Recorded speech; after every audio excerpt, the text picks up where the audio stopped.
Israel's 12-day war with Iran, which I renamed Operation Rising Lion, that's from the Bible. This 12-day war will go down in the annals of military history. Our daring pilots neutralized Iran's missile defenses and took control of the skies over Tehran. And you saw this.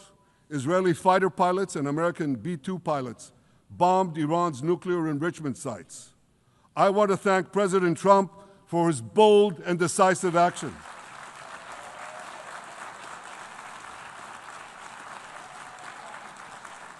President Trump and I promised to prevent Iran from developing nuclear weapons, and we delivered on that promise.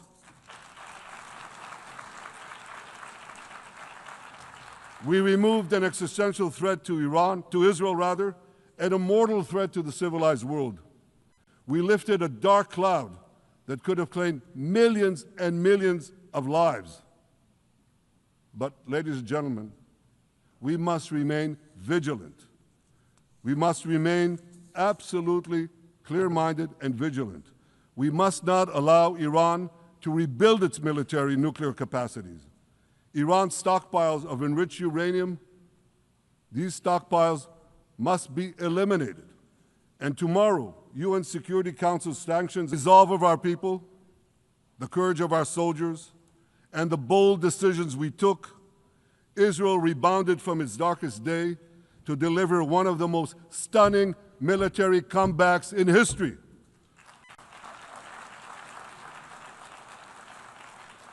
But we're not done yet. The final remnants of Hamas are holed up in Gaza City. They vow to repeat the atrocities of October 7th again and again and again, no matter how diminished their forces. That is why Israel must finish the job. That is why we want to do so as fast as possible.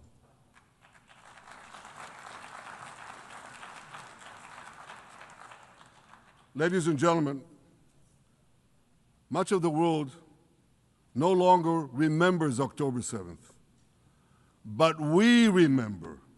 Israel remembers October 7th. On that day, well, I'll tell you, you can remember October 7th too. You see this large pin here? It's a QR code. What I ask you to do is hold up your phones, zoom in, and you too will see why we fight and why we must win. It's all in here. On October 7th, Hamas carried out the worst attack on Jews since the Holocaust. They slaughtered 1,200 innocent people, including over 40 Americans and foreign nationals from dozens of countries represented here. They beheaded men. They raped women. They burnt babies alive. They burnt babies alive in front of their parents. What monsters. And these monsters took more than 250 people hostage. And those included Holocaust survivors, grandmothers and their grandchildren. Who takes hostage grandmothers and grandchildren? Hamas does. So far, we've brought home 207 of these hostages, but 48 still remain in the dungeons of Gaza. 20 of them are alive, starved, tortured, deprived of any daylight, deprived of humanity. These are the names of the 20 living hostages. Matan Angrest, Gali and Zerv Berman, brothers, Elkanah Buchbot, Rom Braslavsky, Nimrod Cohen, Ariel and David Cunyo, another pair of brothers, Guy Gilboa Dalal, Eviatar David. You saw the picture of Eviatar David, emaciated, forced to dig his own grave. Maxim Herkin, Eitan Horn, Segev Kalfon, Bar Cooperstein, Omri Meran, Eitan Moore, Yosef Chaim Ochana, Alon Ohel, Avinatam Or, and Matan Tsengarker. Now, ladies and gentlemen, I want to do something I've never done before. I want to speak from this forum directly to those hostages through loudspeakers. I've surrounded Gaza with massive loudspeakers connected to this microphone in the hope that our dear hostages will hear my message. And I'll say it first in Hebrew and then in English. אחינו הגיבורים, מדבר ראש הממשלה בנימין נתניהו. אני פונה עליכם מעל בימת האו"ם. לא שכחנו אתכם, אפילו לא לשנייה. העם כולו איתכם, ואנחנו לא נשקוט ולא נרפה עד שנחזיר את כולכם הביתה, החיים והחללים כאחד.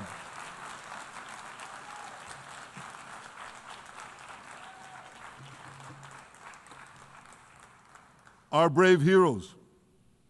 This is Prime Minister Netanyahu speaking to you live from the United Nations. We have not forgotten you, not even for a second. The people of Israel are with you.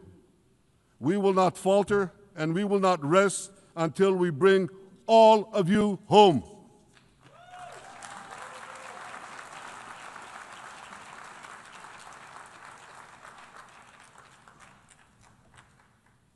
Ladies and gentlemen, thanks to special efforts by Israeli intelligence, my words are now also being carried. They're streamed live to the cell phones of Gazans. So to the remaining Hamas leaders and to the jailers of our hostages, I now say, lay down your arms. Let my people go. Free the hostages, all of them, the whole 48. Free the hostages now.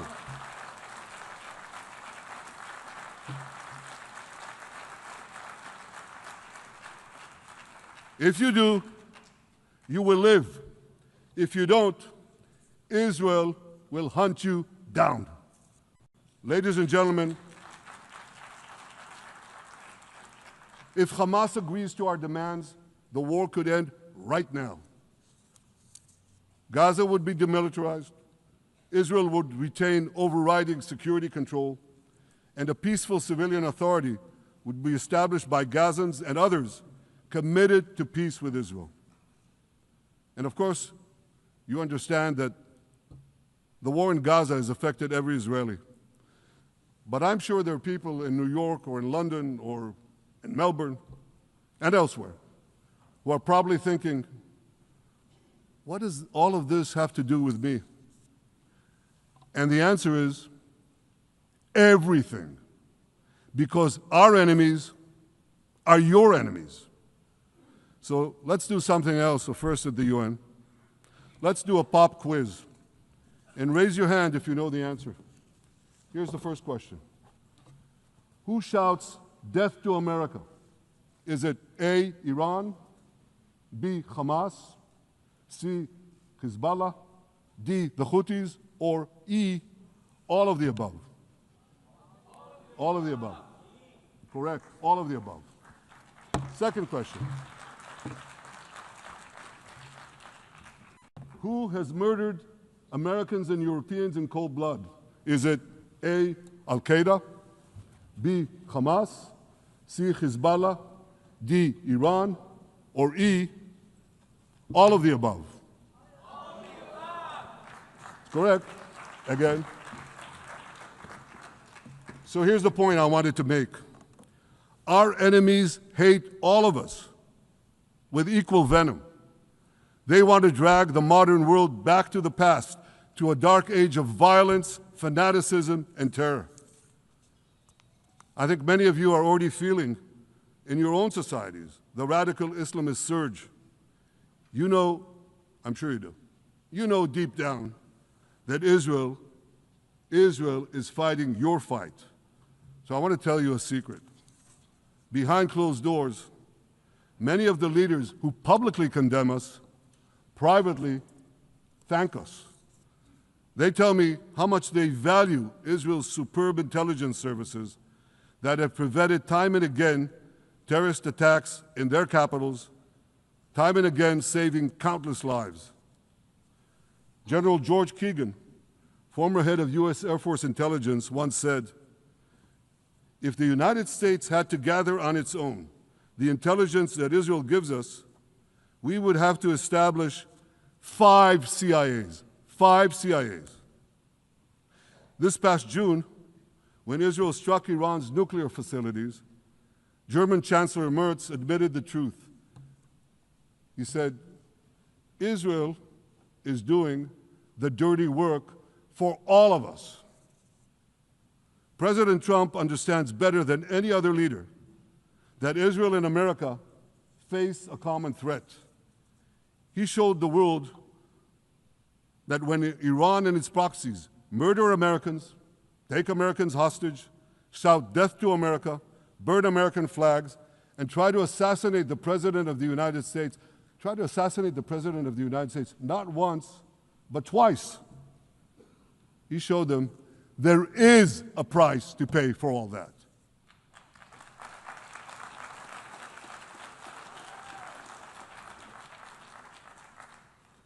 But regrettably, many leaders who are represented in this hall, they send a very different message. Sure, in the days immediately following October 7th, many of them supported Israel. But that support quickly evaporated when Israel did what any self-respecting nation would do in the wake of such a savage attack. We fought back. Now just imagine, just sit back for a second and imagine an attack against America proportioned to the attack against Israel on October 7th. Imagine a regime, a terror regime, dispatching thousands of terrorists to invade the United States. They massacre 40,000 Americans. They take 10,000 Americans hostage. What do you think America would do? You think America would leave that regime standing? You don't think that. No way, not a chance. The United States would wipe out that terror regime and ensure that such savagery would never threaten America again. This is precisely what Israel is doing in Gaza. We're wiping out the terror regime of Hamas and ensuring that this savagery will never threaten Israel again. That's what we are doing. That's what any self-respecting government would do.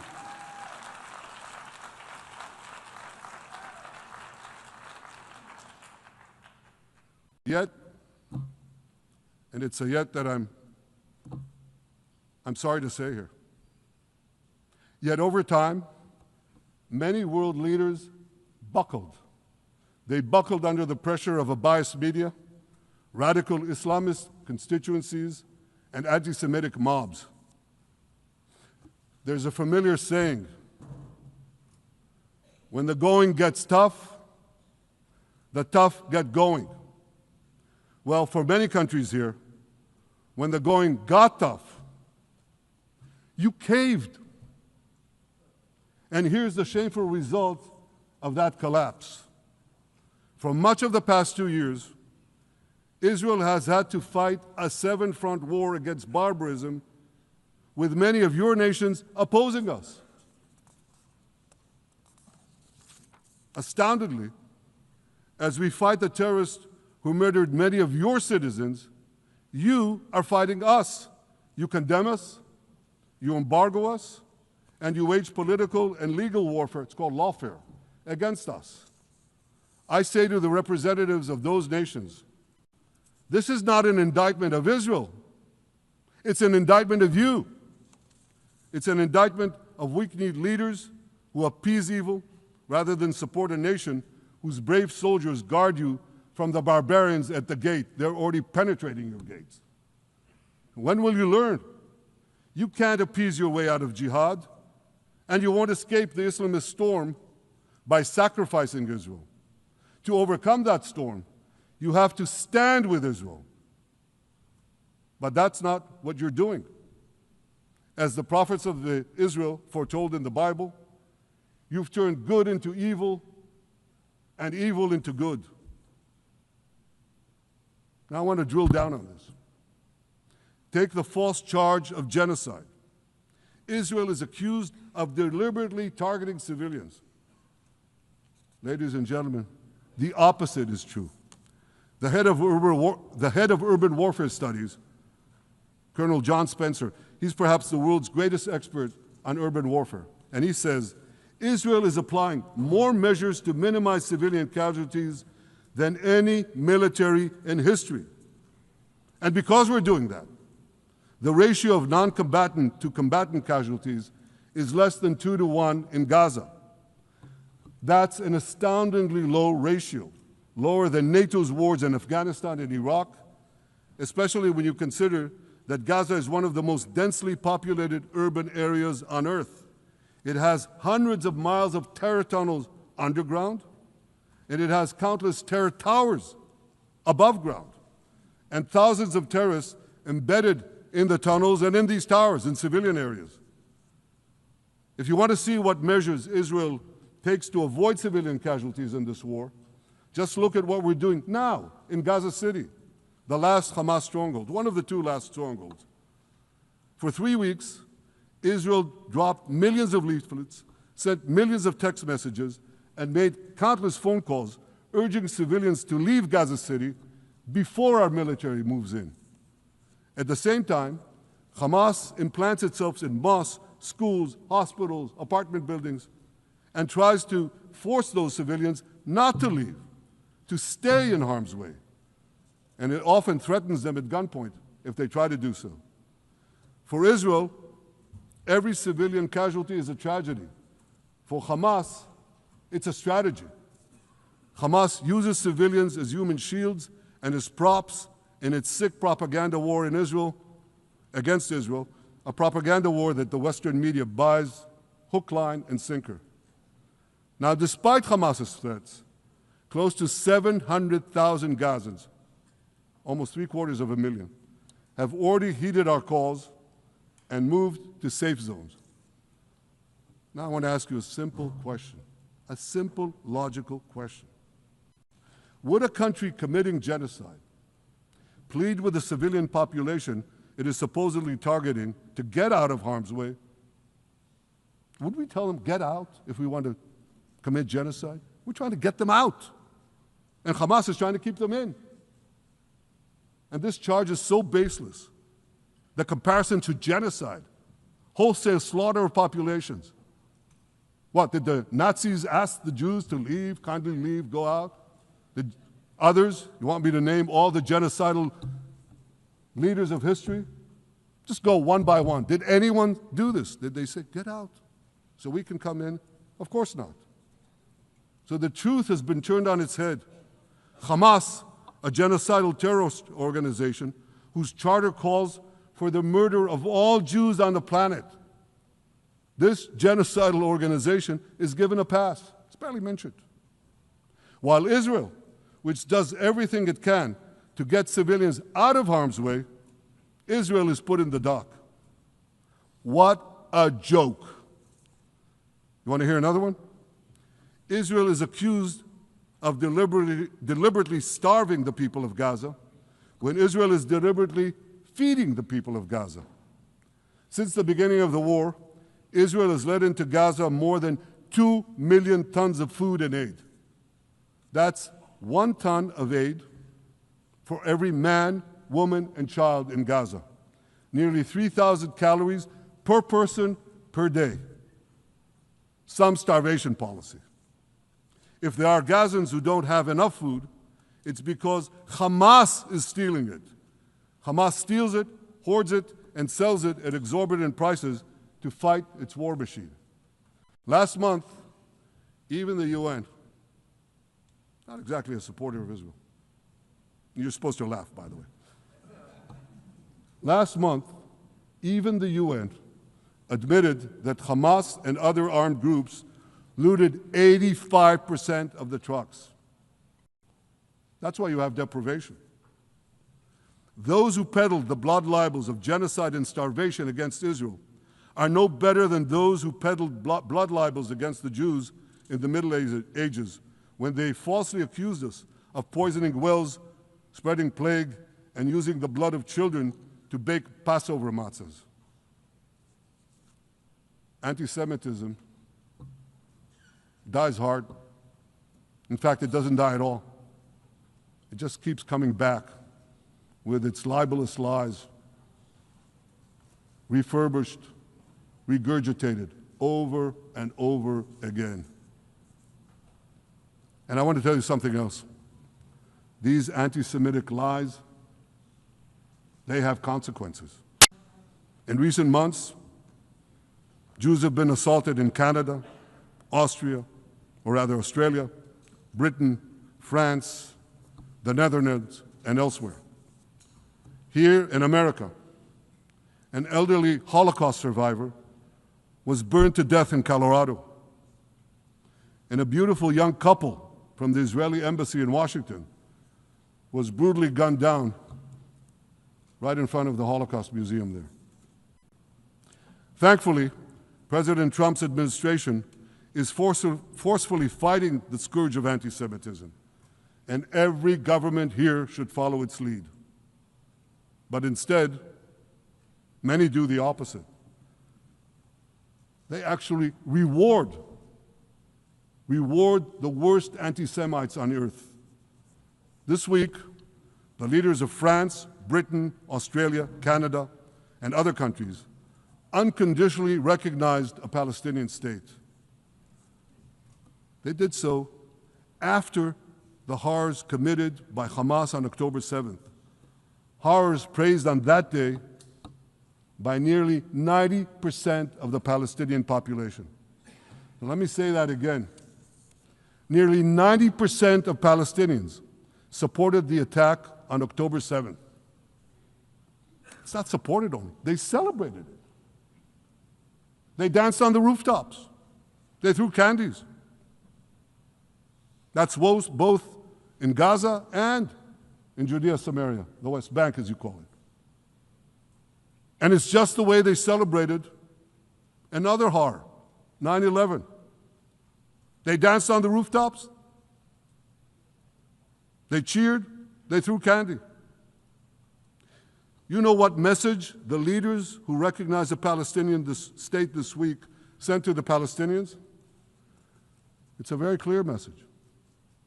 Murdering Jews pays off. Well, I have a message for these leaders. When the most savage terrorists on earth are effusively praising your decision, you didn't do something right. You did something wrong, horribly wrong. Your disgraceful decision will encourage terrorism against Jews and against innocent people everywhere. It will be a mark of shame on all of you. But wait a minute, Mr. Prime Minister, they tell me. Wait a minute. We believe in a two-state solution where the Jewish state of Israel will live side by side in peace with the Palestinian state. There's only one problem with that. The Palestinians, they don't believe in this solution. They never have. They don't want a state next to Israel. They want a Palestinian state instead of Israel. And that's why every time they were offered a Palestinian state, but were required to end the conflict with Israel and recognize the Jewish state, every time, over the decades, they turned it down. And that is why every time they were given territory, they used it to attack us. In fact, they effectively had a Palestinian state in Gaza. So what did they do with that state? Peace? Coexistence? No.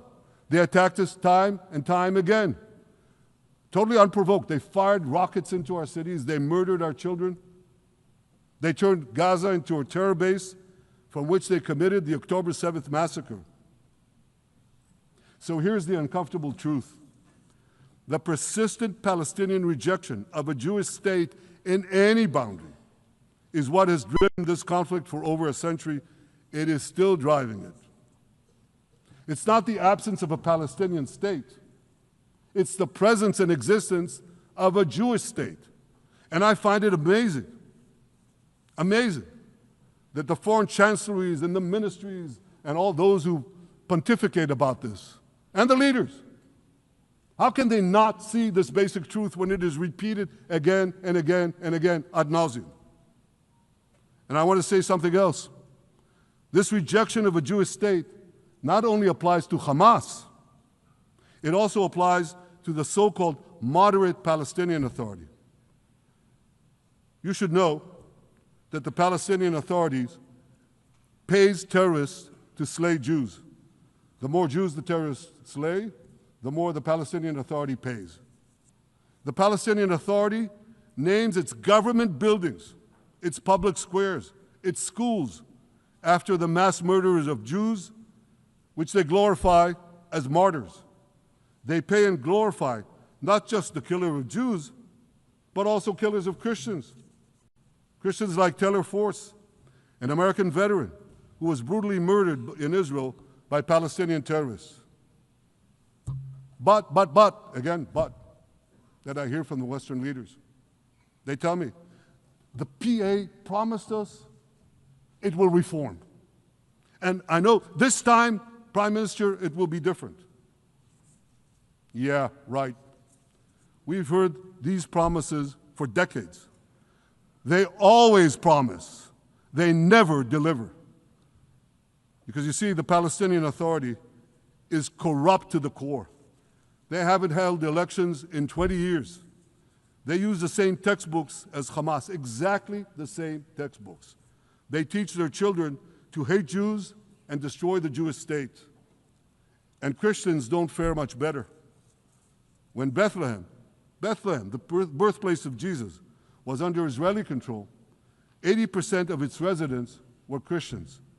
But since the PA took control, that number has dwindled to under 20%. These are the people you want to give a state to? What you're doing is giving the ultimate reward to intolerant fanatics who perpetrated and supported the October 7th massacre. Giving the Palestinians a state 1 mile from Jerusalem after October 7th is like giving Al-Qaeda a state 1 mile from New York City after September 11th. This is sheer madness. It's insane, and we won't do it.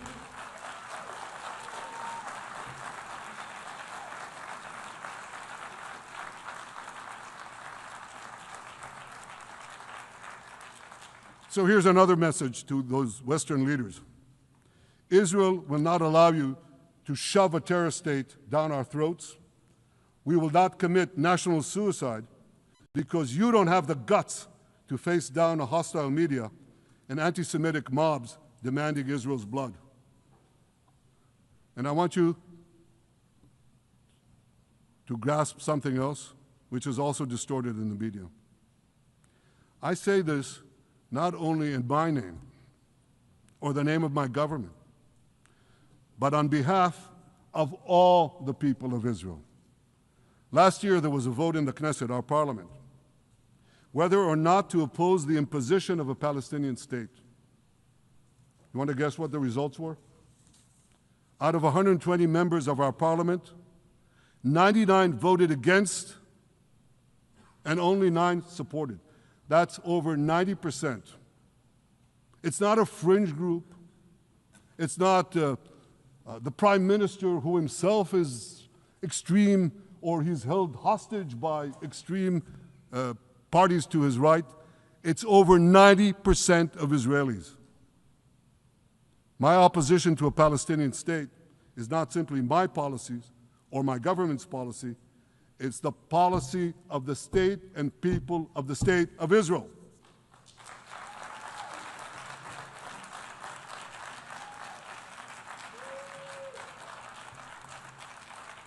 Western leaders may have buckled under the pressure. And I guarantee you one thing, Israel won't. Israel's victories over the Iranian... Thank you, I know you won't too, that's good. Israel's victories over the Iranian terror axis have opened up possibilities for peace that were unthinkable 2 years ago. Take Syria. For decades, the very idea of peace between Israel and Syria seemed unimaginable. Well, no more.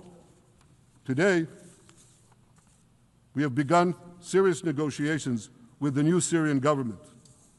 I believe an agreement can be reached that respects Syria's sovereignty and protects both Israeli security and the security of the minorities in the region, including the Druze minority. From the founding of Israel, Jews and Druze have been brothers in arms. We have fought together, we've bled together, we built our lives together. When I was a young commander in Israel's Special Forces, my own life was saved by the invaluable advice given to me by a great friend, Salim Shufi, a heroic Druze IDF veteran. And that's why I couldn't sit idly by, nor could Israel sit idly by, while the Druze were being slaughtered by jihadists. And I instructed our forces to stop the massacre, which they promptly did. Peace between Israel and Lebanon is possible as well. I call on the Lebanese government to also begin direct negotiations with Israel. I commend it for its declared aim to disarm Hezbollah. But we need more than words. If Lebanon takes genuine and sustained action to disarm Hezbollah, I'm sure we can achieve a sustainable peace. Of course, until that happens, we will take whatever action we need to defend ourselves and to maintain the conditions of the ceasefire which was established in Lebanon. Our goal is not merely to monitor Hezbollah's actions, but to prevent them from violating the ceasefire and attacking us at any time.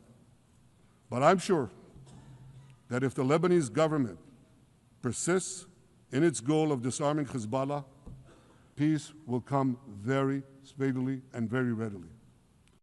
Victory over Hezbollah has made peace possible with our two Arab neighbors in the north. Victory over Hamas will make peace possible with nations throughout the Arab and Muslim world. Our victory would lead to a dramatic extension and expansion of the historic Abraham Accords, which President Trump brokered between Arab leaders and myself 5 years ago. And I took note, as I'm sure you did too, of the encouraging words spoken here by the President of Indonesia. This is the country with the largest Muslim population of all nations. And it's also a sign of what could come.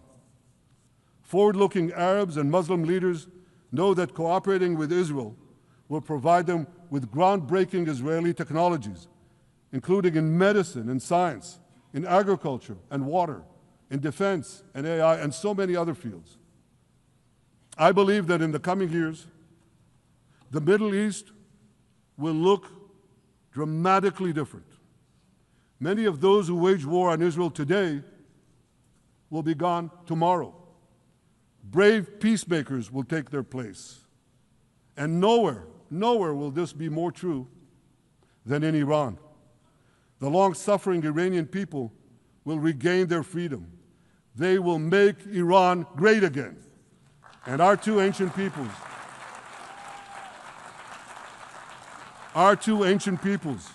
the people of Israel and the people of Iran, will restore a friendship that will benefit the entire world. Ladies and gentlemen, the horrors that happened on one dark day, October 7th, those horrors happened countless times during the centuries of my people's exiles among the nations. Jewish blood was cheap. Jews were killed with impunity. We had to beg others to defend us. The rise of Israel did not mean that the attempts to destroy us would end. It meant that we could fight back against those attempts. And that is exactly what Israel has done since October 7th. Our sons and daughters fought like lions our brave soldiers donned their uniforms and rushed into battle. They were armed with the dreams of the 100 generations of Jews who came before them. The dream of living as a free people in the land of Israel, our beloved homeland for more than 3,000 years. The dreams of living in our own independent state. The dream of having an army to defend ourselves. And the dream of being a light unto the nations, a beacon of progress, ingenuity, innovation, for the benefit of all humanity. On October 7th, the enemies of Israel tried to extinguish that light. 2 years later, the resolve of Israel and the strength of Israel burned brighter than ever. With God's help, that strength and that resolve would lead us to a speedy victory and to a brilliant future of prosperity and peace. Thank you very much.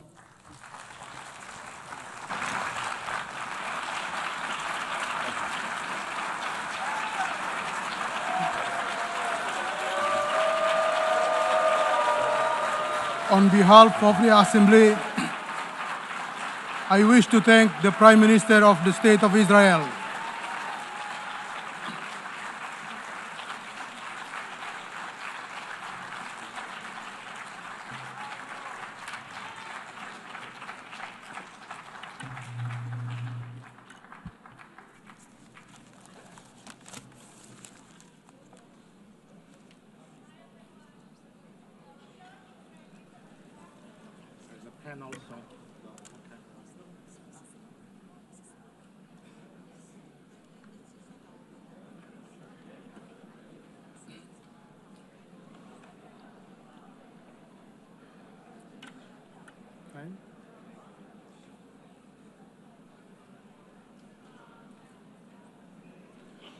The Assembly will now hear an address by His Excellency Muhammad Shehbaz Sharif, Prime Minister of the Islamic Republic of Pakistan. I request protocol to escort His Excellency and invite him to address the Assembly.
بسم الله الرحمن الرحيم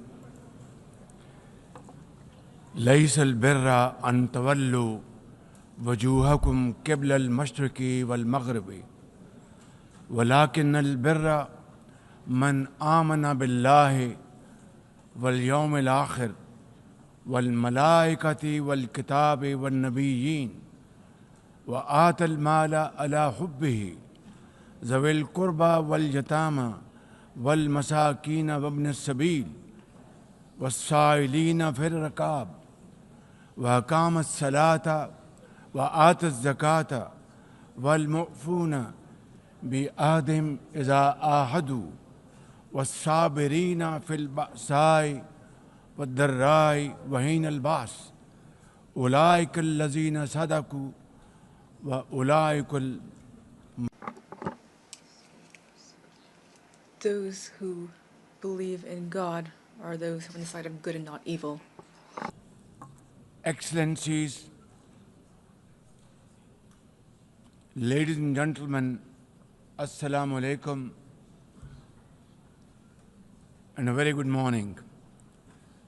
I wish to congratulate Her Excellency Annalena Baerbock on assuming the presidency of the 80th session of the United Nations General Assembly. I also commend Secretary General Antonio Guterres for his bold leadership of the United Nations in testing times. Ladies and gentlemen, our world is more complex today than ever before. Conflicts are intensifying, international law is being brazenly violated, humanitarian crises are multiplying, terrorism remains a potent threat, disinformation and fake news undermine trust, climate change threatens our very survival, and more so countries like Pakistan. Today, multilateralism is no more an option, it is need of the hour. Excellencies, Pakistan's foreign policy, guided by the vision of Quaid-e-Azam Muhammad Ali Jinnah, is based on peace, mutual respect, and cooperation. We believe in the peaceful settlement of disputes through dialogue and diplomacy. Last year, from this very podium, I had warned that Pakistan would act most decisively against any external aggression. Those words of mine proved true. I hope it didn't. But then that is destiny. When in May this year, my country confronted unprovoked aggression from our eastern front, the enemy came shrouded in arrogance. We sent them back in humiliation, delivering our bloody nose. Excellencies, India sought to extract political gains from a human tragedy by spurning my sincere offer of an independent international investigation into the Pahalgam incident. Instead, it attacked our cities and targeted our innocent civilians. When our territorial integrity and national security were violated, our response was in accordance with the right of self-defense under Article 51 of United Nations Charter. Our valiant armed forces, under the stellar leadership of Field Marshal Syed Asim Munir, mounted an operation of stunning professionalism, bravery, and acumen, repulsing the enemy's attack under Air Chief Marshal Zahir Babar Sidhu. Our falcons took flight and etched their answer across the skies, resulting in 7 of the Indian jets turned to scrap and dust. A decisive response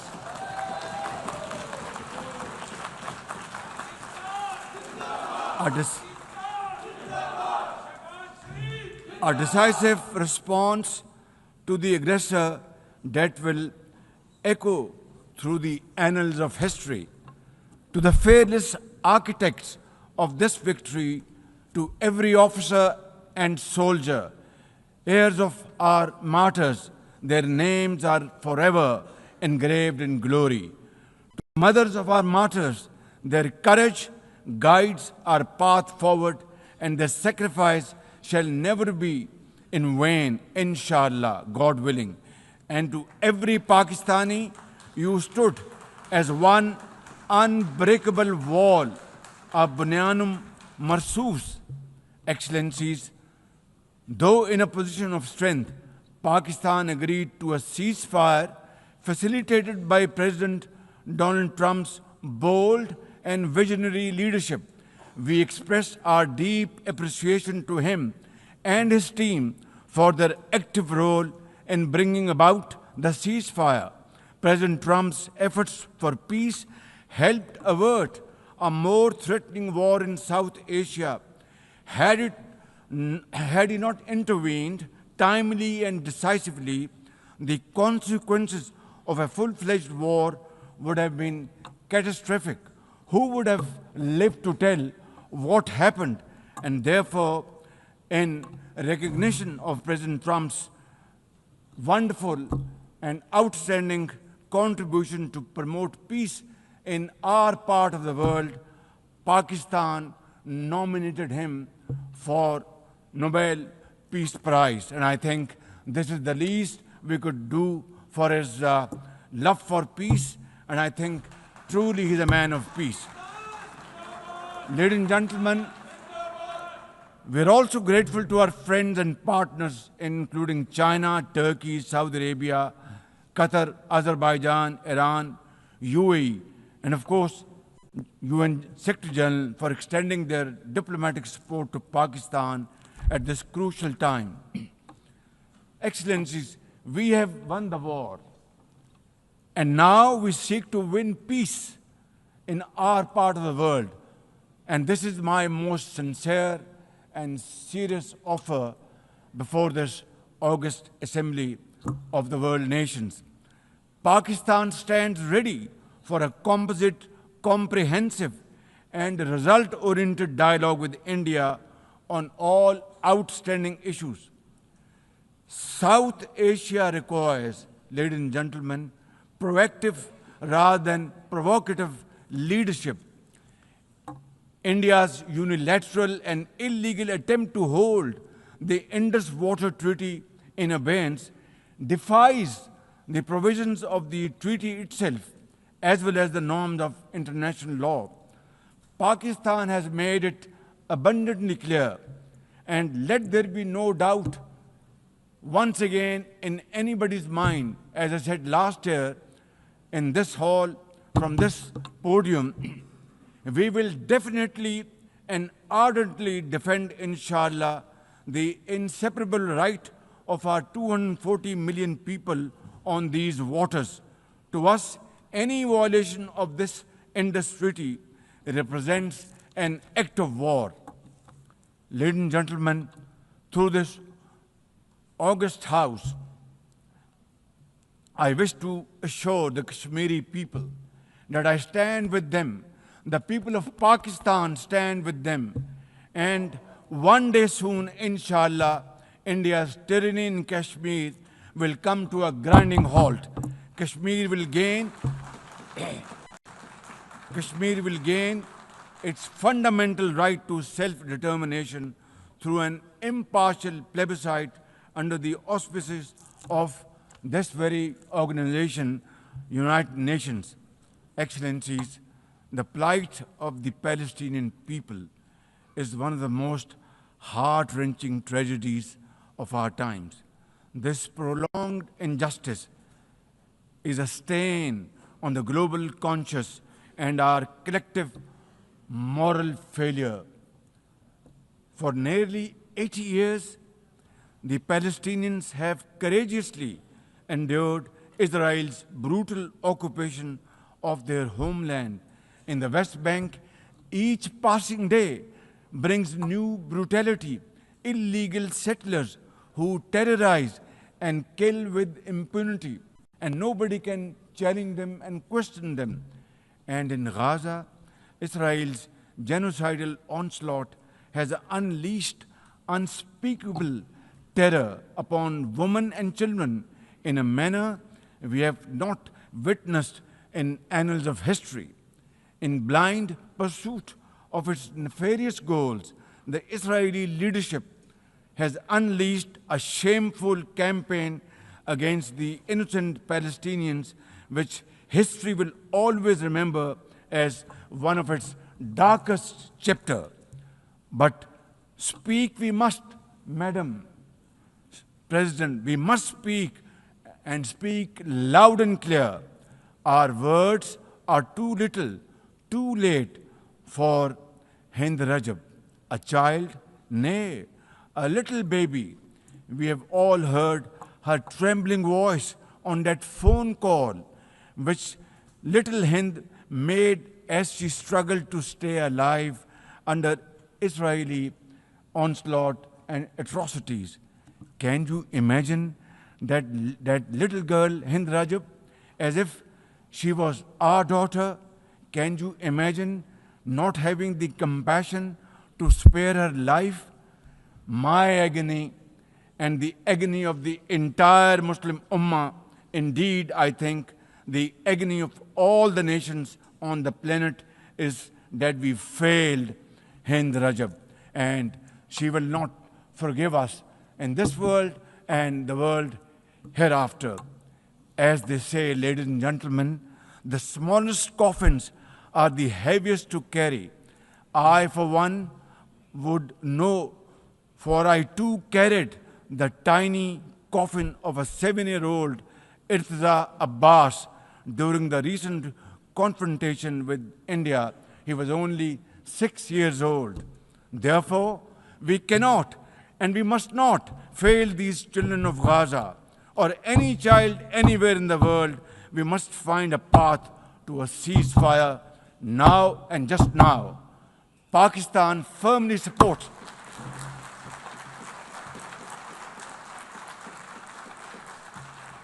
Ladies and gentlemen, Pakistan firmly supports the demand of the Palestinian people for the establishment of a sovereign Palestinian state with pre-1967 borders and Al-Quds Sharif as its capital. Palestine can no longer remain under Israeli shackles. It must be liberated, and liberated with full commitment and with full force.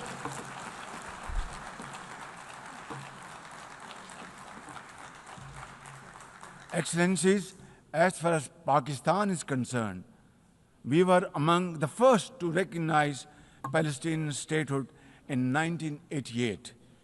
And now we welcome the recognition of the state of Palestine by a number of countries recently around the globe, and urge others to also follow suit, because time and tide wait for none.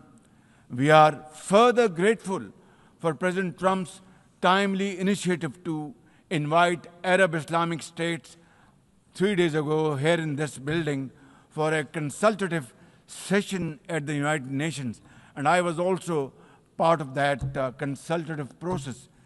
And I think, and I hope and pray to God that it has rekindled hope for a ceasefire in the nearest future, for which the credit must again be attributed to President Trump for this peace initiative. Excellencies, Israel's recent attack on Doha and its continued violations of the sovereignty and territorial integrity of numerous countries is reflective of its rogue behavior. Pakistan stands unwaveringly with our brothers and sisters in Qatar. We also support all efforts for a peaceful resolution of the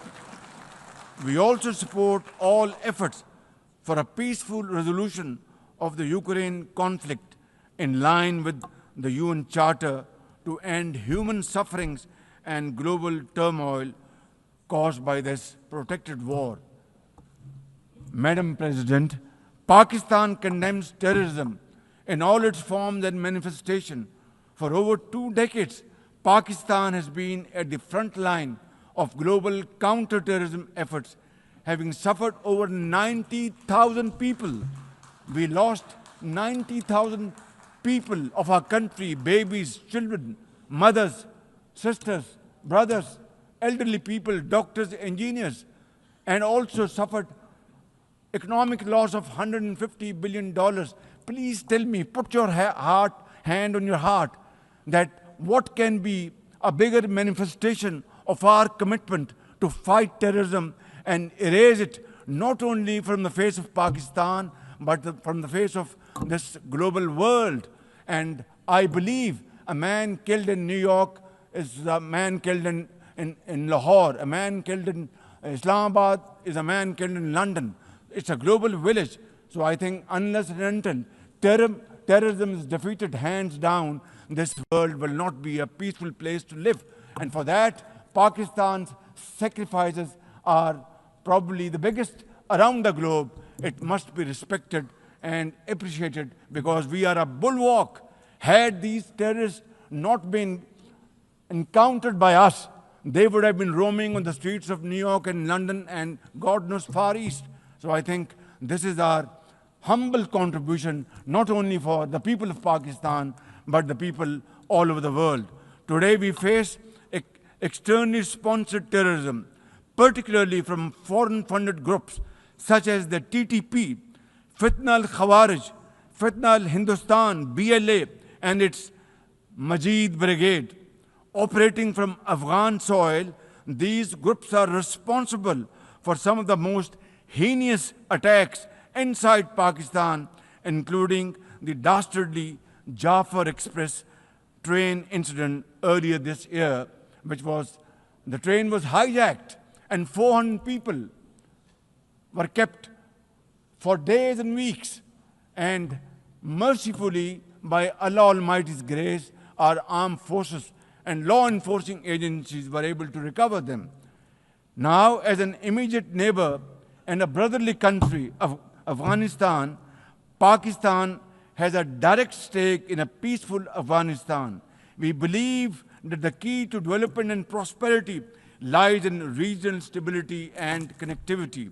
Pakistan continues to engage with all partners to extend humanitarian assistance, promote economic recovery, and encourage inclusive political framework in Afghanistan. The interim Afghan government must, however, uphold human rights, including women's rights.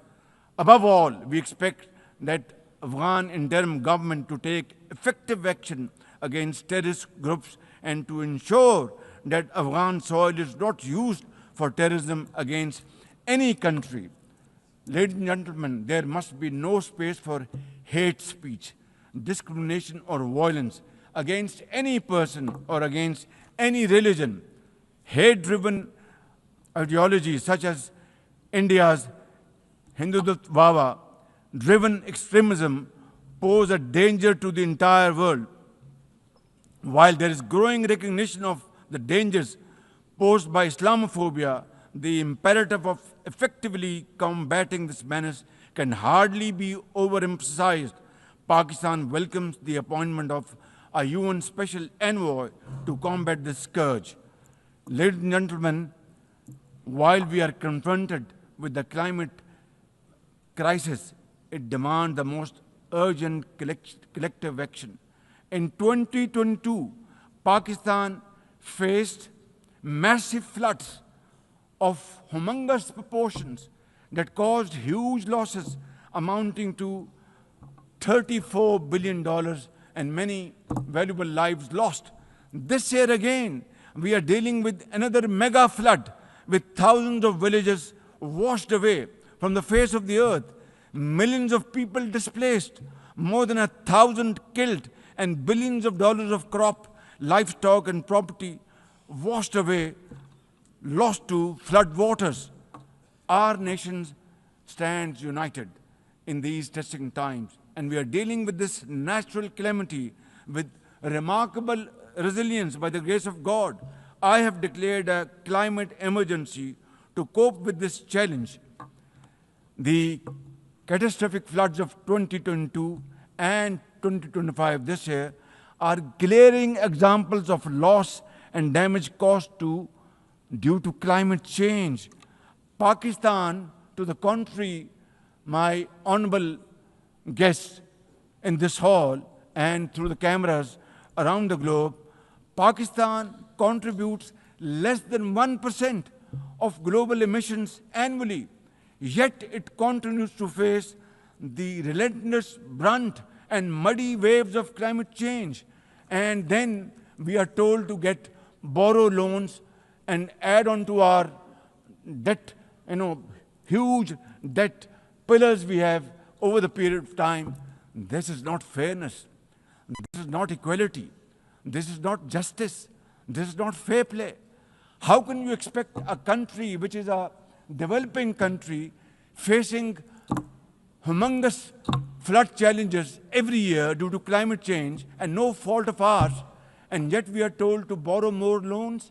I think borrowing loan would be destroying your economy. We will be better off than not borrowing loan and standing on our own feet, working hard, tirelessly, blood and sweat, and we will, inshallah, make Pakistan a great country, inshallah. Ladies and gentlemen, while we deal with climate change, I bear good tidings on the domestic economic front.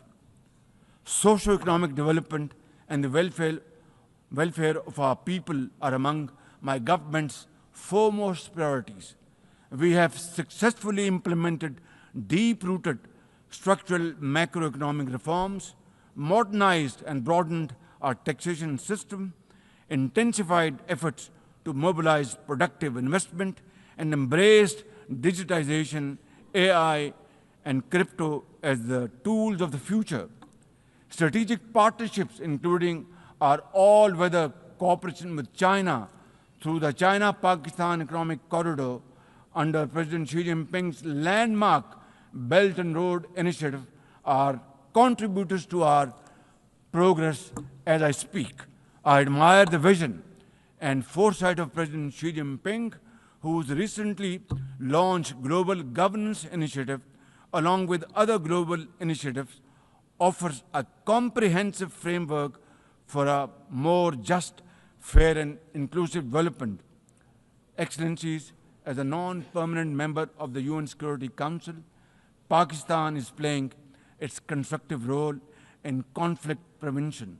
The unanimous adoption of Resolution 2788 under our presidency of the Council has renewed our collective commitment to multilateralism, respect for the UN Charter, and effective implementation of UN Security Council resolutions. Excellencies, at the end, let me assure you that Pakistan will always stand for peace, justice, and development, for a revitalized United Nations, and for cooperative and multilateralism that is fair and inclusive and delivers for all. Therefore, let this 80th anniversary not simply commemorate history. Let us make history and chart a future for the next 80 years with these United Nations as enduring hope for global good. Let us truly strive to become better together. Thank you very much. United Nations, long live. God bless you.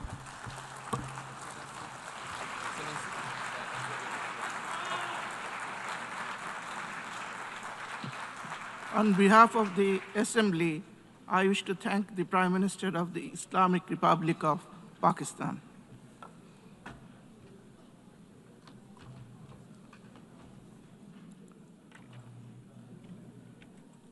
The Assembly will now hear an address by His Excellency Li Qihang, Premier of the State Council of the People's Republic of China. I request Protocol to escort His Excellency and invite him to address the Assembly.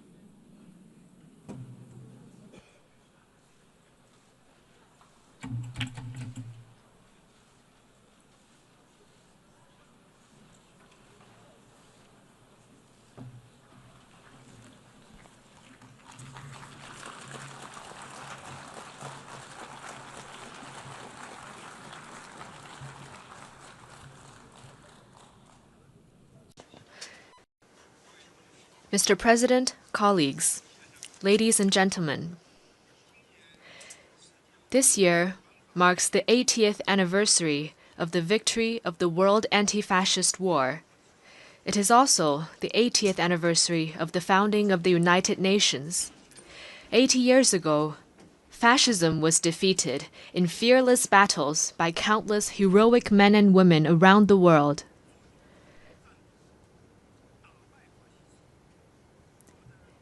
And the United Nations was created upon their ideal of a world free of war, marking the beginning of an extraordinary journey of building the post-war international order and pursuing peace and development.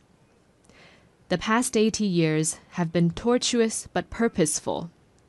Today, the UN is the world's most universal, representative, and authoritative intergovernmental organization. With an international system centered around the UN and an international order based on international law, human society has realized overall peace and achieved unprecedented levels of development and prosperity. The past 80 years have witnessed tectonic changes in our world. Straddling 2 centuries, this period saw human society leapfrog from the age of electricity and computers into a digital intelligence era. While the world we live in has changed enormously,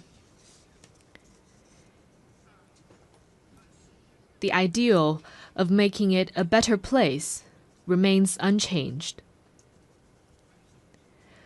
Looking back, we can draw a number of valuable inspirations. First, peace and development are the strongest aspiration shared by the people of all countries. Having gone through 2 world wars, we must never forget the bitter lessons learned through bloodshed and loss of lives.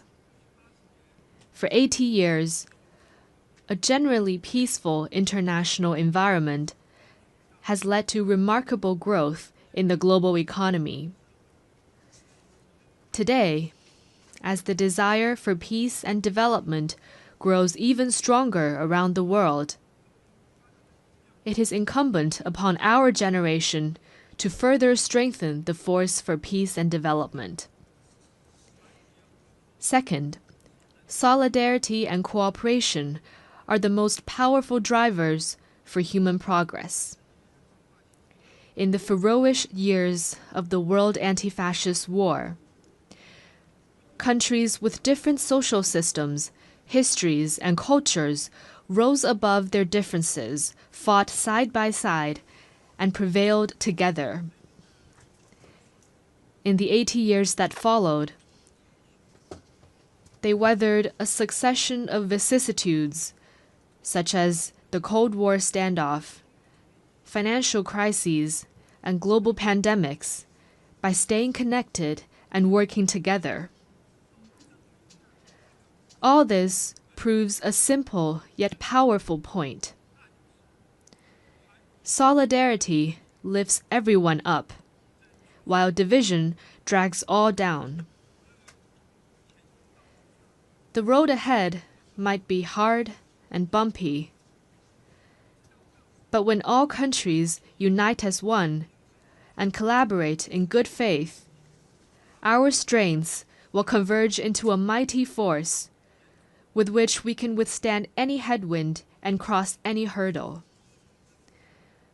Third, fairness and justice are the most important values pursued by the international community.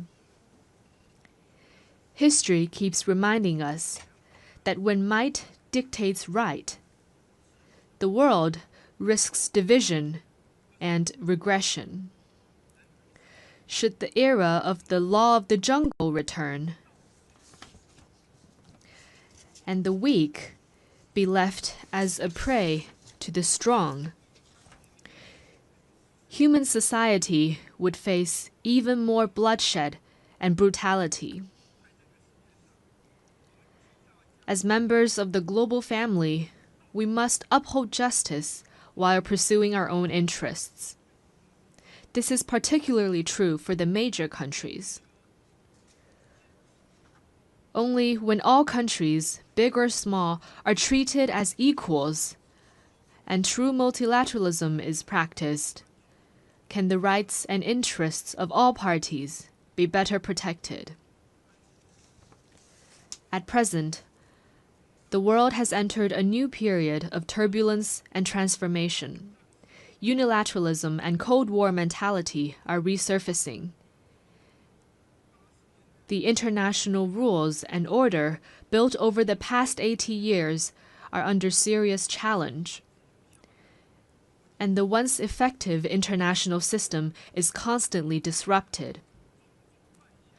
The various problems induced are distressing and worrying.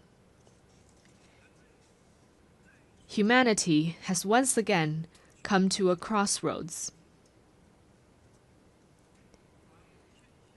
Anyone who cares about the state of affairs in the world would want to ask, why couldn't we humans, having emerged from tribulations, adopt a greater sense of conscience and rationality, and treat each other with kindness and coexist in peace?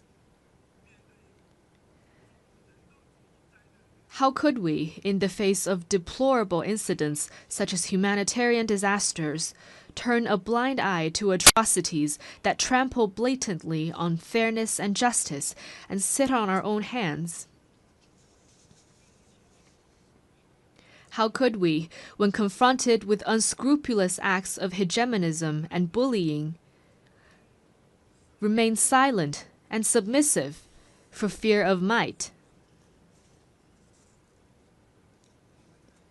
And how could we let the ardent passion and dedication of our forefathers in founding the UN simply fade into the pages of history?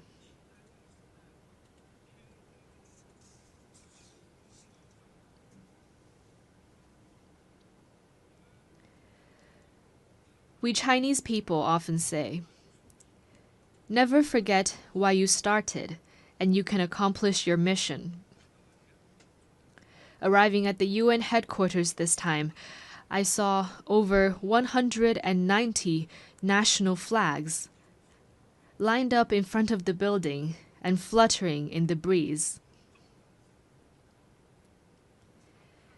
I saw the sculptures, "Let us beat swords into plowshares," and "Nonviolence," with their time-tested message ever so loud.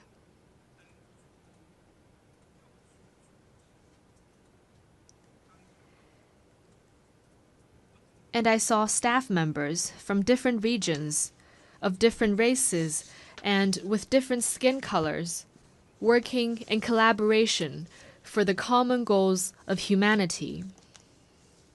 What I saw got me thinking. Those people, objects, and scenes that embody peace, progress, and development are exactly why we choose to commemorate victory. They are also what inspires us to forge ahead, hand in hand. While we may not be able to go back in time and relive the victory, we can definitely create a better future together.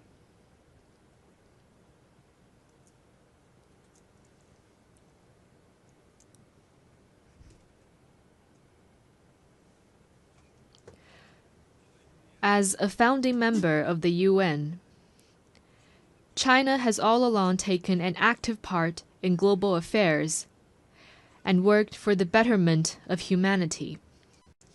Over the years, President Xi Jinping has put forward the vision of building a community with a shared future for humanity, the Global Development Initiative, the Global Security Initiative, the Global Civilization Initiative, and the Global Governance Initiative, sharing China's wisdom and solution for navigating global transformations and overcoming pressing challenges. In particular,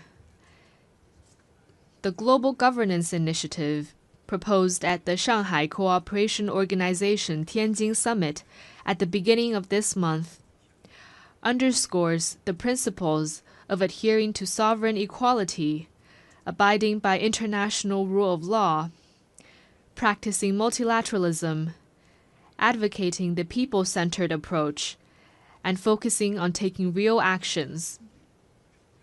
It points the right direction and provides an important pathway for building a more just and equitable global governance system.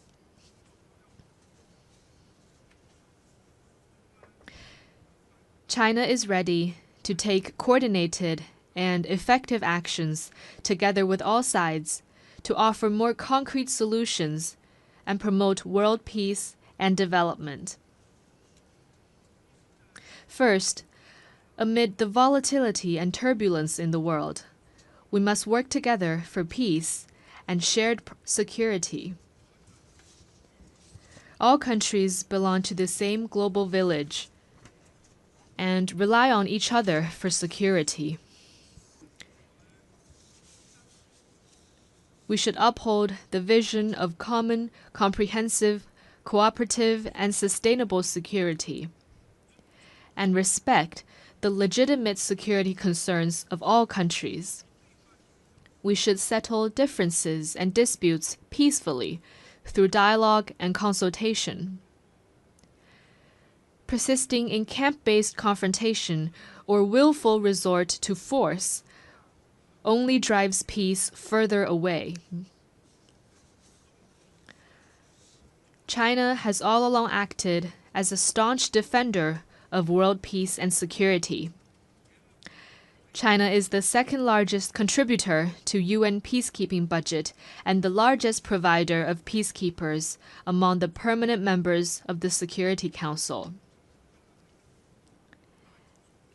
China has been working actively to promote peace talks on hotspot issues such as the Ukraine crisis and the Palestinian-Israeli conflict.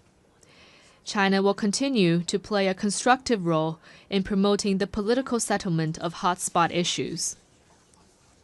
Second, amid sluggish global growth, we must reinvigorate cooperation and pursue win-win results. A major cause of the current global economic doldrums is the rise in unilateral and protectionist measures, such as tariff hikes and erection of walls and barriers.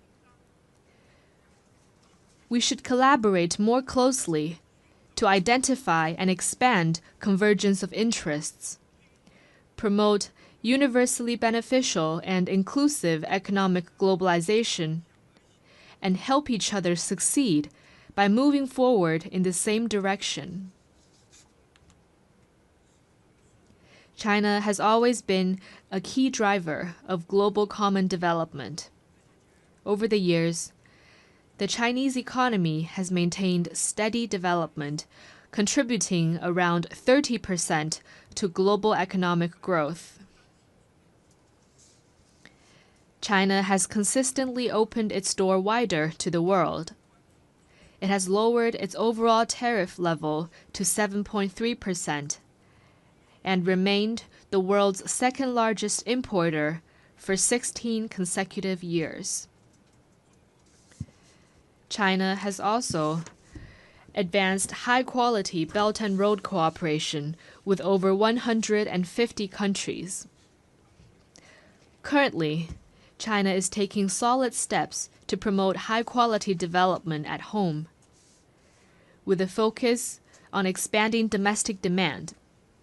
China has the confidence and capability to keep its economy on an upward trajectory and continue to provide important support for global economic growth. Third, amid dynamic interactions among civilizations, we must champion dialogue and mutual enlightenment. Every civilization has its unique value and heritage, and deserves acknowledgement and respect. Obsession with so-called civilizational superiority or ideology-based circles only breeds more division and confrontation.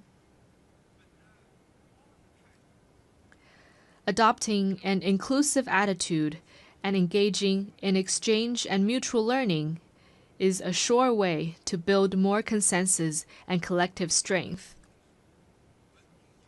China has all along engaged in active civilizational exchange and mutual learning. Over the next 5 years, China will carry out 50 development cooperation programs in the field of culture and civilization for fellow developing countries, and host 200 thematic training and seminar programs, contributing its part to inter-civilizational dialogue and the progress of civilizations. Fourth, amid emerging challenges, we must respond with concrete efforts and protect our shared home. Climate change is a major challenge confronting all of us. We should uphold the principle of common but differentiated responsibilities, promote the effective implementation of the Paris Agreement, and enhance international collaboration on the green economy. In recent years, technologies such as artificial intelligence, network communications, and biomanufacturing have advanced rapidly.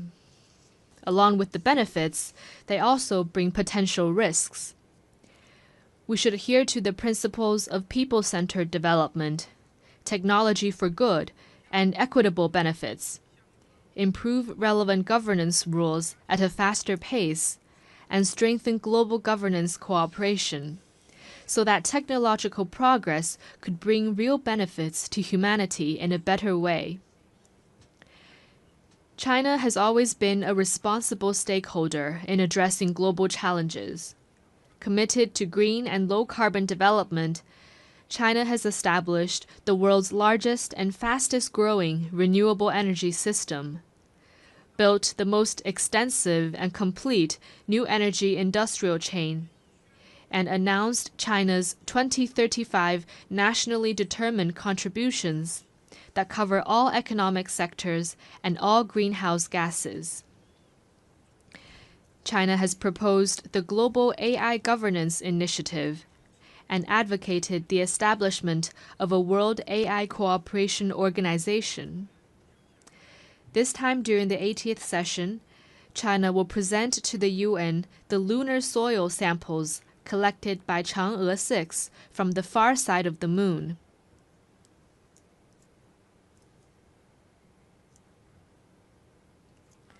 Going forward, China will take more proactive actions and work with all parties to advance global governance in relevant areas.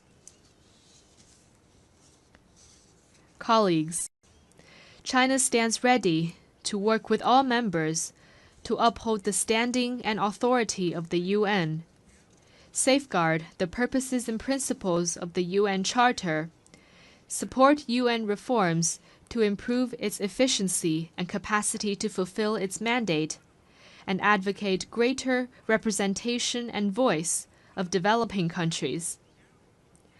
China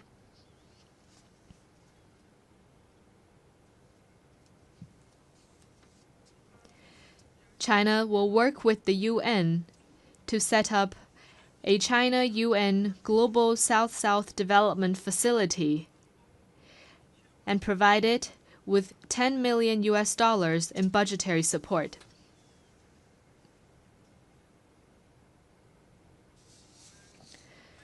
China will also partner with the United Nations Development Program to establish a global center for sustainable development in Shanghai to accelerate the implementation of the UN 2030 Agenda for Sustainable Development. The tide of history surges forward, and the Great Way remains smooth and steadfast. Going forward, China will continue doing its best to contribute to global peace and development.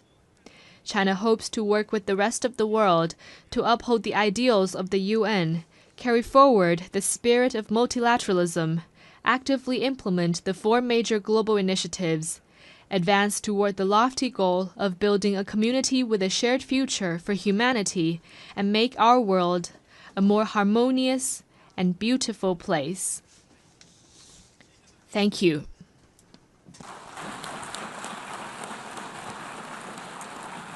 On behalf of the Assembly, I wish to thank the Premier of the State Council of the People's Republic of China.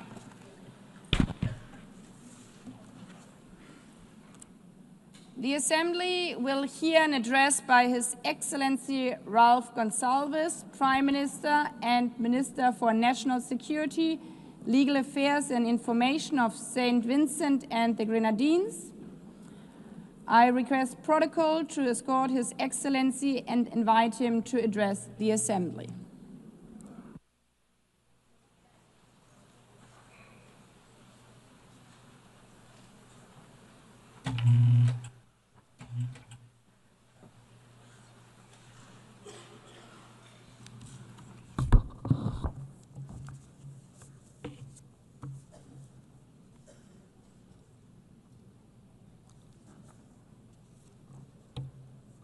Madam President, Excellencies, the condition of today's world is more complicated, more dangerous than ever, more uneven in its human development, more integrated, yet more disparate and desperate.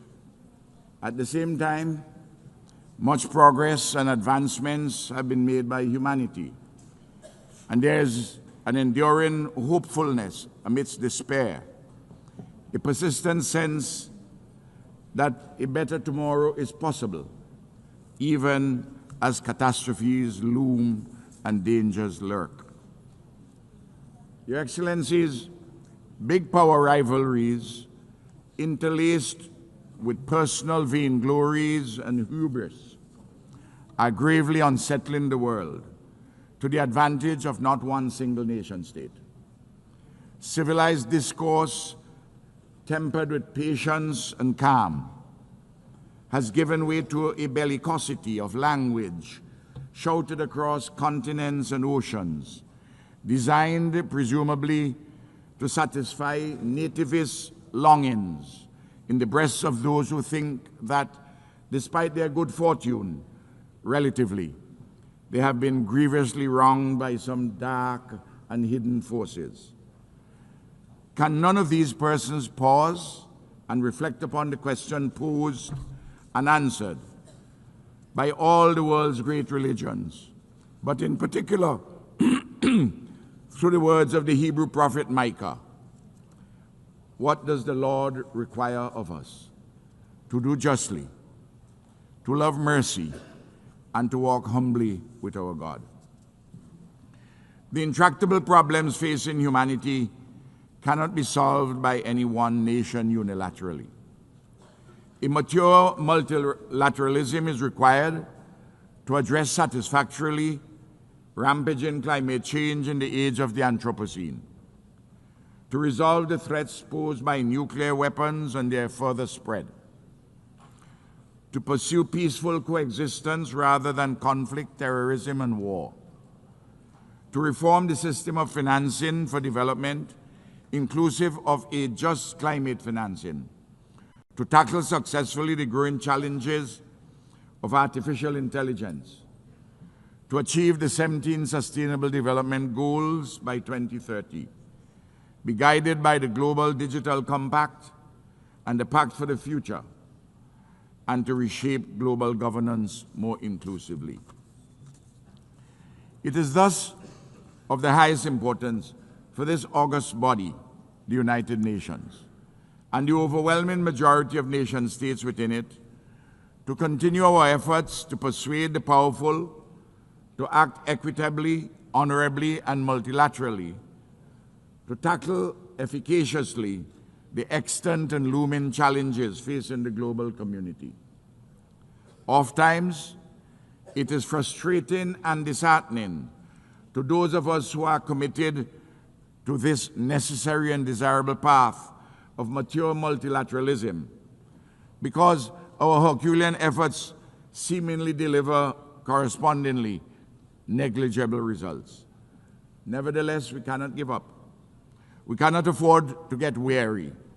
We have no choice but to persist in this ever more urgent multilateral solidarity and cooperation as we pursue the political and economic spaces to make this world a better place for all humanity. Your Excellencies, St. Vincent and the Grenadines, like all countries globally, have been shaped by our history and geography, our nature and neighbors, our extant circumstances, and our dreams for a better future. For example, we carry the benefits and the burdens of our geographic location, near to the greatest economic, military, scientific, and culturally dominant power the world has ever seen. St. Vincent and the Grenadines is where it is. It cannot be lifted up and taken to Vladivostok or the mouth of the Amur River. Yet, as a free and independent people, we have the right to pursue peacefully and securely our quest for shared prosperity without domination, interference, or intervention from any of our neighbors or from any power that comes from afar. Today, as I speak, my government and my people have another challenge. From the nefarious activities of the agents of a rising or risen hegemon from another hemisphere, and from some greedy, unprincipled, non-state operators in Europe, acting in concert, seeking to pollute and interfere in our democracy, our free and fair elections, which are scheduled to be held later this year. Their conduct is unacceptable and hugely injurious to our people. Your Excellencies, the raging genocide and neocolonial oppression being committed against the Palestinian people in Gaza and the West Bank before our very eyes on global television and are continuing affronts to the elemental rights of the Palestinians, to civilized conduct, and to international law. How can one state, a member of this august body, act with such impunity against defenseless men, women, and children? Surely, the hottest part of hell is reserved for those perpetrators of genocide and those who are complicit in it. Over 200 years ago, the British committed large-scale genocide against the indigenous people of my country. And we are still suffering, enduring the historical legacies of underdevelopment therefrom. Similarly, the genocidal enslavement of African bodies in our Caribbean, in our hemisphere. It will take centuries for the pain, suffering, and legacies of the current genocide of the Palestinians to be repaired. We in the Caribbean are today demanding justly reparations on native genocide and the enslavement of African bodies, which occurred centuries ago. This tragedy, this madness that has been unfolding unabated in Palestine must stop.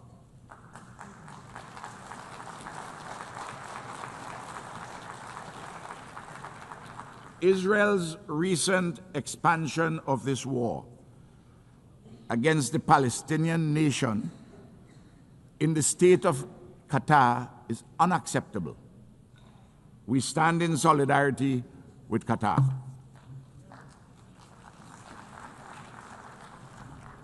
Your Excellencies, St. Vincent and the Grenadines calls urgently for a lasting peace across the Taiwan Straits and the participation of Taiwan in the specialized agencies of the United Nations.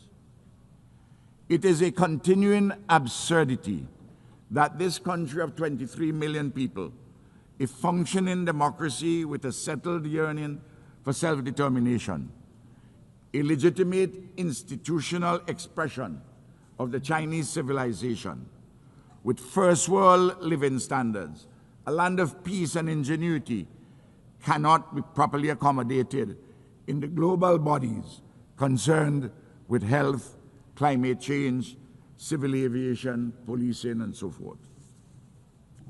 Similarly, it is long overdue that the fractured relationship between the United States of America and Cuba be made whole in mutual respect, in accordance with international law and consistent with the interests of both neighbors for peace, security, and shared prosperity. St. Vincent and the Grenadines implores the great American nation, and it is a great nation, to listen and act upon the near unanimous advice of this General Assembly, which has repeatedly called for an end to the oppressive, unlawful embargo against Cuba. I am calling for a mature conversation between the United States of America and Cuba. Likewise, the recent ramping up of tensions between the USA and the Bolivarian Republic of Venezuela is most unhelpful to peace and stability in our Caribbean and Latin America. St. Vincent and the Grenadines calls for the scaling back of actions and rhetoric which are so inimical to cordial neighborly relations. In particular, we find the foreign militarization of the waters around Venezuela exceedingly troubling.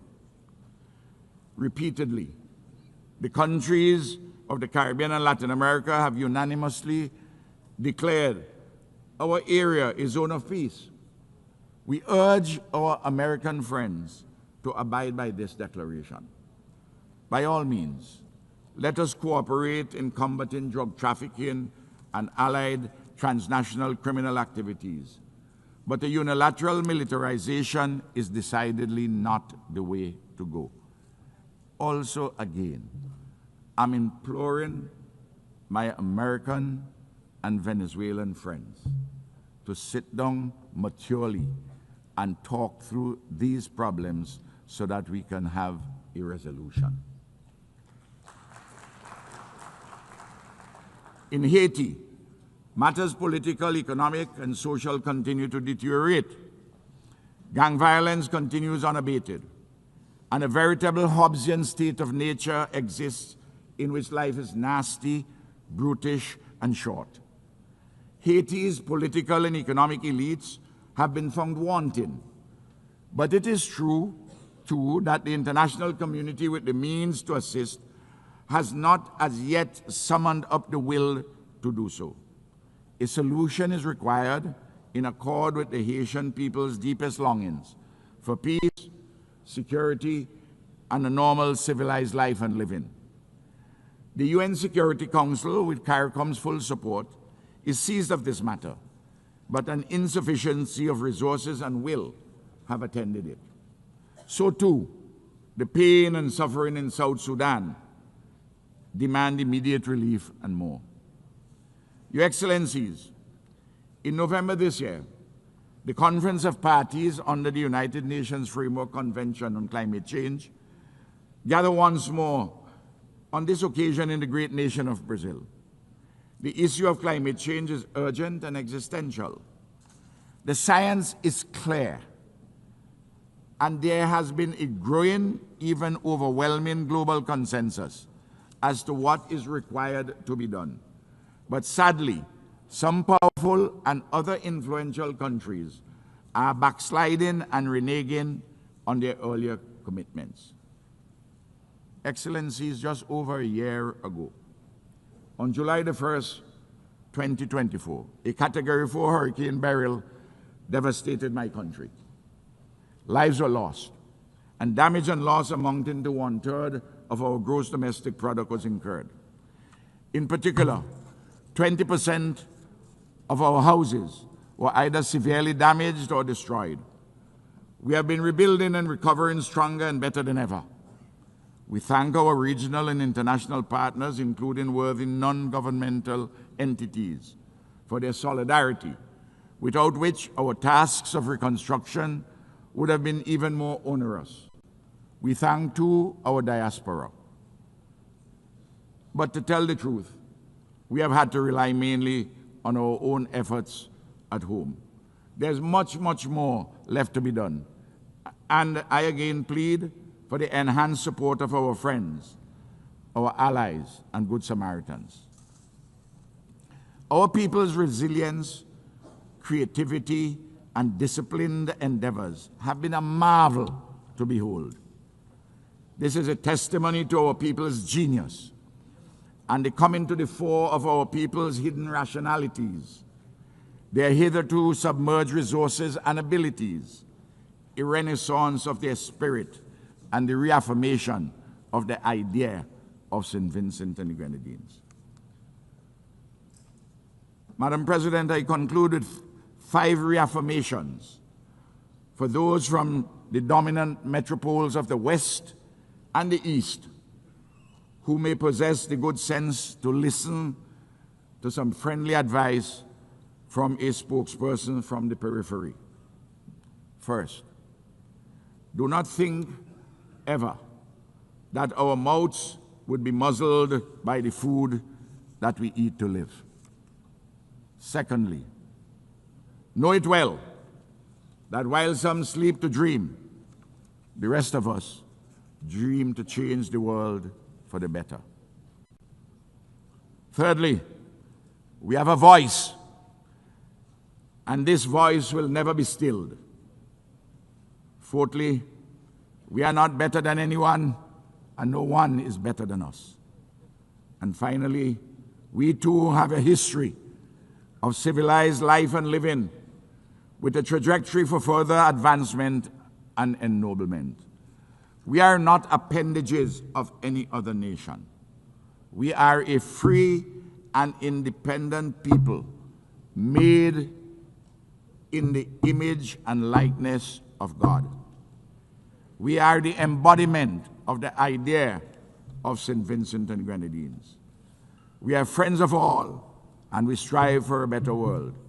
We are a small nation, demonstrably like other small nations, capable of mighty deeds. Excellencies, we are small states, but we have an important role to play in global affairs to the betterment of all. Imperial giants and hegemons, whether from the West or the East, must not hold us back. Together, we have an obligation not to desecrate our future. Thank you. I'm obliged.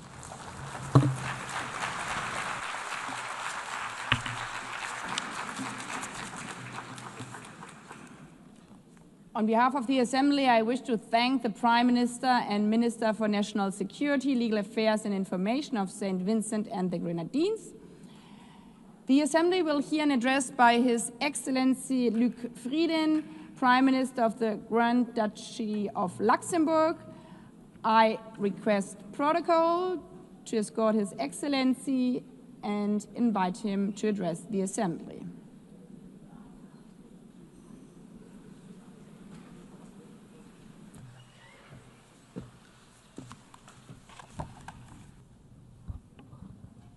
Madam President, Secretary General, the Second World War was the deadliest conflict in history. It took the combined efforts of 50 nations to resist the Axis powers and end their seemingly unstoppable campaign of conquest and subjugation. But in the course of their struggle, Allied countries, including my own, found a second, even bigger purpose. They would end the war, and they would seek to end war itself. They were driven by a dream of a world in which conflict is replaced by cooperation, oppression by freedom, and misery by prosperity. They were driven by hope, not fear, unwavering in their belief that the world could be changed for the better. A world of peace in which war would be prevented not just for their generation, but for all those to come after them. A world of justice in which the relations between the nations would be governed not by force, but by law. A world of freedom in which people do not face oppression, but enjoy fundamental rights without distinction as to race, sex, language, or religion. These ideals go hand in hand. Peace, justice, freedom, dignity, human rights, international law. Looking back, and indeed at the current state of world affairs, it is painfully obvious that we are not always living up to those ideals.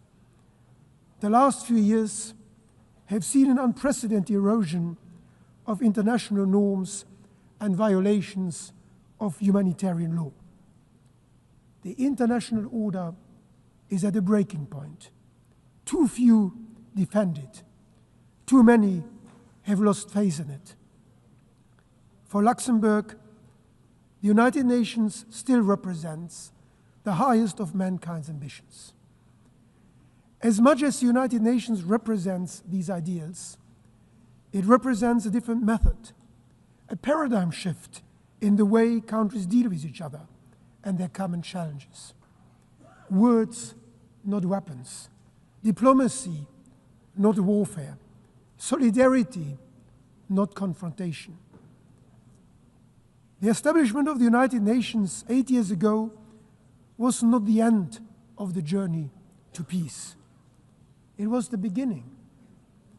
That journey must be made anew every single day. One that Luxembourg will always be ready to pursue.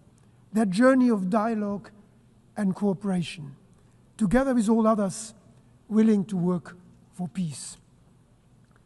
Because war, with all its horrible results, is nothing but the final expression of that radical unwillingness to compromise at the root of all human conflict, that stubborn refusal to even listen to the other side. It is this uncompromising spirit that starts wars, creates divisions, and hinders progress, leaving all of us worse off. The United Nations, however, represents the opposite spirit. It stands for the relentless pursuit of compromise, for the formidable power of reconciliation. But the United Nations as an institution cannot work wonders. Its success depends on all of us. It will work, its ideals can be achieved when we adopt this spirit, in all our decisions. When we work for comprehensive, just and lasting peace in Ukraine, respecting Ukraine's sovereignty, self-determination, and territorial integrity. When we work for an immediate ceasefire and full humanitarian access in Gaza, as well as at the same time for the immediate release of all hostages.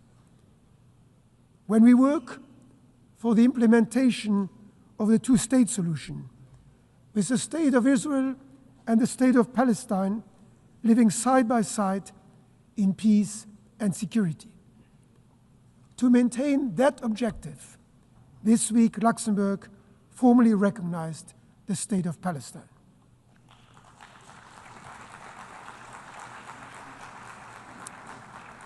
When we work to ensure equal rights, to educate all children, to eradicate hunger and disease, and to protect our cultural heritage. And when we work for a United Nations that is fit for purpose, with a more effective and more representative governance, and with the necessary resources to keep pushing us towards our ideals. Luxembourg will be a reliable partner in all these efforts, because we know the value of a stable, multilateral world order. We knew it 8 years ago when our predecessors signed the Charter, and we know it today as one of the largest per capita donors to official development assistance, consistently contributing 1% of our gross national income. Just this week, Luxembourg signed 4 new strategic partnership frameworks with crucial UN agencies. Because the sad lesson of history is that, in the end, when war ends and the dust settles on ruined cities and unnecessary cemeteries, that uncompromising spirit must still give way. And we must still live together. We must still talk and work with each other. We still share a common planet and a common humanity. That realization lies at the origin of this great institution, giving those who lost the war the opportunity of a new start was one of the most far-sighted, even if the least intuitive decision of the 20th century. So I call on all countries to honor the promise made to mankind in San Francisco, that humanity would work together to abandon war and seek peace by taking a new approach, by following a different spirit, the spirit of the United Nations. One that puts dialogue first and makes every effort to settle differences by peaceful means, through mutually acceptable compromises. Let's do it to honor those working here and across the world in the interest of all of humanity, for food security, for refugee protection, for global health, for our environment. Let's do it to honor those generations before us who built this institution, giving us the opportunity to turn their legacy of hope into reality. And above all, let's do it to honor the generations yet to come, who have every right to expect growing up in a world of peace, freedom, and prosperity. Let's recall this spirit today, and let's remember it every day. Every day is a new opportunity to match our words with action, because ultimately, history will judge us by what we do. The United Nations can continue to count on Luxembourg in word and in deed. Thank you.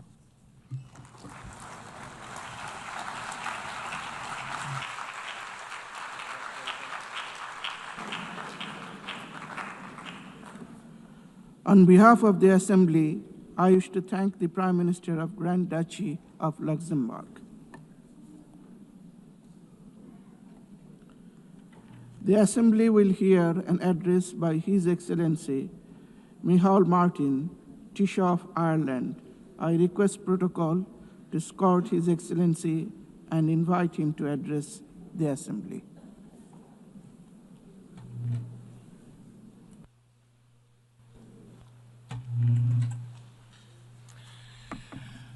President of the General Assembly, distinguished heads of state and government, Secretary General, Excellencies, friends.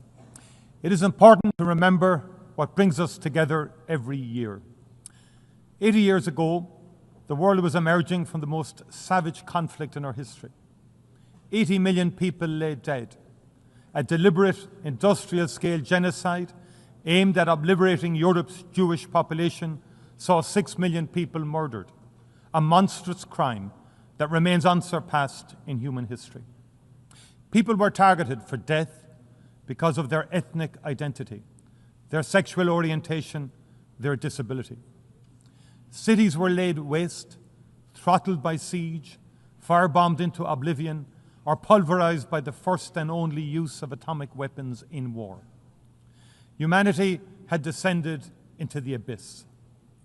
This United Nations was the phoenix that rose from that darkness the highest expression of our commitment to unite our strength to maintain international peace and security. It was the best attempt by those who had seen the worst of humanity to offer a different path to future generations.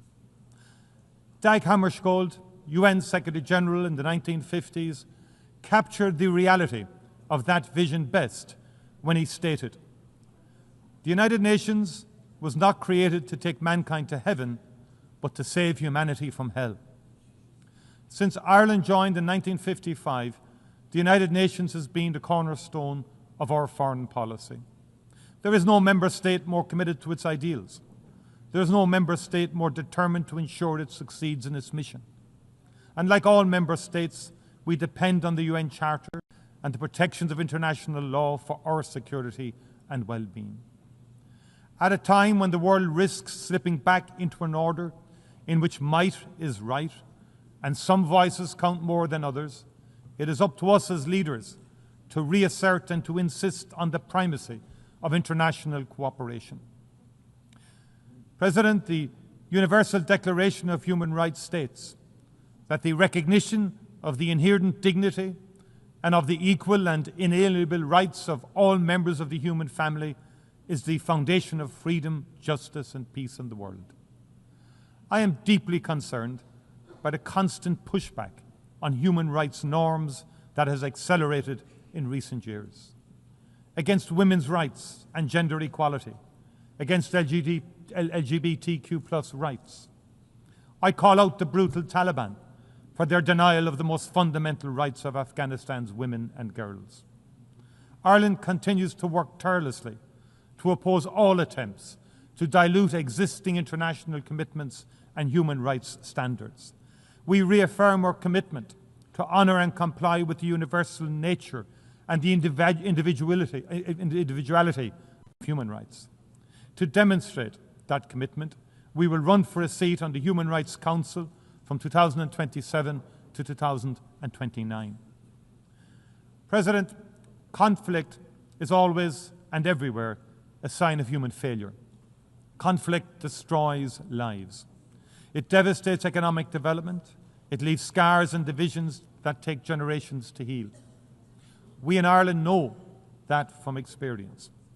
On Friday of last week, the Irish and British governments agreed a new framework for addressing the legacy of the conflict in Northern Ireland.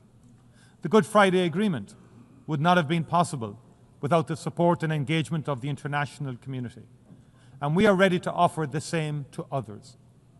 The Irish people are enormously proud of our 67 years of continuous UN peacekeeping, especially our engagement with UNIFIL and close connection to Lebanon. We remember the members of our defence forces who paid the ultimate price. Continued support for UNIFIL will be essential over the next 15 months to support the efforts of the Lebanese authorities, given the complexity and scale of the challenges in the region. President, in Sudan, a grave humanitarian catastrophe is unfolding. It is more than 2 years since war broke out, and it has unleashed the most unimaginable human suffering on the civilian population. More than 150,000 people are already dead. 12 million people displaced. Vicious sexual violence against women and children. Famine declared throughout the country. The world has failed Sudan.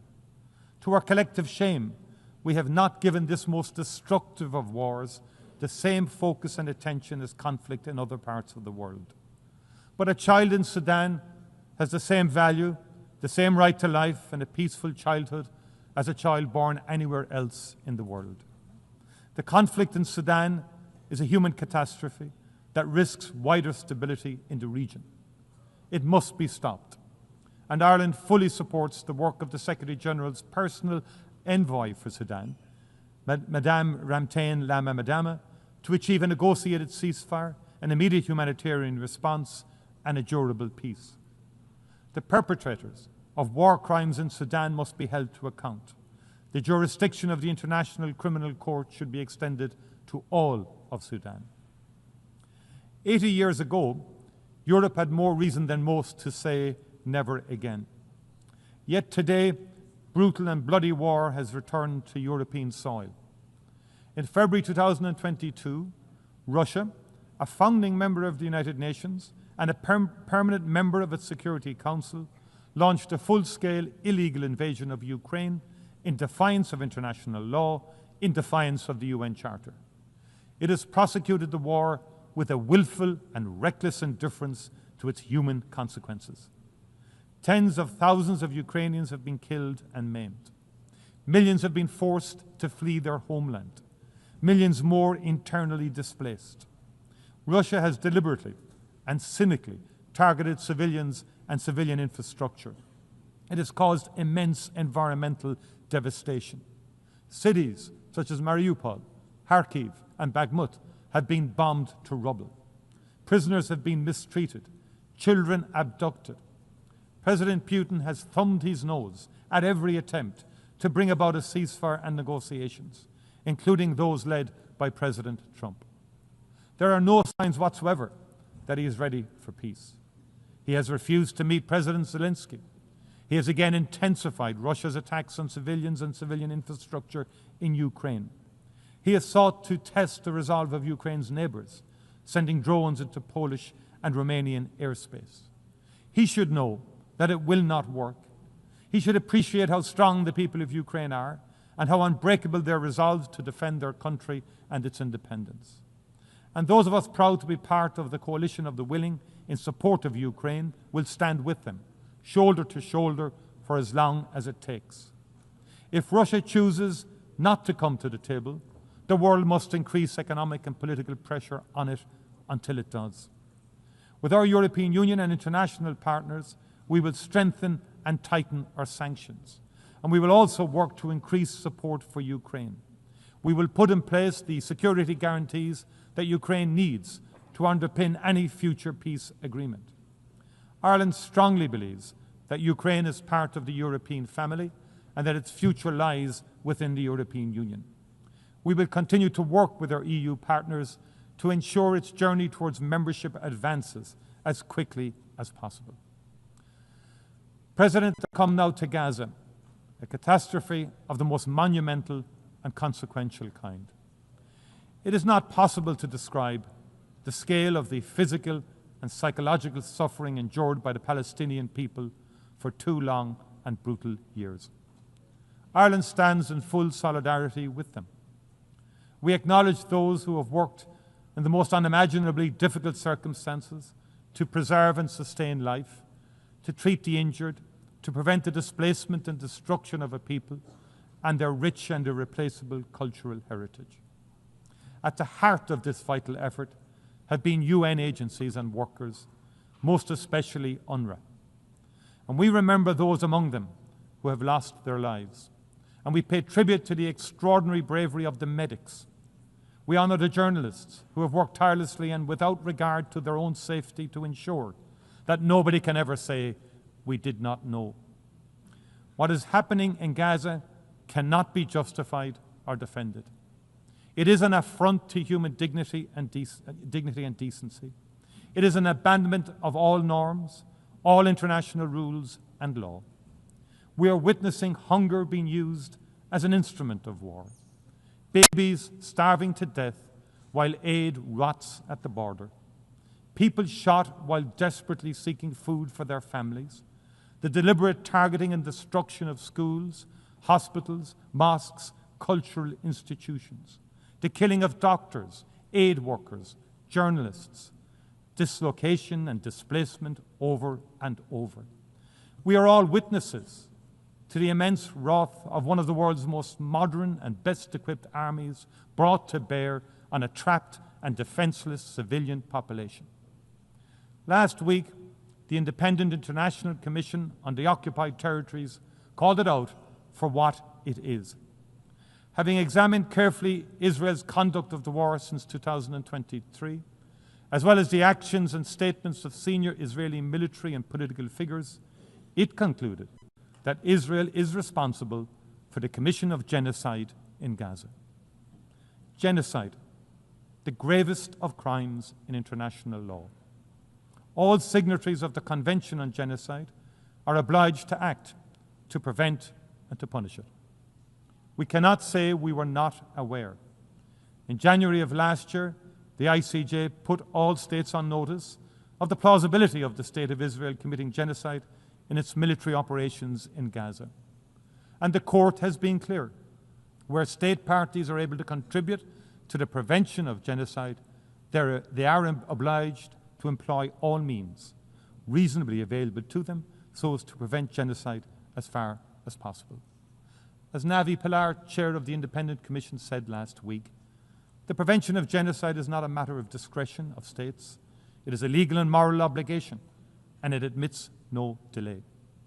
All members of this United Nations must reflect on what more they can do. And I especially call on those who have influence to use it urgently to maximum effect. I call on those who have provided and who continue to provide Israel with the means necessary to prosecute its war to reflect carefully on the implications of their actions and the consequences for the Palestinian people. There cannot be business as usual in the face of genocide. As Navi Pilar has made clear, to do nothing is not neutrality, it is complicity. Ireland has intervened in the South African case at the ICJ.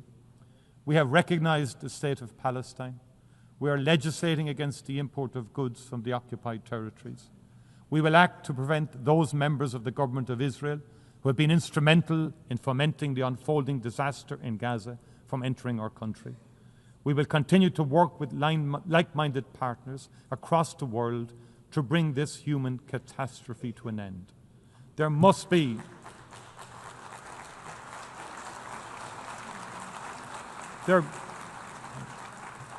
There must be an immediate ceasefire, the release of all remaining hostages, and unimpeded access for humanitarian and aid workers to Gaza.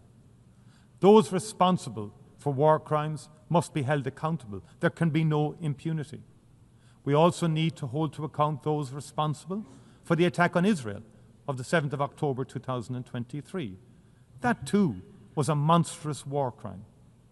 I appreciate the profound and continuing impact the trauma has had on the people of Israel.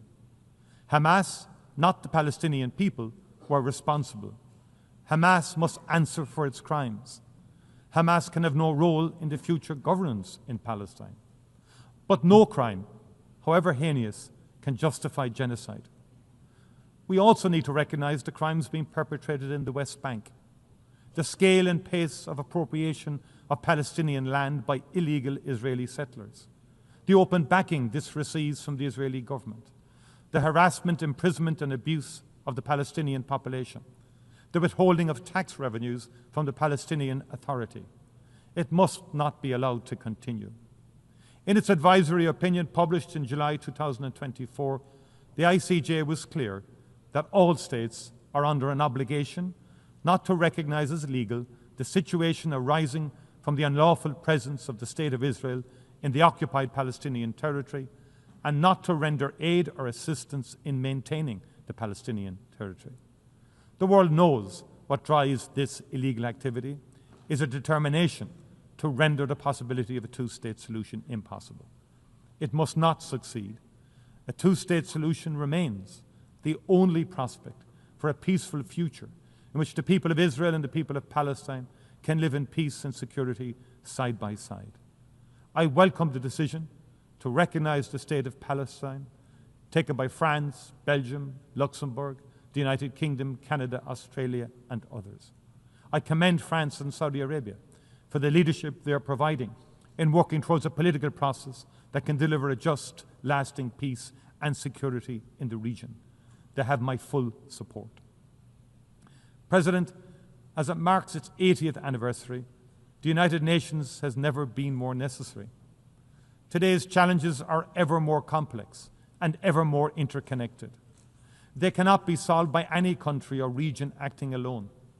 The threat to the future of our planet and the wonder of its biodiversity, the need for development, leaving nobody behind, the health and well-being of our people, the protection of our shared cultural heritage in all its magnificent diversity, the stability of our economies and our ability to trade fairly, the immense opportunity of the digital revolution, but also the potential consequences for our shared humanity.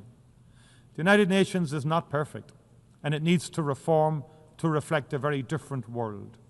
I pay warm tribute to the role that Antonio Guterres has played as Secretary General during his term in office in that regard. The UN continues to represent the best of humanity. If it falters, it is not because it is no longer relevant, it is because we as leaders have let it down. Let this be remembered as a time when we reaffirmed our commitment to multilateralism, to the rule of law, to a reformed United Nations fit for purpose and for the future. As we did in the Charter, let us seek to save this and future generations from war. Let us reaffirm our faith in fundamental human rights, the dignity and worth of each human person. Let us work to establish conditions in which justice and respect for international law can be maintained. And as we pledged in the Charter, let us never cease to promote social progress and better standards of life for all in ever larger freedom. Thank you very, very much indeed. Thank you.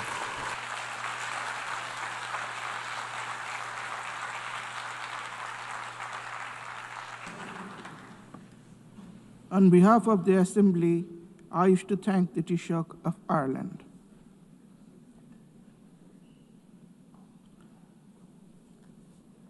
The Assembly will now hear an address by His Excellency Muhammad Yunus, Chief Advisor of the Interim Government of the People's Republic of Bangladesh. I request protocol to please escort His Excellency and invite him to address the Assembly.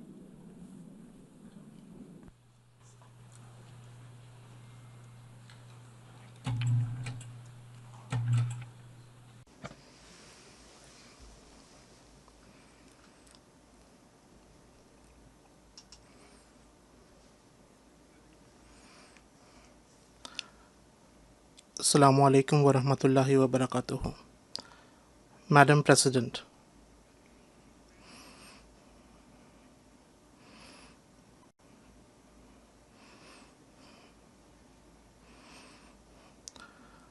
I congratulate all member states on the 80th anniversary of the UN Charter.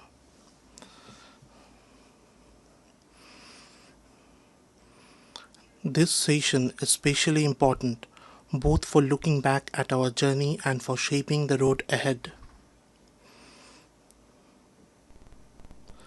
Over the past 8 decades, the UN has steadily expanded its scope of work and deepened its engagement in many areas. It has played an indispensable role in advancing peace and security, in promoting human rights, in improving lives across the world, and in upholding justice, fairness, and equality. Because of the UN, today more than 130 million vulnerable people in 120 countries receive urgent food and humanitarian support. Nearly 45% of the world's children are immunized through its efforts. Its agencies stand by those in distress, delivering food, clean water, sanitation, vaccines, and other life-saving services in every corner of the world. At the same time, we have also witnessed the limitations of the UN in resolving conflicts between states and in confronting major global challenges. Yet, on the whole, its role has been overwhelmingly positive and beneficial for humanity. Madam President, last year, in this August Assembly, I spoke to you from a country that had just witnessed a popular uprising. I shared with you our aspirations for transformation. Today, I stand here to tell you how far we have come on that journey. Out of every 100 people on this planet, nearly 3 live in Bangladesh. But our story is not important because of our numbers, nor because of our geopolitical location. Our story matters because it is a reminder of the extraordinary power of ordinary people. It matters because it inspires hope among nations everywhere that no matter how deep the crisis, no matter how impossible the solution may seem, the path to renewal is never lost. Madam President, Bangladesh was born in 1971 through a bloody struggle for equality, for human dignity, and for social justice.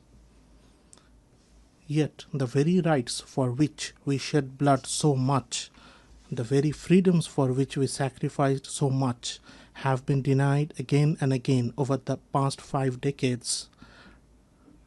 Time and again, spearheaded by our youth, the people of Bangladesh have risen, endured sacrifice, and reclaimed those rights.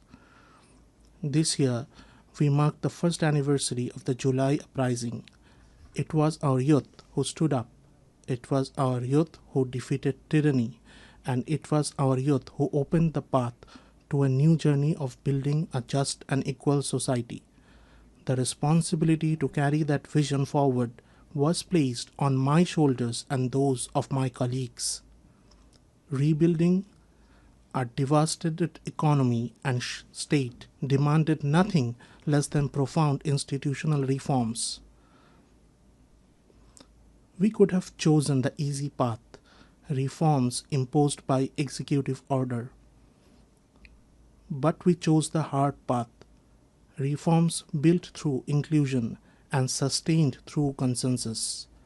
We chose the path that endures. Our goal is clear: to create a democratic order where power is balanced, where no autocrat can ever return, where no elected leader can destroy democracy, and where those who are meant to protect the people can never again prey upon them. To realize this vision, we established 11 independent commissions on governance, judiciary, elections, public administration, law enforcement, anti-corruption, women's rights, and other vital areas. These commissions consulted citizens, studied deeply, and produced detailed proposals for reform. To anchor these reforms in permanence, we created a National Consensus Commission, which brought together more than 30 political parties and coalitions. Its aim was simple yet historic: to forge a collective pledge that transcends party line. That effort succeeded. On the first anniversary of July uprising, we stood together on one stage and announced the July Declaration, a time-bound commitment to reform. That commitment means that no matter who wins the next election, the reform process will not stop, will not reverse, and will not be undone. Now, as we prepare for next elections in February next year, we remain steadfast in carrying forward reforms that place citizens at the center. Our focus is unchanging: transparency, accountability, and the rule of law. Madam President, within weeks of assuming office last year, I invited the UN High Commissioner for Human Rights to Bangladesh. The task was clear: to investigate and document human rights violations and atrocities committed by the fallen autocracy. Their team carried out field investigations and submitted a detailed report. Along with their findings, they made important recommendations to ensure that such crimes are never repeated. We have incorporated those recommendations into our national reform process. Even before the last General Assembly session, Bangladesh acceded to the International Convention for Protection of All Persons from Enforced Disappearance. we are now drafting necessary legislation to give full effect to its provisions at the national level. This year, we joined the optional protocol to Convention Against Torture, and we are working to establish an independent national mechanism to prevent torture in line with its requirements. To strengthen our transformation from a repressive authoritarian system in a democratic order that protects human rights, we have also authorized a 3-year mission of the Office of the High Commissioner for Human Rights in Bangladesh. This mission has already begun its work, providing technical support to help us build strong and lasting safeguards. All these steps and commitments reflect the aspirations of our people, and those aspirations are clear: to build a democratic, inclusive, and pluralistic society. Madam President, at the heart of our development strategy lie 3 guiding principles: good governance, social inclusion, and sustainable development. From the bitter lessons of the past decade and a half, we know this truth. Without accountability, development is temporary. Without accountability, development is fragile. Infrastructure projects driven by corruption and narrow political interests not only burden the economy, they fail to serve the people. When we assumed responsibility, we uncovered the vast scale of corruption and theft of public resources and the severe economic vulnerability it had created. We are determined to put an end to this so that development is never again used as an excuse to plunder the wealth of the people. To stabilize the fragile economy, we have taken difficult but necessary reform decisions. Among the most important reform is the revenue collection system. For the first time, legislation has been enacted to separate policymaking body from the implementing authority. This ensures transparency and accountability, and it will expand our revenue base. These measures are fully aligned with the severe commitment adopted at the recent FFD4 conference. Just as Bangladesh is striving to implement reforms in line with the severe commitment, we hope that the developed world will also honor their responsibilities under that collective pledge. We also believe that reform of decision-making and governance in global financial institutions is urgently needed. Equally vital are an inclusive framework for international tax cooperation, coordinated global measures against illicit financial flows and corruption, and stronger international cooperation for the recovery of stolen and illicit assets. Madam President, recovering the illicit assets stolen from our country is now one of our highest priorities. In the past 15 years, billions of dollars were siphoned abroad through corruption. We are working tirelessly to bring this wealth back. Yet, legal processes in the concerned countries and different other obstacles are hurting our efforts. Without sincere political commitment from the countries concerned, we will not be able to recover these assets. The current global financial system has failed to prevent the illicit transfer of resources from developing nations. In some cases, the very rules of international financial institutions have enabled the movement of vast sums of illegal money into tax havens around the world. I call upon those countries and institutions that shelter such stolen assets: do not be complicit in this crime. Return the wealth to its rightful owners, the farmers, the workers, and the ordinary taxpayers.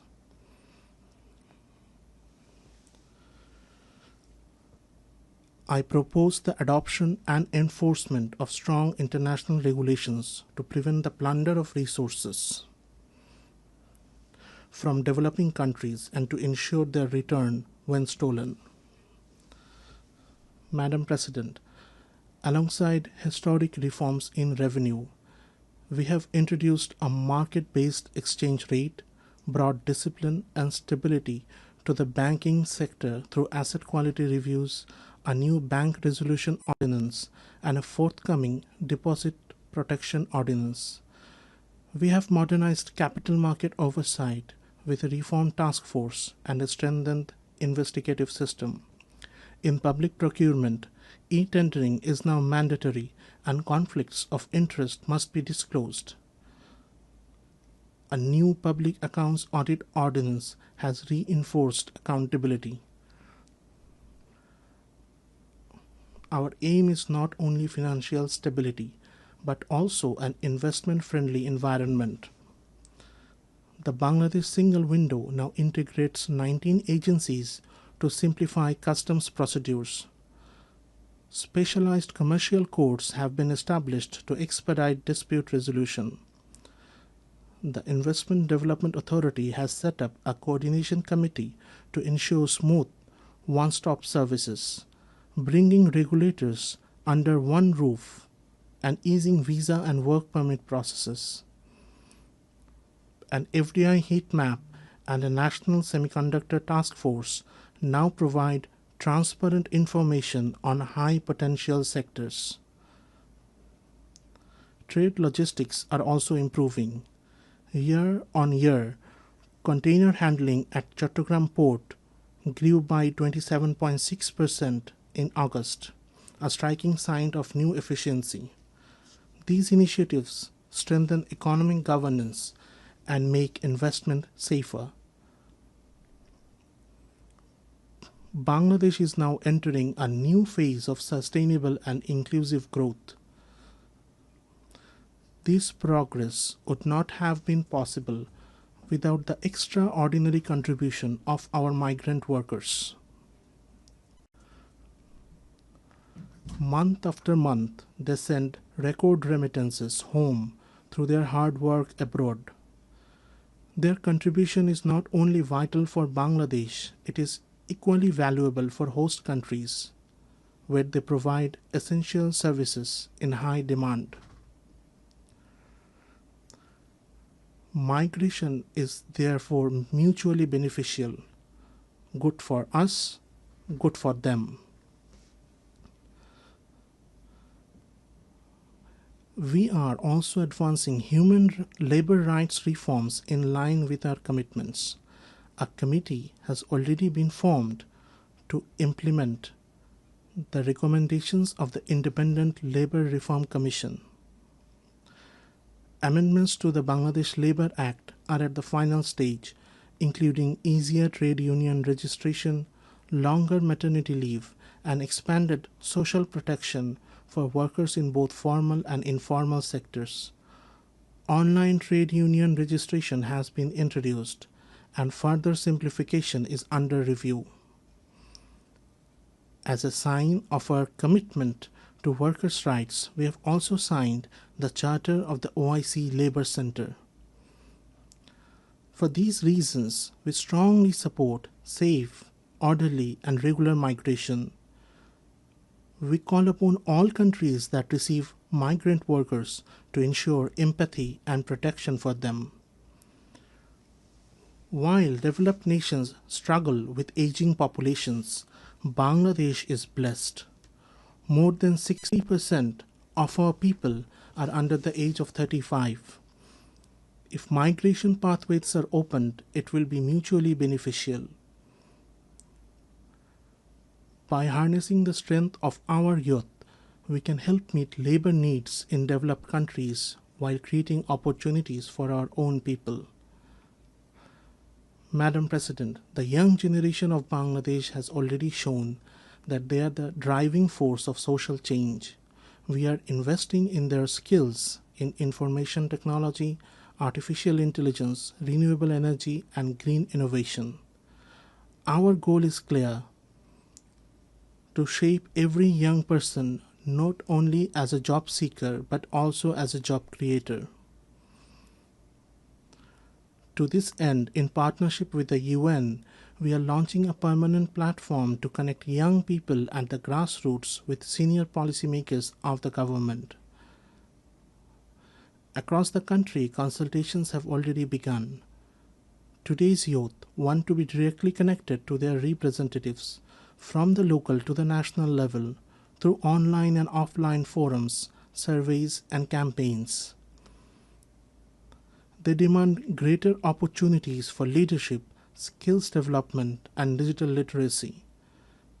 They call for accountability in this process with regular progress reports and continuous dialogue.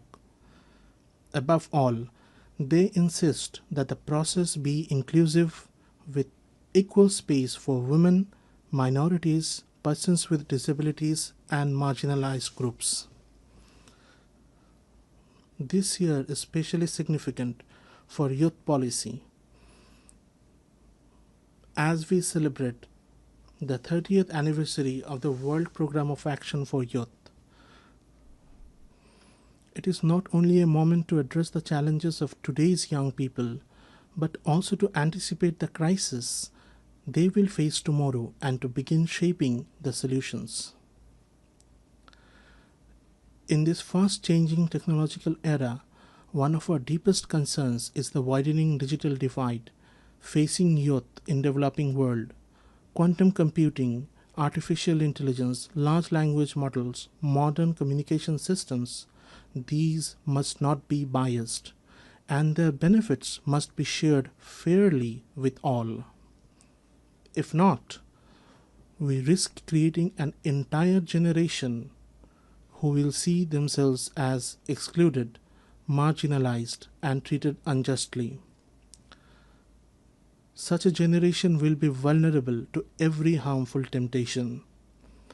We believe that to shield young people from this risk and to spread the benefits of technology to all, technological innovation alone is not enough. We also need social innovation.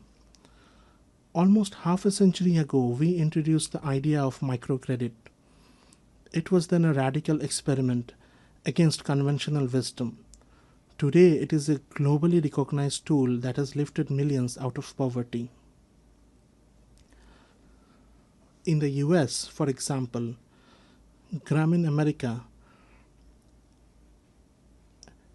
has disbursed more than $6.2 billion till date to low-income women entrepreneurs with repayment rates close to 100%.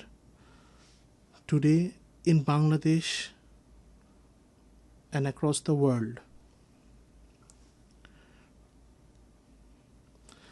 we are advancing the idea of social business. It is a form of business where profits are entirely reinvested for social good. Social business has shown that the entrepreneurial spirit of every human being can be harnessed for the welfare of society and the solving of social problems.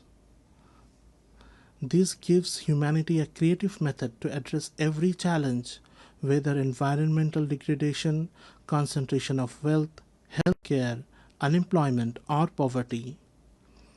It is a path that can be applied and sustained everywhere. Madam President, in confronting the climate crisis, the goal of limiting global temperature rise to 1.5 degrees Celsius has already slipped beyond our grasp.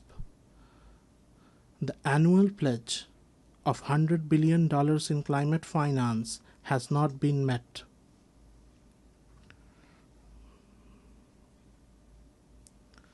Worse still, the small sums that are dispersed are often shown on paper as many times larger than what they really are. This is unacceptable. For the sake of our children's future, we must act now. The Loss and Damage Fund must be made fully operational.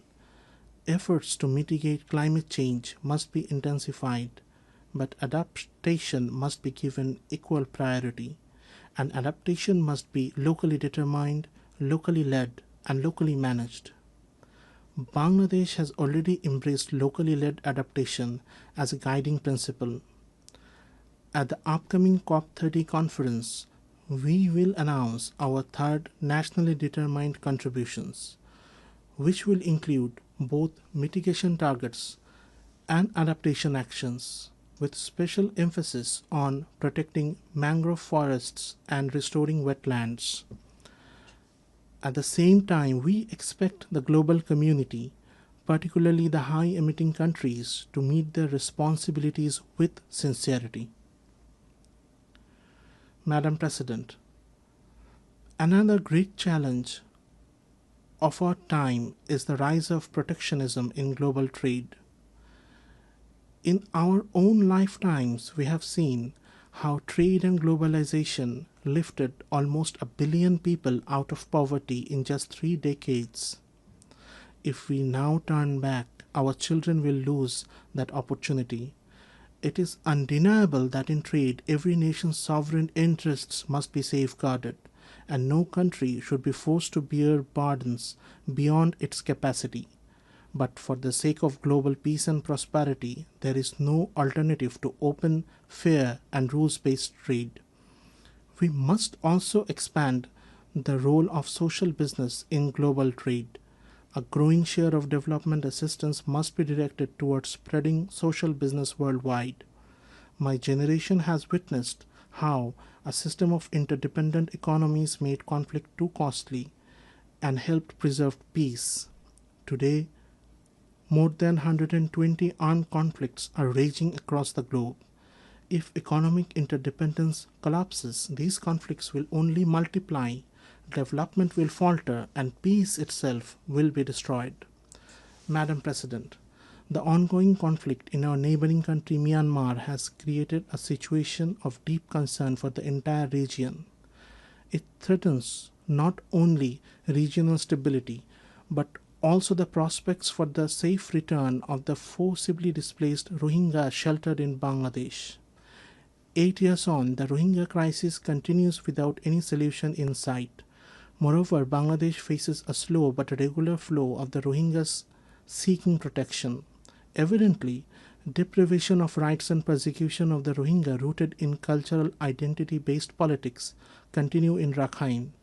Reversal of the process of marginalization of the Rohingya cannot wait any further. Most of the discriminatory policies and practices that made them vulnerable can be reversed, and remedial measures can be advanced without waiting for a comprehensive national political settlement in Myanmar. There must be a political solution to the problems in Rakhine involving the ethnic stakeholders there so that the Rohingya become part of the Rakhine society with equal rights as equal citizens.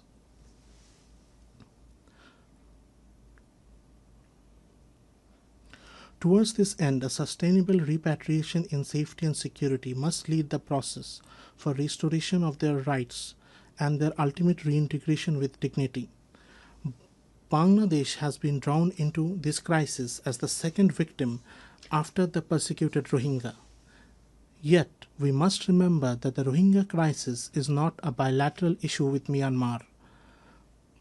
Bangladesh has been realizing its part of obligation as a responsible neighbor and a committed member of the international community. But our collective goal of maintaining a minimum standard of living in the camps face a situation of potential collapse given the funding crunch. The World Food Programme warns of a critical funding shortfall for its emergency response. Without urgent new funding, monthly ration may have to be halved to a paltry $6 per person, pushing the Rohingya deeper into hunger, accentuating their malnutrition, and forcing them to resort to desperate measures. Further cuts will no doubt intensify protection and security risks transcending much beyond the camps. Hence, I call upon existing donors and to come forward with enhanced contribution and potential donors to make announcements of generous contribution to prevent this catastrophic situation. The international community, beyond new and enhanced funding for humanitarian assistance, must apply pressure on Myanmar or the non-state actor in Rakhine to bring positive changes there and to seek political solutions urgently. The neighboring countries must assume their responsibilities. Bangladesh will remain available for any assistance or contribution needed towards stabilization of Rakhine that the international community collectively agrees. Bangladesh expects that the upcoming high-level conference on 30 September will galvanize global resolve and generate concrete international support for the Rohingya, with the topmost priority of diversified and additional funding. Parallelly, It must agree on a process with time-bound deliverables as part of a globally accepted roadmap towards seeking permanent solutions to the Rohingya crisis. Madam President, this year, conflicts have scarred almost every corner of the globe, in Europe, in South Asia, and in the Middle East. We live in the most densely populated region of the world. Nowhere else do so many nuclear armed states exist in such close proximity. That is why we in Bangladesh deeply understand the urgency of disarmament and the prevention of nuclear proliferation. We call for the revival of global arms control treaties that have grown weaker with time.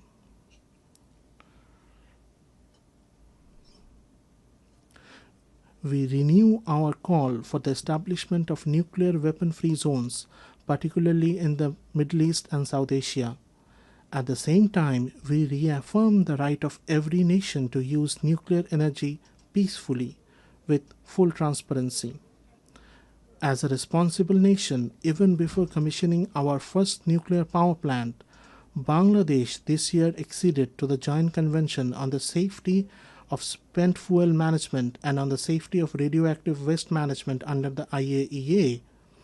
By doing so, we reaffirm our commitment to the highest standards of nuclear safety and transparency. Madam President, I have always spoken the language of hope. I have never believed in frightening people into action, but today I must depart from that habit, for the truth before us is frightening.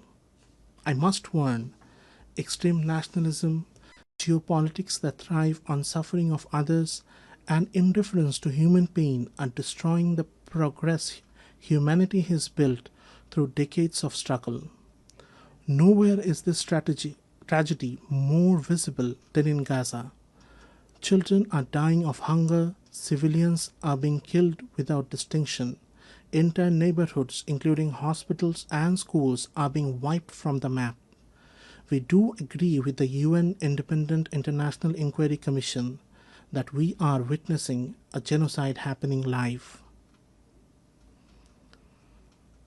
Unfortunately, on behalf of the humanity, we are not doing enough to stop it. If this continues, neither future generations nor history will forgive us. On behalf of the people of Bangladesh and of conscientious citizens across the world, I once again make a strong appeal. The two-state solution must be implemented now through the establishment of an independent state of Palestine with East Jerusalem as its capital. Only on the basis of the pre-1967 borders, with Israel and Palestine living side by side in peace, can justice be done. Madam President, in Bangladesh, we believe that we must build a culture of peace, one that rests on the values of tolerance, non-violence, dialogue, and cooperation at every level of society.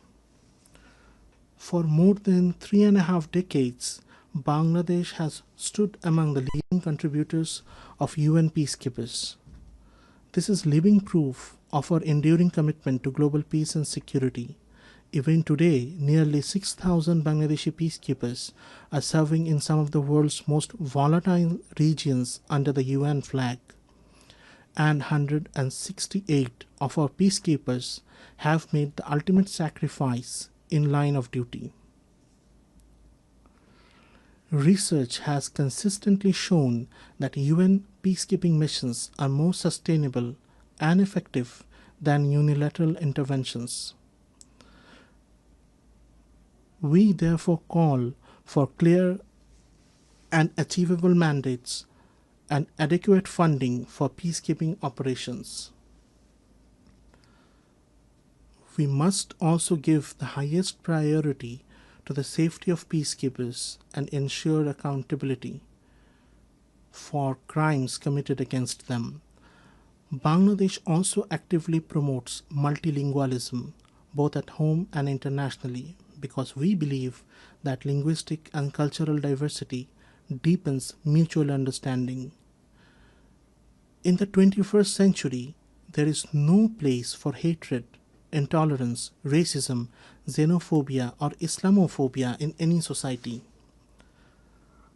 Yet today, disinformation and hate speech have become matters of grave concern. In the aftermath of the last year's popular uprising in Bangladesh, certain vested groups deliberately spread false narratives, and such disinformation continues even now. The problem has been compounded by the deliberate use of fake news and artificial intelligence-driven deepfakes, which make the situation even more dangerous.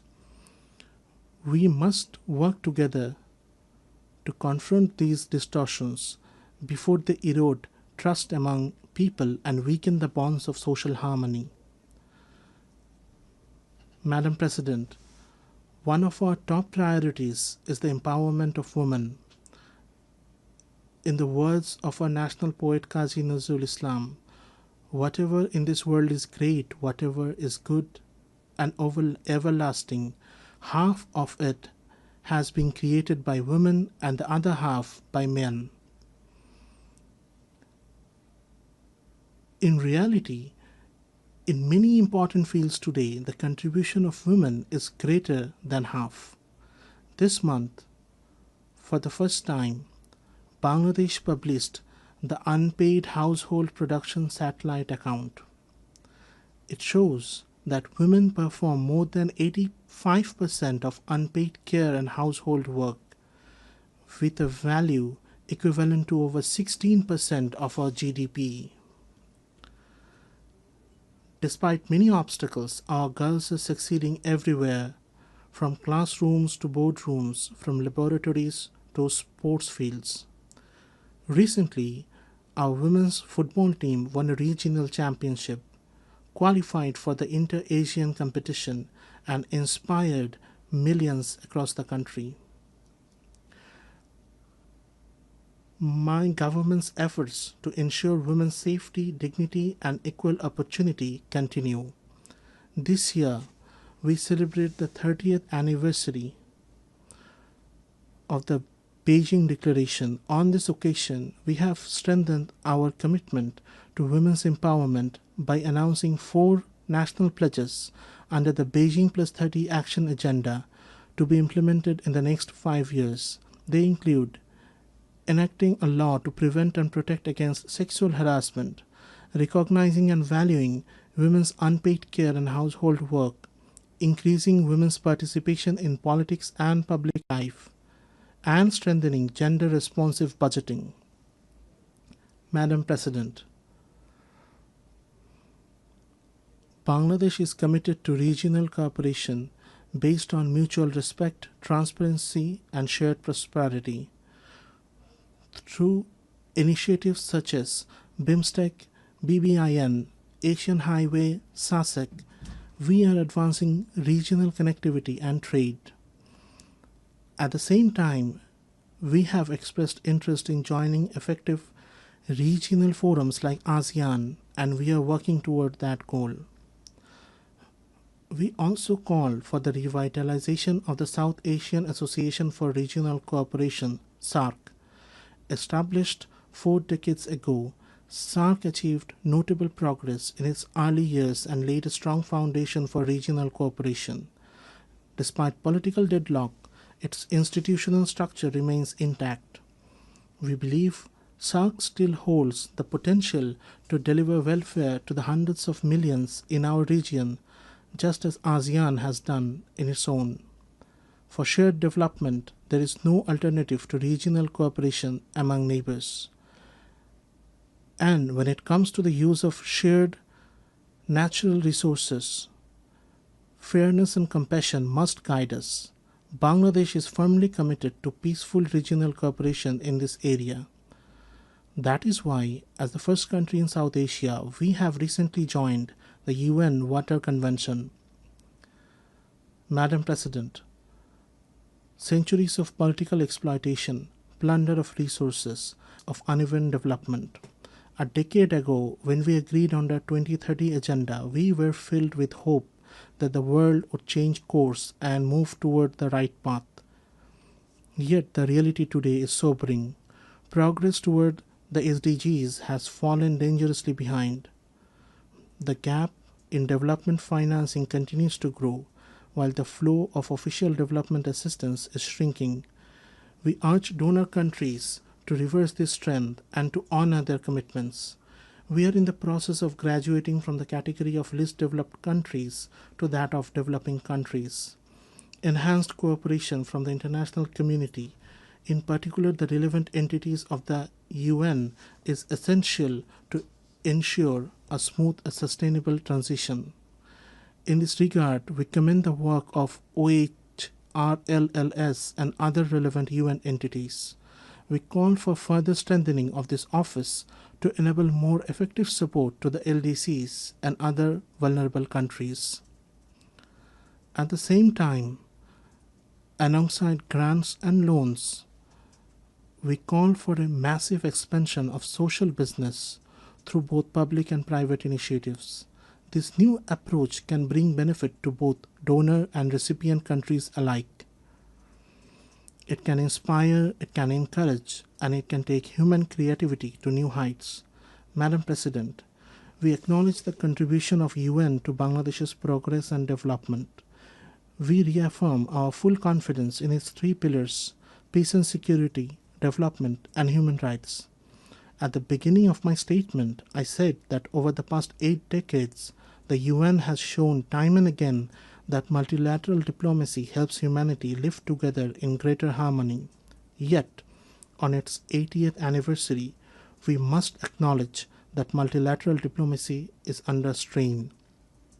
The tensions of unequal bilateral relations have once again proved that multilateralism remains our last and best resort. To keep the UN, the custodian of multilateralism, alive and vibrant, we call for full transparency and sincere dialogue among member states. The United Nations must continue to evolve and adapt if it is to meet today's challenges and fulfill our collective aspiration for multilateralism. In this spirit, we welcome the Secretary General's UN 80 initiative, but we must also insist reform must not weaken multilateralism or silence the voices of developing countries. Reform must have one goal only: to bring about real and positive change on the ground. Madam President, last year our people proved that injustice in this world is not eternal. They proved that change is not only possible, it is inevitable. We must remember that the challenges ahead cannot be met by any single country alone. And we must also remember that in today's world, where one nation falls into crisis, when crisis erupts in one corner of the globe, the security of the whole world is put at risk. We must move forward with the dream of building a world of 3 zeros. Our young generation will grow as the soldiers of that dream. Before them will stand 3 goals: zero carbon, zero wealth concentration, and zero unemployment. On this foundation, they will build their world. Let the dream of a 3-0 world be the dream of all nations united in this assembly. With this hope, I conclude my statement. I thank you all.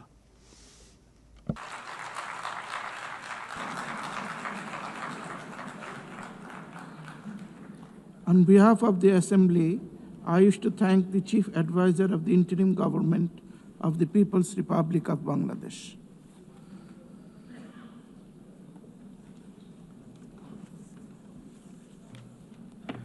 The Assembly will now hear an address by His Excellency Robert Blair, Prime Minister of Republic of Malta. I request protocol to please escort His Excellency and invite him to address the Assembly.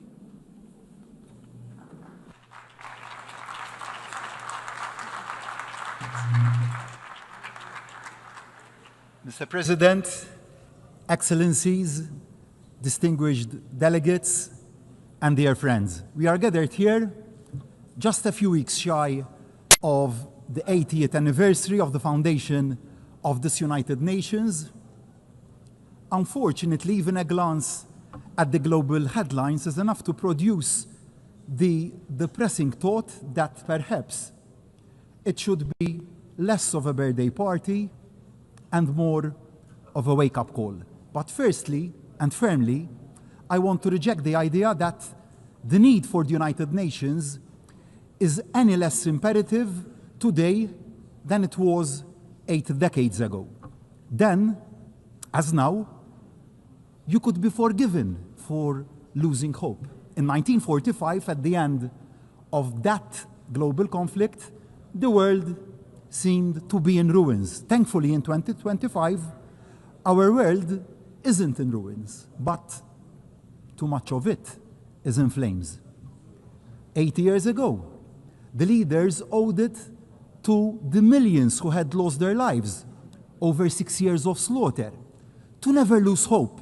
So do we, as leaders of today, owe it to every citizen that we serve to similarly never lose hope, to never lose sight of the founding principles that brought the countries of the world together, to never allow that which divides us to obscure the much greater values that unite us, to never give in to pessimism or cynicism about what the future can hold.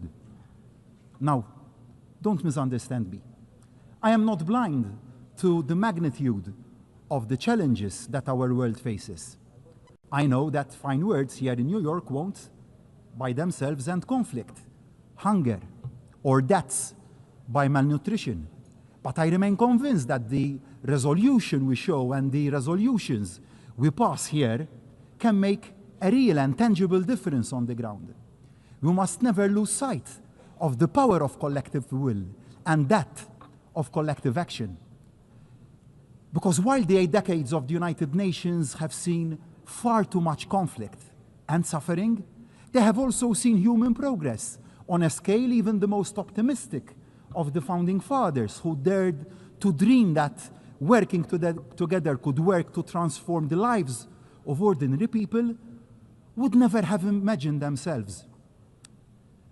Let me cite just one example. In 1945, global life expectancy, war aside, was in the mid-40s. Children born this year, in 2025, can expect to live in their mid-70s. Now, that didn't happen by luck or by accident. It happened by will and resolve. It happened by effort. And it happened also because of the positive work being conducted by the agencies of this United Nations. And it is not just in terms of life chances that the United Nations has had a positive, transformative impact. The values inscribed in the founding charter had a profound effect on the journey to self-determination of so many nations, like my own, Malta. In 1945, Malta was still a colony, a British military and naval base. In 2025, Malta is a proud republic since 1974 and independent since 1964, playing its part at the pivotal crossroads of 2 continents. So, the country I am honored to lead will never turn its back on the possibilities that the principles of our United Nations offer to deliver solutions to even the gravest of challenges. Perhaps the gravest of those challenges that the world faces is division. Barriers are being built when they should be coming down and dismantled. And those barriers really are already proving obstacles to the exchange of trade, innovation, ideas, of hope that our world needs. In thinking about this throwing up of barriers, I thought of some words of the late US President, Ronald Reagan. In his 1985 State of the Union address, he had said, there are no constraints on the human mind, no walls around the human spirit, no barriers to our progress except those we ourselves erect. And who can forget the 4 simple words which changed the course of history that President Reagan himself delivered 2 years later when he stood in front of the Berlin Wall and dared to say directly to the Soviet leader, Mr. Gorbachev, tear down this wall. So I say to each and every one of my fellow leaders, let us tear down the walls together. Let us dare to say the seemingly unsayable. Let us dare to achieve the seemingly unachievable. Let us dare to make the changes needed, no matter how seemingly overwhelming the odds. We must not be afraid also to make those changes closest to home in the very way this United Nations works. The biggest threat to the future of our United Nations doesn't come from those who want to tear it down, but it comes from those who say that in the face of that pressure, we should barricade ourselves in and reject the idea of change and reforms. It comes also from those who say that to admit imperfections and weaknesses in the way that we work is to give comfort to those who decry and belittle the very idea of the United Nations. That couldn't be more wrong. What empowers the opponents is any hint of an organization with its head buried in sand. A bunker, a fortress mentality would be fatal. The status quo simply isn't an option. We need to deliver a United Nations that is smarter and, of course, fairer. And we need to accelerate the pace of change to do just that. The change has also to begin at the top. I want to take this occasion to pay tribute to the Secretary General and his unwavering commitment and dedication to the cause of peace. Thank you, Antonio. But no one can say that the big power horse trading that has marked every single election of a Secretary General has been an edifying sight. We often reach the right outcome, and that is good and positive, but we certainly go the wrong way about it. We need to do better. The process to find a worthy successor to Secretary General Guterres must be a step change in the way that we work. The selection process must be transparent, inclusive, and based on merit, not political bargaining.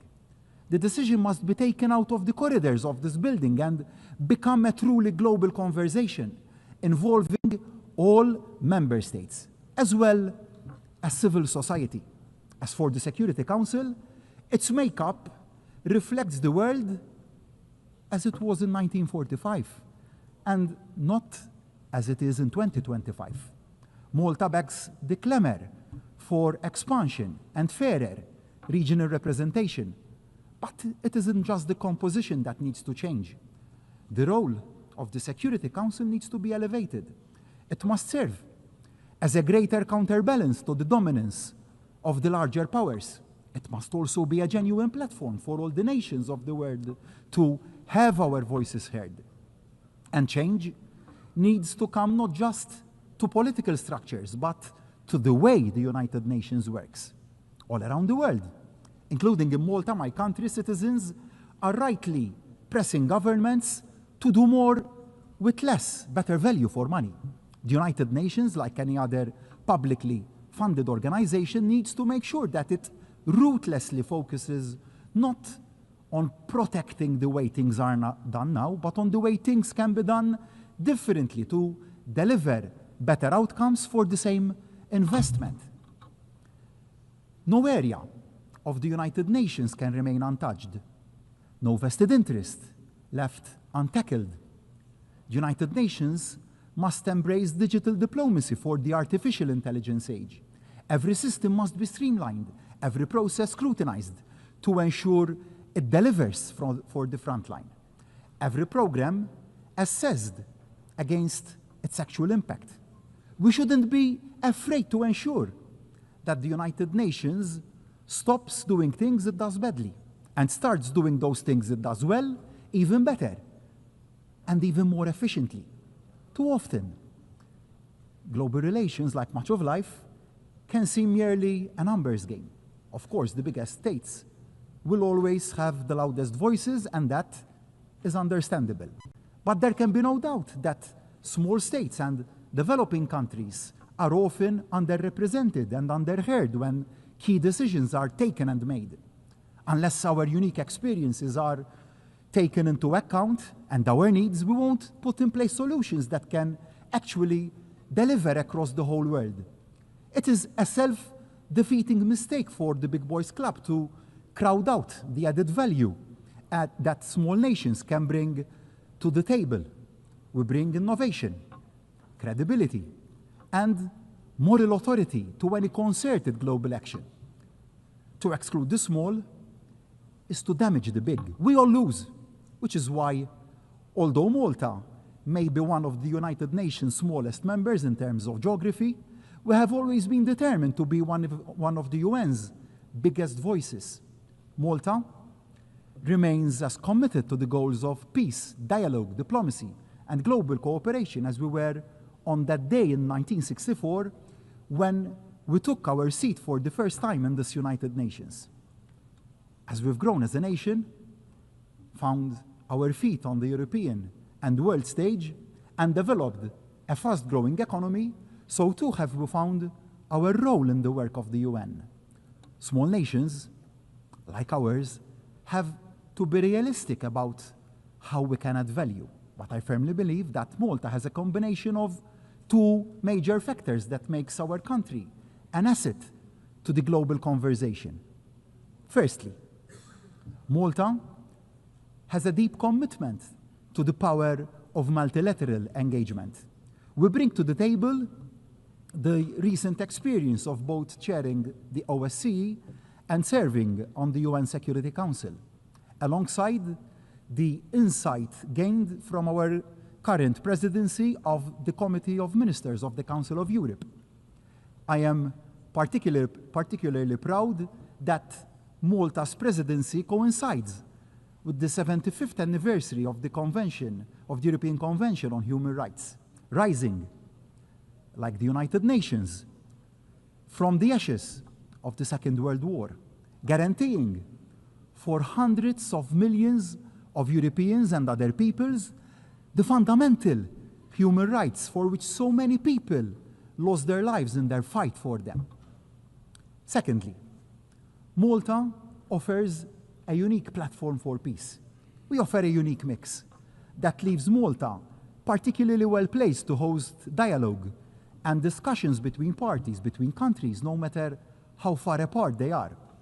Our geography at the crossroads of two continents, our neutrality enshrined in our constitution, our diplomatic tradition as a respected and knowledgeable fair broker.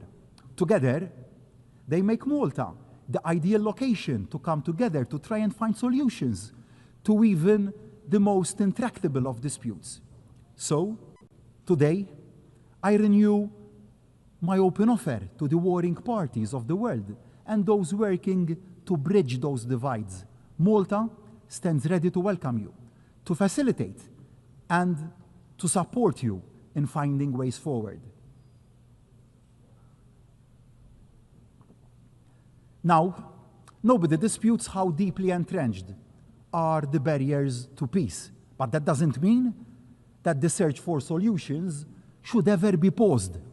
Thinking back and going back to President Reagan when he dared to call for the walls, physical and political, that were dividing Europe to be torn down, many had dismissed it as an impossible dream, unrealistic, never going to happen.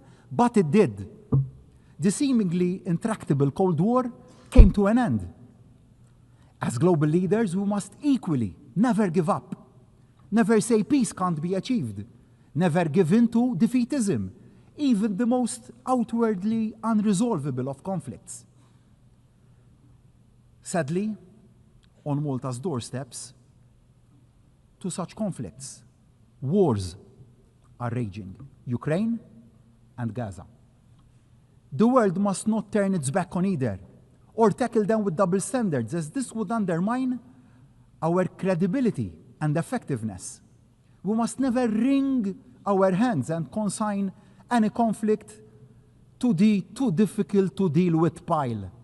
It is now 3.5 years since Russia's unprovoked and illegal invasion of Ukraine. Malta remains resolute now as it was then in demanding a lasting and just peace that guarantees Ukraine's sovereignty. This is the only solution which will adhere to the spirit of both the UN Charter and international law.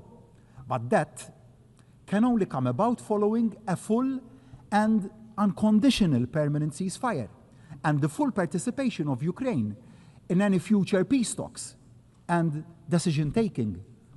Malta stands firmly with our fellow EU members in believing that we must keep the strongest possible pressure on the Russian economy to force the Russian government to see sense and engage in genuine and constructive dialogue. Slava Ukraini. So too must there be an immediate and permanent ceasefire in Gaza. The suffering of so many thousands of innocent civilians must come to an end now. It must come to an end now. Yes, the remaining hostages must be released immediately by Hamas. International humanitarian aid must be allowed to flow in Gaza without impediment. It is so morally wrong and inhuman that so many innocent people are dying of hunger and severe malnutrition. These atrocities must stop now. We cannot allow the further killing of thousands of innocent people, babies, children, youth, the elderly and the frail to continue and turn our heads the other way because of improper considerations. We cannot remain silent. Decisive and effective action needs to be taken without any further delay. I cannot bear to see anymore the physical and psychological pain and suffering in the eyes of the young children we bring over to Malta from Gaza to give them a better future. Children, young children with mutilated bodies who are supposed to be celebrating the innocence of their youth and the best period of their lives. The parents who have lost their young children. And I ask, why? When leadership should be about humanity and empathy, and not about who can inflict maximum damage to win a war or wipe out a nation or its people. I was proud this week to stand with other world leaders and add Malta to the growing list of allies recognizing Palestinian statehood. After tens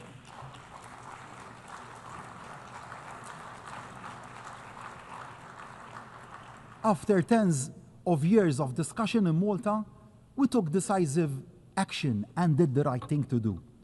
I owe this to Ibrahim, a 15-year-old icon of the resilience and strength of the Palestinian people. Ibrahim is now receiving the best medical care and prosthetics in Malta after having both his legs blown off and severely injured by a missile fired from a drone in Gaza. His friends were killed in the same accident. These are the daily realities in Gaza, and we have to stand up and be counted. Not doing so would mean that we are complicit in what is happening. Now, a viable two-state solution, no, isn't a reward for Hamas. It is the exact opposite. It is the only way, in actual fact, to finally banish evil of Hamas. It is the only solution that can deliver the sustainable and peaceful future that both peoples wish for and deserve. Of course, the road to a fair two-state solution is a long one, fraught with difficulties. But just because something is hard doesn't mean it is impossible. The world owes to Israelis and Palestinians alike to pursue this path to peace. Indeed, the world faces a stark choice. In too many areas of life, too many barriers are being erected. When too many countries pull up the shutters and turn in on themselves, it is small island nations like Malta that pay the highest price and take the biggest hit. Let me be clear, security is the first duty of any government. Being against barriers doesn't equal being against sensible safeguards. Every nation has the right to take necessary steps to protect itself, but isolation doesn't make anyone safer, because as all the evidence of history shows, the greater the cooperation across borders, the greater the protection we can afford to our citizens.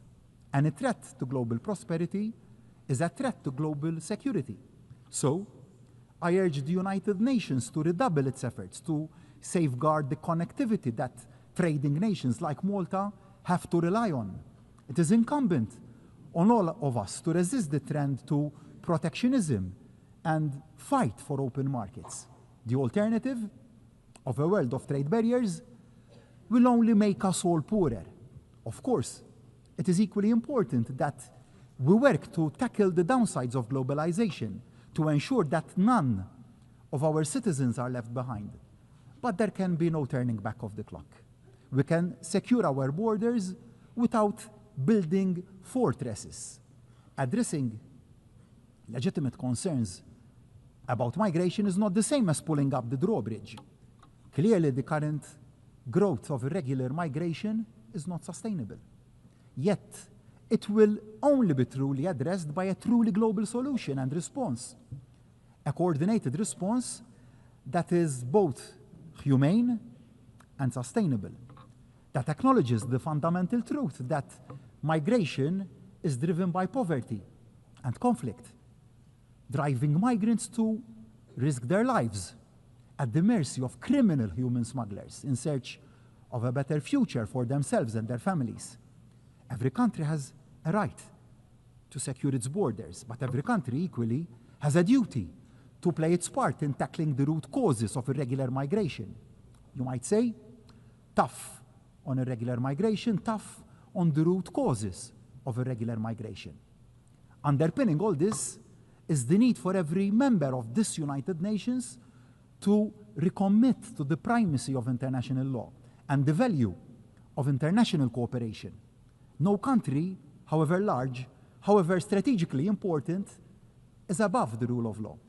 Might does not automatically equal right. Small states like Malta cannot afford the risks of a world where some ignore the laws when it suits them. Upholding the charter upon which this United Nations was born 8 decades ago isn't wide-eyed idealism. For nations like Malta, it is about our very survival, equally vital. For the survival of small island nation-states is the absolute necessity of stemming down the impact of man-made climate change. It would be too easy for a world waylaid by war to shrug its shoulders and claim it lacks the bandwidth to keep taking the actions needed to keep down the Earth's temperature. Malta, however, will keep working to amplify the voices of the small islands across the globe. As a small island state, we are at the front line of rising temperatures and rising sea levels. This isn't some theoretical threat. It is a challenge to our very existence. So Malta will continue to support indices like Corvi that bring home just how vulnerable small island states are to climate change. And we will maintain pressure for greater support to be given to those developing small island states where the threat is highest and fastest. But the cost of preparedness and adaptation is disproportionately high. They must be given the resources that they need to adapt. And the adaptation must not cause a financial burden on their citizens, to our citizens. Otherwise, we will lose their buy-in. And whilst reaching our climatic targets should, of course, not be put on the back burner. The competitiveness of our economies must also not be put on the back burner in the pursuit of those targets. Otherwise, we will miss the wood for the trees. Dear friends, let me conclude my remarks from where I began today. Yes, our world faces unprecedented challenges. In an age of instant communications, we are all exposed to the threats we all face like never before. They can seem utterly overwhelming. But as a world, we face two choices. We can give up hope, give up trying, or we can double down, step in and step up and never give up. Multilateralism is more important today than it was even in 1945. We won't keep our people safe, our planet protected, or our prosperity preserved unless we work together, listen to each other, and act in concert. So I say to my fellow leaders of all states, of all sizes, tear down these walls. Let us stop erecting new barriers. Let us knock down those existing walls, physical and metaphorical, that are standing in the way of progress. No more posturing, a lot more partnership.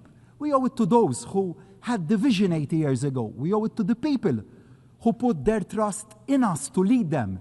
United Nations isn't perfect, but it is indispensable. So let us commit loud and clear to making it better. Better focused, better value, better at tackling the challenges of the next 80 years. And let that commitment start today. Thank you all.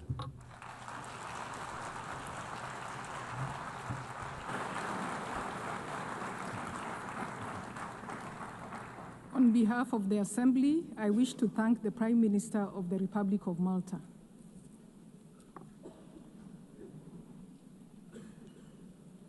The Assembly will hear an address by His Excellency Kyriakos Mitsotakis, Prime Minister of the Hellenic Republic. I request protocol to escort His Excellency and invite him to address the Assembly.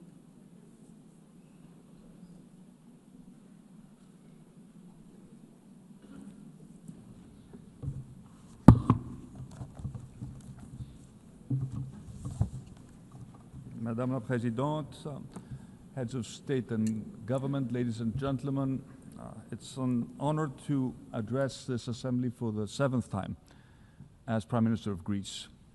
And as many other speakers have pointed out, this year carries a special weight as we celebrate the 80th anniversary of this United Nations. 80 years of hope, of struggle, of progress. And this milestone coincides with a very important moment for Greece, our 3rd tenure as a non-permanent member of the Security Council. And we accept this responsibility with honor and with a deep sense of duty as a nation that stood at the birth of this organization. And like so many other nations, my country came here devastated by the horrors of the Second World War. The Charter of the United Nations was not just a legal document, it was a commitment that never again should force prevail over the rule of law. And for 8 decades, the United Nations has defended peace, has advanced human rights, has expanded access to health, education, and equality for all. It has stood as a custodian of international law, safeguarding the rules and principles that make international cooperation possible. The United Nations was at the epicenter of a historic turning point. It gave voice to the hopes of people long denied freedom. Decolonization brought new nations into this assembly, and they brought with them their histories, their culture, their aspirations. And their participation helped redress historical injustices and transform the organization into a true reflection of the world's diversity. These achievements are real progress. They have made our world safer, fairer, and more prosperous, but they should never be taken for granted. They were won through effort and sacrifice, and they remain fragile. Ladies and gentlemen, a new global order is on the rise. Multilateralism is under strain, and fundamental tenets of the post-1945 world are being questioned. We witness attempts to revive the imperial ambitions of previous centuries. Revisionist narratives are resurging, and some leaders, unfortunately, remain trapped in the past, chasing illusions of a bygone glory. Might over right risks once again becoming the norm in international relations. A norm the international community has sought to overcome for more than 80 years. And this trend is strengthening at a time when global challenges continue to multiply.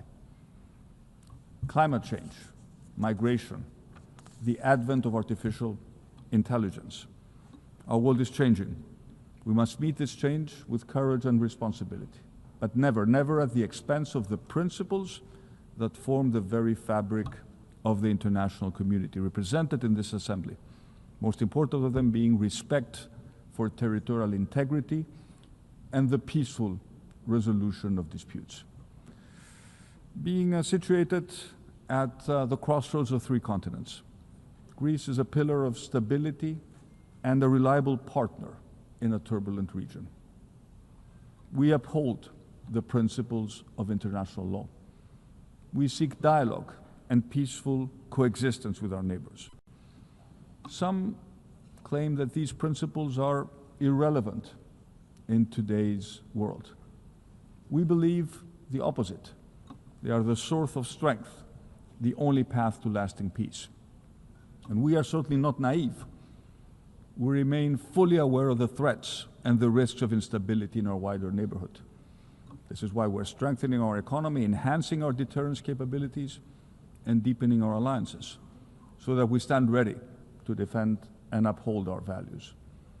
For us, this is not just words. Greece is already allocating more than 3% of its GDP to defense, and we're ready to do more. Security is the very foundation of prosperity. After all, our paramount obligation as leaders is to keep our people safe. And we do this not in isolation. We are firmly anchored in the European Union, the most successful multilateral project of our age. It's born from the ashes of the Second World War. The European Union has secured peace and prosperity in Europe for generations. But today we must go further. And in the European Union, we are determined to take on a stronger role in our own defense. With war returning to our continent, I'm afraid there is simply no other option. Greece has long and consistently advocated for strengthening the European Union's strategic autonomy. We firmly believe that the time has come for joint European borrowing to finance critical European defense projects, such as missile and drone defense. And beyond that, it is imperative that we make Article 42, paragraph 7, which enshrines into European law the mutual assistance clause, truly operational. One of the founders of the European Union, Jean Monnet, famously once said that Europe was forged in crisis and will be the sum of the solutions adopted for those crises. He was right. What started as a project of economic cooperation needs to evolve into a union that safeguards our citizens' security and safety. Ladies and gentlemen, today we're witnessing the highest number of armed conflicts since the end of the Second World War. These are conflicts that claim tens of thousands of lives each year, conflicts that leave behind mass destruction, shattered societies, and conflicts that have displaced millions. And the prospects, if we fail to act, are even grimmer. A future of escalating violence and deepening instability. And nowhere is this urgency more evident than in Gaza. Greece has, from the very first day after the heinous attacks of October 7th, 2023, advocated for Israel's right to defend itself against a terrorist organization that rejects Israel's right to exist. We have called for the immediate release of all hostages and a comprehensive ceasefire. But we have, at the same time, made it very clear that no military targets, no matter how valuable they are, can justify the death of thousands of children, the forced displacement of over 1 million Palestinians within the Gaza Strip, and the humanitarian suffering of the Palestinian people. Greece maintains a strategic partnership with Israel, but this does not prevent us from speaking openly and frankly. The continuation of this course of action will ultimately harm Israel's own interests, leading to an erosion of international support. And I tell my Israeli friends that they risk alienating all the remaining allies if they persist on a path that is shattering the potential of a two-state solution. Greece will continue to advocate for a two-state solution which envisions the creation of a sovereign, democratic, and viable state of Palestine, building its future in peace and security alongside the state of Israel. But we should be lucid about the roadmap towards achieving this elusive goal. Israel's action in the West Bank risks creating irreversible situations on the ground. And at present, the most necessary is to stop the unnecessary killing and ensure a large-scale and sustainable delivery of humanitarian aid to Gaza. Greece remains committed to working with all our partners towards a roadmap that will achieve that goal, and that will revive the peace process, that will offer hope to a region which has suffered so much. Ladies and gentlemen, the war in Ukraine is already in its 4th year. Ukraine's courageous resistance to Russia's aggression stands as a testimony of unparalleled bravery and remarkable resilience. The war in Ukraine is not just another regional European conflict. It's a fight for freedom, for democracy, for dignity itself. It's, above all, a defense of the rules-based global international order. We stand firmly and unconditionally with Ukraine in this struggle, and we will continue our unwavering support to the Ukrainian people who have the right to live in peace, in security, and freely determine their own future. And we appreciate President Trump's effort to reach peace, and we reiterate that a genuine peace process cannot begin without an immediate ceasefire. Let us be even clearer, there can be no peace formula without Ukraine at the table, and there can be no acceptance under any circumstances of borders redrawn by force. Gaza and Ukraine have monopolized the interests of this assembly, but another humanitarian catastrophe is unfolding, and unfortunately, it does not receive the attention it deserves. And I'm referring to Sudan. 2.5 years into a devastating war, civilians are paying the highest price. Millions are left without safety, dignity, or protection. And the figures are horrifying.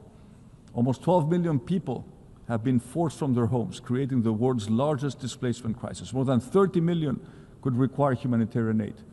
Famine is spreading. And civilians must be protected. Humanitarian aid must flow freely and without obstruction, and those responsible for atrocities and war crimes must be held into account. There's only one path forward: silence the guns and renew a coordinated political process. The world must not forget the people of Sudan. We owe them nothing less than peace and the chance of a future built on hope, not despair. And as Europeans, it is also in our interest to take an active role in resolving the Sudan crisis. Otherwise, we risk facing a migration crisis of unimaginable proportions. Ladies and gentlemen, the Eastern Mediterranean is an area of strategic importance. It's Europe's southeastern frontier, a vital crossroads of trade and energy routes. Greece, at the heart of this region, holds a key geostrategic position. And we aspire to become an energy security provider, linking Europe with North Africa and the Middle East. And by exercising our sovereign rights, always in full respect with international law, we are strengthening our footprint and shaping developments in the area. Connectivity projects, such as the Great Sea Interconnector and the Greki project that links Greece to Egypt, are projects of mutual benefit advancing stability, and ensuring that our electricity grids are better connected. They will diversify Europe's energy supply, accelerate the green transition, and above all, bring our region closer. Renewables are the future, and in Greece we have already made significant strides in this field. But we also remain pragmatic. Fossil fuels will continue to play a role in an energy mix, with natural gas serving as a bridge in this transition. And that is why we're investing in infrastructure that will make Greece an LNG hub, and at the same time, together with our American partners, we're advancing the exploration and potential exploitation of our offshore gas reserves, a resource of strategic value, not just for Greece, but also for Europe. Yet the Eastern Mediterranean also faces profound challenges: climate change, migration, persistent conflict. The only way to meet them is through cooperation built on leadership, political will, but also a shared sense of responsibility.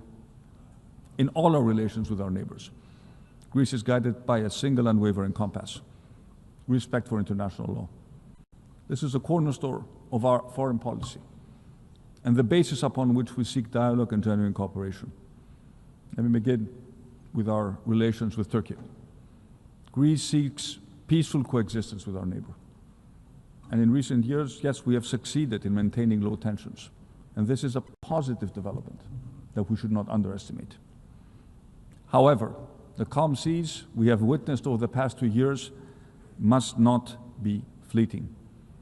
They must allow us to build trust, find common ground, and pursue solutions in the interests of both our people. The way forward lies in dialogue, in respect for international law, and in the vision of a region defined not by rivalry, but by shared prosperity. And as I've repeatedly stressed from this podium, we are ready to work towards settling the only major outstanding issue between us: the delimitation of the continental shelf and the exclusive economic zone in the Aegean and the Eastern Mediterranean. Turkey must remove the threat of war against Greece that still hangs as a dark cloud over our relations. After 30 years, this casus belli has to be revoked.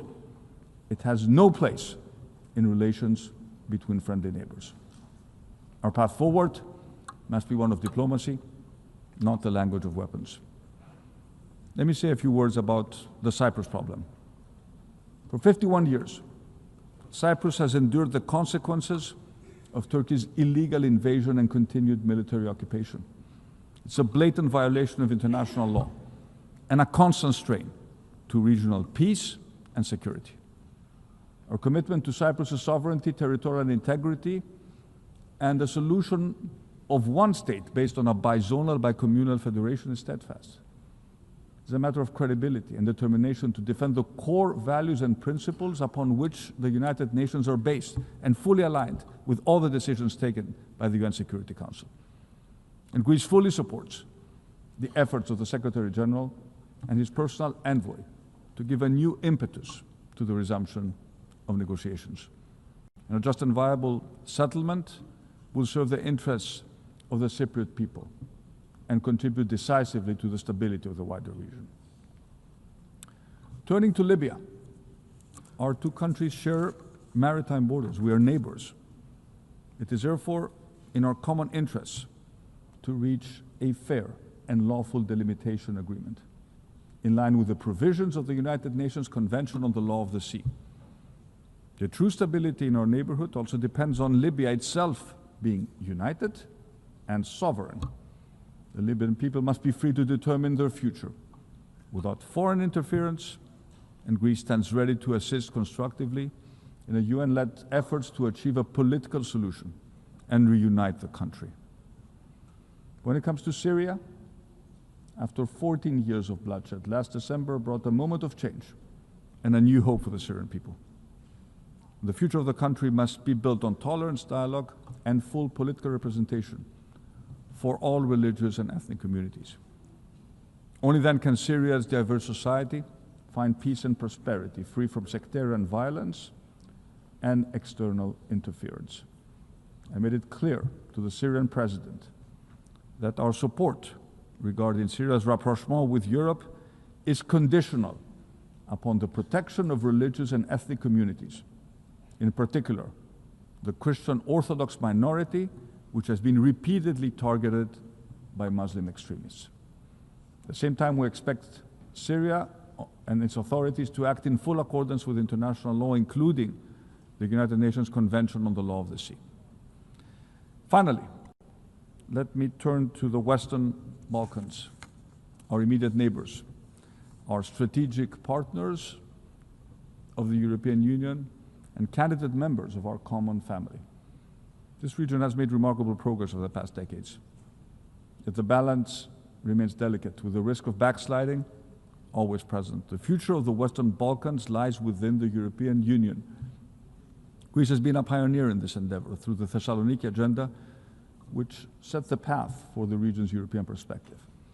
And this path must be grounded in full respect for international law, for existing international agreements, the rule of law, human rights, but also minority rights. Most of all, it requires rejecting revisionist agendas and building trust among neighbors. The ghosts of Balkan nationalism have haunted this region for centuries. They must not be allowed to re-emerge. And it's up to the leadership of the Western Balkans to assume their responsibilities and secure a future of peace and prosperity for all their people. Ladies and gentlemen, let me conclude by returning to a topic I also addressed in my speech at the General Assembly last year. Technology is both our greatest shared opportunity and one of the defining challenges of future prosperity. Last year I spoke about artificial intelligence and its extraordinary transformative promise, but I also warned of the danger it breeds. Today, Greece is pursuing a visionary yet practical AI strategy through pilot programs in areas such as education, healthcare, and natural disaster prevention. Teachers and students will soon engage with custom-designated AI teaching assistants. Digital screenings, telemedicine, predictive diagnostics are already making care not just more personalized, but also more accessible. At the same time, AI is helping us detect and contain wildfires at their earlier stages. And the promise of AI making governments more efficient in serving their citizens is materializing at breakneck speed. However, AI in the wrong hands and without safeguards can become extremely dangerous. It can severely impact our children's mental health, flood our public square with disinformation, cause massive displacements in the job market, and concentrate immense power in the hands of a few multinational corporations. And this is why I welcome the United Nations establishment of the Independent International Scientific Panel on AI and the Global Dialogue on Artificial Intelligence Governance. These institutions lay the foundations of a global architecture where artificial intelligence can be steered by science and guided by cooperation. The most urgent task is to protect the mental health of our children. The scientific evidence is damning. We are running a massive, unsupervised experiment with the brains of our children and teenagers. And what was envisioned as a space of connection and creativity has too often become a landscape of manipulation where harmful content reaches even the youngest users. Addictive scrolling is addictive by design, not by accident. And every time I talk to parents, I hear the same story. We're scared about online bullying, adult content, unrealistic standards of beauty, the promotion of self-harm. We feel powerless and helpless. We don't want our kids to share their intimate thoughts and feelings with an AI chatbot. Greece has decided to do something. We have banned our phones in schools, but we have also launched the Kids Wallet, the first government-backed application giving parents simple, effective control over their kids' smartphone while enabling platforms to verify the age of their users. And our proposal for a pan-European digital age of majority to access digital platforms has already won the support of 13 EU member states. It's examined by the European Commission. But this is not a debate for governments and parents alone. Just as society once set firm rules for smoking, drinking, and wearing a seatbelt, we must now confront today's challenge with equal clarity. Big platforms can no longer profit at the expense of our children's mental health. A business model built capturing our kids' attention through addictive algorithms that feed them what can justifiably be labeled as digital junk is simply not acceptable. And let me repeat what I said last year. Digital technology is no different than any other industry that needs to operate under health and safety regulations. The overarching principle, the golden standard, is one and the same: do no harm.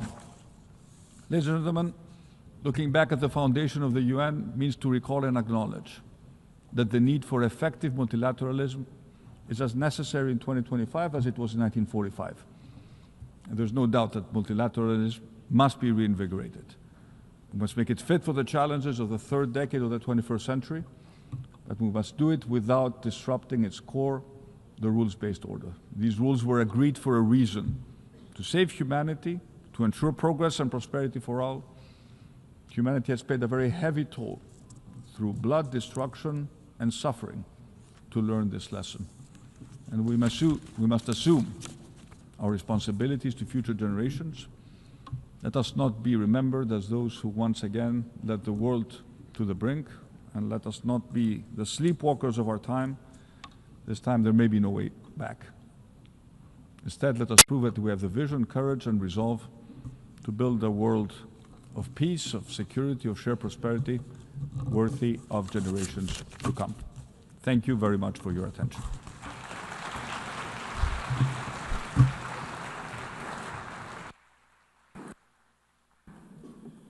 On behalf of the Assembly, I wish to thank the Prime Minister of the Hellenic Republic.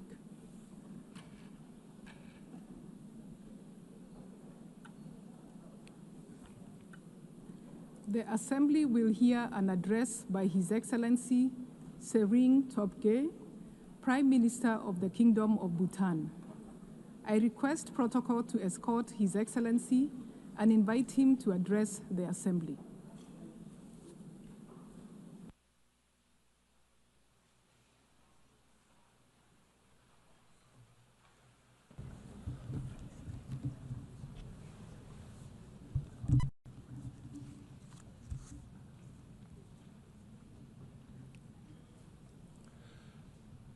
Kuzuzangpo.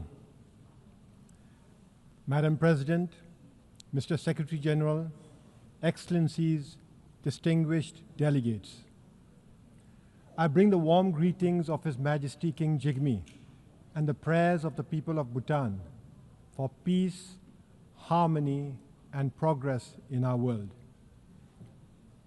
Excellencies, 80 years ago, from the devastation of the Second World War, the founders of the United Nations dared to imagine a world at peace.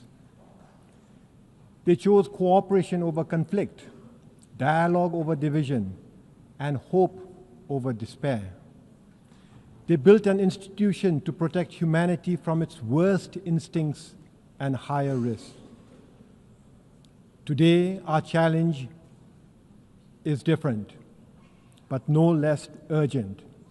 A planet in a climate crisis, persistent poverty, and conflicts that shatter lives and erode trust among our nations. The Secretary General's UN 80 initiative calls on us to respond with renewed purpose to strengthen the UN's capacity to act decisively on peace, sustainable development, and climate action. Renewed purpose to restore its moral authority. Renewed purpose to make it fit for the purpose of our collective future. Bhutan believes in a United Nations that is representative, responsive, and effective. We seek a multilateralism that delivers results, not just resolutions. That is why Bhutan supports reform of the United Nations, including reform of the Security Council, expanding both permanent and non-permanent membership. A reformed Security Council must include deserving nations such as India and Japan, alongside other capable and leading countries to reflect today's complex realities. As we look toward the UN at 100, let us commit to a world where peace is the norm, where climate is stable, and where every child, no matter where they are born, has the opportunity to grow as productive members of our global community. Bhutan will be an active partner on this journey. We will speak for the poor and vulnerable. We will champion sustainability and climate action. We will promote gross national happiness as an alternate measure of success to the conventional gross domestic product. Excellencies, reform of the United Nations must serve a purpose beyond itself. It must equip the United Nations to confront the defining challenge of our times, the climate crisis.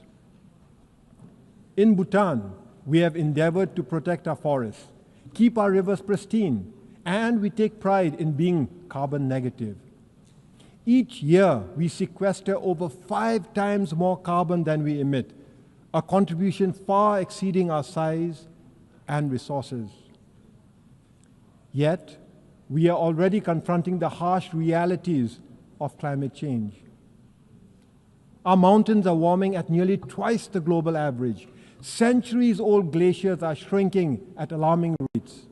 Rivers that once flowed steadily now swell unpredictably into destructive floods during the summer and often dry up in the winter. This is not a distant threat. It is here. It is now. And it demands immediate, urgent action. Every country must strive to reduce emissions and aim for carbon neutrality. This we know, yet global efforts remain far behind what the science demands. As of today, only 4 countries, Bhutan, Panama, Suriname, and Madagascar, just 4 countries are carbon neutral. At COP29 last year, our countries came together. The 4 countries came together to launch the G0 Forum, a coalition of carbon neutral nations committed to accelerating climate ambition. Our message is clear. Net zero cannot be the finish line. It must be the starting point. Every nation must work urgently to slash emissions and achieve carbon neutrality. On our part, we will share best practices from forest conservation to sustainable agriculture. We will share technologies from renewable energy systems to low-emission transport. We will champion nature-based solutions because forests and wetlands are not just landscapes. They are like vital organs, the lungs, the kidneys of our planet. And we will push ambition beyond pledges. We will demand measurable results. We invite all countries and partners to join G0 in this noble effort. The science is unequivocal. The solution exists. The only question is, do we have the will? Excellencies, while reform of the United Nations and urgent climate actions are essential, this alone will not be enough. We must now reimagine the future we want. According to the United Nations, over half of humanity now lives in urban areas. And by 2050, nearly 70%, close to 7 billion people, will call cities home. Cities drive over 80% of global GDP, but they also account for more than 70% of energy-related carbon dioxide emissions. This makes cities both the engines of innovation and the front lines of our greatest challenges. Challenges like unsustainable consumption, environmental degradation, and rising inequality. We face a choice. We can keep building cities that consume more than they give, or we can reimagine and redesign our cities that heal, that sustain, that uplift. 50 years ago, Bhutan offered the world gross national happiness, an alternate approach to development. Today, under the visionary leadership of His Majesty King Jigme, Bhutan offers the world an alternate approach to urban living, the Gelifu Mindfulness City, a city founded on the values of sustainability, harmony, spirituality, and the ideals of gross national happiness. The Gelifu Mindfulness City is a special administrative region that is already taking shape in Bhutan. With executive and legislative autonomy, as well as an independent judiciary now established, preparatory works are already underway and economic clusters are being advanced. The Gelifu Mindfulness City is not an idea on paper. It is a living project in action. The Gelifu Mindfulness City will not be a city of glass towers and unchecked sprawl. Instead, it will be a place where modernity and tradition meet, where nature is the foundation of urban living. Powered by renewable energy, built with sustainable materials, and designed for low-carbon living, it will offer inclusive housing, green public spaces, and meaningful jobs.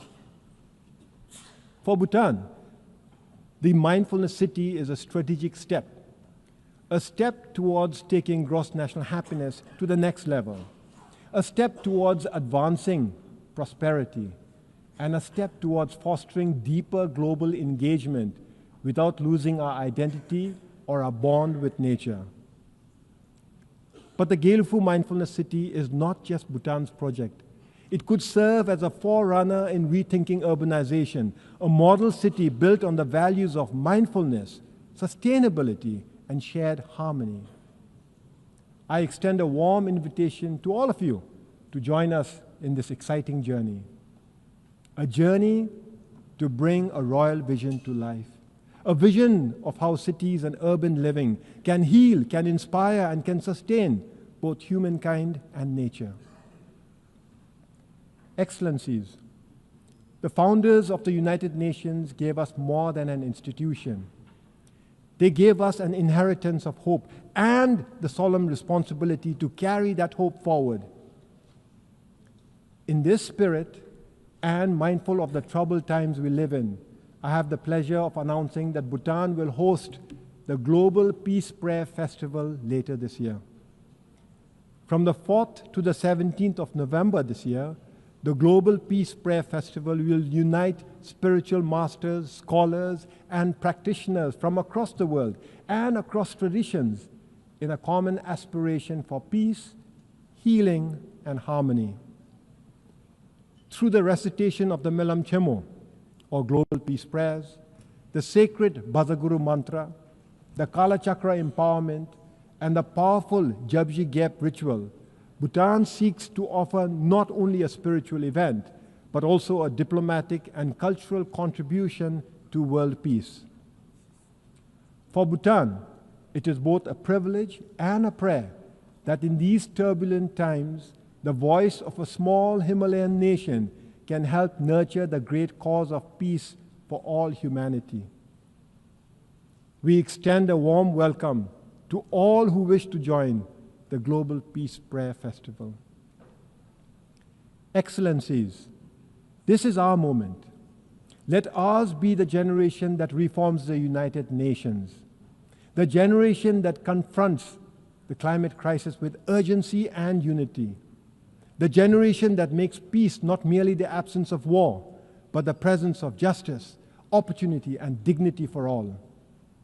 And when the United Nations marks its 100th anniversary, we will proudly affirm that we honored the vision of those who came before us and inspired hope for those who will follow. Thank you for your kind attention. Tashidele.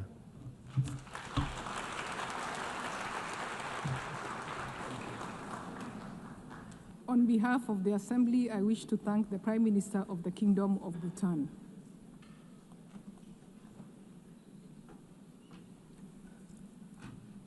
The Assembly will hear an address by Her Excellency Mia Amo Motley, Prime Minister and Minister for National Security and the Public Service, and Minister for Finance, Economic Affairs and Investment of Barbados. I request protocol to escort Her Excellency and invite her to address the Assembly.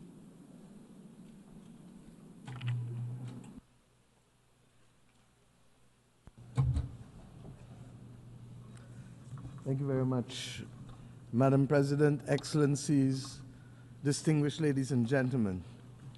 The 21st century has been marked by a series of crises for which our world has been unprepared. Financial crisis that started in 2008, which then triggered fiscal crises across many of the world's countries. And if that was not enough, a social crisis characterized by rising inequality with the consequences thereto, be it substance abuse, mental health challenges, homelessness, or human trafficking. Then there was a global pandemic, lasting 2 to 3 years and taking the lives of millions of people. And for those surviving, they had restricted movement and restricted choices. All of this, my friends, has been exacerbated by the spreading of fake news. This distorts reality and threatens the stability of our societies, creating a platform for hate to thrive and prejudice to rise. But deeper than all of these crises is a bigger, more insidious crisis that is undermining our domestic and global institutions that have promoted order, peace, and prosperity. It is, my friends, the crisis of truth. Excellencies, when we lose shared truth, our communities, our countries, our global society loses their center of gravity. At first, the damage may seem quiet. Words bend and facts drift in the service of political point scoring.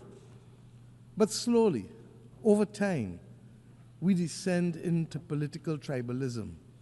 We develop alternative realities and we are unable to understand each other and communicate with each other because we lack a center.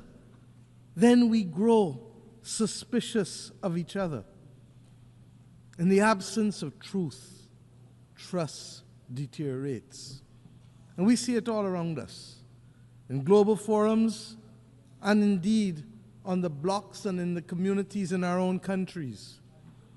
Trust between neighbors, trust between the governed and the governing, trust in our instructions, trust in our social order, trust in our health systems, trust in our global rules, governance structures. It all seems, in the words of Chinua Achebe, to be falling apart. When we lack truth and we lack trust, law becomes theater, news becomes spectacle, and science becomes just another opinion. As I've had cause to say in this great hall on a few times, our world today worryingly resembles the world of 100 years ago. And this has become even more evident with the closing of our borders to both goods and to people. This has magnified the geopolitical tensions which had already taken root. Disturbingly, war, regrettably, has only entered the daily lexicon of the West, not when thousands were dying on the continent of Africa or in Myanmar, but when war came to Europe. Nevertheless, we still call for peace in the Ukraine. Only yesterday, a leading British newspaper reminded us that for 500 days, 260,000 people, virtually the population of my country, 260,000 people have been trapped in the Sudanese city of El Fasher. The article reported that while political progress stalls, those who attempt to escape are killed, and those who remain inside are starved. The world must not ignore the horror in Sudan. And of course, I don't need to remind you that it must not ignore the horror in Gaza. The genocidal destruction taking place in both places must now have our full attention. And as it relates to Gaza, yes, there must be a release of the hostages taken on October 7th. But we have now gone to a point where all of our human sensibilities are offended by the continuous and disproportionate attacks on the Palestinian people and the failure to allow access by the international community to the survivors for the provision of humanitarian aid. The survivors are entitled, my friends, to use the words of Bob Marley. How can you be sitting there telling me that you care, when every time I look around, the people suffer in the suffering in every way, in everywhere? My friends, it calls to mind the Roman historian Tacitus, who quoted a Scottish chieftain fighting against the military might of the Roman Empire. And I mention only the last two sentences. They plunder, they butcher, they ravish, they make it desert and call it peace. They make it desert and they call it peace. The real tragedy of war is that these children, when they become grandparents, will still be answering the innocent questions posed by their grandchildren 70, 80 years from now as to how they lost their limbs. Granny, how did you lose your leg? And when they answer, we run the risk that the violence and hate will be perpetuated for another 2 to 3 generations. This is not why we have come together. This is not good. And Madam President, it is happening under our watch. We can and we must do better to secure the peace across the world in the name of the children. And let me say that at the very least, the international community must immediately find the funding to support the children of Gaza and the children of Sudan for the next 3 months. UNICEF has said that in Gaza it is $66 million that is needed for the next 3 months. And in Sudan it is $200 million. The money is mostly nutrition related, to reverse or to mitigate famine for children, and to provide water and sanitation and health interventions. And we should note that there have been multiple disease outbreaks, including cholera. So, Madam President, to be very clear as I move on, a lasting peace can never be achieved through violence, not continued bombing. It can only be achieved through justice as our guide and dialogue, talking. Unless we forget, where others are seeking to build the peace and to preserve humanity in Gaza, as we saw, the international community must not condone the bombing of those states who look to facilitate peace. It is a red line that we must never cross. Madam President, I say simply again, another year, the world needs a reset. We must find, first and foremost, whether we still agree on the same values that inform our charter. As simple as this seems, this is necessary in any reset. For values we all know have changed over the last 80 years. And we cannot assume that it is business as usual. And if it is not available to all of us to agree to those values, then we must at least know who does and who doesn't. In addition to our inability to bring about peace in multiple conflicts, there really still are a number of issues that threaten our way of life and the stability of our planet beyond war. The climate crisis, food insecurity, water scarcity, mass flow of refugees and displaced persons, poverty and increasing inequality within and between societies It has become so insidious that people don't even talk about it sufficiently. And of course, the failing spectacle of the SDGs for too many of our countries and people across the world. And of course, unregulated AI, which, while it has tremendous promise, poses unregulated significant risk. Many of our people ask every day, why has the United Nations not done better recently? The simple truth, my friends, is that countries have lacked, countries have lacked the political will to live by the Charter and to do what is right for humanity. Countries of different sizes, capacities, and cultures can only survive in this world in which we live if we maintain a rules-based system. It is no different to what we have to do in our own countries to maintain and protect the vulnerable and the weak. In fact, it's no different than what has to be done in a child's playground.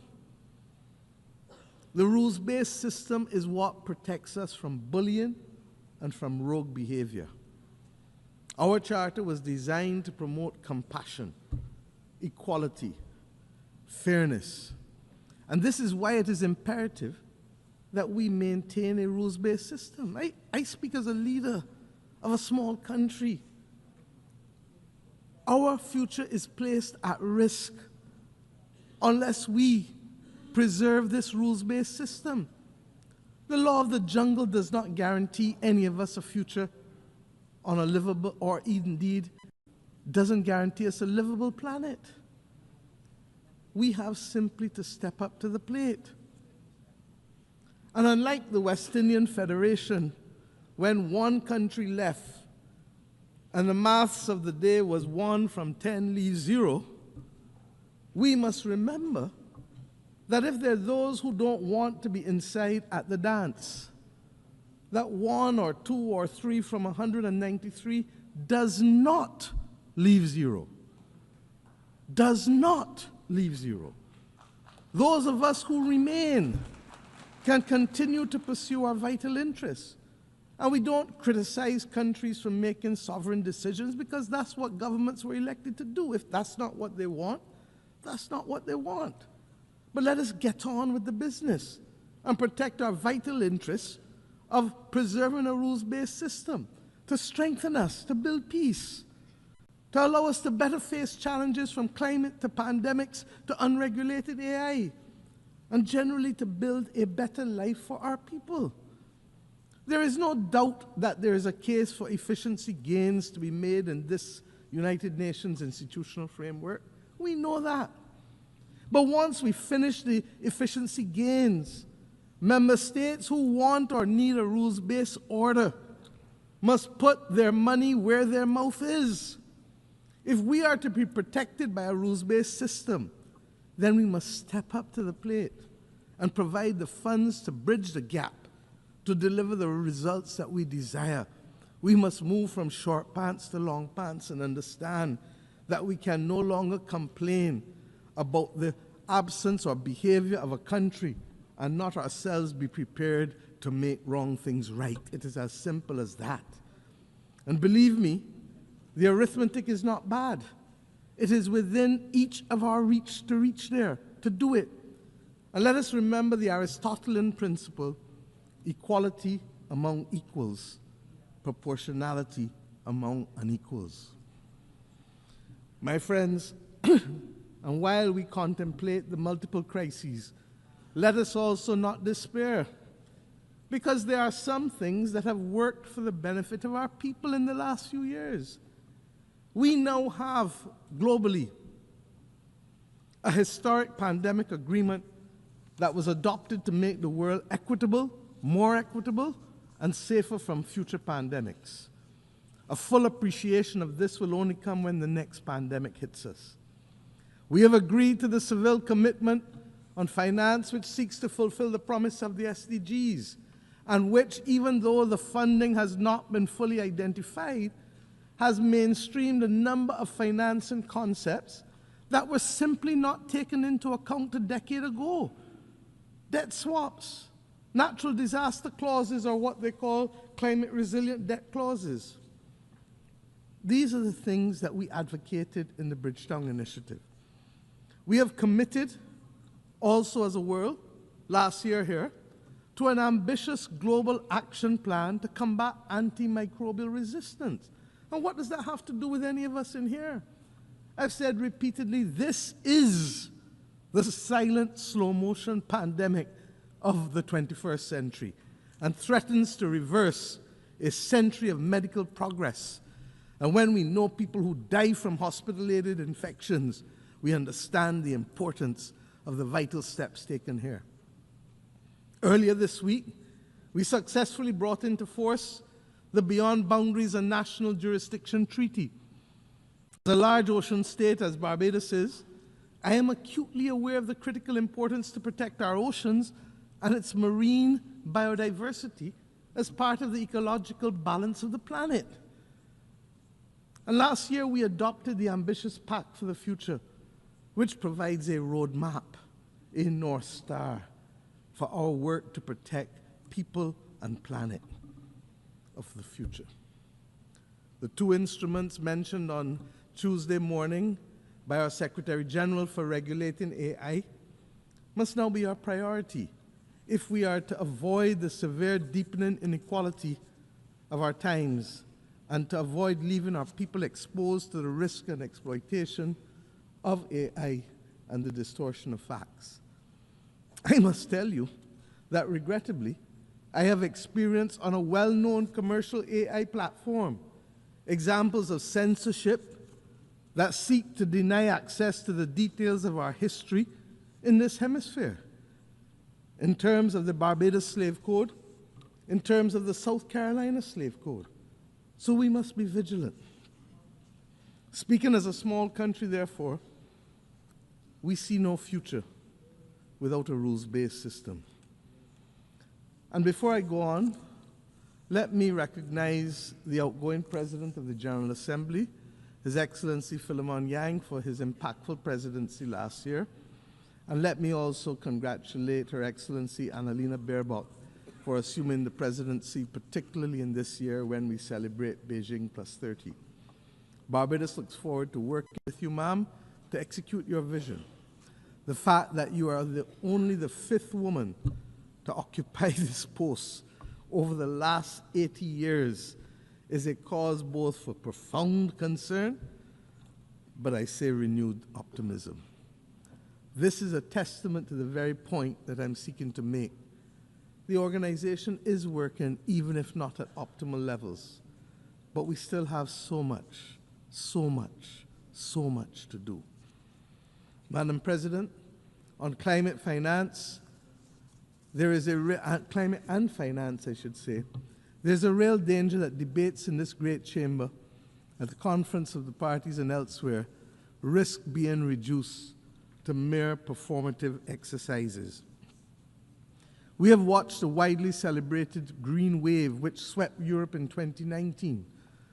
We've seen it now recede, and in its backwash, that continent now faces deep division over the scale, scope, and speed of delivery on commitments made to eliminate climate-harming pollution by 2050. We've seen others withdraw from the Paris Agreement. At a time, Madam President, when we should be conducting an audit of the achieved targets and accomplished deliverables, we continue for the most part to receive IOUs and statements of deferred intent, even as we have witnessed this vacillation that I just referred to. We've also seen a rededication to breathing new life into high-carbon and high-polluting forms of energy. And we have witnessed a redoubling of efforts to fund military buildups, even at the expense of financing our way to sustainability and that of a livable planet. Barbados does not treat climate science as a mere conjecture, and neither does the International Court of Justice nor the Inter-American Court of Human Rights. Their advisory opinions have affirmed the legal rights and entitlements of citizens who must on a daily basis confront the impact of the climate crisis. In this regard, we especially welcome the International Court of Justice's ruling to the effect that states have obligations to protect the climate system and other parts of the environment from emissions, and that those obligations can be enforced against other states. Given this new reality as we look ahead, we must seize the opportunity to find common ground, given the diversity of opinions on this question of the climate crisis. I propose that one possible way forward is to focus on emissions rather than focusing on the fossil fuel industry. As I've said before, the fossil fuel industry is not the enemy. It is the emissions. In this regard, we should consider working towards a globally legal binding framework on methane, which could contribute to reversing global temperatures, I'm told by the scientists, by as much as 0.5 degrees, while purchasing time for the fossil fuel industry to scale up to a commercial level the use of decarbonizing technology. This is possible. The Baku to Belém roadmap must also ensure that the necessary resources, $1.3 trillion annually by 2035, are not only committed, but delivered. It is the political will and the ingenuity of countries and financial institutions that will ensure that these sums can be delivered. It must not, and we must not allow that roadmap to suffer the same fate as the Loss and Damage Fund, which, despite its historic establishment, remains grossly undercapitalized, with less than $800 million pledged, and regrettably, only half of those pledges have actually materialized. This ambivalence towards finance and fiscal space, my friends, is what gave birth to the Bridgetown Initiative. Its latest iteration, Bridgetown 3.0, will shortly be reviewed, given the rapidly changing global environment in which we live. We still need to expand liquidity support and to close the financing gap to assist vulnerable countries, especially the V20, many of whom still face the possibility of a debt crisis. They need it to build their resilience and to adapt to the new climate reality. I am conscious of the progress by which multilateral institutions have taken on board some of our arguments in the Bridgetown Initiative, especially as it relates to climate finance and to the issue of vulnerability. I referred earlier to debt swaps and the climate resilient debt clauses. Madam President, all of these goals and many more can be achieved by a fully functional rules-based system, one that is ambitious in its goals, effective in its delivery, and fair in its organization. As UN80 process seeks to enhance the functioning of this organization, we must ensure that we put in place the initiatives that are not the exclusive outgrowth of budget constraints and cross-cutting exercises, but are instead initiatives that are people-focused, delivery-driven, providing the global population with the peace and the security and the quality of life that they deserve and that they are increasingly demanding. To this effect, the Security Council, we know, must be reformed. It must reflect the multipolar world that we now live in, and it must give an opportunity to recognize that there have been substantial geopolitical shifts since 1962, when you had your last reform, 3 years before I was born, and I turn 60 next week. Permanent seats for Africa and a seat that revolves for small island developing states are an essential part of that reform, because we all have perspectives that must be heard. You cannot ask us really to show up for family photos and votes when you need them, and then exclude us from the family's decision-making as if you are the grown-ups and we are the children. We are not minors. We are independent, sovereign states with full capacity, and we insist on being treated as such.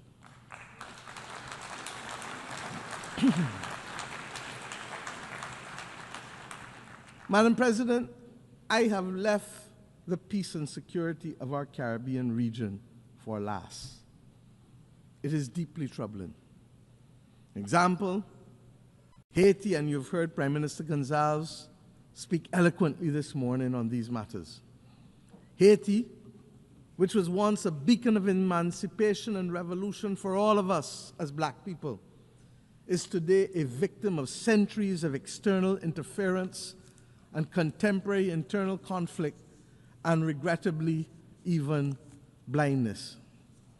We want to thank Kenya for its extraordinary leadership of the multinational security support mission, even when they were out there on their own.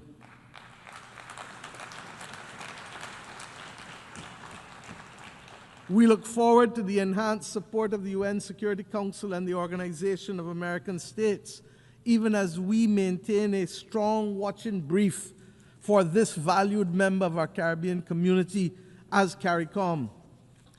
Haiti requires, I've said it over and over, a long-term support plan that addresses security and development, not one at the expense of the other.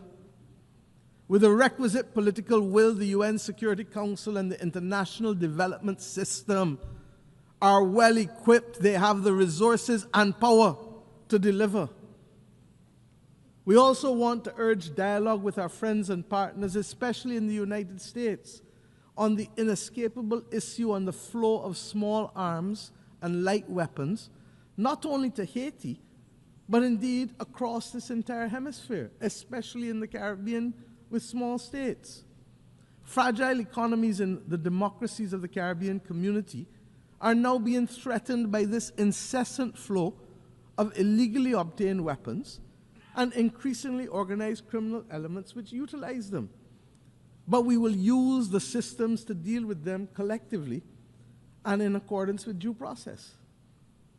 We thank Secretary General Guterres for his unswerving support with respect to Haiti, and we now need others on board to ensure that Haiti can turn the corner and prepare itself for free and fair democratic elections. Madam President, Cuba has long been a source of support for many across the globe in times of conflict, health crises, and indeed colonial resistance, particularly in Africa. Cuba has paid, however, a high price for insisting on its right to self-determination. And again, yet again, we must be prepared to engage in dialogue in order to stop the disproportionate suffering and the deprivation that is being inflicted on the Cuban society by what is now globally seen to be an unjust embargo and other unilateral coercive measures. Barbados, my friends, reiterates its call for the end of the embargo and the removal of Cuba from the list of state sponsors of terrorism. This is unjust.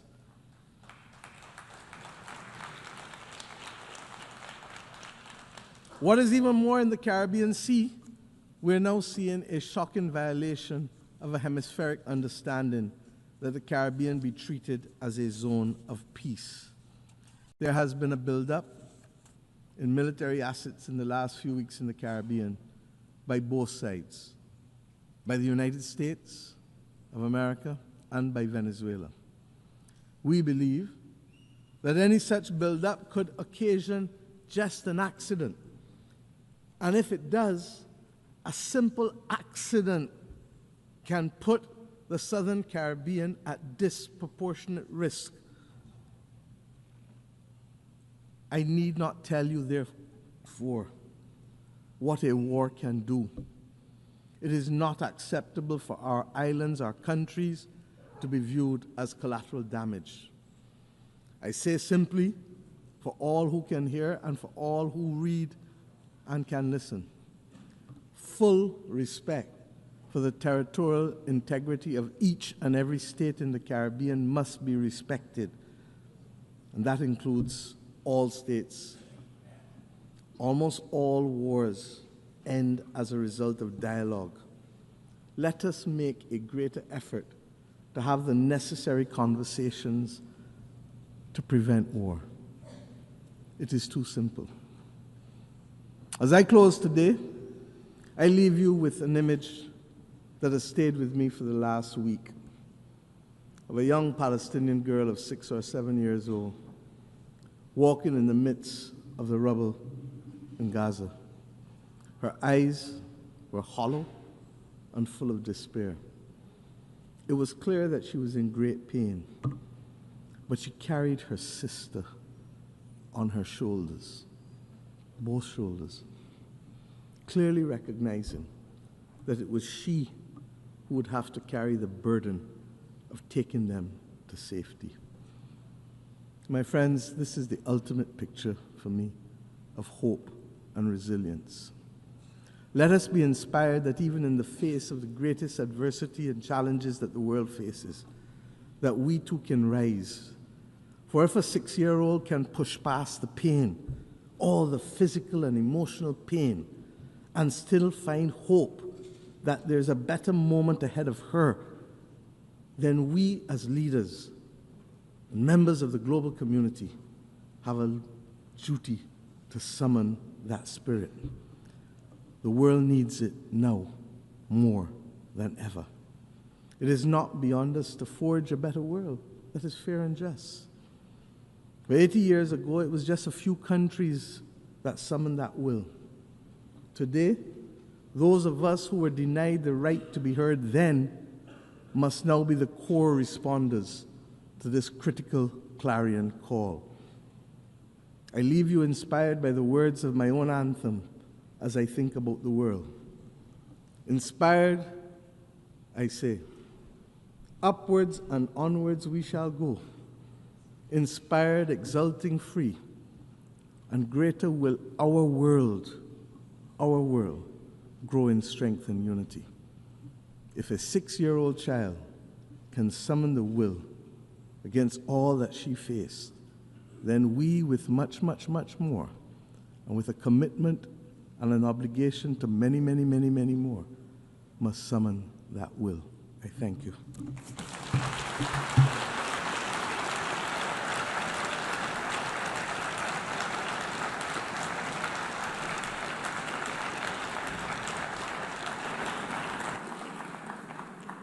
On behalf of the Assembly, I wish to thank the Prime Minister, Minister for National Security and the Public Service, and Minister for Finance, Economic Affairs and Investment of Barbados.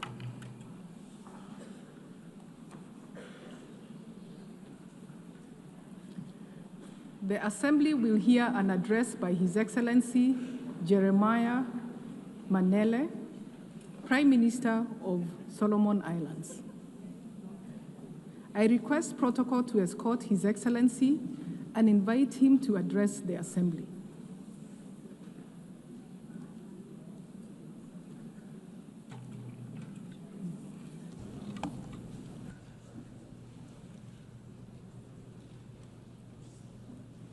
Madam President, Your Excellencies, heads of states and heads of governments, honorable ministers, distinguished delegates, ladies and gentlemen. Madam President, I bring to you and all members of this august assembly warm island greetings from the government and people of the Happy Isles. We congratulate you, Madam President, on your assumption of office as President of the 80th session of the United Nations General Assembly. Let me also commend your predecessor, His Excellency Mr. Philemon Yang, for his sterling leadership of the 79th session of the General Assembly. Solomon Islands further acknowledge the Secretary General of the United Nations for his courage and strength in defending multilateralism. As we gather under the theme, Better Together, 80 years and more for peace, development, and human rights, I am reminded of the words of John Ellison, and I quote, "There is no peace without development, no development without peace, and neither without respect for human rights," end of quote.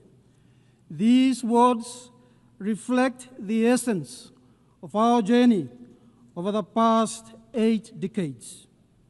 We celebrate our collective triumph of humanity when we choose unity over division, cooperation over conflict, and justice over indifference. 8 years ago, in the aftermath of the Second World War, the world chose to build than destroy. The United Nations Charter is a covenant of hope, peace, and progress. It is based on the principle of sovereign equality, one country, one vote.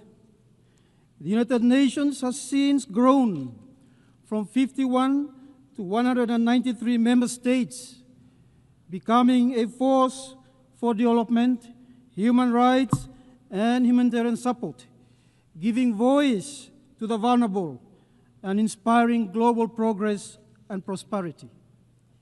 This is the proud legacy of the United Nations, a legacy that I pray must not only be cherished, but also carried forward with renewed vigor and purpose.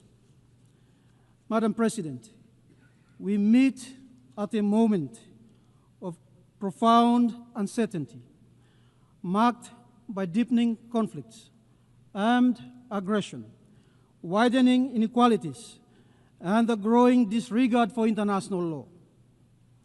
The erosion of the United Nations Charter principles, the alarming return of unilateralism, threatens the very foundation of our multilateral system.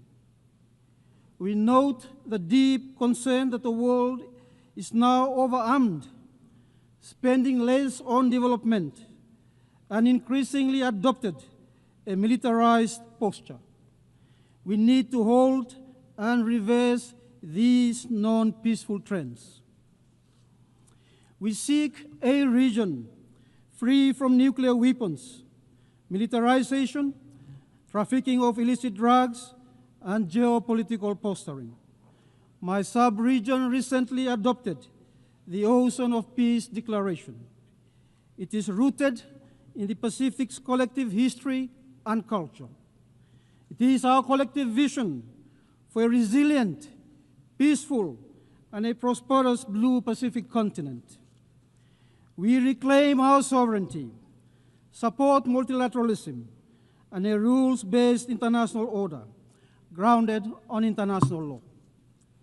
This week, Solomon Islands signed onto the Declaration for the Protection of Humanitarian Personnel, noting that 380 humanitarian personnel paid the ultimate sacrifice last year. It is our collective responsibility to respect international humanitarian law, protect the safety of humanitarian personnel and civilians, and instill accountabilities for all in disaster and war zones. Madam President, climate change is a crisis multiplier that is defining our future. The World Meteorological Organization declared 2024 was the warmest year on record.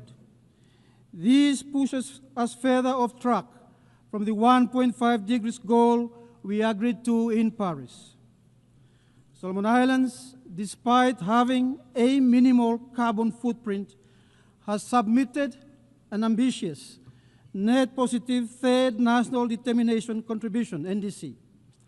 We can do more with international partnerships, investing in reforestation and the conservation of our forests, including renewable energy investments.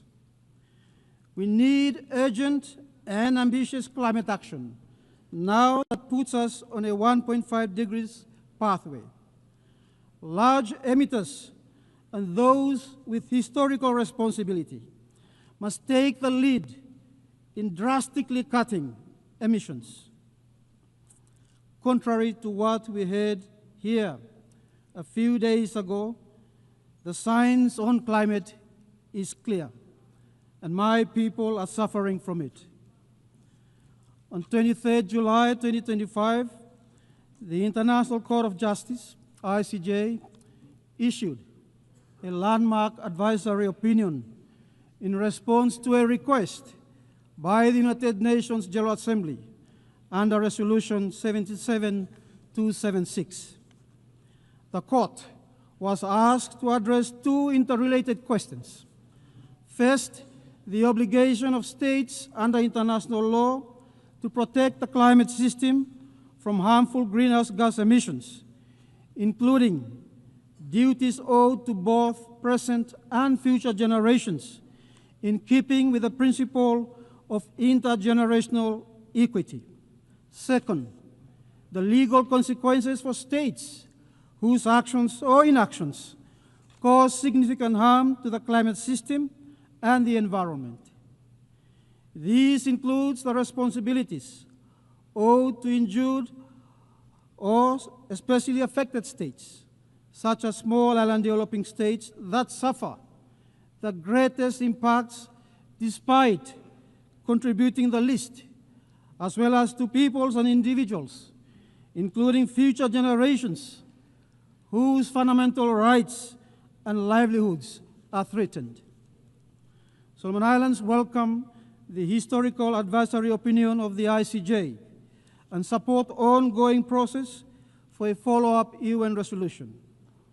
Madam President, the Court has made clear that states carry binding obligations to act on climate change, to prevent harm, to cooperate, and to protect the rights of both present and future generations.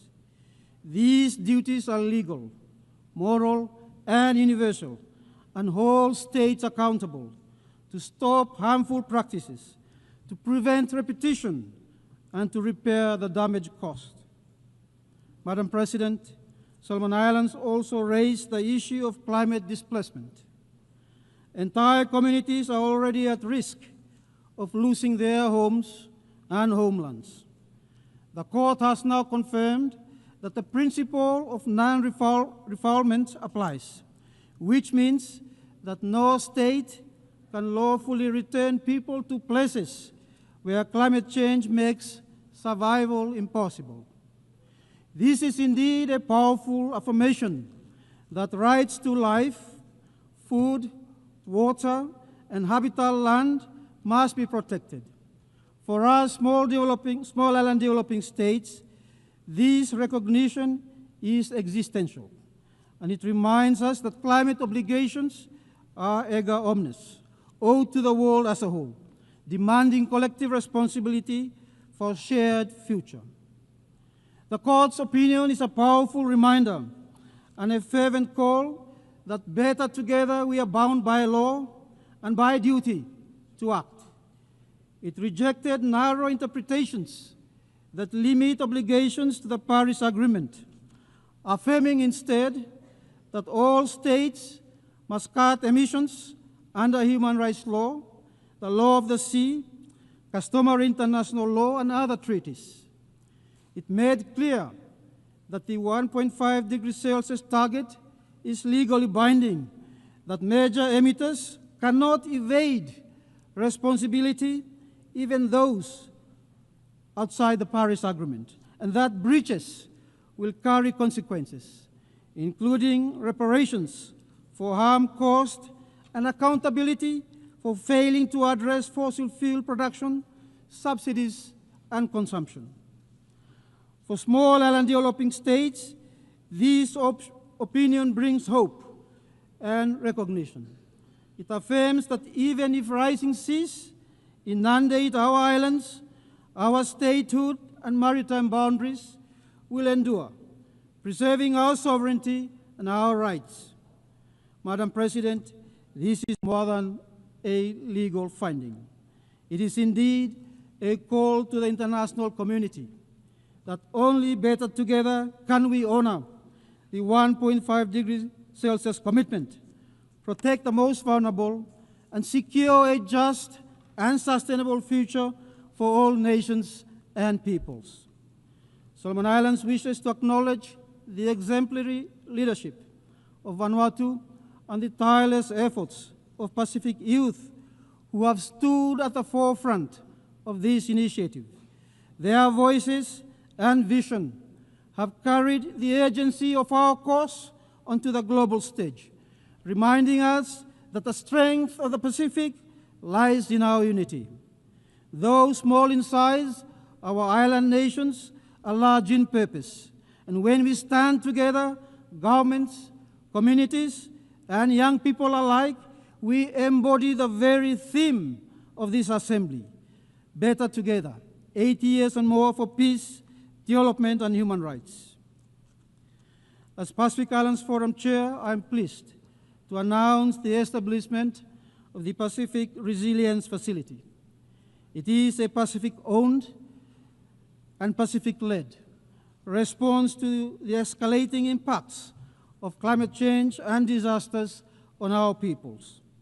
Our goal is to capitalize the fund by USD 500 million by the end of 2026. We acknowledge partners and investors who have pledged USD 166 million. We call for more partnerships for the facility. On the question of COP31, Solomon Islands supports Australia's bid to host COP31. It will provide a vital opportunity for the Pacific to amplify its voice and demand stronger climate action. Madam President, as a big ocean state with 98% of our territory covered by ocean, the lives and livelihoods of our people are inextricably linked to the health and resilience of the marine environment. Solomon Islands is proud to stand among the 60 countries that have ratified the BNJ agreement, and we look forward with great anticipation to its entry into force early next year. While the BBNJ agreement is a critical step forward for the stewardship of the world's oceans, it must be accompanied by robust conservation and sustainable use within areas of national jurisdiction.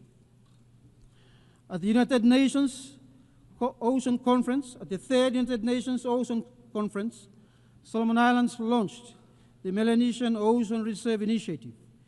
The initiative unites sovereign oceans under indigenous stewardship to support ecological resilience and sustainable growth, using both traditional knowledge and scientific research in line with international standards.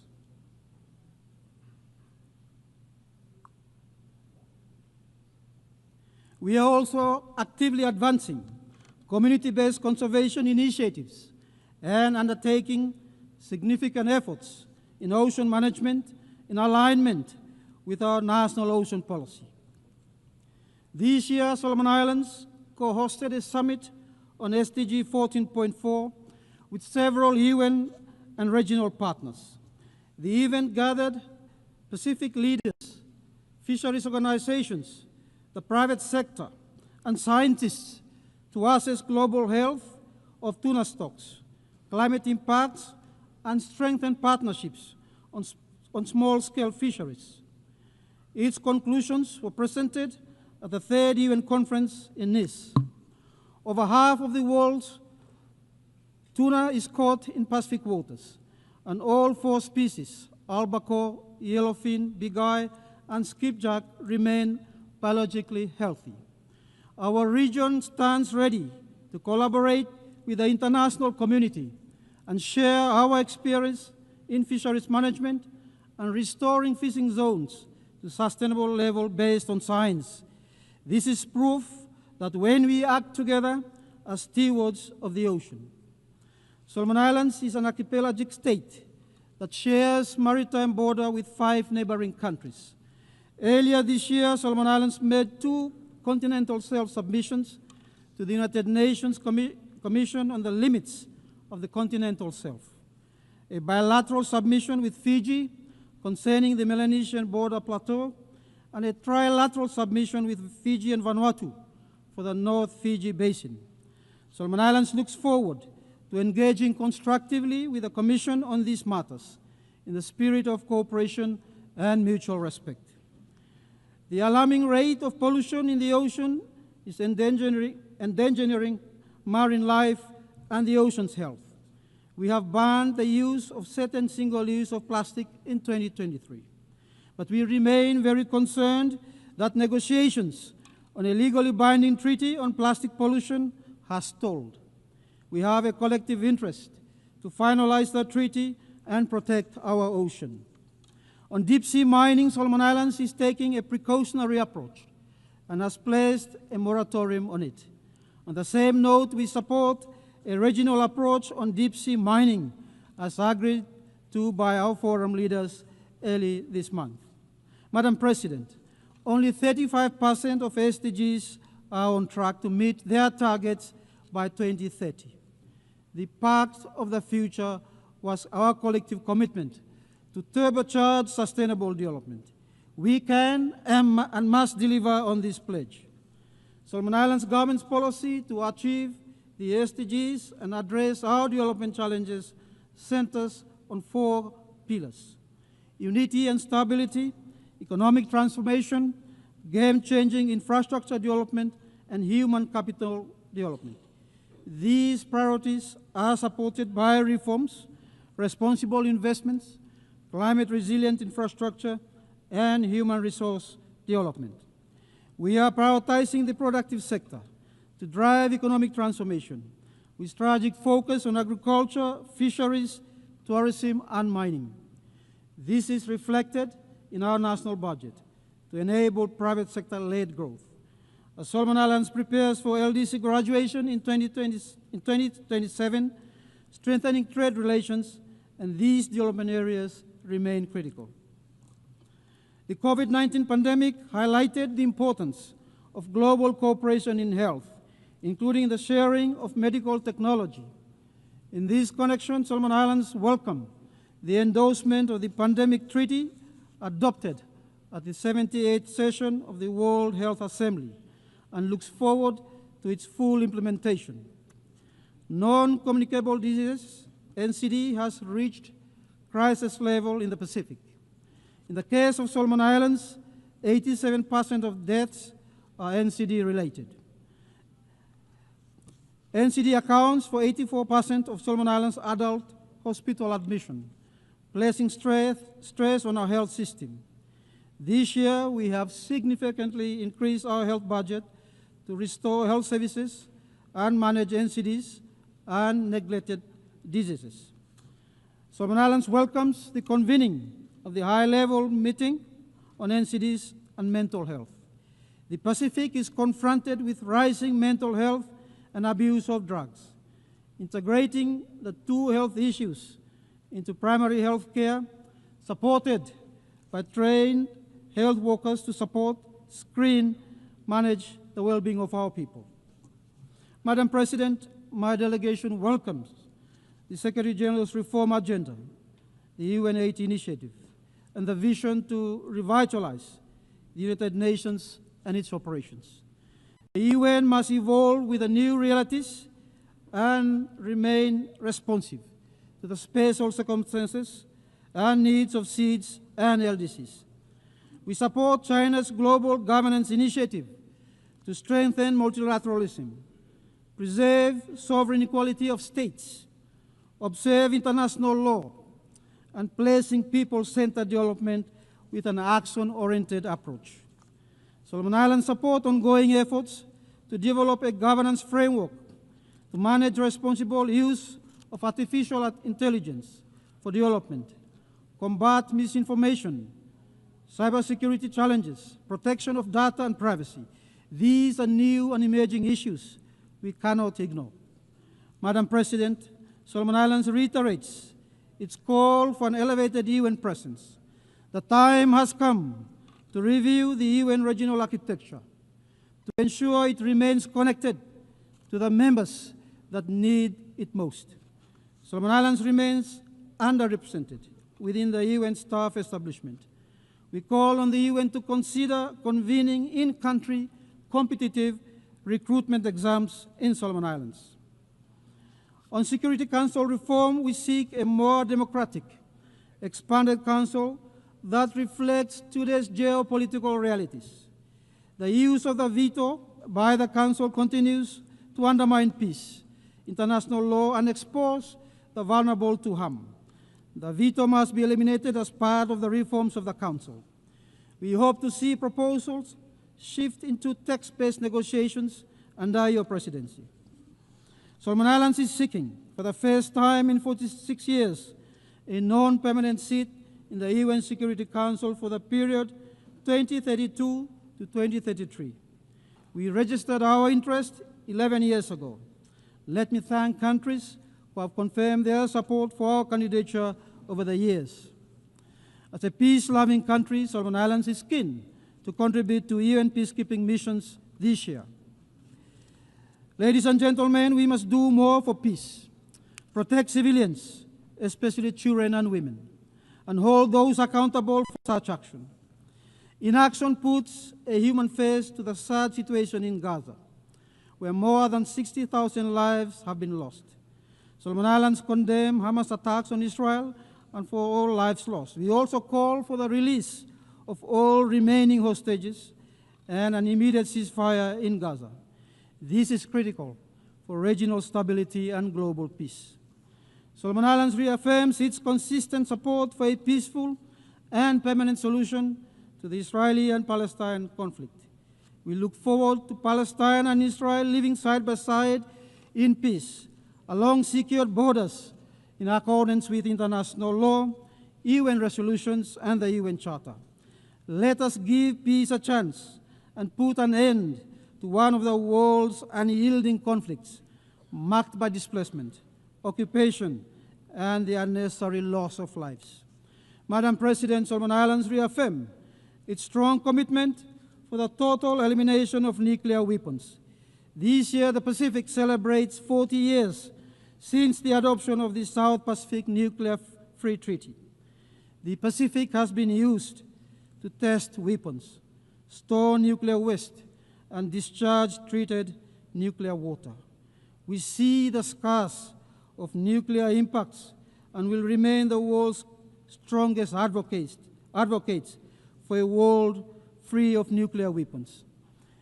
Unexploded ordnance from World War II remains a threat to our communities, people, and obstruct development. Solomon Islands would like to acknowledge the United States, Japan, and Australia in disposing World War II UXOs and carcinogenic substances buried in our land and seas left behind from World War II.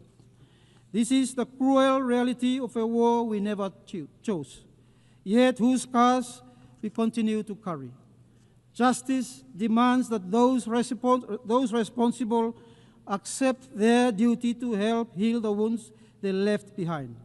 And it is only by standing better together in solidarity, with shared responsibility and compassion, that we can finally close this painful chapter of history and build a safer, more just future for our people. Madam President, Solomon Islands continue to value the partnerships we share with all countries and institutions for development.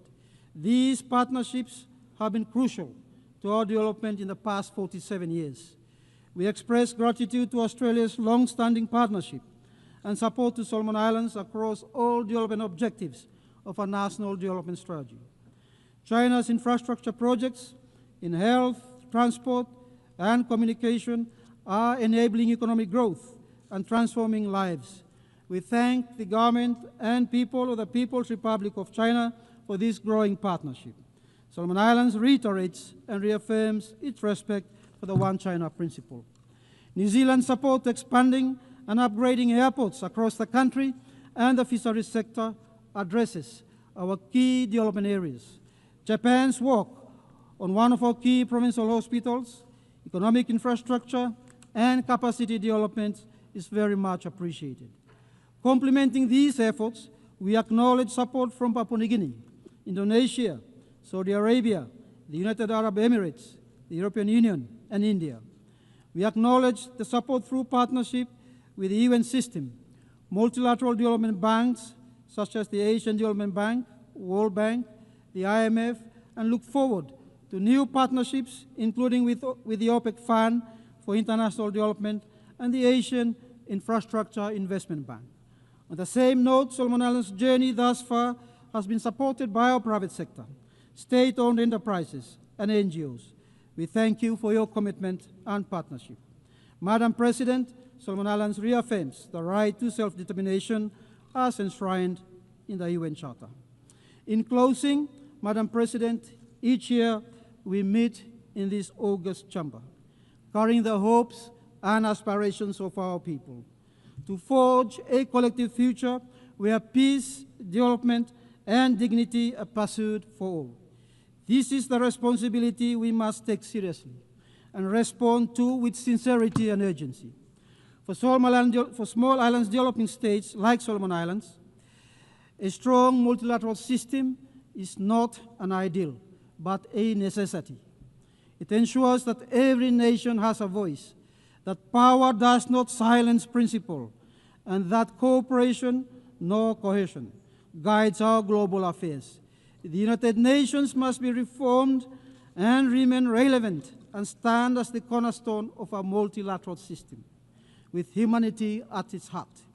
As we commemorate 80 years of our United Nations, we must also recognize that this year, 2025, marks the close of the first quarter and the dawn of the second quarter of this 21st century.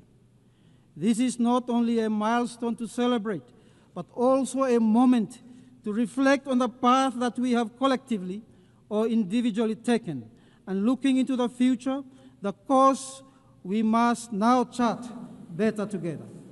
From 2000 to 2025, the world has faced defining moments that shaped our shared journey. We lived through global terrorism, a financial crisis that shook economies, a pandemic that tested our resilience, and the accelerating impacts of climate change. Yet we also achieved remarkable milestones, including but not limited to the adoption of the Sustainable Development Goals, advances in technology, and the strengthening of the institution of family. These experiences remind us that humanity's progress and survival depend on our ability to act better together. As this year marks not only a moment of reflection, but also of shared responsibility. What we do today to secure peace, to drive sustainable development, and to uphold human rights will set the path for the next 25 years. Our choices now will define whether we stand united in hope or divided in regret.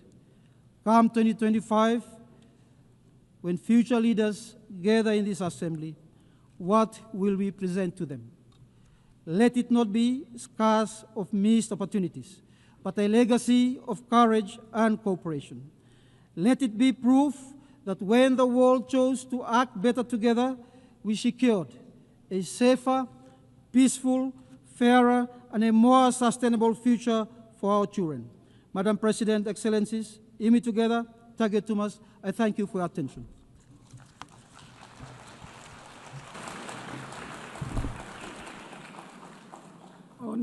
On behalf of the Assembly, I wish to thank the Prime Minister of Solomon Islands.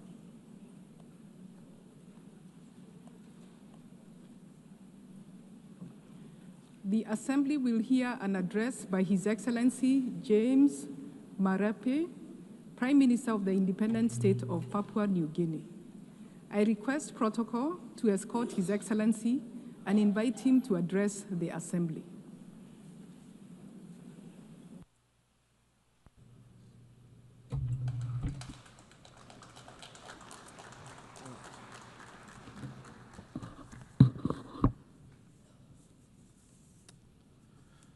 Madam President, congratulations on your election to the presidency of the 88th session of the United Nations General Assembly. I want to also thank the outgoing president for his wonderful work. Secretary General, Excellencies, distinguished delegates, ladies and gentlemen. Firstly, on behalf of my country, Papua New Guinea, I want to say thank you to Almighty God, the Creator God, for the care of my country the last 50 years. It is truly with deep honor that I bring to this assembly warm greetings from the 10 million people of my country. Just a few days ago, we celebrated 50 years of our independence, and very soon, on the 10th of October, we will mark 50 years since we joined the United Nations. And I want to say, 50 years on, we have been proud participant in the United Nations family, and we have stood to the principles of the United Nations Charter. Deep in the core of my nation's continued success, we have maintained our nation under our Constitution.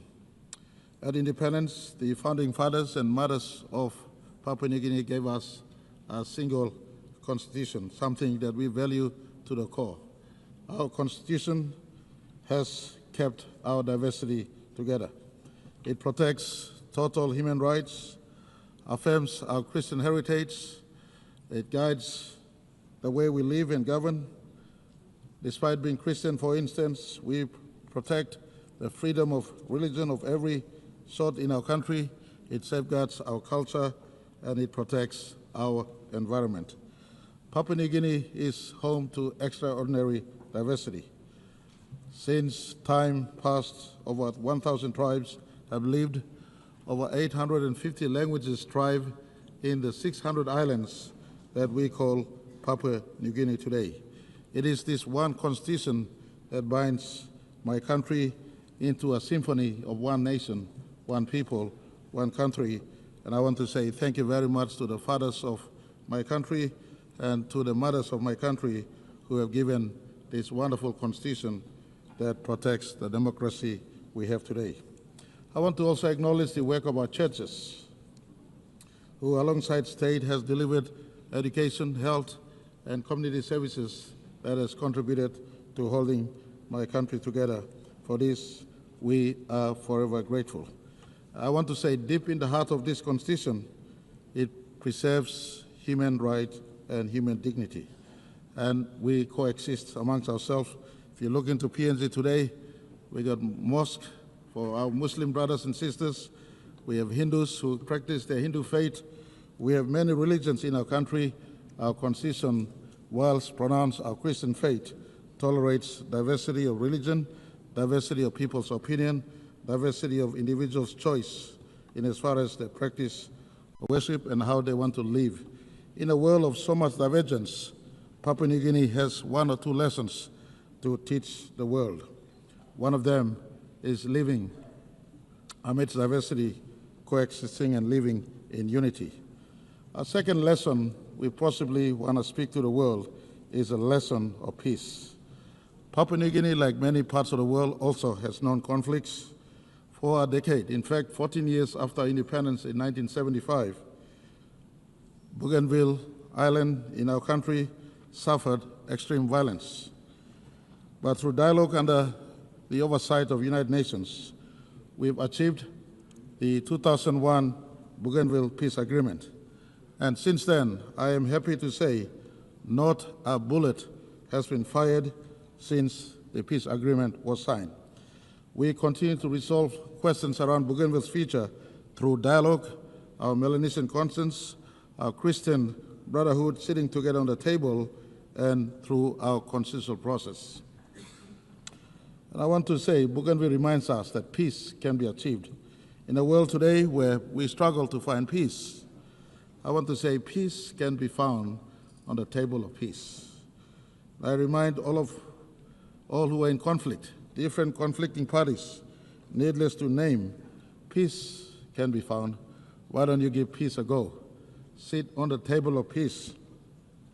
This morning I was pleased to hear Israel Prime Minister saying for the first time, or in fact he's been saying but re-emphasized again this morning, that Hamas, if you let go those who you capture, they could stop the war right now and then.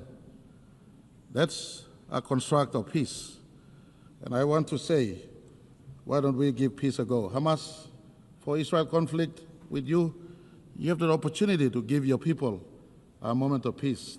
This morning, Israel Prime Minister uttered that if you let go the hostages, including those that have been killed, they could stop the war now, right now.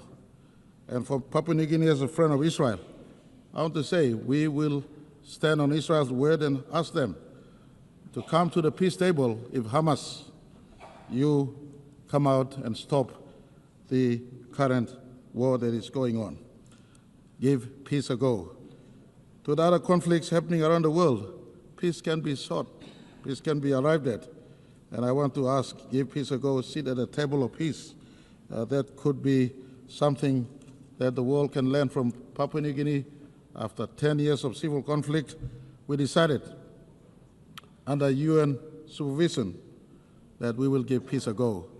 24 years on, no bullet has been fired. We're working through the process. And I want to thank the Secretary General. We were honored. Very recently, he did visit us. He visited us, spent 3 nights and 4 days in Papua New Guinea. He praised our leadership on climate change, on biodiversity, preservation of natural environment, and of course, our diversity of people living together as one people, one nation, one country, despite the 1,000 tribes and 840 or 50 languages we have. And he also praised us for the maintenance of peace in PNG through the Bougainville peace model. And he also, the same breath, reminded us that much work remains in PNG, including fighting corruption, including giving development to all parts of my country.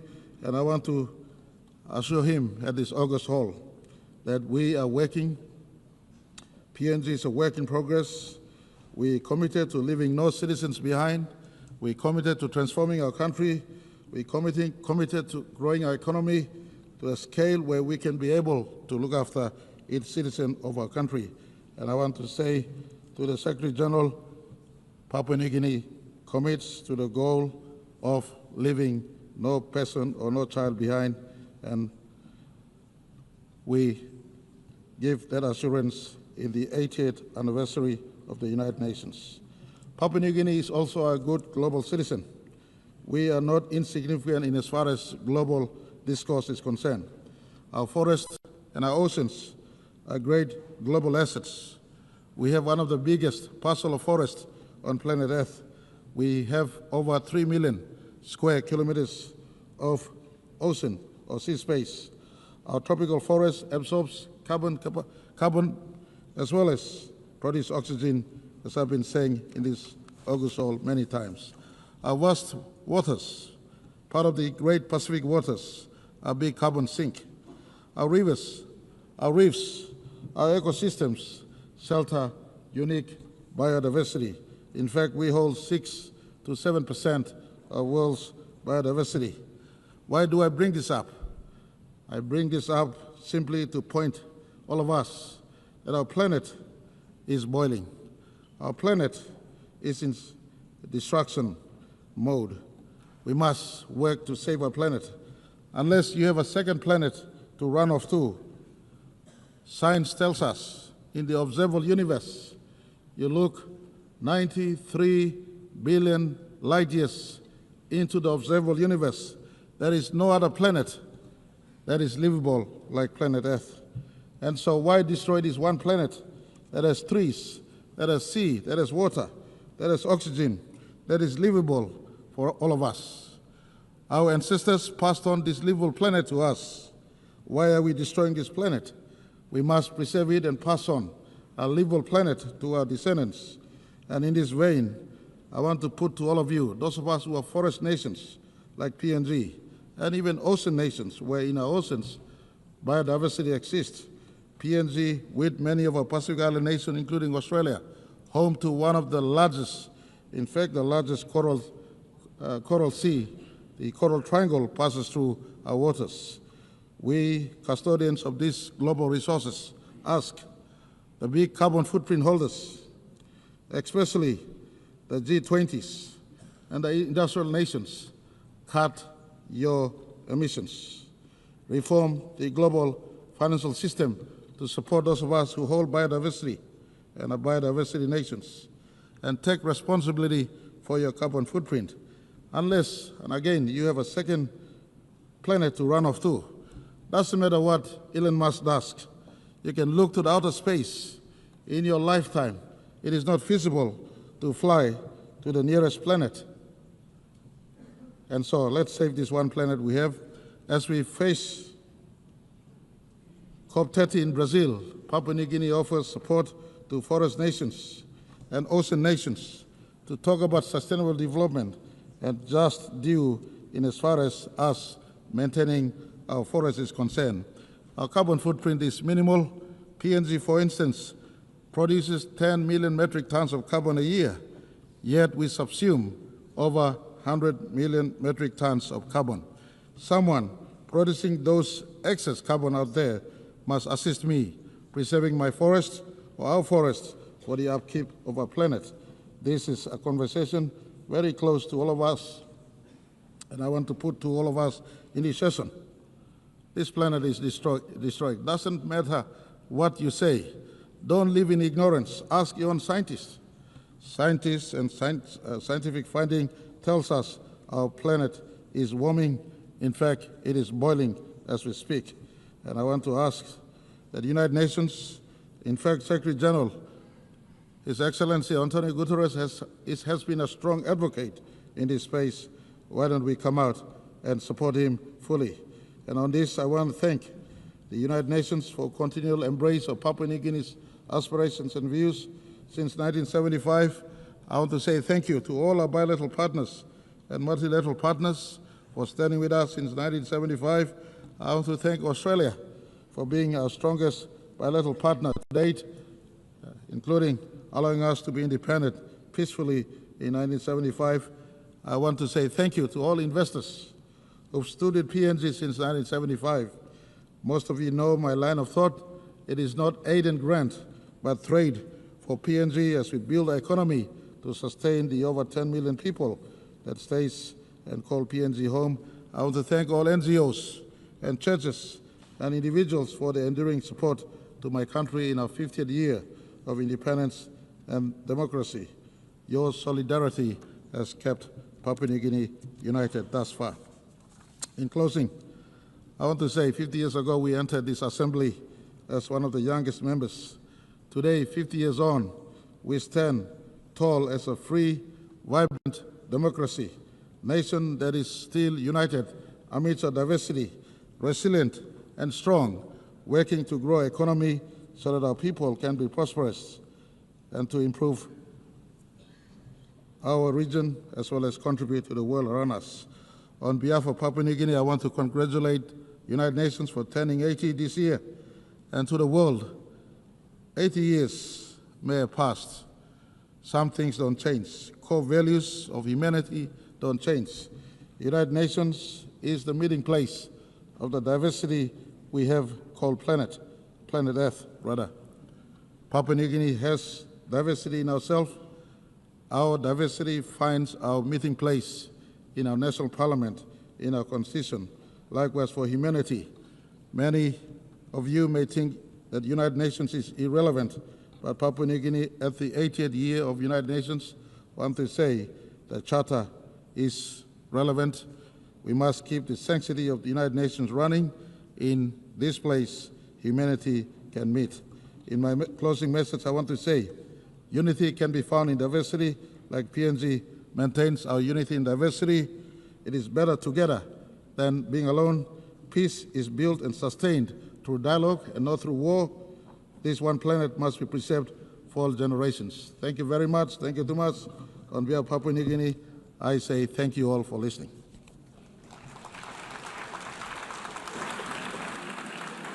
On behalf of the Assembly, I wish to thank the Prime Minister of the independent state of Papua New Guinea.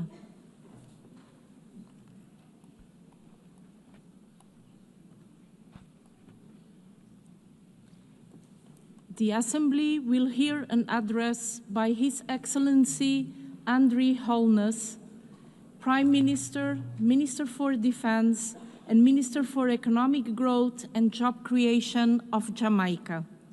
I request protocol to escort His Excellency and invite him to address the Assembly.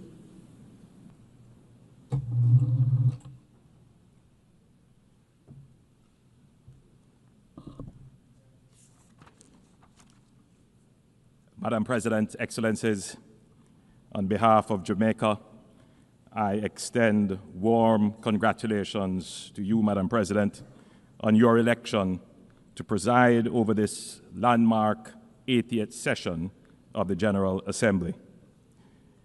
Just last week, Jamaica marked 63 years as a proud member of the United Nations. As we celebrate the UN's 80th anniversary, we reaffirm our unwavering commitment to the principles of the UN Charter. From decolonization to peacekeeping, from eradicating diseases to promoting human rights, the UN has achieved remarkable success over these past 8 decades.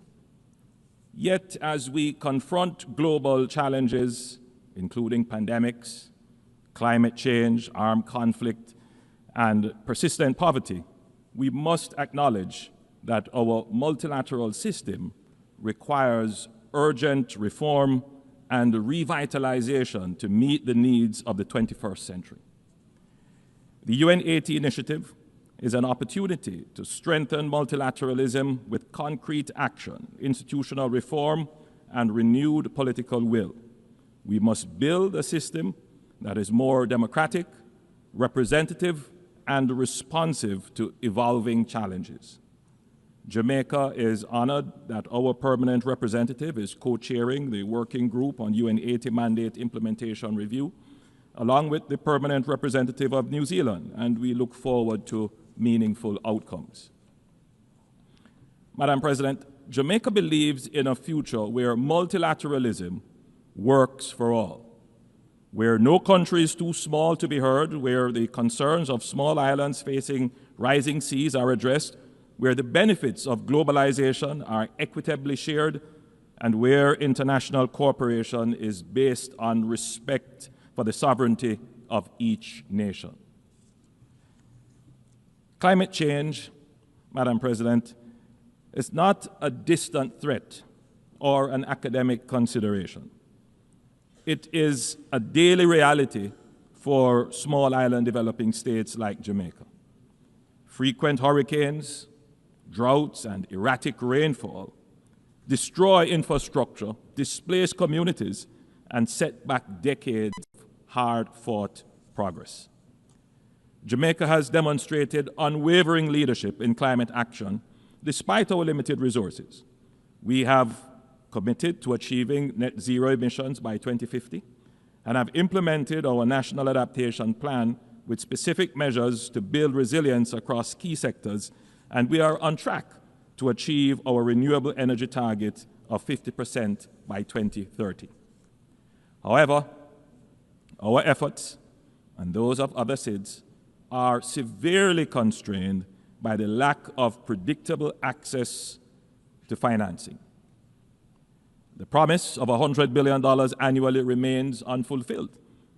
The Loss and Damage Fund, established at COP28, was historic, yet its initial capitalization of $800 million is grossly inadequate.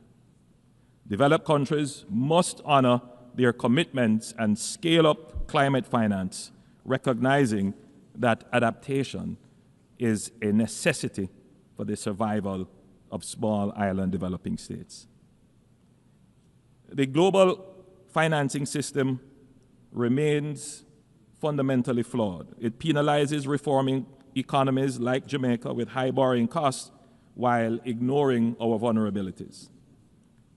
Through sacrifice, discipline, and sound management, Jamaica has reduced its debt to GDP ratio from 144% to now 62%.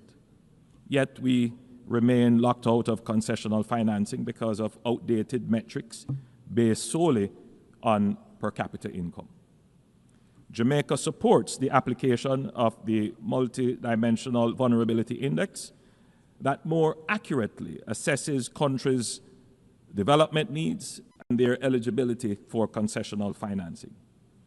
Jamaica also strongly supports innovative financing mechanisms, including debt for climate swaps, debt for nature swaps, and blended finance instruments that can unlock private sector investments in sustainable development projects while reducing debt burdens. We welcome initiatives such as the IMF's Resilience and Sustainability Trust and call for its expansion to support more countries in building climate resilience. Madam President, multilateralism must deliver fairness for all countries to believe that constructive dialogue and engagement offers the best path forward for all countries. That is the case, Madam President, for the people of Cuba, so that they may be able to fully participate in the global economy. We encourage continued domestic reform in Cuba and greater integration into international systems supported by policies that enable progress rather than isolation. Madam President, Jamaica once again condemns the heinous October 7, 2023 attack on Israel and is deeply horrified by the devastating humanitarian consequences of the counteroffensive in the Palestinian territories. A just and peaceful resolution to the conflict is only possible through diplomacy and dialogue. We continue to support United Nations Security Council Resolution 242 and support the call for a ceasefire agreement that includes the release of all remaining hostages and definitively ending the protracted war and human suffering. Madam President, political instability, gang violence, and humanitarian crises in Haiti affect not only the Haitian people, but the entire region. As current chair of CARICOM, Jamaica has led and participated in efforts to restore peace and constitutional order in Haiti. Last year, we welcomed and participated in the deployment of the Multinational Security Support Mission to Haiti, and we commend Kenya's leadership in this initiative. Despite progress made, the situation remains dire. As we contemplate next steps, we urge member states, especially those in the Security Council, to operationalize the recommendations made by the Secretary General for a transition to a more robust hybrid mechanism to deal with the situation in Haiti. We call on member states to provide the necessary financial and logistic support to ensure the success of this initiative. But security operations alone will not suffice. Haiti's governance deficit and fragile institutional framework must be addressed.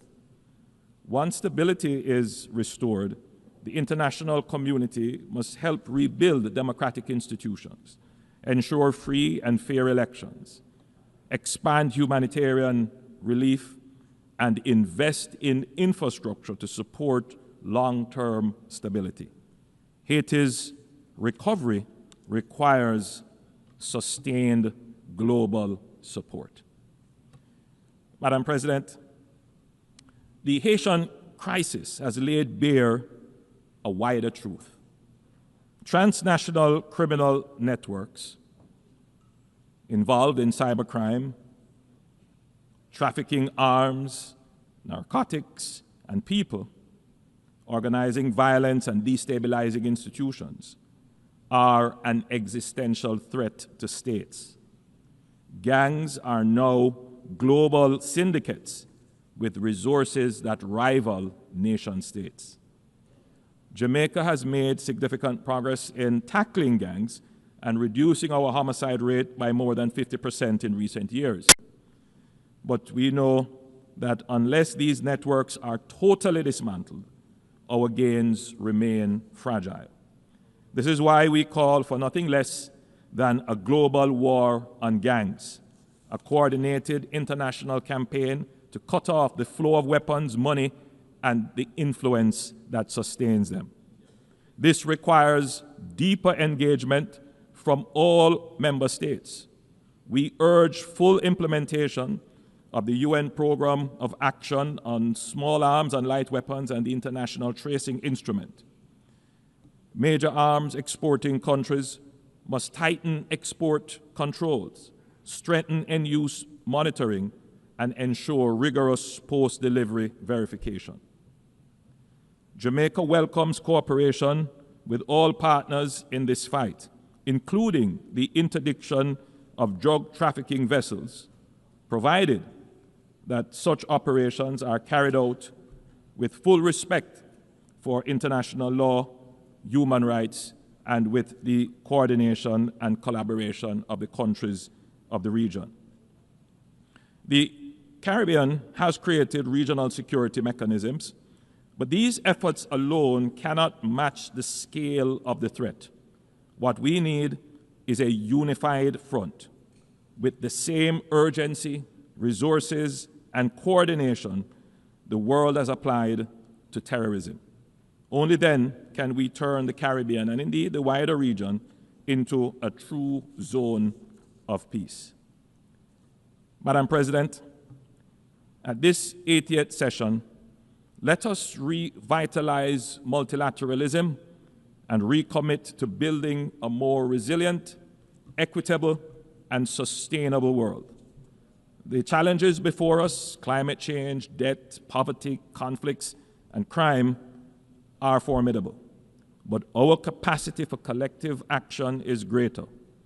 Jamaica has shown that with sound policies, fiscal discipline, and good governance, small nations can achieve great progress. But to build on this progress, we need an international system that is fair, inclusive, and responsive. Let us not leave this assembly with words alone, but with commitments that deliver real change.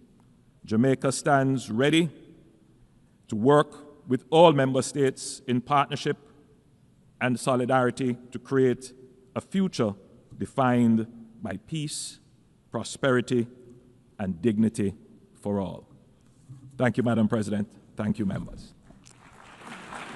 On behalf of the Assembly, I wish to thank the Prime Minister, Minister for Defense, and Minister for Economic Growth and Job Creation of Jamaica.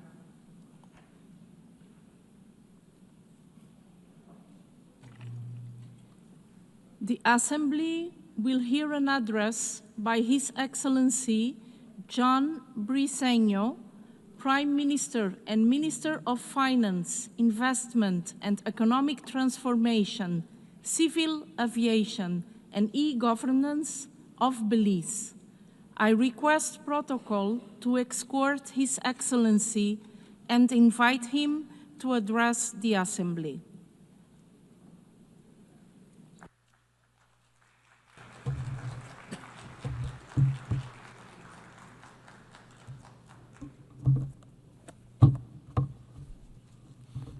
Thank you, Madam President.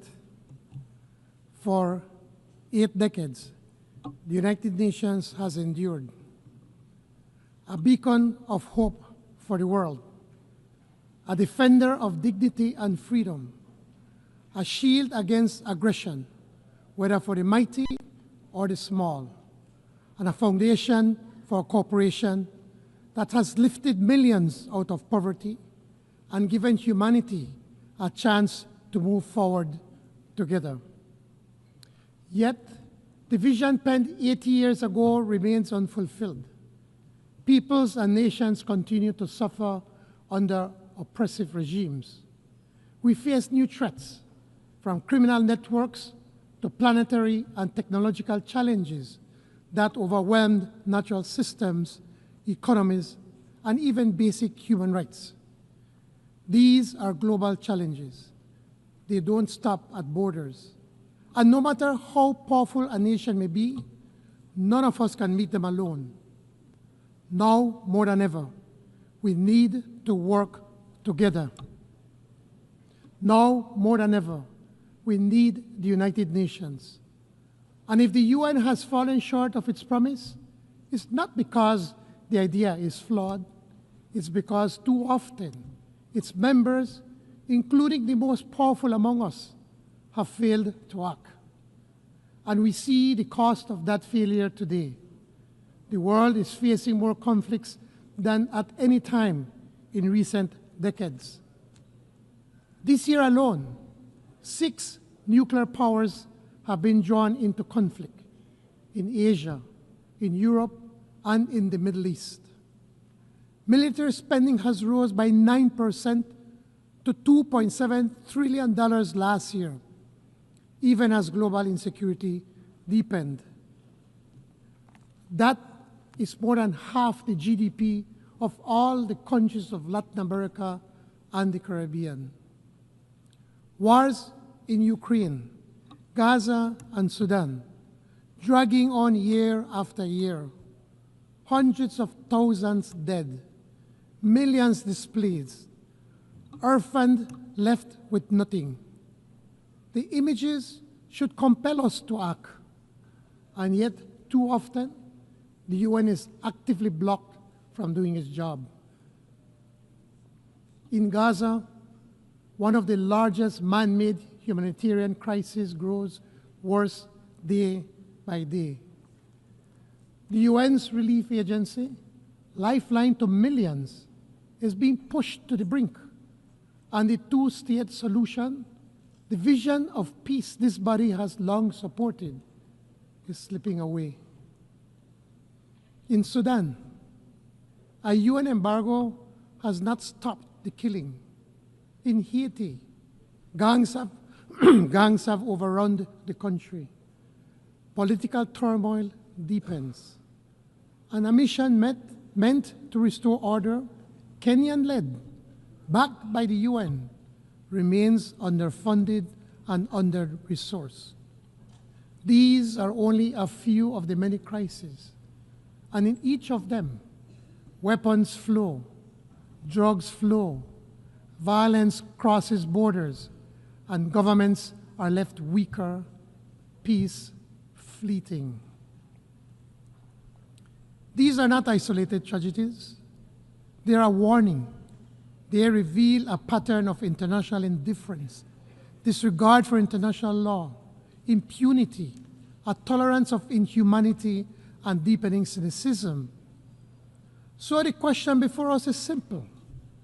Do we allow this cycle to continue, or will we summon the will together to break it? Over the last 2 weeks, my country has chosen to act with restraint and caution in the face of repeated aggression and provocative actions by our neighbor Guatemala at our southern boundary. Actions which seek to challenge Belize's sovereignty and territorial integrity. Actions that do not accord with the obligations of states not to exacerbate or extend a dispute before the International Court of Justice. Latin America and the Caribbean are committed to maintaining our region as a zone of peace, an area free of nuclear weapons, an area where conflicts are prevented through dialogue. And it is for this reason that we are concerned about the serious implications of utilizing military tactics against civilian vessels in the Caribbean Sea. Madam President, for 44 years of independence, Belize has been a peaceful and welcoming nation. We have been a refuge for those fleeing war and terror from countries near and far. Per capita, we have absorbed more migrants than any other country in our region. These new Belizeans have enriched our society and enjoy equal protection under the law. Every Belizean also benefits from free primary education and accessible, free, or low-cost health care. Through Plan Belize 2.0, we are building on that foundation by expanding tuition coverage, improving health care, raising the minimum wage, creating more decent jobs, and widening access to housing. We have an ambitious energy transition plan that places Belize on the track to surpass net zero through innovative financing that turns our forests and reefs into investments for conservation. But ambition comes at a cost. My government has chosen fiscal discipline even as we pursue this bold agenda. Belize is the 5th most vulnerable small island developing state to climate risk, ranked 2nd in the world for impacts from extreme weather. Rising seas are already displacing some coastal communities. Extreme heat strains our energy systems, and unpredictable rainfall threatens our farmers. Fishers must now travel farther and risk more for declining catches in warming seas. Food security is under threat. So too are the health of our people, their livelihoods, and the survival of our ecosystems. This is our lived reality. It is not science fiction. It is not abstract theory. It is a danger to our overall security. Excellencies, our world is so intricately interconnected. Disruption anywhere reverberates everywhere. Geopolitical and geoeconomic competition are consequential globally. So too is the persistence of disease, hunger, poverty, and the inequalities among peoples and nations. Small states like my own then must vigilantly guard against restive neighbors seeking to sustain territorial claims through military provocation or aggression. This is not the world that the founders of the UN envisioned. Instead, it is a world embattled, a world divided, and yet it is not a world without solutions. Over 80 years, nations have agreed on laws and policies to defend human rights, pursue sustainable development, promote disarmament, and protect the vulnerable and our environment. We have built strong institutions that remain vital, even if reform is overdue. But we cannot face today's challenges by relying on legacy alone. In the pursuit of larger freedom and dignity for all, let us act with urgency to rescue the development agenda, leaving no one behind. For our part, Belize will spare no effort. Through Plan Belize 2.0 and the implementation of our NDCs 3.0, we are working to lift our people out of poverty and to secure a healthy environment. But we cannot do it alone. We need international support that has been promised. The Compromiso de Sevilla offers us a chance to re-energize the 2030 Agenda for Sustainable Development, a chance to renew commitments, especially to small island developing states. This is why Belize calls for the urgent attention to the Antigua and Barbuda Agenda for SIDS. We must mainstream the Multidimensional Vulnerability Index. We must expand access to grants and concessional finance, not more debt. And we must strengthen SIDS participation in global financial decision-making. In COP30 in Belém, Belize urges the G20, responsible for 80% of emissions, to commit to more ambitious emission reduction targets. Developed nations and development banks must lead the mobilization of $1.3 trillion in climate finance and prioritize SIDS, whose adoption and lost and damaged needs are most urgent. It is high time, past time, for the global financial system to reward environmental stewardship. to recognize the true value of these natural assets for long-term resilience. Consider this. 30% of the world's ocean lie within the jurisdiction of small island developing states, much under some form of protection. These marine environments help regulate the global climate, yet we receive little for our efforts. Only 1% of climate finance flows to SIDS, half of which are loans. Meanwhile, the fossil fuel industry, with trillions of dollars in subsidies annually, is not just perverse, it is dangerous.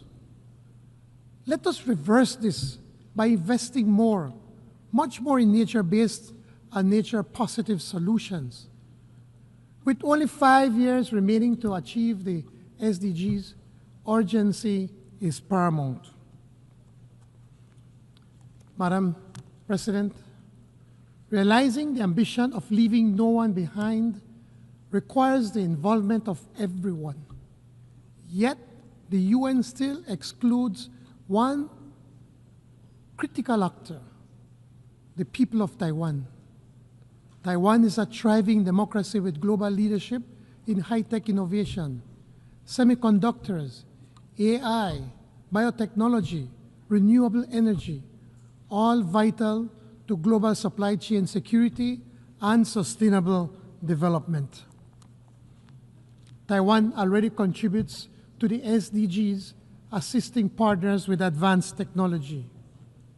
We therefore urge the United Nations to find appropriate ways to recognize Taiwan as an indispensable partner in our shared pursuit of sustainable development.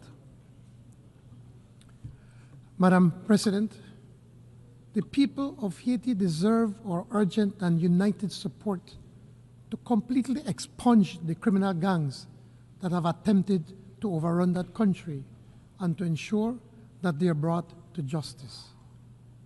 A workable path forward for Haiti exists, but it requires sustained security assistance, resources, and a coherent international response. We must act now.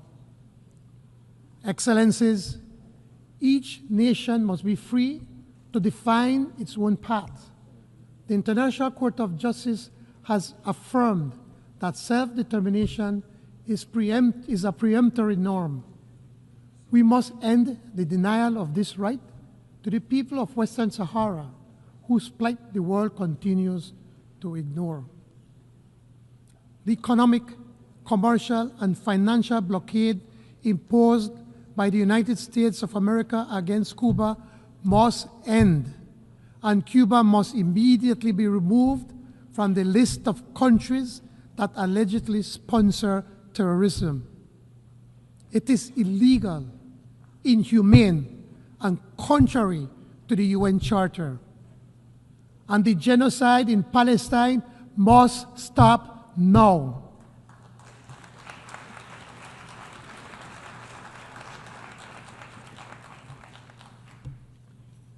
What hope can a child in Gaza have for tomorrow when their home is destroyed, their family murdered, their future erased?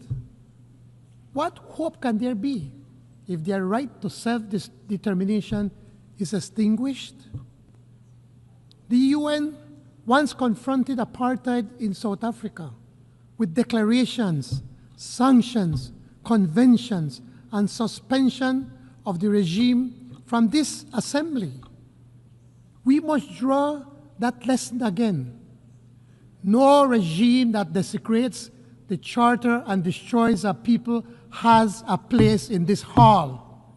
And that is why the rule of law must prevail. No man, no country stands above the law of nations. Belize took its seats in this assembly in 1981, less than half a century ago. Our membership was a milestone for our sovereignty. Global recognition of Belizean sovereignty also meant full recognition of our territory. We stand firm in the conviction that the boundaries of that territory were agreed in 1859, more than a century and a half ago. Our anthem proclaims it, from the proud Rio Hondo to the old Sarstone, through Coral Isles over Blue Lagoon. Though our territory is contested, we remain firm, not belligerent, tested but not subdued, threatened but not deterred, because the rule of law is on our side. Together with Guatemala, we submitted our dispute to the ICJ in 2019. We await the court's decision. We trust that justice will prevail. In the meantime, we reiterate our demand that Guatemala desist from any provocative behavior which have the potential to affect our otherwise friendly bilateral relations. We reiterate our invitation to Guatemala to work with Belize in designing confidence-building measures for the Sarstone River and maritime spaces. Madam President, Belize believes in our common humanity and in the existence of the common good. Equity and justice are our guiding principles. As we commemorate the 80th anniversary of this great institution, let us not only reflect on the past, but commit ourselves to the future.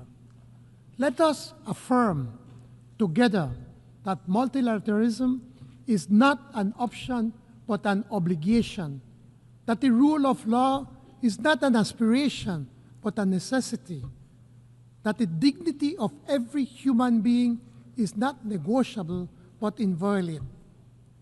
Belize pledges to do its part, to stand for law over force, for cooperation over division, for justice over impunity, and we call on every member state to do the same. Only then can we make real the promise of the Charter: peace, prosperity, and larger freedom for all peoples in every nation for generations yet to come. I thank you. On behalf of the Assembly, I wish to thank the Prime Minister and Minister of Finance, Investment and Economic Transformation, Civil Aviation and E-Governance of Belize. We have heard the last speaker in the general debate for this meeting. The next plenary meeting to continue with the general debate will be held immediately following the adjournment of this meeting. The meeting is adjourned.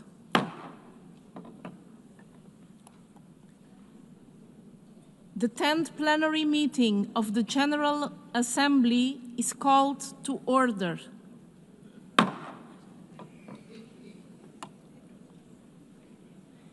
The Assembly will continue its consideration of Agenda Item 8, entitled General Debate. The Assembly will hear an address by His Excellency Nsokwanai Samuel Matekane, Prime Minister and Head of Government and Minister for Defense, National Security and Environment of the Kingdom of Lesotho. I request protocol to escort His Excellency and invite him to address the Assembly.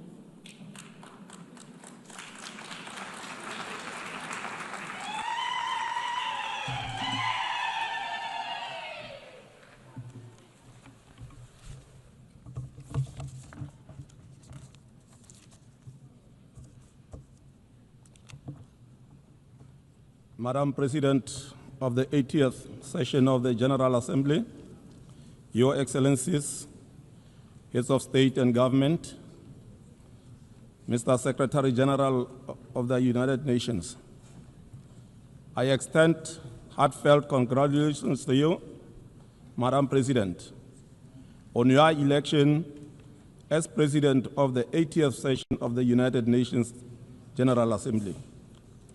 Your assumption of this esteemed office as the 5th woman since the founding of the United Nations 80 years ago stands as a powerful affirmation of member states' enduring commitment to the principle of gender equality and women empowerment, which are the essential pillars of the United Nations. As one of your vice presidents, my delegation pledges its full support and cooperation to ensure a successful and impactful tenure of office as the President of the 80th session of the General Assembly.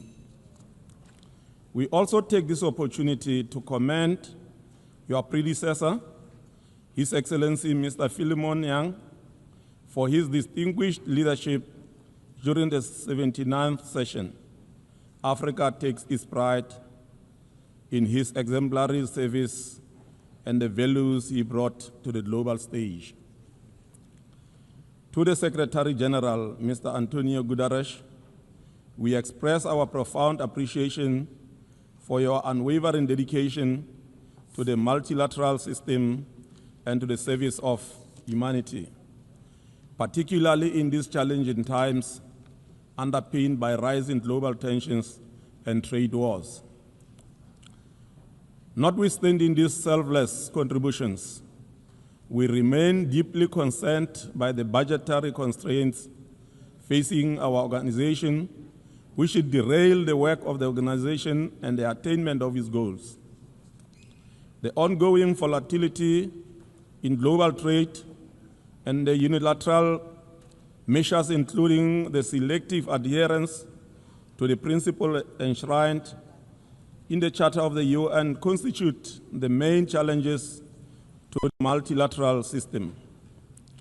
In addition, the apparent disregard of the United Nations General Assembly decisions by some of the powerful members undermines the credibility and effectiveness of the United Nations. All these challenges require our collective and concerted efforts to achieve the objectives of the UN. Madam President, I wish to inform this August Assembly that since 2014, the Kingdom of Lesotho has embarked on a path of comprehensive national reforms aimed at addressing the legacy of political and security instability. These reforms, supported by our international partners, including the United Nations, the European Union, the Commonwealth, the Southern African Development Community, and the African Union, have culminated in the adoption of the 10th Amendment to our Constitution, a landmark achieved in our pursuit of sustainable peace and stability. Under my leadership, the government of Lesotho remains resolute in engaging all stakeholders to complete the remaining components of this vital process. We recognize that peace and security are the foundations for inclusive and sustainable development. The success of our reform agenda will serve as the testament to the power of preventative diplomacy and its alignment with the principle of the United Nations Charter. In this regard, we call upon our friends and partners across the globe to continue supporting our reform efforts so that Lesotho can reclaim its rightful place among the Committee of Nations. Madam President, at the sub-regional level, the Southern African Development Community, SADC, has acknowledged a significant milestone in Lesotho's national reform journey by formally removing the kingdom from the SADC organ Troika agenda of countries under special observations.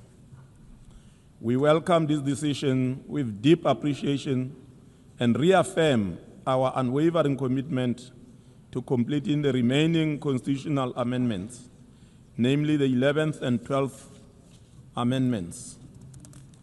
With the continued support of the international community, we are confident that our collective efforts will culminate in lasting peace and stability while paving way for inclusive economic development. Madam President, the theme of this 80th session, Better Together, 8 years and more for peace, development and human rights, resonates profoundly with the founding principles of the United Nations. It also reflects the enduring mission of the United Nations. It further calls for renewed multilateral cooperation to address global challenges and advance the pillars of peace, sustainable development, and human rights. We welcome the outcomes of the 4th International Conference on Financing for Development and the 3rd United Nations Conference on Landlocked Developing Countries. These landmark gatherings offered member states a rare opportunity to renew their commitment to bridging the financing gap for developing nations and to address the unique challenges faced by countries in special situations, such as Lesotho.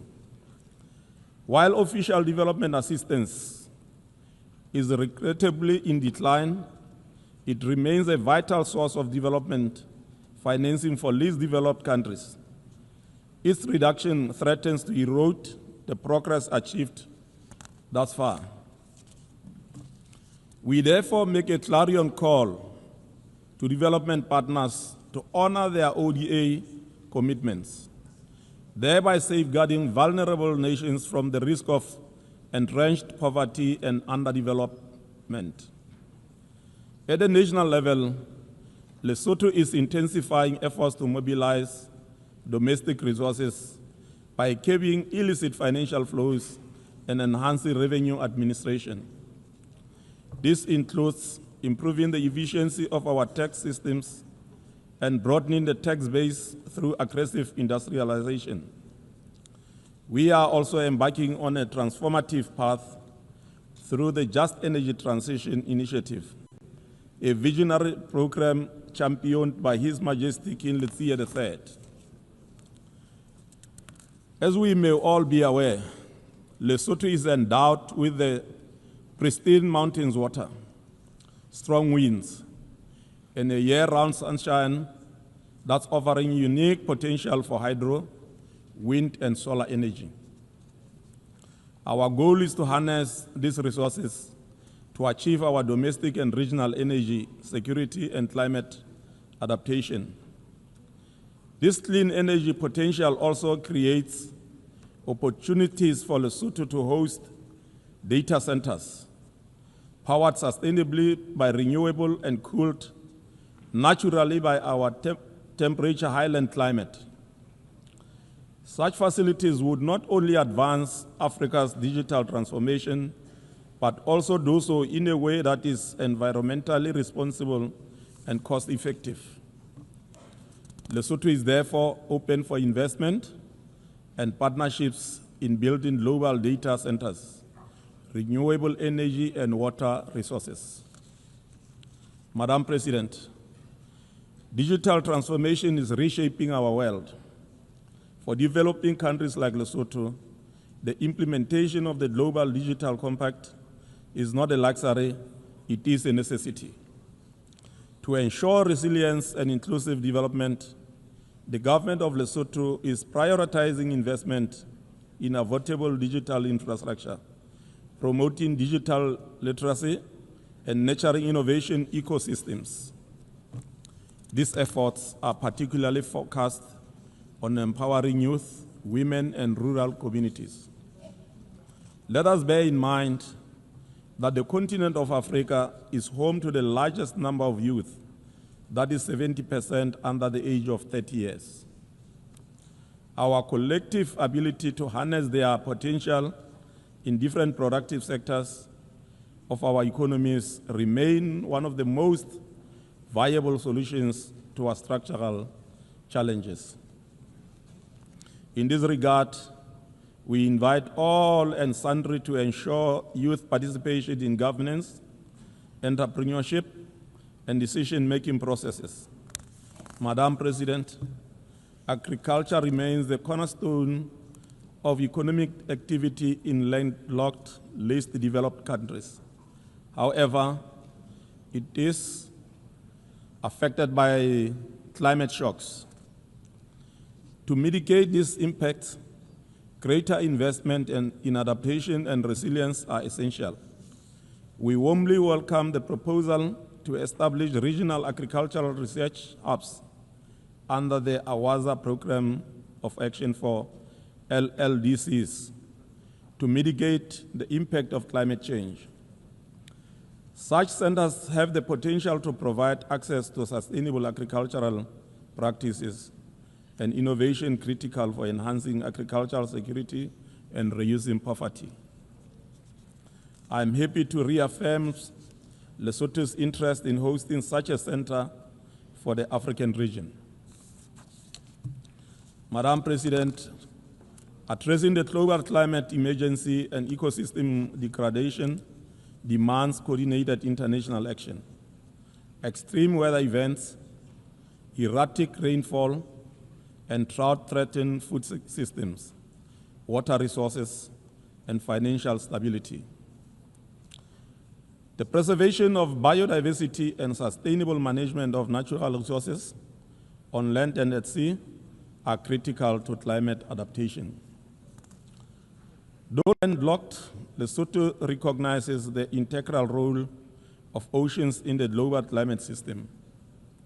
In this spirit, Lesotho signed the agreement on the conservation and sustainable use of marine biological diversity of areas beyond national jurisdiction, BBNJ agreement, on 13 June 2025, during the United Nations Ocean Conference in France.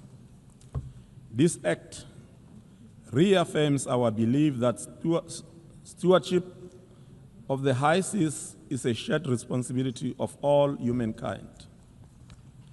Madam President, a healthy population is the bedrock of a resilient and prosperous nation. Lesotho remains committed to ensuring equitable, accessible, and quality health care for all, regardless of age, gender, or location. We continue to expand primary health care services with emphasis on sexual and reproductive health, maternal and child health, communicable diseases such as HIV/AIDS and tuberculosis, and the growing burden of non-communicable diseases. Lesotho also recognizes that universal health coverage cannot be achieved without addressing gender equality. We remain steadfast in mainstreaming gender equality, strengthening women's rights, and eliminating gender-based violence. Madam President, as we mark 80 years of the United Nations, the UN institutional reforms are indeed essential for relevance and efficiency. 8 decades since its founding, the United Nations must evolve to meet contemporary challenges. Reform of the UN Security Council must not remain a distant aspiration eternally. Deliberate efforts by all of us must be made towards ensuring that negotiations garner the requisite support so that the historic injustices of the past are corrected. For us as Lesotho, we reaffirm our support for the common African position, which is commonly known as a Sulini consensus. We also welcome the Secretary General's UN 8 initiative aimed at enhancing the organization's effectiveness. As this initiative unfolds, we emphasize the importance of equitable representation within the Secretariat and sensitive to the vulnerabilities of developing states. We trust that member states will duly consulted throughout this process. Madam President, Lesotho remains committed to the maintenance of international peace and security, a core mandate of the United Nations. Yet, we are deeply troubled by ongoing armed conflicts around the world, which pose grave threats to global stability. Of particular concern is the protracted conflict in Gaza, which has resulted in immense human suffering, especially among women, children, and other vulnerable groups. We commend efforts by member states to pursue peace in the Middle East conflict and call for the immediate and unconditional release of all remaining hostages. We further call for a permanent ceasefire to prevent further loss of innocent lives. The resolution of international dispute must be grounded in dialogue, justice, and equality. Lesotho continues to advocate for a two-state solution in accordance with the relevant United Nations resolutions. Madam President, the use of unilateral coercive measures by some states on others remain a source of concern for my delegation. The consequences of such measures are also felt beyond the borders of the targeted countries. Under this regime, the people of Zimbabwe and Cuba continue to suffer for unnecessarily too long. My delegation therefore renews its call for unconditional removal of the unilateral sanctions in order to afford these two countries the opportunity to achieve the most aspired development. As I conclude, Madam President, Lesotho remains steadfast in its commitment to the implementation of the Sustainable Development, recognizing them as a blueprint for inclusive and resilient development. Through a whole of government and whole of society approach, Lesotho has integrated the SDGs into its national development frameworks and continues to align sectoral policies accordingly. The country has demonstrated transparency and accountability by regularly submitting voluntary national reviews to the United Nations, showcasing progress, identifying challenges, and reaffirming its dedication to leaving no one behind. The last of these reports was presented in July 2025. The 80th anniversary of the United Nations marks a profound milestone in the collective journey of humanity towards peace, development, and the protection of human rights. Over 8 decades, the organization has stood as a beacon of multilateral cooperation, guiding member states through moments of triumph and adversity. As we commemorate this legacy, we must also look ahead with renewed purpose and resolve. The future demands a United Nations that is more inclusive, responsive, and equipped to address emerging global challenges, from climate change and digital transformation to rising inequality and geopolitical tensions. The next chapter must be defined by bold action, strengthened solidarity, and a shared commitment to leave no one behind. I thank you for your attention. Thank you. On behalf of the Assembly, I wish to thank the Prime Minister and Head of Government, Minister for Defense, National Security and Environment of the Kingdom of Lesotho.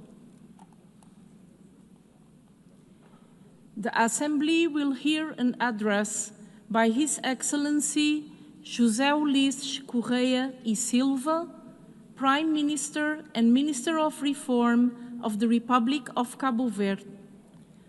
I request protocol to escort His Excellency and invite him to address the Assembly.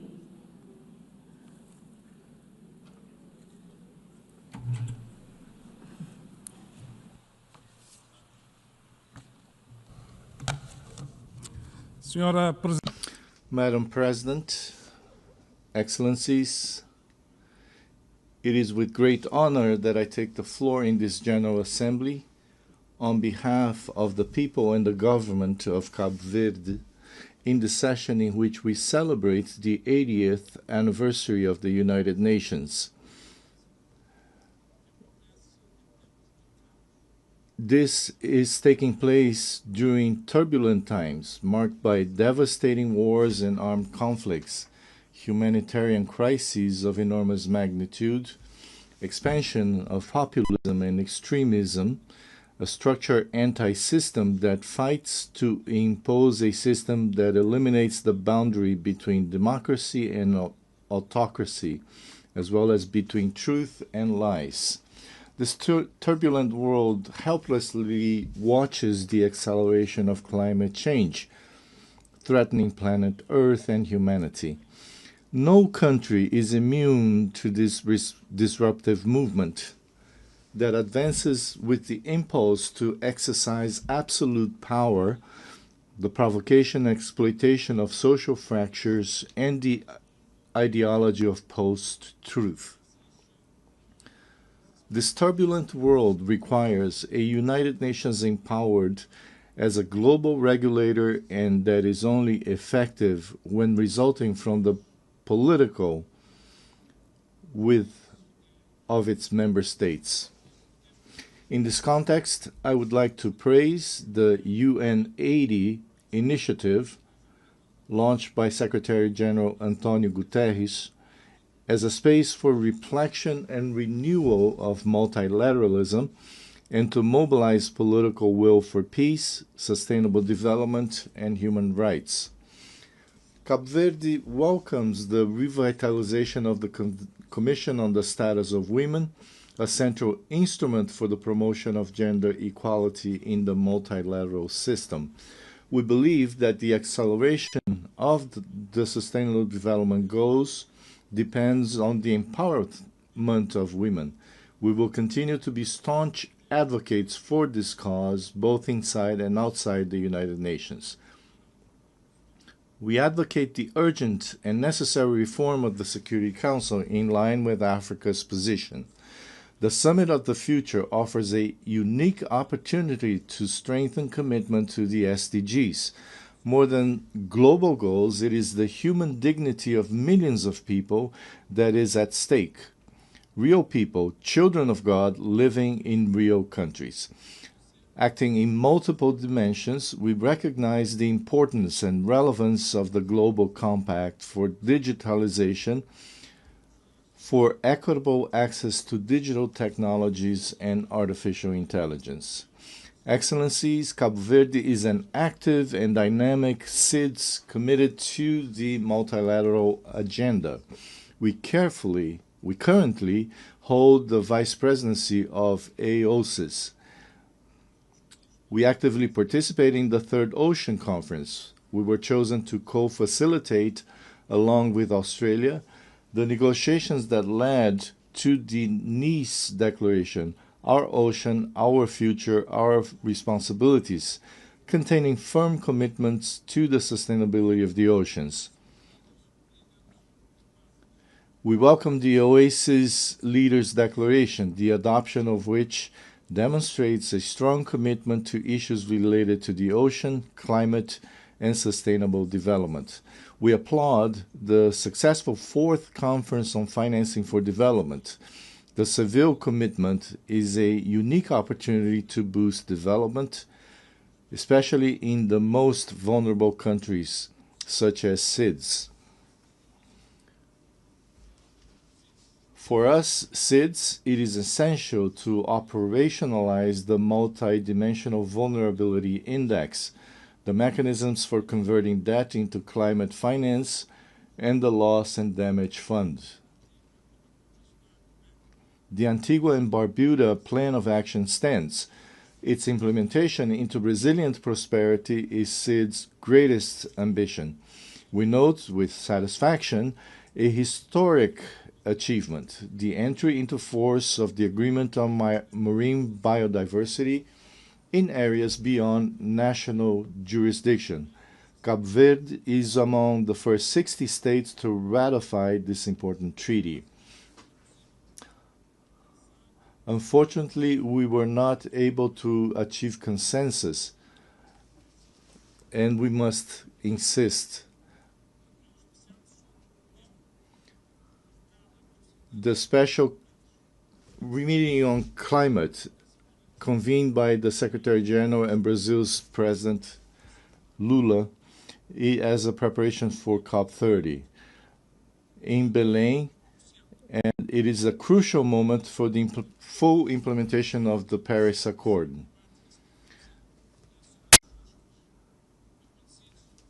As SIDS, we demand clear commitments from all states, especially the largest emitters, to limit the temperature increase to 1.5 degrees Celsius. This is not a mere claim.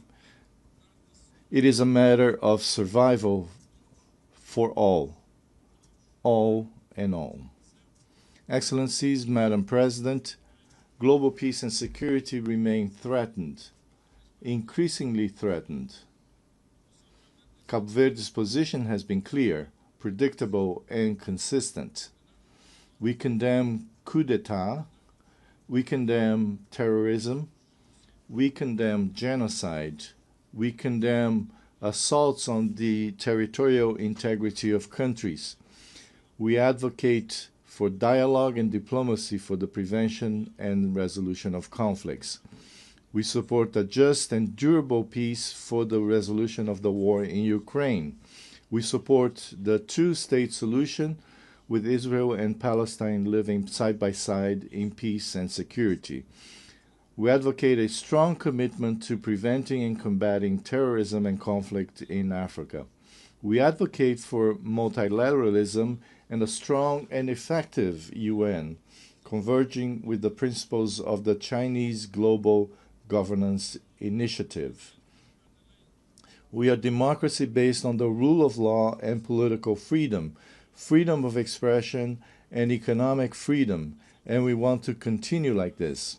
We belong to ECOWAS, a space of economic integration and neighborhood, and to the CPLP, a space for the Portuguese language and cultural affinities. We have a special partnership with the European Union, anchored in shared values of democracy, freedom, and good governance, a region with which our currency has been linked with a fixed parity to the euro since 1998, and with which we have strong economic relations. Due to our location between the African continent, Europe, and the Americas, the EU, the USA, and Brazil are our first-line partners in cooperative maritime security, preventing and combating drug trafficking, human trafficking, maritime piracy, illegal fishing, and cybersecurity. It is this democratic, stable Cape Verde, open to the world and guided by trust in the relations with our partners, that we want to preserve and develop in this troubled geopolitical world. Madam President, Cape Verde has the honor of assuming one of the vice presidencies of this General Assembly with our Ambassador Tânia Romaldo, and reaffirms its unwavering commitment to the Charter, the principles and values of the United Nations. We will continue to be a constructive voice, an active partner, and a country committed to being useful to the international community. Together we are better. Together we can honor the 80th anniversary of the UN and face the future with renewed hope for more peace, more development, and more human rights. Thank you very much. On behalf of the Assembly, I wish to thank the Prime Minister of Cabo Verde. Senhor Primeiro-Ministro, muito obrigada. The Assembly will hear an address by His Excellency Rosen Dimitrov Gelyaskov, Prime Minister of the Republic of Bulgaria.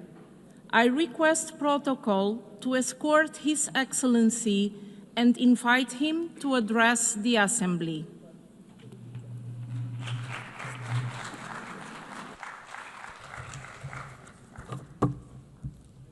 Madam President of the General Assembly, Excellencies, ladies and gentlemen, in Bulgaria, we carry a simple truth at the heart of our identity. Unity makes strength. These words are more than motto. They are a legacy born of struggle and solidarity. They echo through our history, from the forging of our independence to the building of our democratic institutions. And today, in a world shaken by division and conflicts, this principle feels more urgent than ever. The challenges we face, from contested global narratives and eroding trust in international institutions to stalled development, financial instability, and shrinking humanitarian space, do not respect borders. They demand a united response.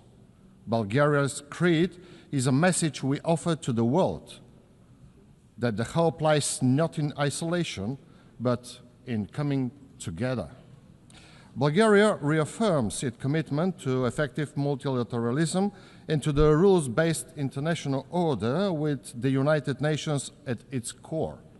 For 80 years, the UN has been a beacon of hope, a platform for dialogue and peace.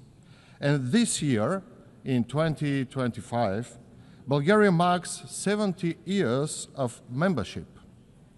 Over 7 decades, Bulgaria has stood alongside fellow member states in pursuit of the UN's founding ideals, contributing to peacekeeping, sustainable development, and the protection of human rights. As we celebrate this milestone, we renew our pledge to the UN Charter and to a future defined not by division, but by unity and strength it brings. For the UN to meet the test of our time, reform is not a choice, but an imperative. Bulgaria fully supports the Secretary General's UN80 initiative for mandate reviews, structural reform, and more effective use of resources. Equally urgent is completing ongoing reforms in development, management, peace and security, and advancing the humanitarian reset for stronger, locally led action with sustainable financing. At institutional level, we believe that the Security Council must be reformed to reflect today's world more effective, more representative, more accountable. We need genuine progress, including a fairer balance in membership, one additional non-permanent seat be allocated to the Eastern European group, and limits on the misuse of the veto. The General Assembly must remain the heart of the organization, where our shared forum for dialogue and decision-making. Excellencies, ever since the adoption of the UN Charter, international peace and security have never been more threatened. Russia's full-scale war of aggression against Ukraine, with its far-reaching global repercussions, represents an existential challenge to the rule-based international order. This is not merely a European conflict. It threatens the very legitimacy of the United Nations. It's utterly unacceptable that a founding UN member with a permanent Security Council seat wages war while disregarding international humanitarian and human rights law. In recent weeks, Russia is escalating and conducting flagrant violation of EU member states and NATO allies, sovereign airspace by drones and planes. These actions demonstrate that Russia is the one undermining the prospects of peace. These actions cannot be tolerated and are meeting our strong collective resolve and response. The only path to peace is clear. Ukraine's sovereignty must be respected and its territorial integrity fully restored. A full, immediate, and unconditional ceasefire is essential. The need for urgent action is clear in the Middle East. The brutal Hamas attack on 7 October 2023 and the devastating conflict that followed have caused immense human suffering. Bulgaria mourns the loss of every innocent life, Israeli and Palestine alike. In Gaza, tens of thousands of civilians have been killed, neighborhoods destroyed, and countless people displaced. We must not allow this tragedy to leave a permanent scar on humanity's conscience.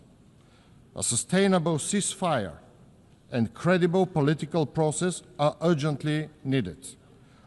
Only a two-state solution grounded in international law and mutual recognition can secure a just and lasting peace, allowing Israelis and Palestinians to live side by side in dignity and security. The crisis in the Middle East and North Africa is interconnected and threatens regional stability. Yemen faces famine and disease.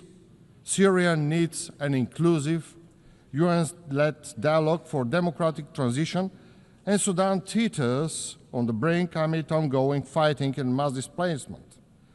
Instability in Libya and the Sahel shows how weak institutions allow conflicts to spread. Bulgaria calls for a new regional security architecture led by UN, grounded in diplomacy, respect for sovereignty, and long-term investment in peace and development. Nuclear non-proliferation, disarmament, and arms control remain central to our collective security. We condemn rhetoric and actions that threaten stability and stress the need for renewed diplomacy. Iran must fully cooperate with the International Atomic Energy Agency and ensure the peaceful nature of its nuclear program, while all parties work to de-escalate tensions through diplomacy.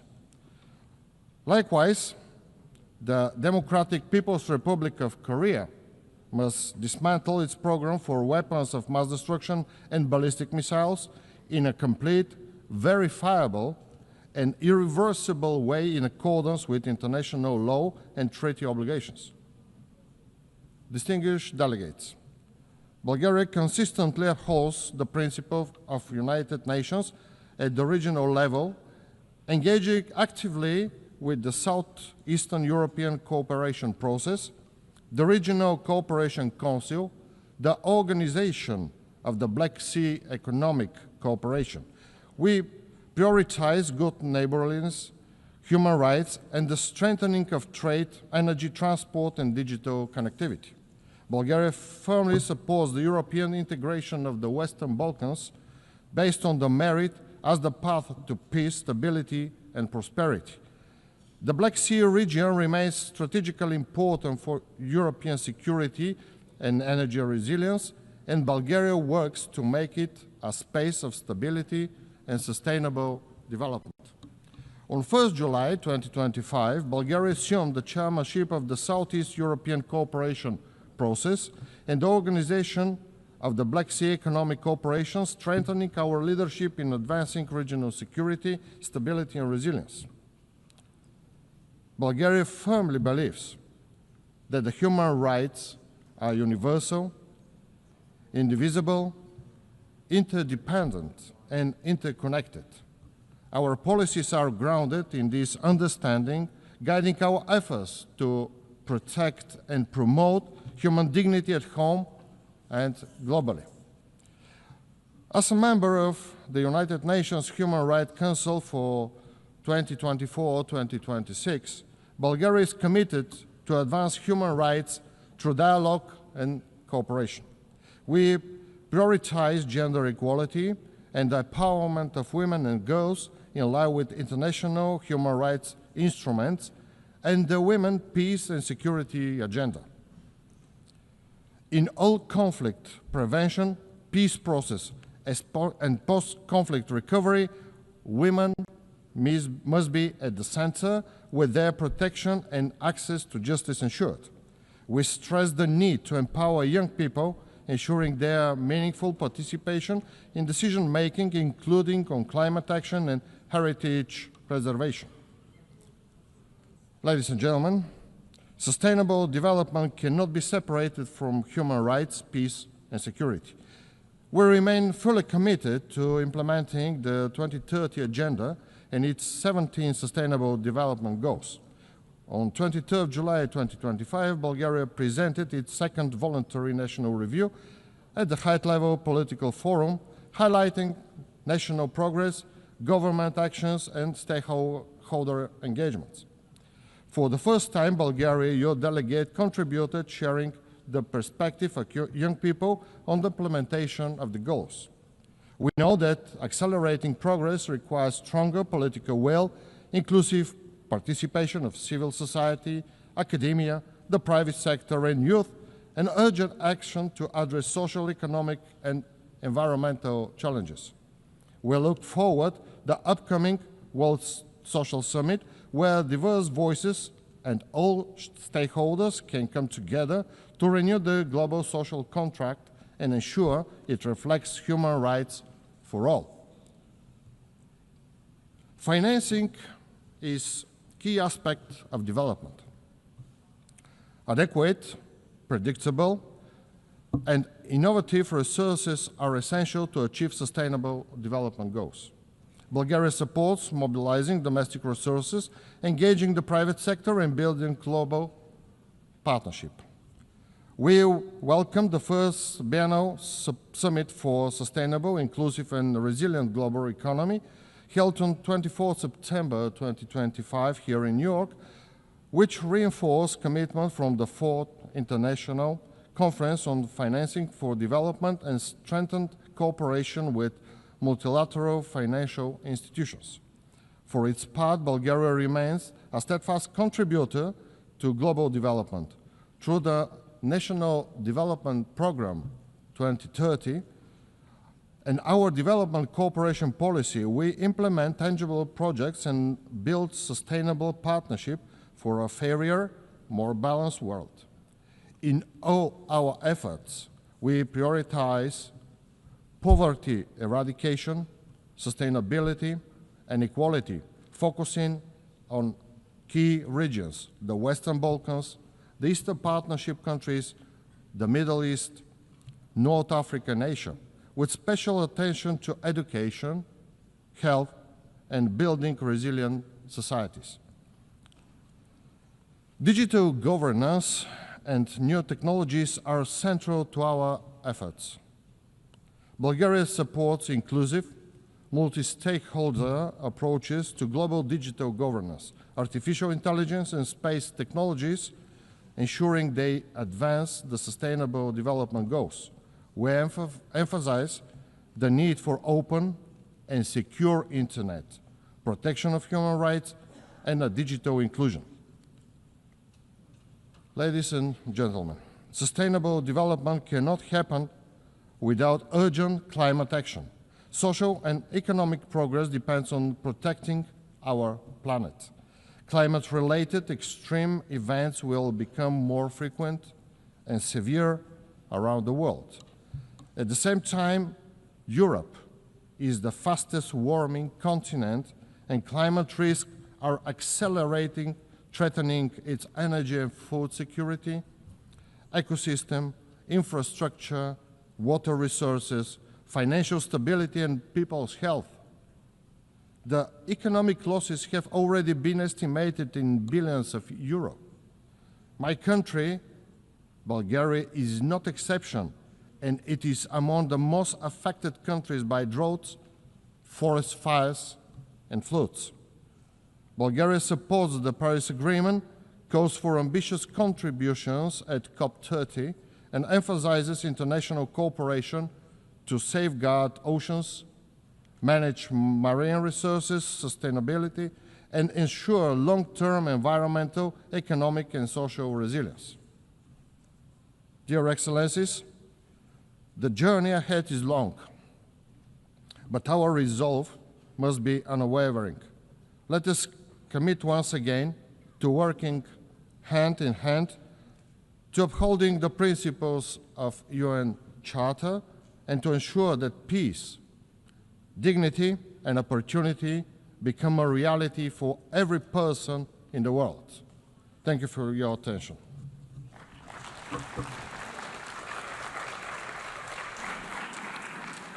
Au nom de l'Assemblée générale, je remercie Monsieur le On behalf of the General Assembly, I thank the Prime Minister of the Republic of Bulgaria. The General Assembly will now hear an address by His Excellency Mr. Abdoulaye Maiga, Prime Minister, Head of Government and Minister of Territorial Administration and Decentralization of the Republic of Mali. I request protocol to please escort His Excellency, who I invite to address the Assembly.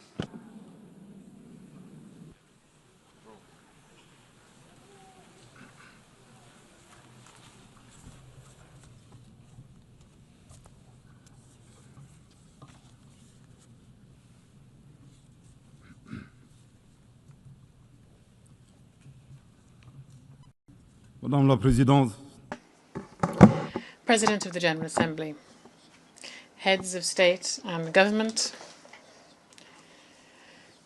United Nations Secretary General, ladies and gentlemen.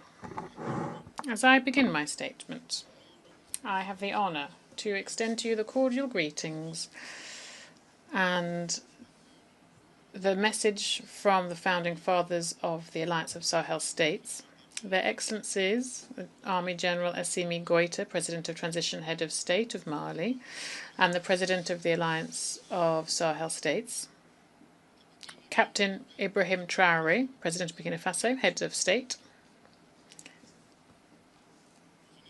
and Army General Abdurrahman Tiani, President of the Republic of Niger, and Head of State. I would also like to share with you the warm congratulations from the dignified people of the Alliance of Sahel States, determined more than ever to free themselves from the yoke of imperialism and enjoy their right to self-determination in a Pan-African spirit. As we wish you every success in your election to preside over this 80th session of General Assembly, Madam President, the Alliance of Sahel States would also like to congratulate your predecessor, His Excellency Mr. Philemon Yang from the Republic of Cameroon, and congratulate him on his exemplary leadership of the work of the 79th session. Finally, I wish to reiterate to our Secretary General, Mr. Antonio Guterres, reiterate our appreciation of the efforts that he continues to undertake to achieve the noble objectives of our shared organisation. Ladies and gentlemen, the topic chosen for this 80th session of the General Assembly, Better Together, 80 Years and More for Peace, Development and Human Rights, end of quote, is of particular importance for the Member States of the AES Confederation. Yes, peace, mutual assistance, development and the preservation of human rights remain the main objectives. Indeed, the raison d'etre of the United Nations. Alas, these key objectives have never been so sorely tested in the world, and in Sahel in particular, because essentially of armed groups with dark age thinking, weaponized and supported by foreign state sponsors. The member states of the Alliance of Sahel States are on the front line of the fight against terrorism, which is both a real threat to international peace and security, but also and above all, a grave attack on the very foundations of our states. Led by our heads of state, our security and defence forces of the three countries of the Sahel Alliance are working closely together in a spirit of collaboration and complementarity that has never been seen before. We are driven by a common commitment to pool our efforts to tackle the scourge of terrorism. This new momentum, which is built around strengthening operational capacity of our security and defence forces through far-reaching recruitment, suitable training and appropriate provision of equipment, is seeing encouraging results every day on the ground. This confirms the relevance indeed of our sovereign decision to work together to fight our common enemies. Unlike some states who open safe passage corridors onto their territory for terrorists so that they can attack other countries to use their territory as a rear base, the founders of the alliance, through, again, this Pan-African spirit and concerned as they are to preserve the interests of their people, decided to make their countries more safe, trying to stop this threat spreading to other African countries and indeed around the world, doing a real public service for security in the region and the world.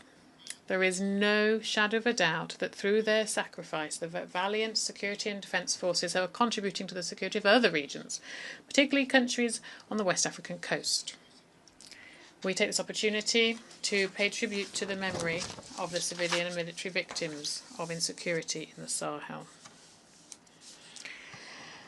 The sovereign approach that's been implemented is part of a vision borne by the heads of state of the Alliance of Sahel State, which is dedicated to safety and security of our states following the withdrawal of international forces.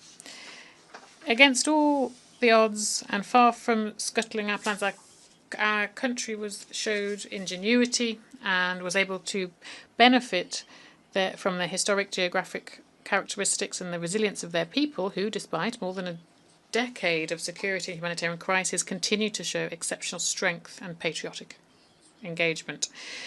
Overall, 3 countries were able to provide a coordinated, homegrown response to this war that was imposed on us. Here I wish to reiterate the determination of the Confederation of the Alliance of Sahel States to become a Pan-African regional power, to continue and step up our actions, to put a stop to terrorism once and for all in our shared home. We are also determined to consolidate the authority of the state, to protect our people and their property, and ensure our own prosperity.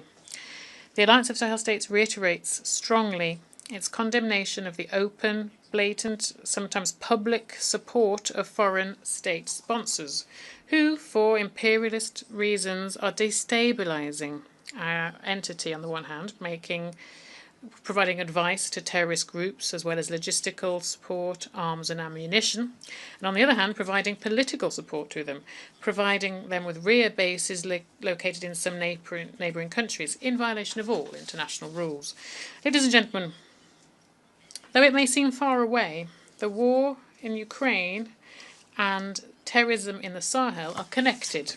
Let us remind you that following the terrorist attack against the Malian Security Defence Forces patrol on the 24th to 26th of July 2024 in Tenzaweten in the region of Kidal, Mali denounced this incident, by the way, in its statement on 2024 here in this room, and we condemned the attitude shown by Ukrainian officials who publicly affirmed their participation in this terrorist attack.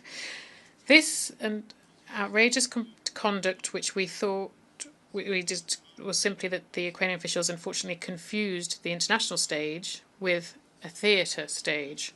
1 year later, the situation has worsened, and the Ukrainian regime has become one of the main suppliers of kamikaze drones to terrorist groups around the world. In this context, some Western states should stop supplying arms to Ukraine because they risk contributing to the promotion of international terrorism. For others, including the French regime, who's nostalgic for the colonial era and concerned by their loss of influence in the Sahel, support for the Ukrainian regime is a maneuver that's consistent, which aims to occupy the attention of the international community, focusing the attention on the war in Ukraine, at the same time sponsoring terrorist groups who are growing in number in the Sahel. Loyal as we are to the principles of the United Nations Charter, on the 15th of August 2022, Mali seized the Security Council to ask for a meeting of the Council so that my country could provide irrefutable proof of France's support for terrorist activities. So far, this request has not been followed up on, whereas their sabotage continues on various levels. It is time to act so that those responsible for this violence be identified and brought to justice, and resolutions be translated into concrete commitments, and the Saharan spell should be safe once and for all, and the resources of the Sahel should benefit the people of the Sahel. International institutions, the UN chiefly, were created after the Second World War to protect people against violence and destruction and silent genocides. It is high time that the global conscience wakes up, and that international organisations take their share of the responsibility and provide a real response to the distress cries of oppressed people who are clamouring for their sovereignty. The Alliance of Sahel States reiterates its commitment to cooperate with all states, regional organisations, international organisations, and any partners that respect our sovereignty, our sovereign political choices, our security priorities, our priorities in terms of countering terrorism, our priorities for social and economic development. This should be part of a win-win partnership so that our people's aspirations can be met. Ladies and gentlemen, in addition to our efforts to secure our countries and see peace return, the governments of the Alliance of Sahel States are working to implement a comprehensive and integrated strategy. This includes political measures, economic and social development measures, as well as work on justice and reconciliation. In choosing to be audacious in our sovereignty, the Alliance's bodies have launched initiatives, disruptive initiatives focused on homegrown development. Here, there's a clear path so that we can ourselves provide the added value that is crucial for our economies, all the while preserving the dignity of our people. This choice, which we own fully, shows how unwavering we are in our wish to be masters of our own fate. In the same vein, we have included in our national priorities in strategic investment policy in different priority fields, such as infrastructure, energy, industrialization, and the diversification of our economy. As part of this work, we created the Alliance Bank for Investment and Development, which carries out various different projects across the Alliance. The Alliance of Sahel States has as one of its ambitions to development ambitions some clear advantages: a vast territory and 75 million inhabitants, and the majority of these inhabitants are young people. In addition, we have a strong, committed and active diaspora. We also have fertile lands, a lot of water, energy resources, reservoirs and mining resources, which are amongst the richest in the world. Ladies and gentlemen, the third dimension of the theme for this UN General Assembly session is human rights. The Alliance of Sahel States reaffirms its commitment to respect international law. Human rights law is an international humanitarian law respected, and make sure that they are respected in line with our millennia history that goes back millennia of humanism and our national and international commitments. However, we remain strongly opposed to the weaponization of human rights for political purposes, or in order to destabilize our national institutions, or indeed entire independent and sovereign states. This, concerned as we are to preserve the sovereignty and dignity of our people, the heads of state of our alliance withdrew with immediate effect from the Statute of Rome of the International Criminal Court on the 22nd of September 2025.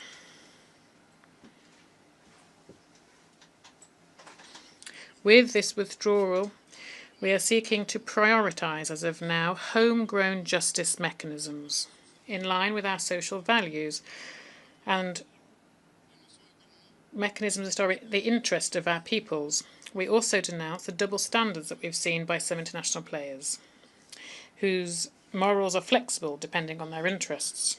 They like to give lessons, teach others lessons, but they're not themselves the best example for respect for human rights. We call on our partners to prioritise dialogue and cooperation, which remain the best tools for promoting human rights around the world. Ladies and gentlemen, at a time when we are marking the 80th anniversary of the United Nations, we must state that our multilateral framework, as embodied by the UN, is being sorely tested in an international context that is notably polarised, where we are seeing a return of nationalism, protectionism, inward-looking attitudes and struggles for power. Despite this reality of the time, and also aware that the main three objectives of the United Nations Charter are peace, development and human rights, all of these remain relevant, we must say. To meet these objectives, we firstly need a UN that has been reformed, renewed, and has been adapted to the demands of the day. This is an essential criteria to make it more legitimate on an international scale and ensure that its decisions can be effectively implemented. Here I wish to recall strongly that Africa has for more than 20 years now been demanding reforms in order to repair historic injustice that it has suffered, and particularly in terms of its representation at the Security Council. Here I wish to reiterate the total support of the Alliance of Sahel States to the Common African position on this issue, as set out in the Eswatini Consensus and the CERT Declaration, so that Africa can have 2 permanent seats at the Security Council and 5 non-permanent seats. Secondly, we need a United Nations that can guarantee the respect for international law for all. We are concerned to see flagrant violations of international law around the world with complete impunity. At this 80th anniversary of the UN, for us, Member States, this provides us with the opportunity to reaffirm our unwavering commitment to the multilateral framework that is based on the law and not on force. Thirdly, we need robust follow-up and implementation mechanisms for the outcomes of international conferences. One thing is clear here, the creation since 1945, when the UN was created, we've held dozens of international conferences, and the commitments from these international conferences have barely been implemented, and they're not benefited the people that we represent here. This situation must change. This is why we advocate for the envisaged reforms to be implemented and tackle this problem, so that our respective nations can benefit from the dividends of the commitments made at the United Nations. On our side, the Alliance of Sahel States is ready to make its contribution to undertake the necessary reform for the multilateral framework of the United Nations. In terms of current global governance, it is ever clearer that the UN is not adapted, but it is not able to address the current challenges and future challenges.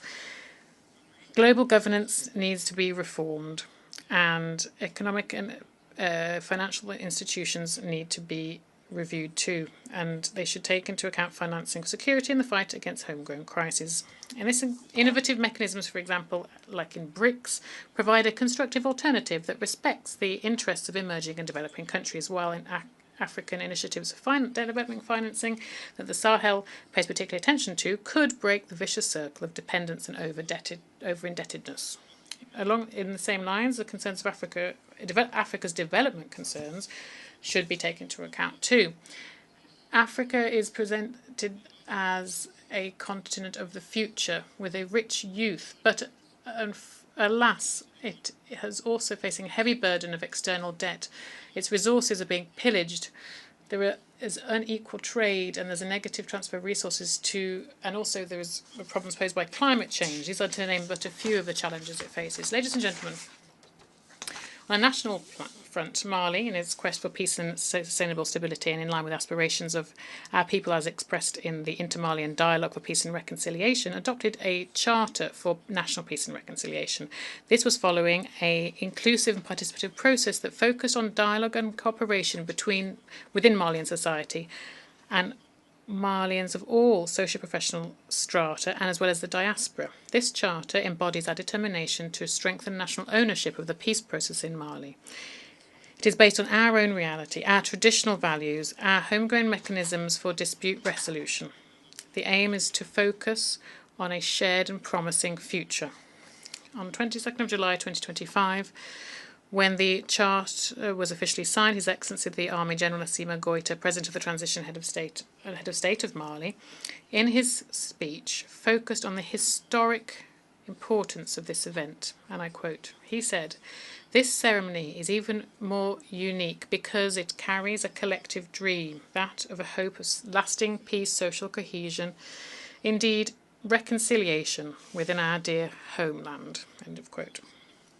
Now, in terms of regional concerns, I must mention the destruction of a drone by the Malian Armed Forces on the 1st of April 2025 by the Algerian junta. Mali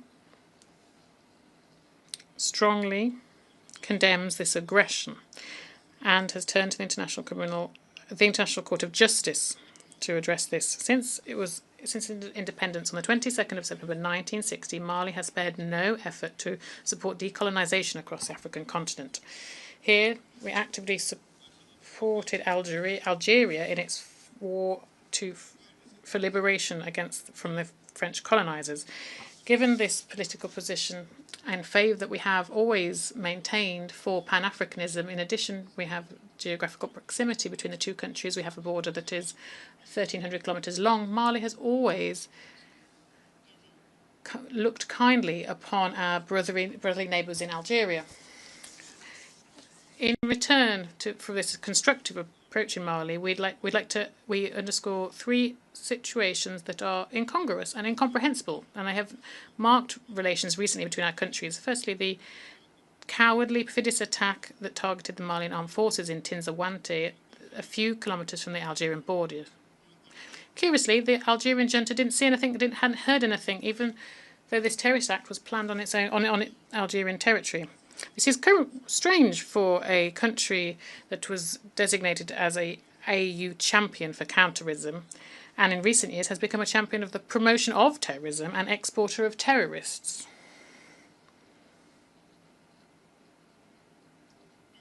Two, as announced, the Algerian junta shot down a Malian drone thrown from Malian taxpayers on the false reason for violation of their airspace. Mali is concerned by the idea that the Algerian junta put forward, defying the laws of physics, and whereby this object was shot down in its air, it would be capable to travel from where it fell 22 kilometres and then be found on Malian territory. And indeed, it's important to underscore that the debris of the Malian drone was found on Malian territory, thus validating our own arguments. On the 4th of September 2025, the Malian government informed that they had submitted an investigation at the International Court of Justice against Algeria concerning the destruction of this drone. In a communiqué from the Algerian Ministry of Foreign Affairs from the 19th of September 2025, we learn, and we're perplexed to learn, that there was an allegation whereby this investigation request from Mali was motivated by the press conference of the Algerian Foreign Affairs Minister on the 3rd of September 2025, during which he denied that Mali had submitted a request to the International Court of Justice. We would like to share with the Minister that the request submitted by Mali on the 4th of September has never meant that it was automatically registered by the International Court of Justice. Mali would recall that the aim of diplomacy is to defend your country's interests. In presupposing that the Malian complaint was launched by this press conference, the maniacs of Algeria show that their vision of diplomacy is to push other states to prosecute their country and international fora, thus scoring an impressive own goal, as we call in Mali, yabe. Concerning, I would say. In passing, Mali is paying a vibrant tribute to the Minister of Foreign Affairs of the Algerian junta. Indeed, lies corrupt everything. They've lost all their version of the Algerian version of the destruction of the Malian drone has lost all credibility. And then, surprised by how events turned out, the Algerian junta refused to give their consent to the jurisdiction of the ICJ following the drone destruction case, thus fearing being publicly unveiled as an aggressor and supporting a support of international terrorism. With these 3 points in mind, Mali recommended to the Algerian junta to share this quote from Amadou Hamtaba, who in Life and the Teachings of Tierno Bokar, Wisdom of Bandigara, said, "Some truths may seem unlikely to us simply because our understanding is not able to grasp them. We would like to invite them to get to know Mali and the values embodied by Mali Denra. Thus, faced with attacks and faced with adversary, we will not be simply spectators. For every shot fired against us, we will reciprocate. For every insult, we will reciprocate. On the other hand, it is strongly recommended to the Algerian junta to organise in Tin Zawatin in Algeria and their international annual festival on the artifice of human intelligence. From this rostrum, we call on the Algerian junta to stop supporting international terrorism and to resolutely engage in the promotion of peace and security with a constructive mindset, respecting the sovereignty of states, I would repeat. From this rostrum, we call on the Algerian junta to cease their support for international terrorism and resolutely engage in the promotion of peace and security in a constructive spirit, respecting the sovereignty of states. Once more and for the last time, from this rostrum, we call on the Algerian junta to resolutely involve themselves, engage in promotion of peace and security in a constructive spirit, respecting the sovereignty of states. A word to the wise. What a shame.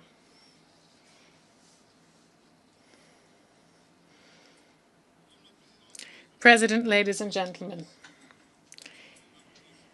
here I would like to share the view of a citizen, the raised fist of the dawn of our sovereignty, shared by the people of the Alliance of Sahel States. Our alliance is made up of fighting nations, a land of resistance. What we're facing is not simply a domestic conflict, it's a hybrid war supported by imperialist interests where enemies of peace often wear suits and ties. If the UN continues to feign ignorance, it will stop being just a summit of the world and it will be simply the passive arm of global injustice.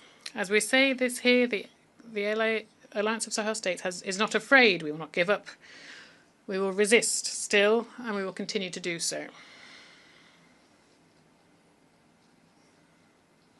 However, the Alliance of Sahel States is giving the UN a historic opportunity to take the side of truth, to recognise that the people of the Alliance are being victims of aggression, a choice to support the Alliance, which is fighting for themselves, but also for Africa, for the stability of a continent, and therefore indirectly for the stability of the entire world. History will be our judge. It will judge those who armed the forces of evil. It will judge those who looked away. It will judge those who forgot that justice is the only path towards lasting peace.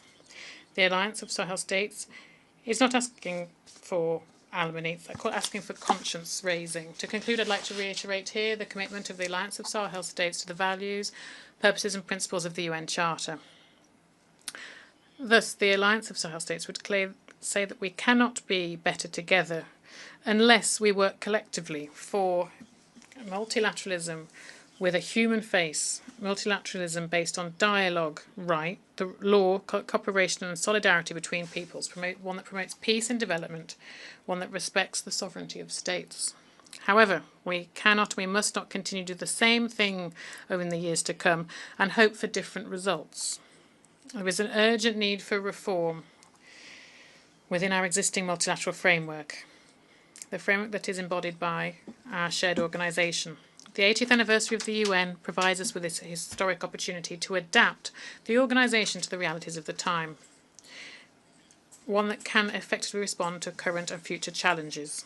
The Alliance of Sahel States remains ready to play its part, its full part in the quest for collective responses to save future generations from the scourge of war, to ensure harmonious development for all, and to promote and protect human rights. God bless the alliance of Sahel states, and may he save our people from the dark age and destructive forces of the world. May God bless Mali and spare Malians from dark age forces and those who seek to destroy the world. God bless Africa, and let it save Africans from dark age forces and those that seek to destroy the world. And may God bless the world and preserve humanity from dark age forces and those who seek to destroy the world. Thank you very much for your kind attention. Au nom de l'Assemblée générale. On behalf of the Assembly, I wish to thank the Prime Minister, Head of Government, and Minister of Territorial Administration and Decentralisation of the Republic of Mali. The Assembly will now hear an address by His Excellency Mr. Xavier Espot Samoa, Head of the Government of the Principality of Andorra. I request protocol to escort His Excellency and invite him to address the Assembly.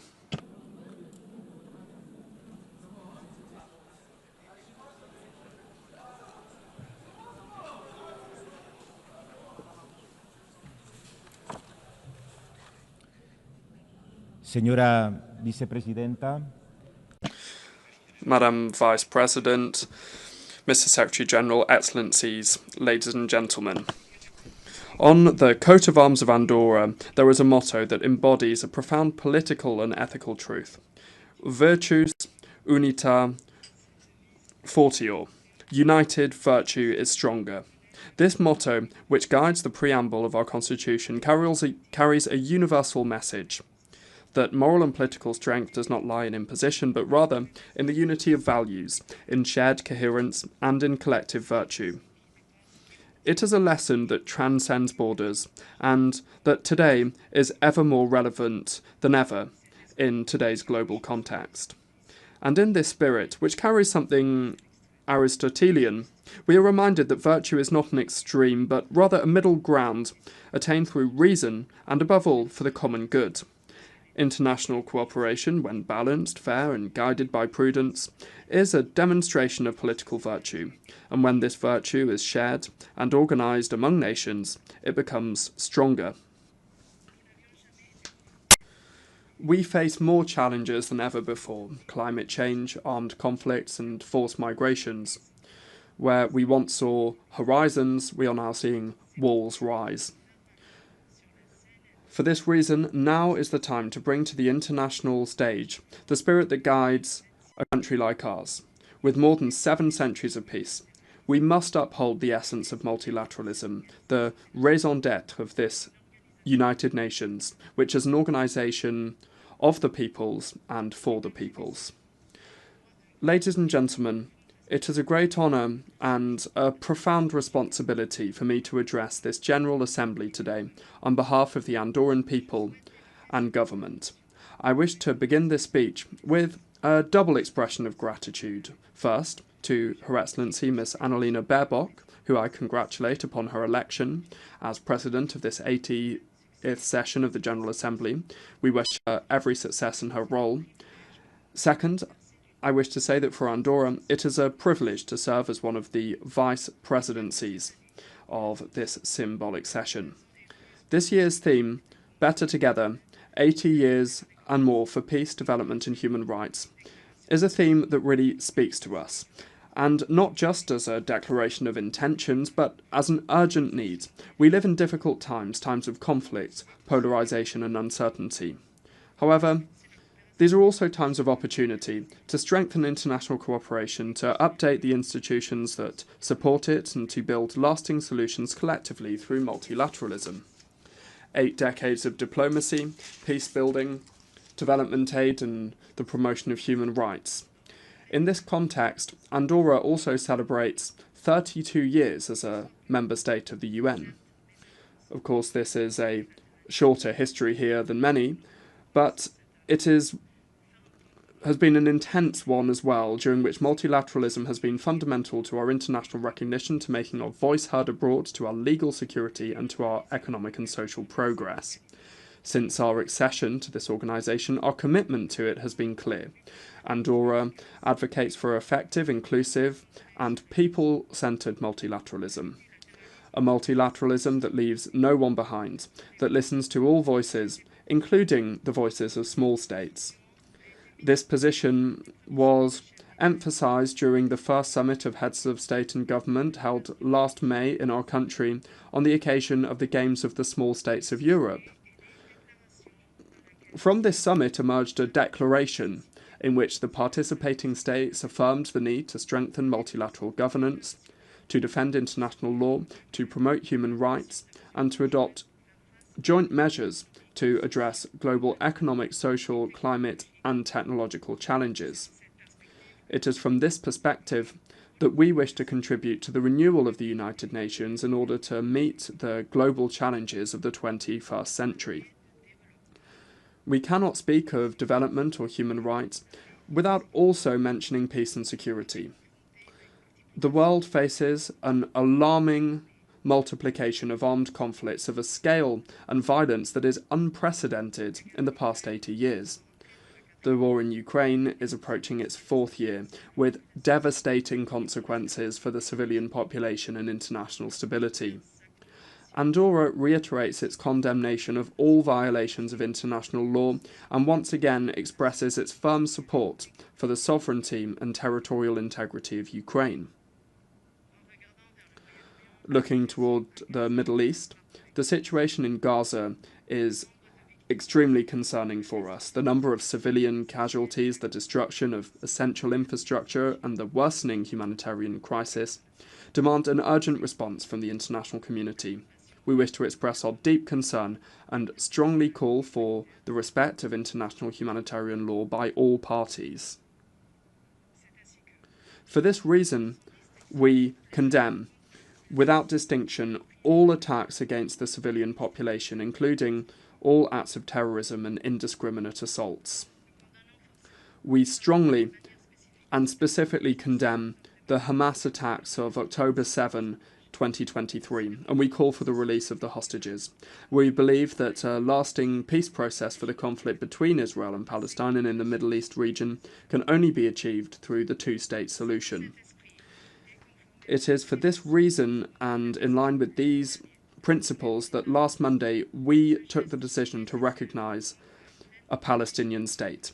This much-needed gesture will take full diplomatic effort once a series of conditions are met, such as the release of hostages, the disarmament of Hamas, and the establishment of a Palestinian government that excludes this organisation, Hamas. Andorra reaffirms, on the other hand, its support to the United Nations Relief and Works Agency, UNRWA. This agency, through its education, health and humanitarian assistance services, is an essential pillar for the protection of millions of Palestinian refugees. In the absence of a political solution, it represents the only institutional support that ensures minimal stability and dignity in the region. As a state committed to multilateralism, Andorra underscores that only dialogue, diplomacy, and the pursuit of shared solutions can lead us towards a just and lasting peace. Ladies and gentlemen, the founder of Save the Children, Eglantine Jebb, once said that all wars, just or unjust, disastrous or victorious, are wars against children. That was more than 100 years ago, and sadly, we have still not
Bismillah ar-Rahman ar-Rahim.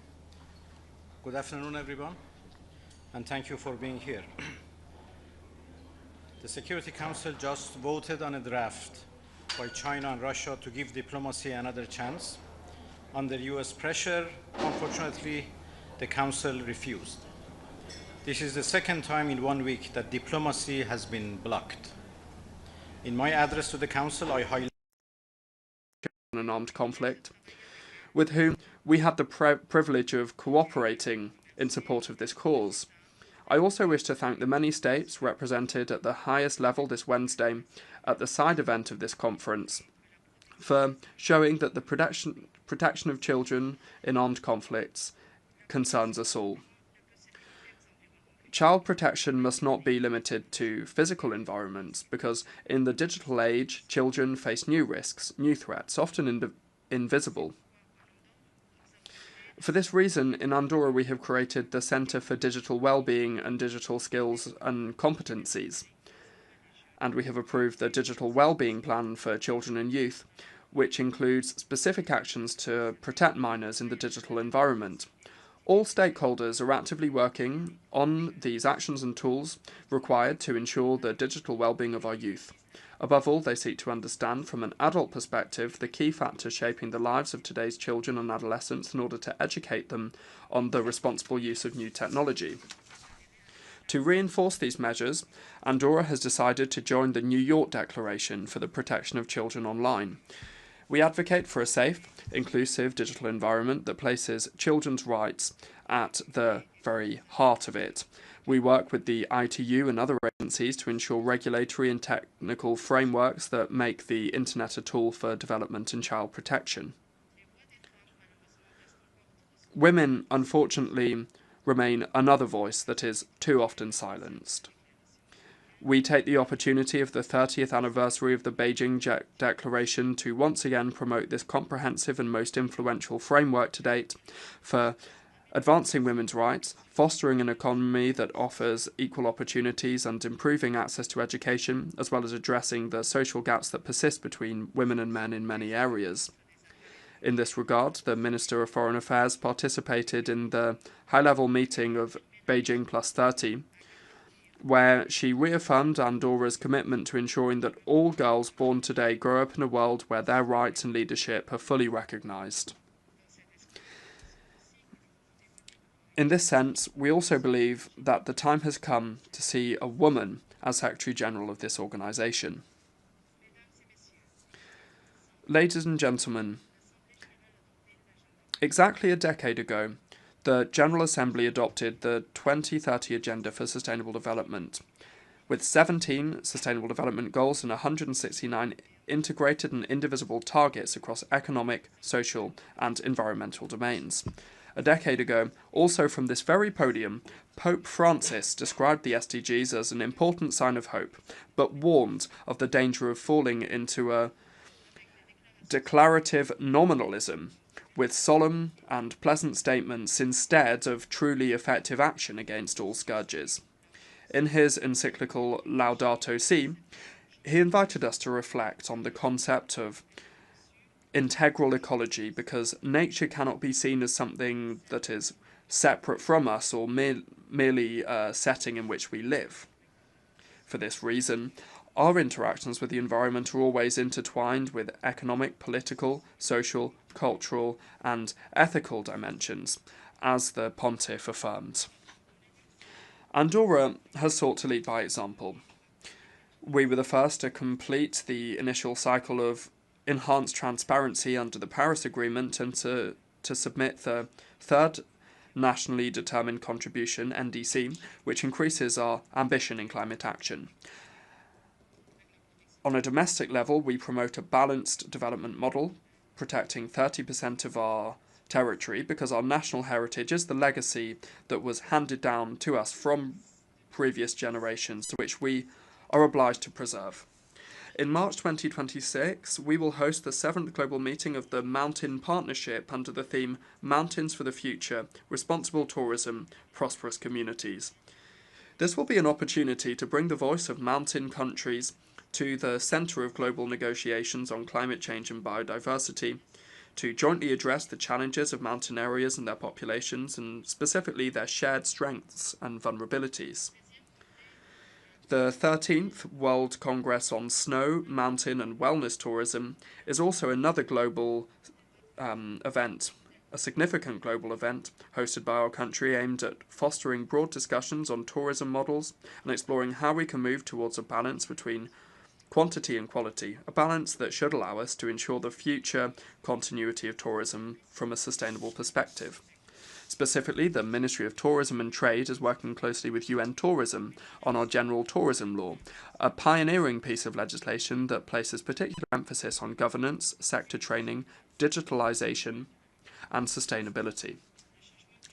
Climate change, excessive pressure on ecosystems, overcrowding during peak seasons, difficulty in accessing housing and economic dependence on a limited number of sectors are some of the warning signs that call us to action.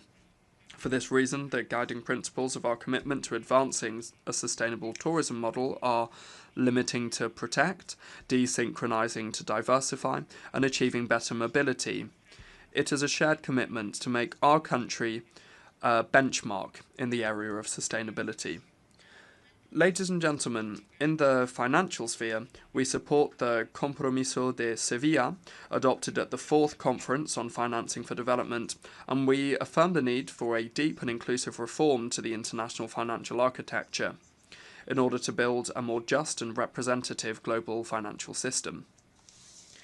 The international financial system must be capable of responding to the needs of the most vulnerable, including small states and territories with specific special characteristics. It is in this regard that Andorra has issued green, social and sustainable bonds and created a green fund for the energy transition.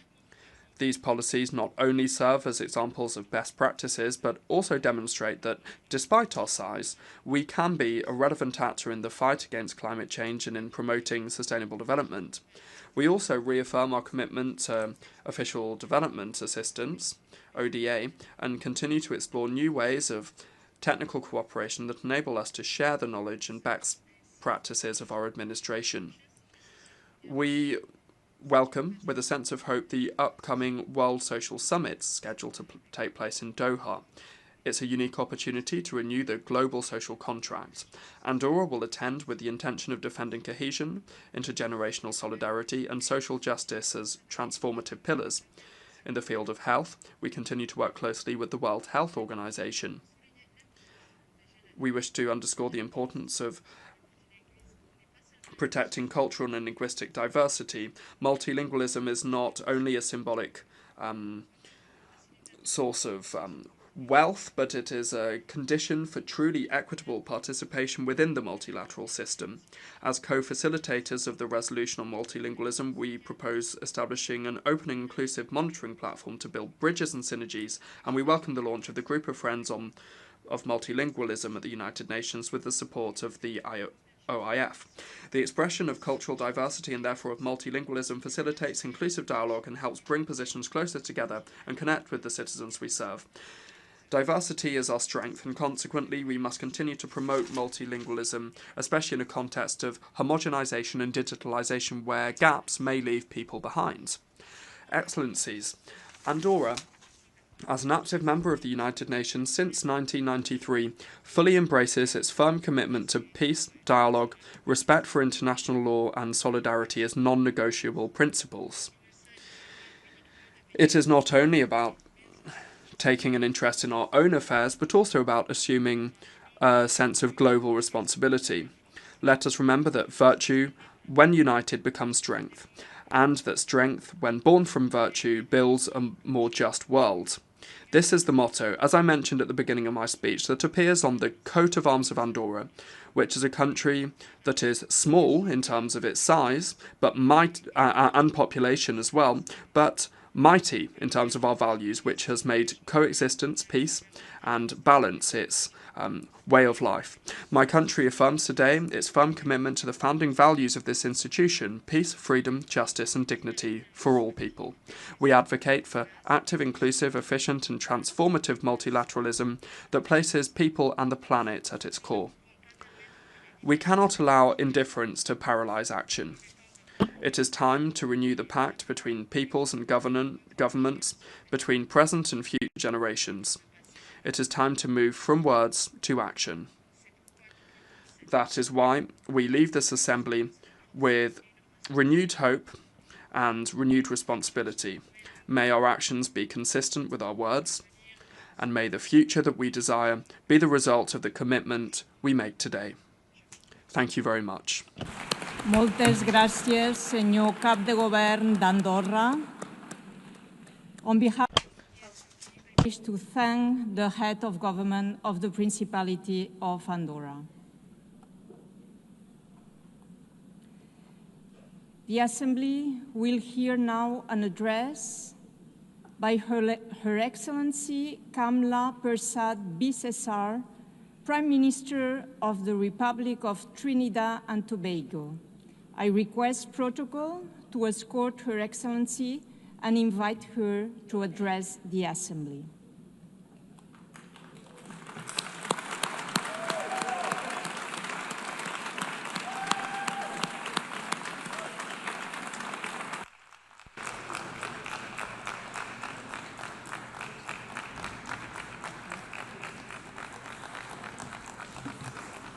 Thank you all very much. Thank you.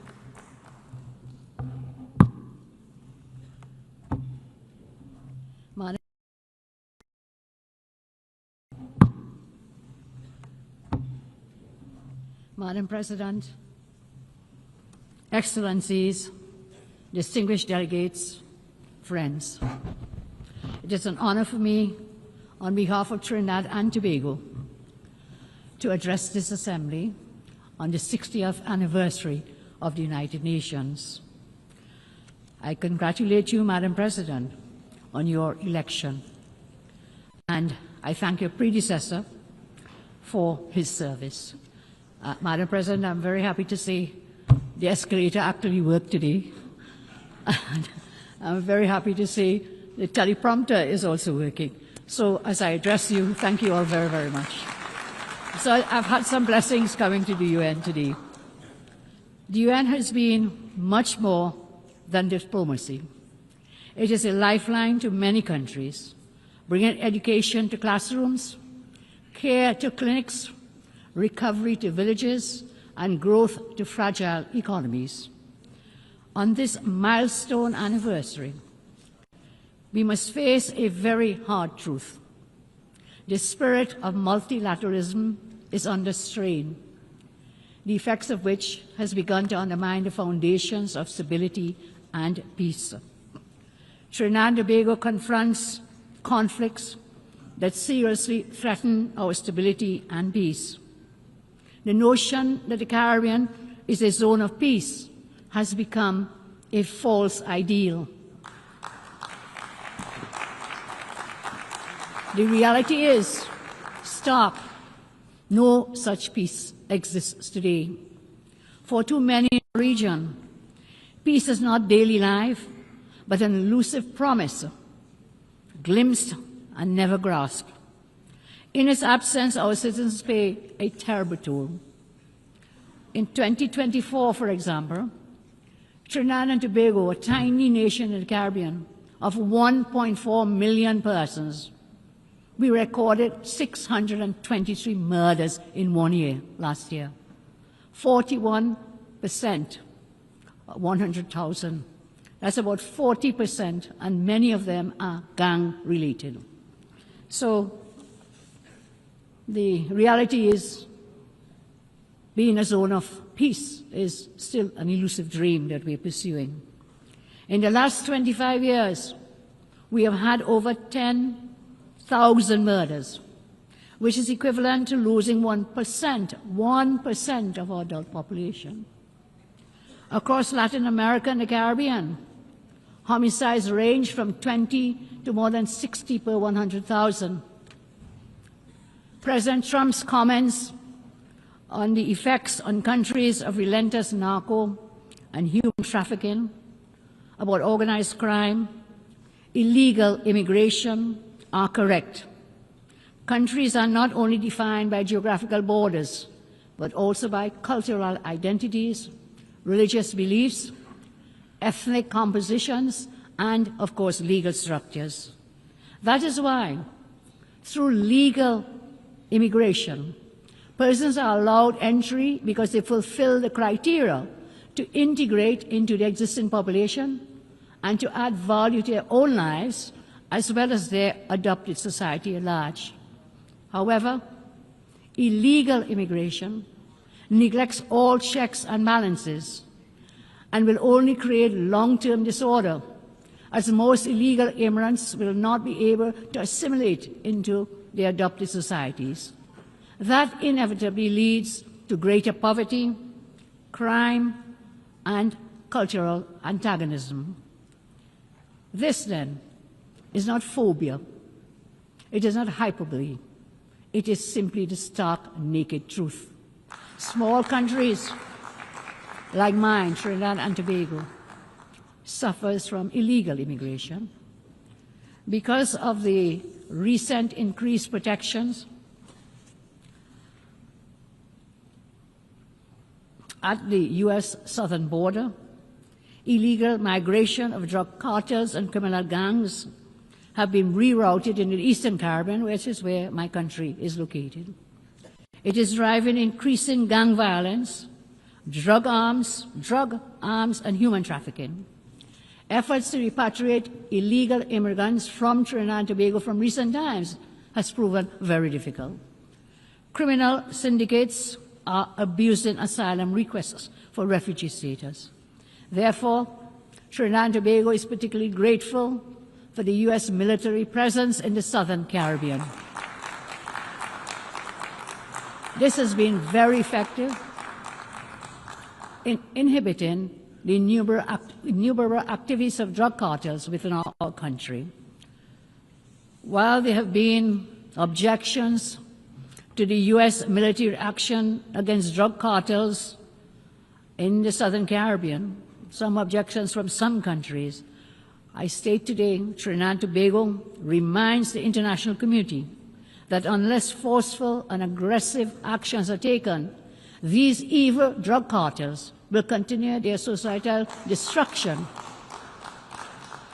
because they believe affected nations will always unreservedly subscribe to morals and ethics and human rights and values, which they themselves blatantly flout. They do not adhere to those, and therefore we will fight fire with fire within the law.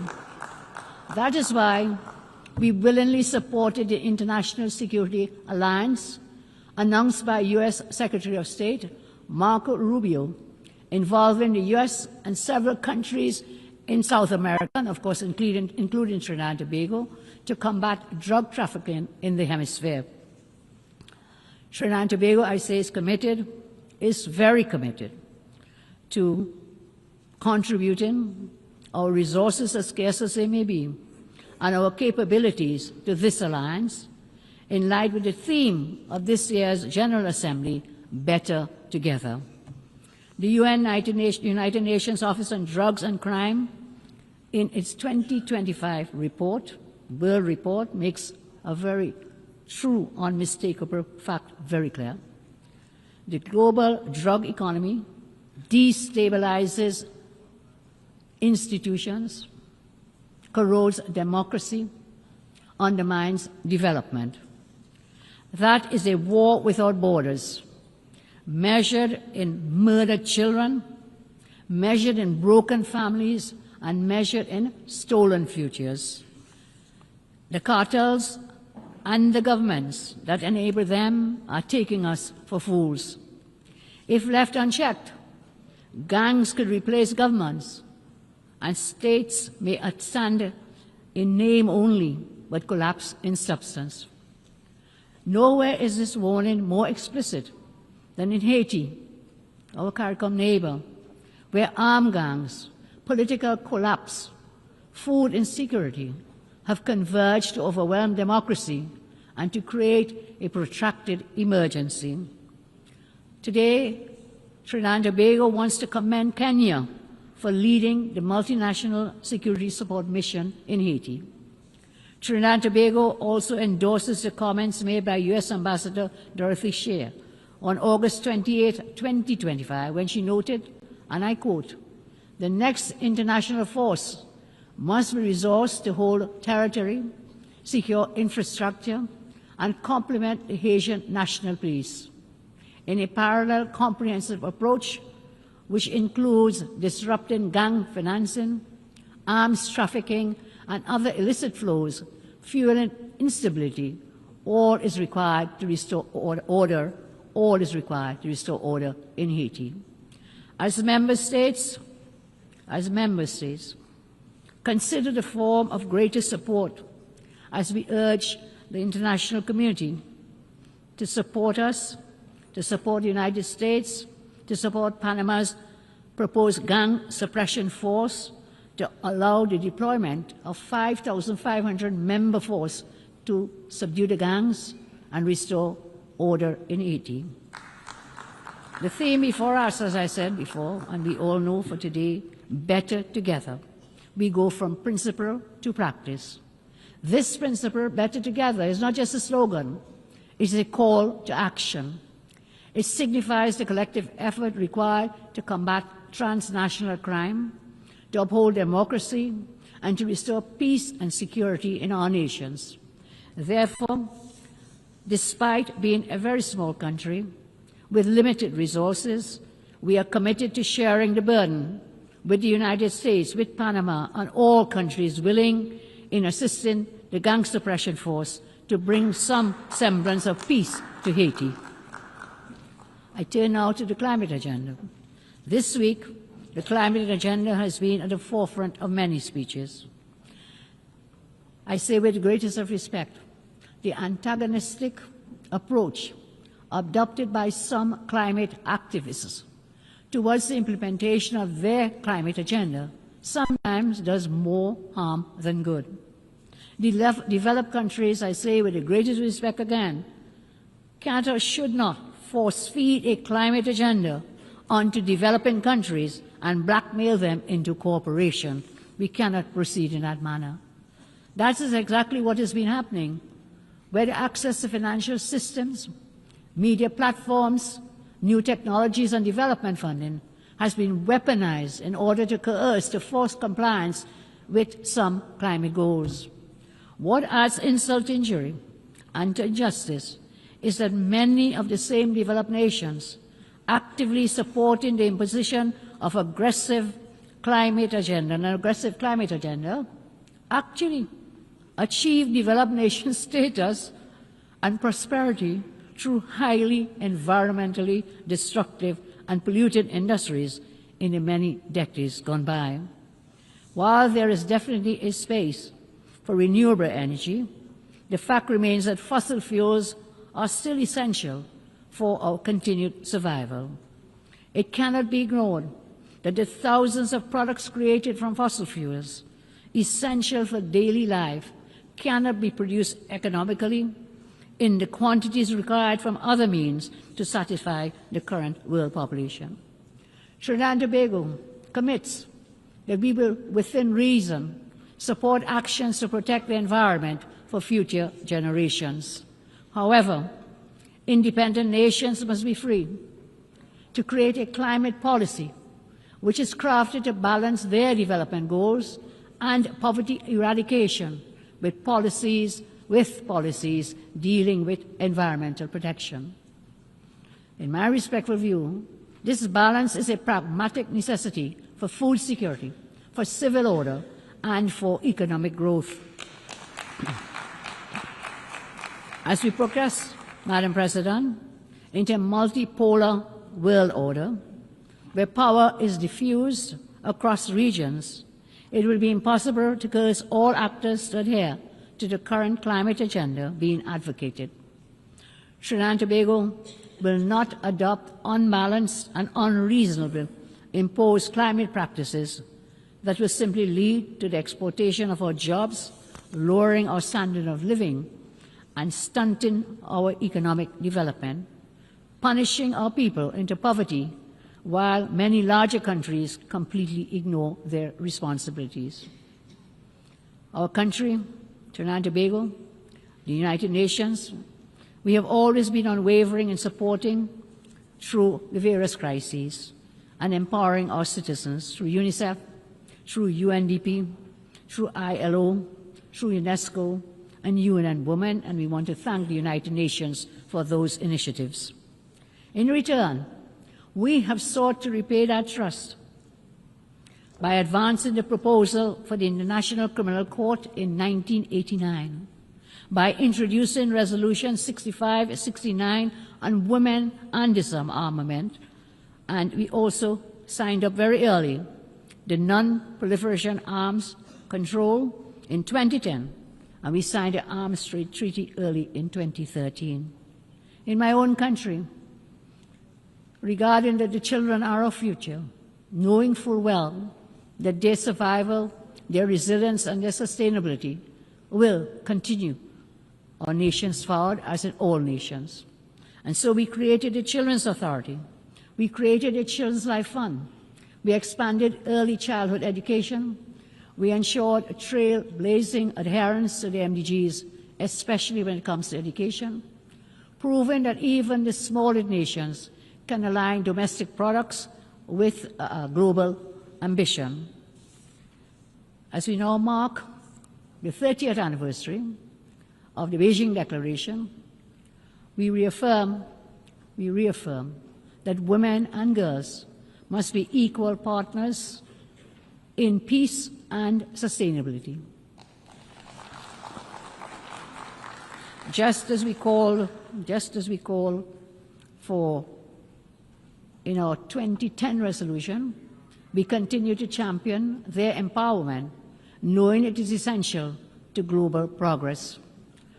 Our commitment to the United Nations is clear, and our voice is steady. For 63 years, we have upheld the rule of law, championed human rights, strengthened international law, and we have never been silent in the face of injustice. And this is why Trinidad and Tobago sought support to become a non-permanent member of the United Nations Security Council for the 2027-28 term.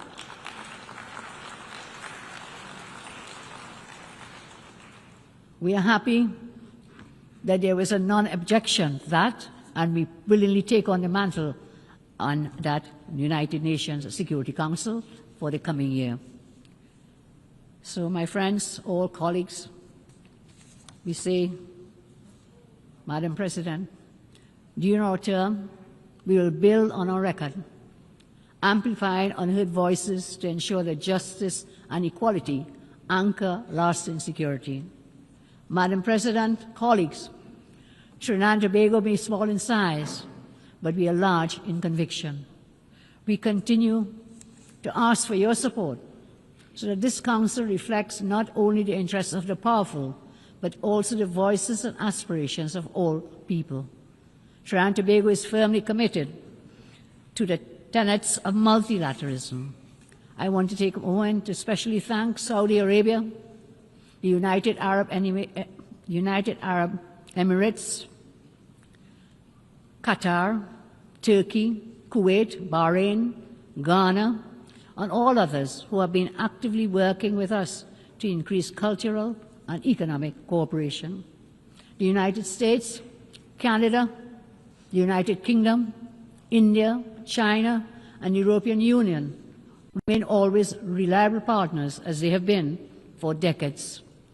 On this 63rd anniversary, let us agree to strive for greater cooperation, to strive for more openness to respecting free speech, and also at the same time respecting dissenting opinions. Over the past decade, there has been an inclination to cancel views that are not fashionable to dominating narratives. Today I ask, let us pledge to listen to each other with an objective mindset. Peace and progress can only be fulfilled through honest, sometimes uncomfortable decisions, and this is a place for that.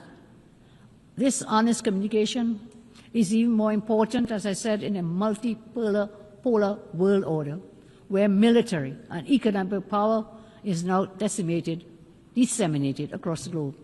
Madam President, Trinidad and Tobago commits to the work of this body, not for conquest, not for power, but the sake of all humanity. I thank you very much, Madam President. En nombre de la Asamblea. On behalf of the Assembly, I thank the Prime Minister of the Republic of Trinidad and Tobago.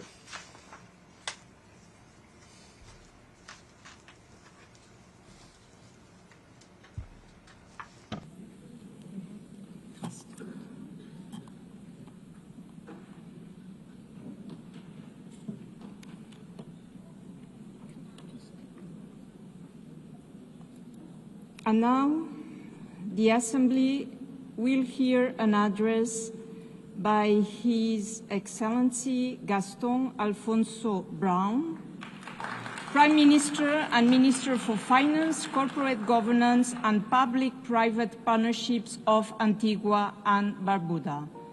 I request the protocol to accompany His Excellency and invite him to address the Assembly.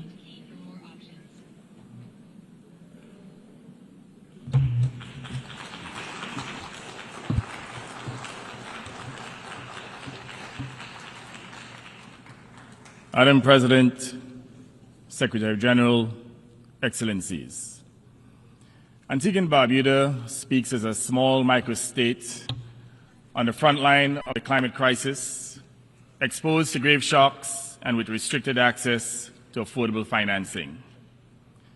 The fact that my country's economy is among the fastest growing in the Caribbean and enjoys a high level of human development, it owes little to the global financial system and even less to the global effort to curb climate change.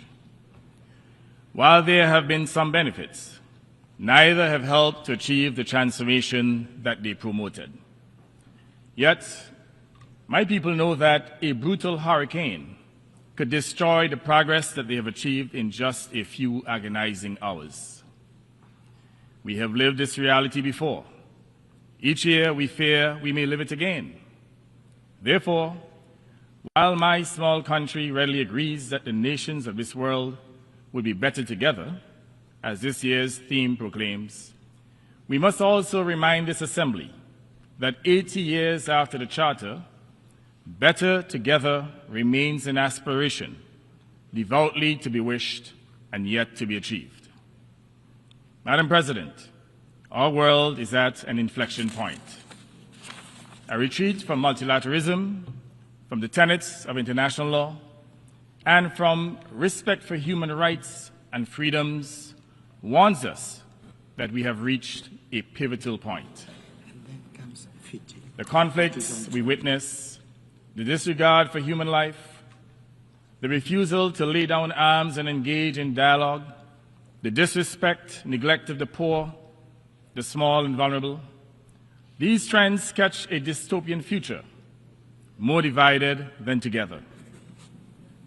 This, then, is precisely the moment to resummon all nations to the purposes and principles of the Charter set down 80 years ago. Without international cooperation, universal peace will not be achieved.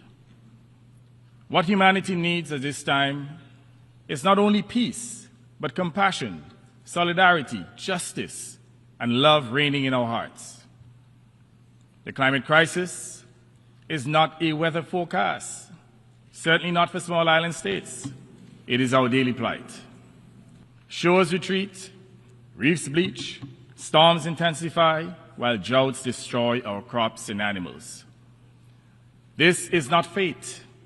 Science has proven that it is the product of sustained high emissions which imperil small states and also damage the environment, economies, and health of the very nations that produce them.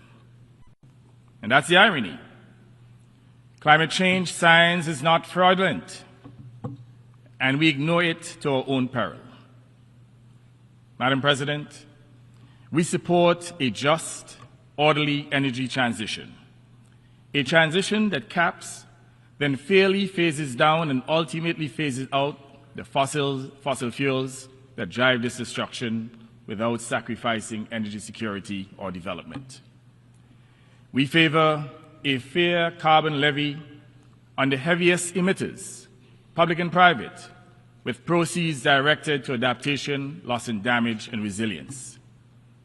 The Loss and Damage Fund must operate as promised. Predictable, front-loaded financing that arrives when disaster strikes, disbursed timely on objective triggers so that help comes at the speed of need. But finance must be fair before a storm hits. Right now, the inequitable international financial system makes the most vulnerable countries pay the highest price just to protect themselves. These climate disasters force us to borrow expensively to rebuild. Consequently, debt swells and resilience stalls.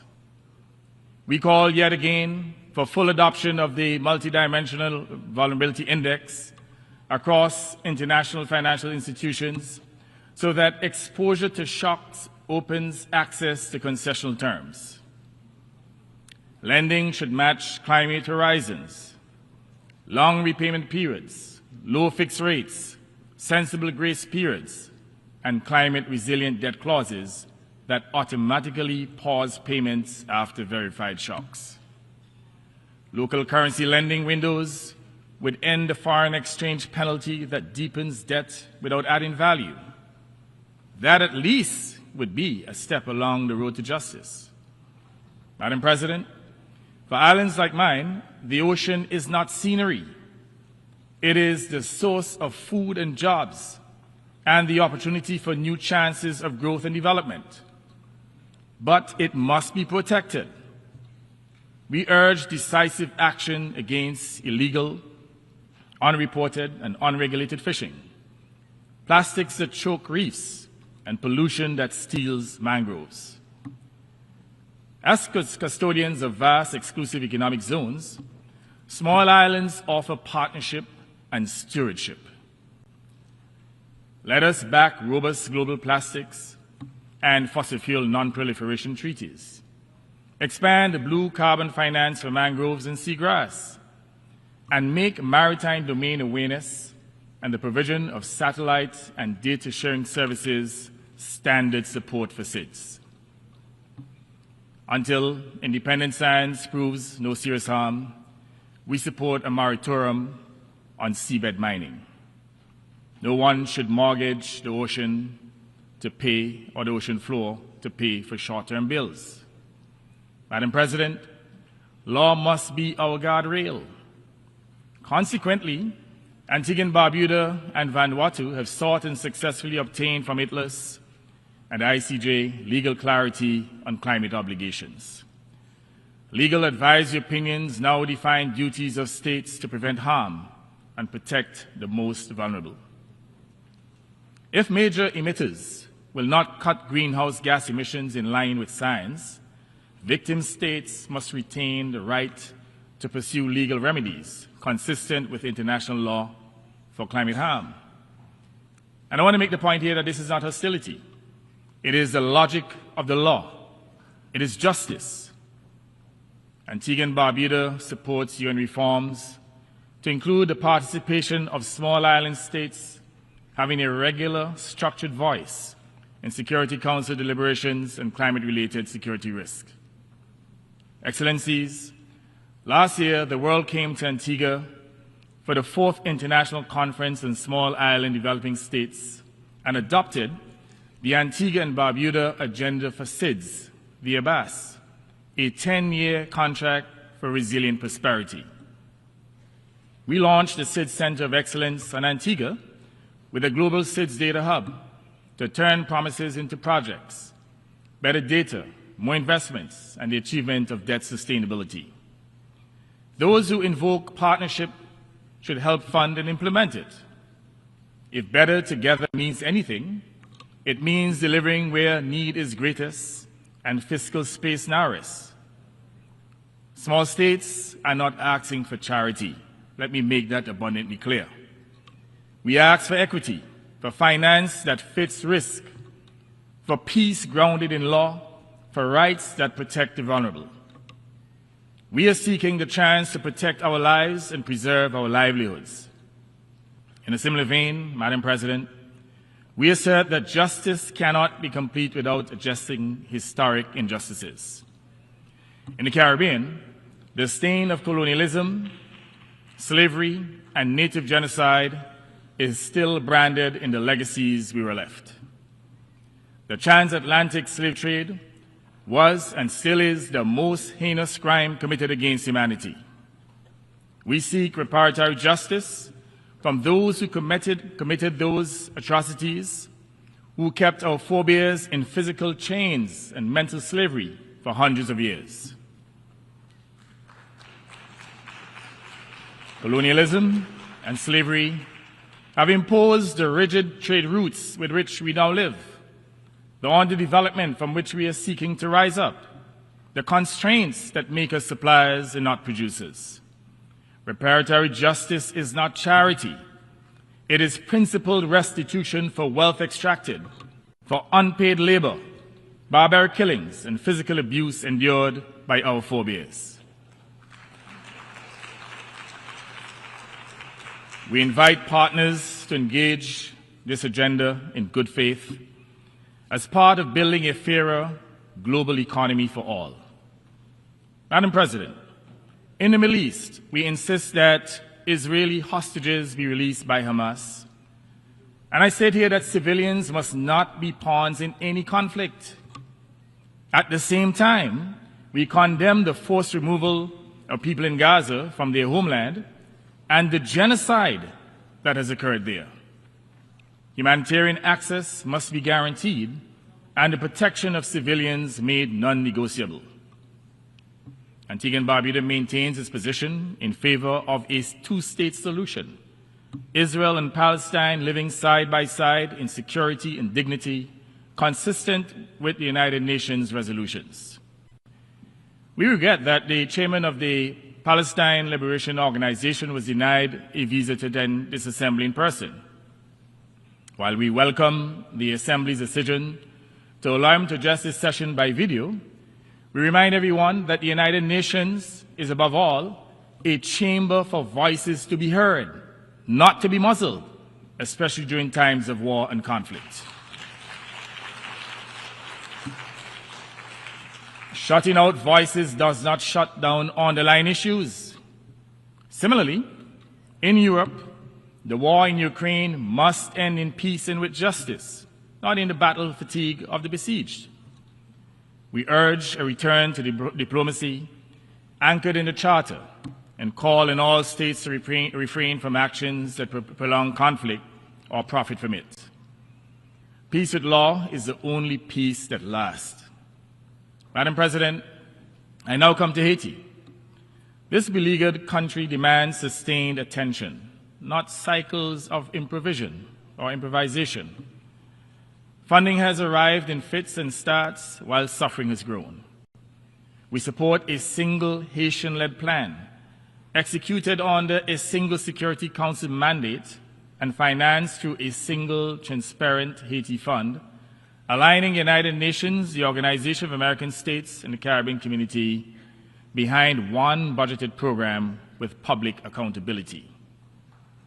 Disbursements should follow results such as roads retaken from gang control, extortion stopped, arms and illicit finance interdicted, civilians protected, and essential services restored.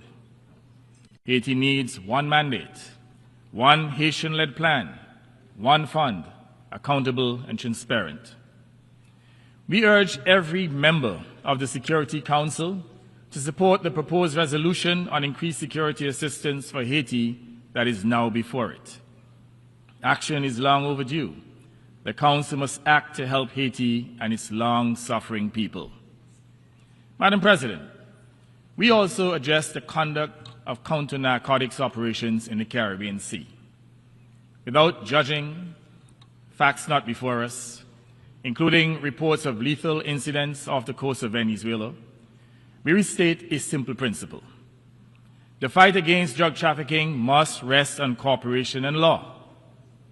Interdictions should proceed under clear legal authority and rules of engagement that minimize risk to life, respect for sovereignty and the law of the sea, and prompt information sharing and review. Whereas Antigua and Barbuda stands ready to work with all partners against traffickers, we are concerned with the buildup of military assets, including a nuclear submarine indicating the possibility of military conflict. We remind everyone that our hemisphere should be respected as a zone of peace, not a theater of military conflict. Madam President, we also address Cuba.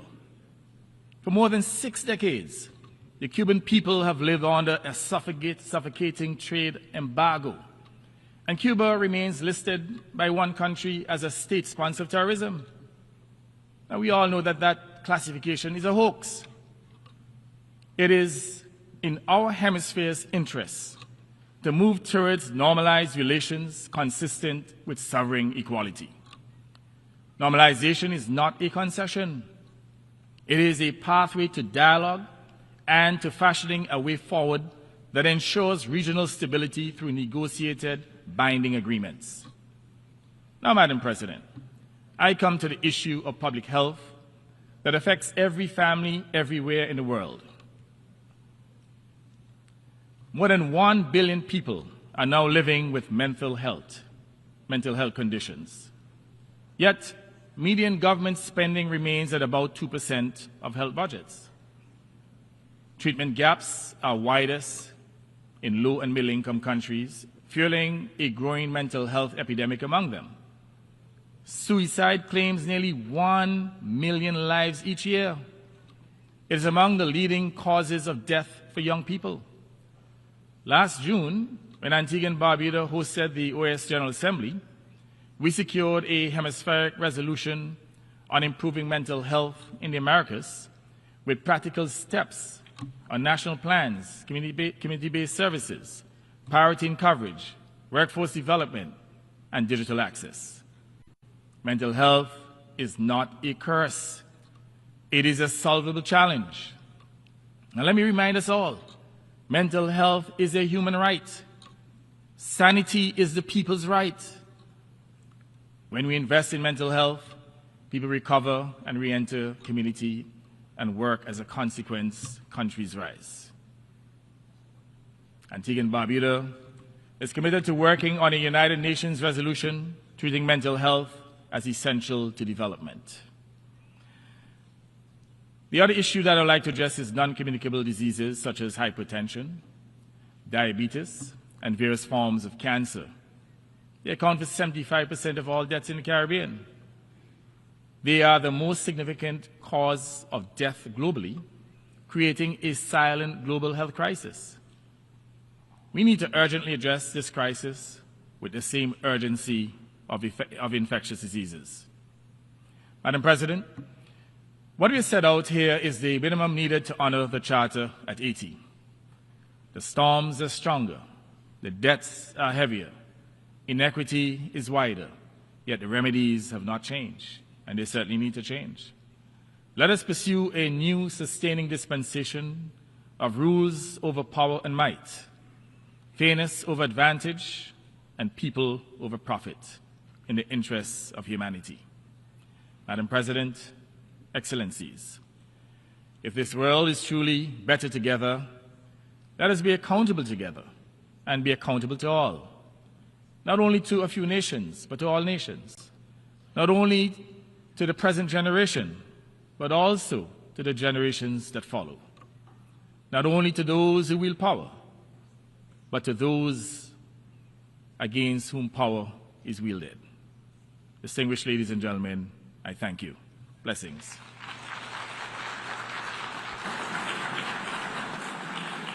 On behalf of the Assembly, I wish to thank the Prime Minister and Minister of Finance, Corporate Governance and Public-Private Partnerships of Antigua and Barbuda.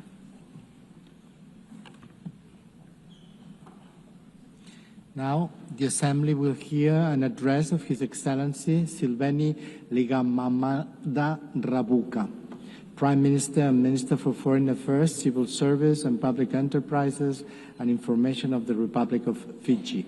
I request protocol to escort His Excellency and invite him to address the Assembly.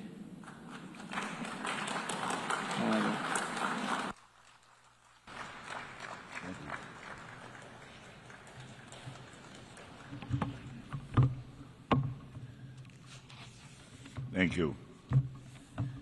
Madam President of the United Nations General Assembly, Secretary General of the United Nations, leaders, excellencies, ladies and gentlemen. I congratulate Her Excellency Annalena Baerbock on assuming the presidency of the 80th session of the General Assembly, as only the 5th woman to be elected to this position in the last 80 years. Madam President, Fiji reiterates its long-standing support for multilateralism and the role of the international rules-based order plays for the status and interests of small states. This year, Fiji commemorates 55 years of independence and stands alongside member states and takes stock of the 80 years since the founding of the United Nations. 80 years after independence, Fiji volunteered to be a troop contributing country to the United Nations peacekeeping efforts. Our commitment is unwavering, and we continue to be the largest per capita contributor to United Nations peacekeeping for over 4.5 decades. Our belief in the principles of the UN Charter is steadfast. The most critical challenge facing nations in the Pacific region is to find a framework, an enduring framework, that influences the strategic competition between the major powers towards a stable, multipolar region where peace prevails. I'm conscious of the direct connectedness between the Pacific and Indian Oceans. So when I talk of the Pacific, I'm also referring to the Indo-Pacific strategic area. Excellencies, when I addressed this Assembly in September 2023, I introduced the concept of the Pacific as an ocean of peace, as the Pacific's contribution to global order. The turmoil within each of our regions and the global community has been the common theme of the world leaders' statements this week. The question before us is, what must we do? The vision of the Pacific as an ocean of peace is rooted in the noble values of mutual respect for sovereignty, territorial integrity, and political independence. It embodies the essence of our commitment to peace and unity. These are born from the very Pacific way of life, that is the lifelong integral heart to our identity as Pacific peoples. It is my honor to announce that the leaders of the Pacific at the Pacific Leaders Meeting held 2 weeks ago adopted the Ocean of Peace Declaration at the Pacific Island Leaders Meeting under the able chairmanship of the Solomon Islands Prime Minister, the Honorable Jeremiah Manele, on Thursday, the 11th of this month. In so doing, the Pacific leaders have declared and claimed the right of our people to peace. The concept of peace comes from deep within our faith in God, the God of peace and justice, that finds its own expression in our own Pacific way. The Pacific Way was a phrase coined by Fiji's first Prime Minister, the late Sir Kamisesa Samara, in his first speech in this hall in 1970, to describe the calm, conciliatory, and orderly moves to independence by Pacific Island states. At the core of the Pacific Way lies respect, quiet leadership, and reconciliation. It is not a coincidence that Chapter 6 of the UN Charter is entitled The Pacific Settlement of Disputes, Article 33 to 38. This concept, therefore, sits snugly with this year's theme, Better Together, 80 years and more for peace, development, and human rights. If we must be better together, we need prolonged peace everywhere. Peace is the absence of fear and troubled hearts. Peace is the starting point. It is how things are held together and is the end state. The Pacific knows the value of peace as we had lived through the horrors of its absence. Our ocean, its diverse and vibrant lands, had been a theater of the two world wars and a testing ground for the world's most dangerous weapons. Its impacts are still felt and seen today. It is our expectation that the Ocean of Peace Declaration is seen as a platform that spurs on the evolution of our region's long-standing commitment to peace and prosperity. Much has been said in this forum about conflict during the past 80 years, including those raging today. I urge and pray for balanced considerations. We look at how these conflicts started and by whom, be it in Ukraine, Gaza, or elsewhere.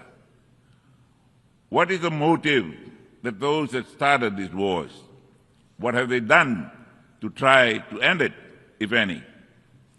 In our prescription for a solution based on history, on truth, on fairness, Madam President, we cannot be talking about ending the war without guaranteeing Israel its right to peaceful existence, nor the peaceful existence of the Ukrainian people.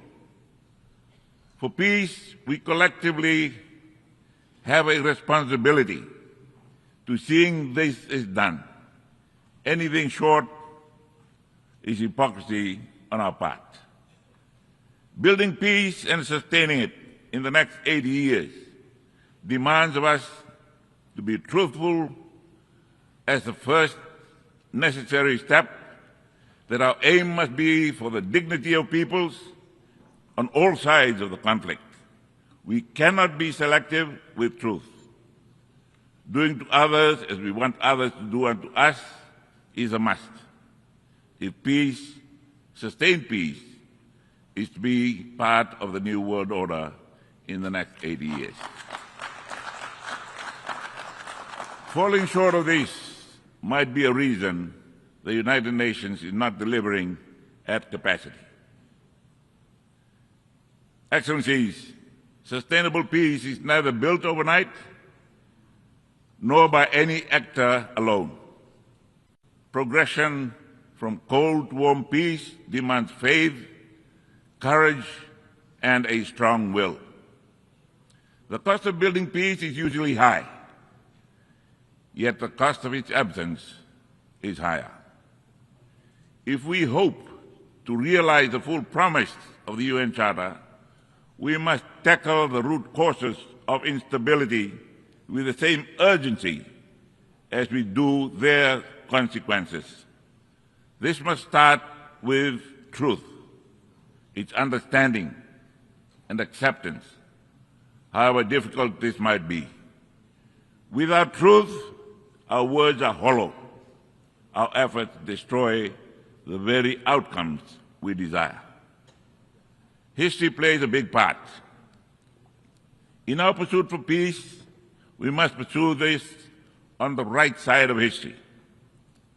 Those are not abstract observations, but informed by Fiji's experience of 45 years in international peacekeeping engagements where I was a peacekeeper.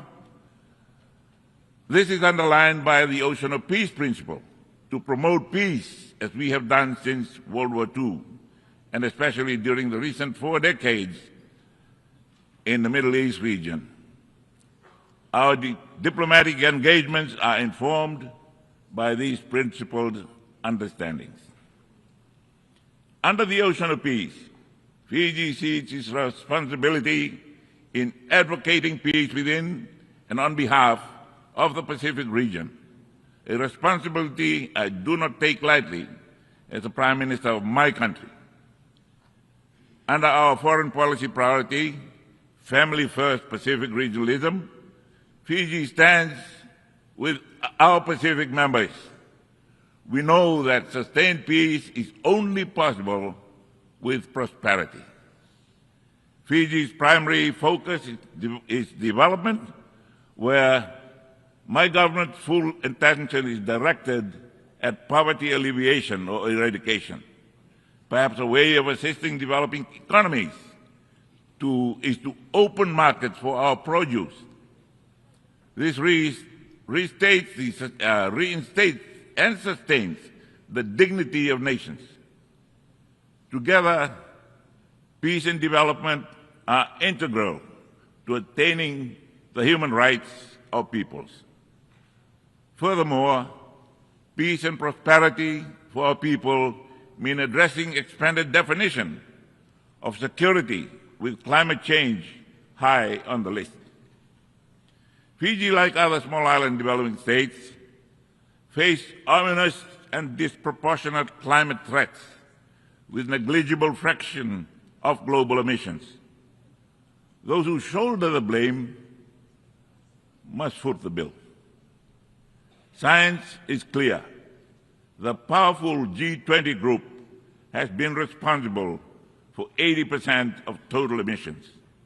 I plead with them that they must lead the charge, keeping with the principle of common but differentiated responsibilities and respective capabilities in light of different national circumstances.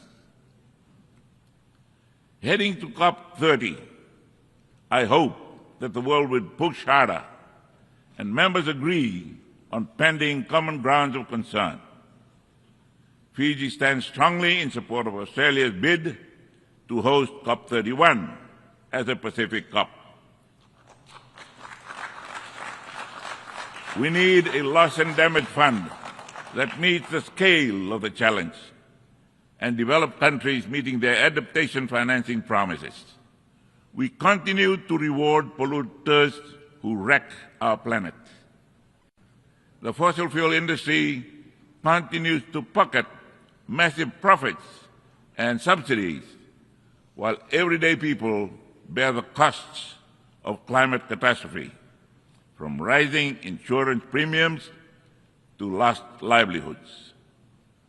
We insist on a shift from fossil fuel subsidies and investments to a just energy transition by putting a price on carbon and to implement innovative sources of financing, including solidarity levies on fossil fuel extraction through legally binding mechanisms. Madam President, the ICJ advisory opinion on climate change on July 2025 affirms this.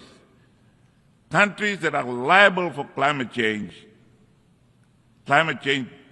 damage must bear the full cost. Some Pacific atolls sit 1 to 2 meters above mean sea level.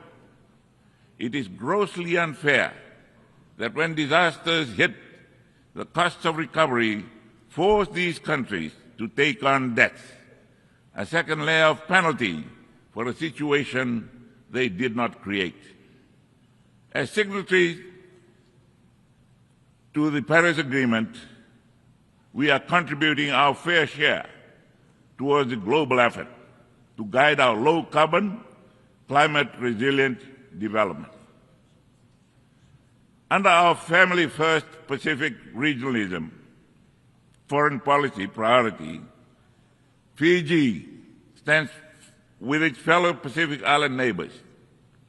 Some of our smaller Pacific Island communities are struggling to stay above sea level. The international community is faltering in its commitment to keep below 1.5 degrees Celsius. Low-lying Pacific states expect the worst. Today, my government is looking at ways to host these island communities if it is not possible to remain on their islands.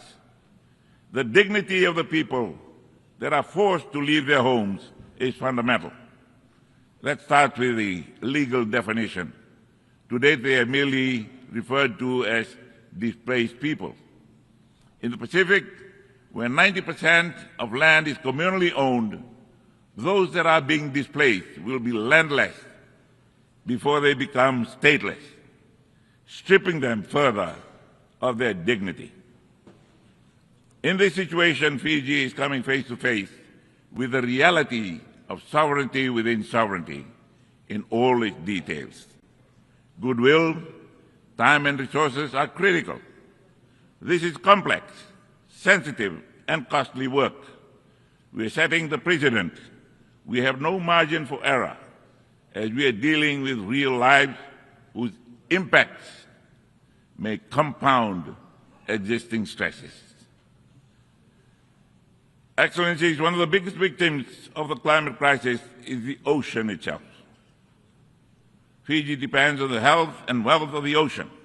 We need to step up efforts to sustainably use and manage our ocean resources, address plastic pollution, conserve biodiversity, and protect endangered species. Fiji's ratification of the BB&J agreement this year is intentional and deliberate. We need to safeguard our ocean resources in line with the outcomes of the third UN conference in Nice. A much-needed shift is also required to address ever-increasing share of fish stocks exploited beyond sustainable levels in our economic exclusive zones and the high seas. Subsidies is a well-known driver of overfishing and overcapacity. Fiji is not only actively addressing IUU fishing, but also deposited its WTO instrument of ratification as our contribution to addressing this emerging threat. The Plastic Treaty is an urgent goal that our global community cannot wait to end. With this, financing is the key. The convening of the fourth financing for development in the Sevilla Compromise lays an important milestone in addressing global financing needs. The existing financing architecture systemically disadvantages SIDS through complex processes and lengthy approvals, while our communities face daily the ravages of climate change. Reforms are needed now to address the widening gap that is now $4 trillion. As a small economy, we need direct funding, access modalities, simplified procedures, and SIDS-specific funding windows. Adaptation costs per capita are highest for the island nations. This must change to address our reality. All these are mapped out in the Antigua and Barbuda agenda for SIDS ABAS. With 2 years left, it is critical that ABAS is expedited with the implementation of its monitoring and evaluation framework.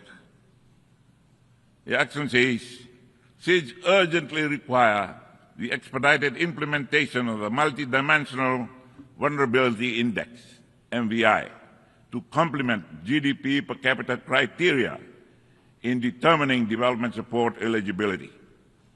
SIDS have championed the MVI because of its direct relevance to overcoming the institutional blindness that has long ignored the reality of our unique circumstances and structural vulnerabilities. MVI provides a more comprehensive and accurate assessment of our development needs by incorporating factors such as environmental fragility, economic vulnerability, and structural constraints that traditional income-based measurements overlook. For Fiji, as with other SIDS, the implementation of MVI is a matter of development justice, ensuring that international support mechanisms recognize our inherent vulnerabilities and provide appropriate assistance regardless of per capita income levels. We call upon the international community to prioritize the swift operationalization of MVI, as this tool is essential to ensuring that no SIDS is left behind due to misleading income classifications that mask our true development challenges. Excellencies, as we mark the UN's 80th anniversary and discuss UN reform, Fiji notes that the UN remains an indispensable partner for development in the Pacific SIDS. Our unique challenges require the specialized support that only the UN system can provide. Striking the right balance between a strong UN presence and operational effectiveness that reflects the priorities of PSIDS is preferred. On our part, Fiji is finalizing arrangements for a purpose-built UN house that will provide a functional platform for UN operations in Fiji. Your Excellencies, Fiji is now pursuing constitutional reform. A recent Supreme Court ruling opened up a pathway for a review of our Constitution. This process ensures that the will of the people is accurately reflected in a revised constitutional framework that embodies the values of good governance and justice. Our approach prioritizes human rights and democratic participation while strengthening the institutional foundations necessary for sustainable democracy. Fiji's political journey has been marked by periods of instability. With the need for healing and progress, a Truth and Reconciliation Commission has been established to provide a platform for all voices to be heard, particularly those affected by past upheavals. This commission represents our commitment to confronting our history, fostering dialogue between communities, and building the foundation for a more coherent society. While this is progressing, we remain committed to international peace, stability, and the values that unite us as members of the international community. We congratulate those countries that have successfully trodden the path before and encourage those that haven't to get onto it. Fiji is also challenged by an upsurge in transnational organized crime. Drug trafficking has exploited our vast maritime domain, spanning over 1.3 million square kilometers of ocean. This crisis threatens our national security and social fabric while exploiting our limited capacities.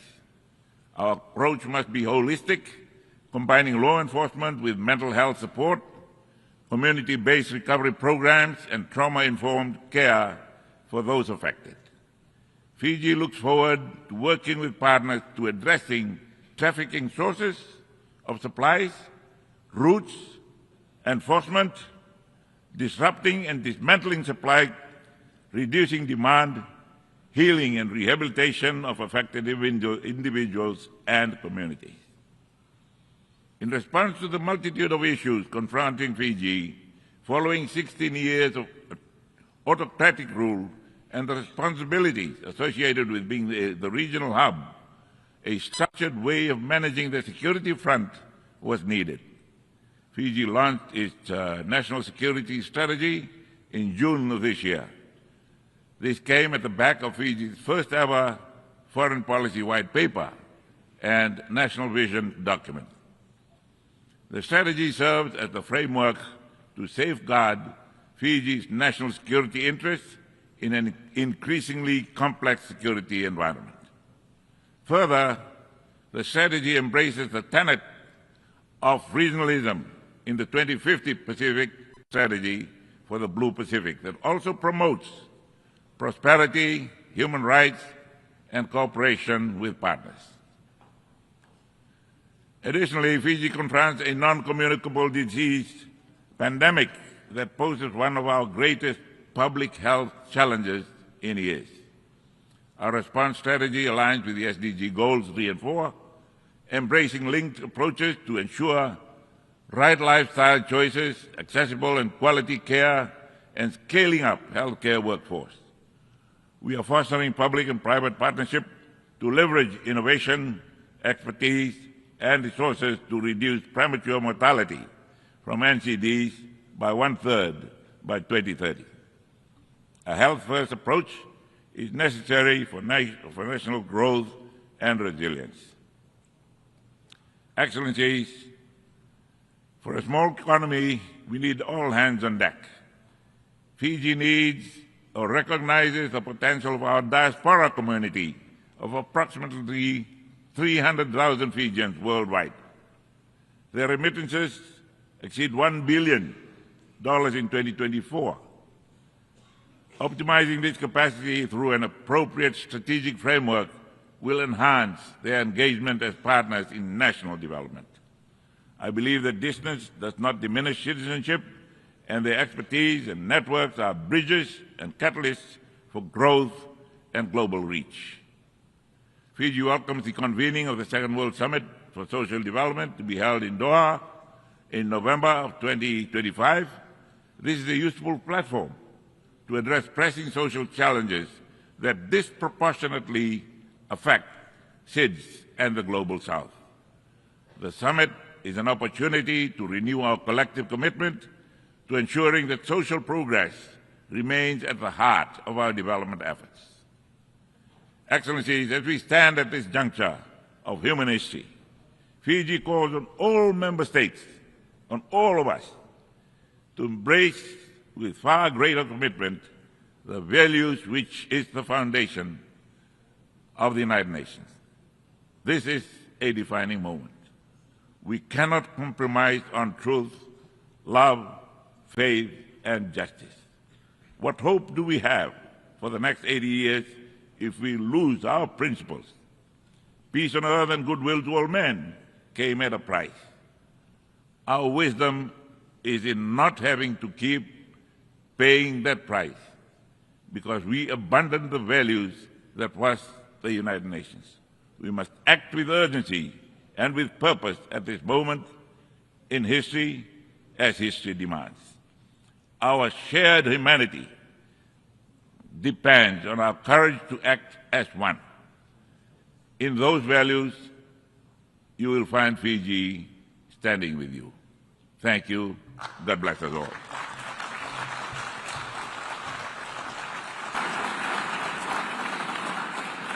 On behalf of the Assembly, I wish to thank the Prime Minister, Minister of Foreign Affairs, Civil Service and Public Enterprises and Information of the Republic of Fiji. Now the Assembly will hear an address of His Excellency Feleti Teo, Prime Minister of Tuvalu. I request protocol to escort His Excellency and invite him to address the Assembly.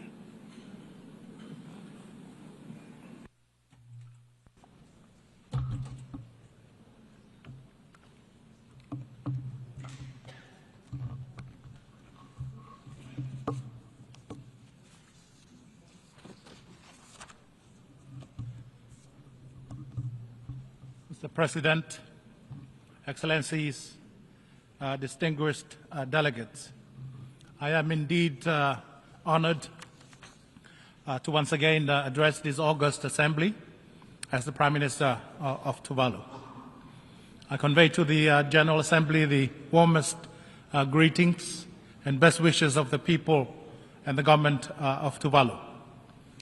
Allow me to extend my sincere congratulations to Excellency President Annalena Baerbock on their election as President of the 80th session of the General Assembly of the United Nations. I assure President Bayabok of my country, Tuvalu's full support of her presidency. Allow me also, Mr. President, to express my sincere gratitude to the outgoing President, His Excellency Philemon Yang, for his exemplary leadership over the past year. Mr. President, let me also express Tuvalu's heartfelt congratulations to the entire United Nations family for this historic milestone of 8 years of existence. For 8 decades, the United Nations stood as a steadfast pillar of peace, a champion of multilateralism, and a beacon of hope for humanity. The UN's enduring presence is a testament of the transformative power of unity and the remarkable achievement made possible when nations join forces in a spirit of cooperation and unity of purpose. Tuvalu takes enormous pride in its membership of the United Nations, especially as it celebrates its 25th anniversary of UN membership this month. Mr. President, the occasion of the 80th anniversary of the United Nations should and must be a moment of reflection and re-envisioning to ensure the United Nations remains true and faithful to the objective of its foundational document, the UN Charter. Despite our historic achievement, we continue to witness conflict, persistent human rights violations, and development setbacks. These challenges run counter to the principle of the United Nations Charter and serve as a stark reminder that our quest for peace, justice, and sustainable development remain incomplete despite the maturity and the advanced age of the United Nations. That is why, Mr. President, Tuvalu fully supports the Secretary General's UN 80 initiative to make the UN more effective and impactful for the millions of lives that depend on it. Mr. President, I commend and applaud the selection of the theme Better Together, 80 years and more for peace, development, and human rights. The theme is both timely and fitting, considering the persistent challenges to global peace and security and to multilateralism. The notion of better together underscores the power of unity and working together despite the differences amongst nations, because true progress can only be realized when the limiting factors to our common objectives and goals are adequately addressed. The achievement of peace, security, and sustainable development hold little value if the poor and the most vulnerable are left behind. I therefore commend the President's pragmatic vision in guiding the direction of this important milestone session. Mr. President, climate change and sea level rise remain the greatest security threats to Tuvalu, and they continue to be the top development and security priorities for Tuvalu. Climate change and sea level rise are multidimensional and cross-cutting development issues that impact and challenge not only the future statehood and sovereignty of Tuvalu, but also the fundamental and the integral quality of lives of the people of Tuvalu in terms of food and water security, land security, and economic security and prosperity. Tuvalu continues its strong international advocacy for the special case of Tuvalu as the most vulnerable of the most vulnerable countries to the impact of climate change, especially climate-induced sea level rise. Towards that objective, Tuvalu has been vocal and active in its efforts to future-proof its statehood and sovereignty by seeking to influence state practices and international law as they relate to the impact of climate change and sea level rise on statehood continuity and the permanency of properly demarcated maritime boundaries and the right to the resources therein pursuant to the UN Convention on the Law of the Sea. Tuvalu has also taken bold and unilateral actions in this regard.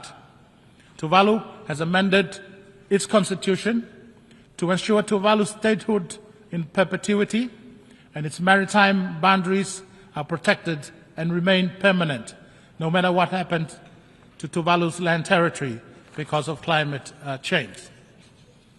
Through the landmark Falipili Union Treaty between Australia and Tuvalu, Australia is now legally committed to recognize Tuvalu's sovereignty in perpetuity and support human mobility with dignity and rights. Tuvalu fully supports the effort of the UN General Assembly in elevating the issue of sea level rise as a standalone issue and commenced its historical high-level meeting last year in 2024 on sea level rise. Tuvalu welcomed the decision of the UNGA this year to convene another high-level meeting on sea level rise next year at its 81st session in September 2026, with the view to consider a UN declaration on sea level rise. The journey towards the UN summit on sea level rise next year must be a turning point, securing long-term commitments so that islands, nations like mine are not left to confront the prospect of irreversible loss and damage. For the anticipated UN Declaration on Sea Level Rise, Tuvalu strongly advocates the inclusion in the declaration of the following matter. First, the affirmation of statehood continuity and the permanency of maritime boundaries amidst the climate crisis as a principle of international cooperation. Secondly, promote secure, organized and dignified pathways for human mobility. Thirdly, support the safeguard of culture and heritage of affected communities. Fourthly, deliver innovative and rapid financing to enable adaptation journeys of the most vulnerable. And fifthly, ensure access to knowledge, data and science to inform strategic planning, enhance resilience and foster global cooperation. Tuvalu welcomes the recent advisory opinion of the International Court of Justice and the International Tribunal on the Law of the Sea Convention, IDLOS, regarding the obligation of states in relation to climate change. The IDLOS issued on the 21st of May 2024 the first ever advisory opinion on climate change that spelled out for the first time the far-reaching obligations of major polluters to mitigate greenhouse gas emissions, to prevent catastrophic harm, and to pay loss and damage for breach of such obligations. The ICT's landmark advisory opinion delivered in July this year validates that climate change is urgent, and is an existential threat to human life and natural ecosystem. The ICJ and the IDLOS opine that states have a duty to prevent significant harm to the environment, and therefore they must act with due diligence and use all means at their disposal to prevent activities carried out in their jurisdiction or under their control from causing significant harm to the climate system. The advisory opinions also affirm the principle of statehood continuity and the permanency of duly demarcated maritime boundaries despite the impact of climate change and sea level rise. The advisory opinions are significant milestones as they shift the conversation from political commitment to legally binding obligation.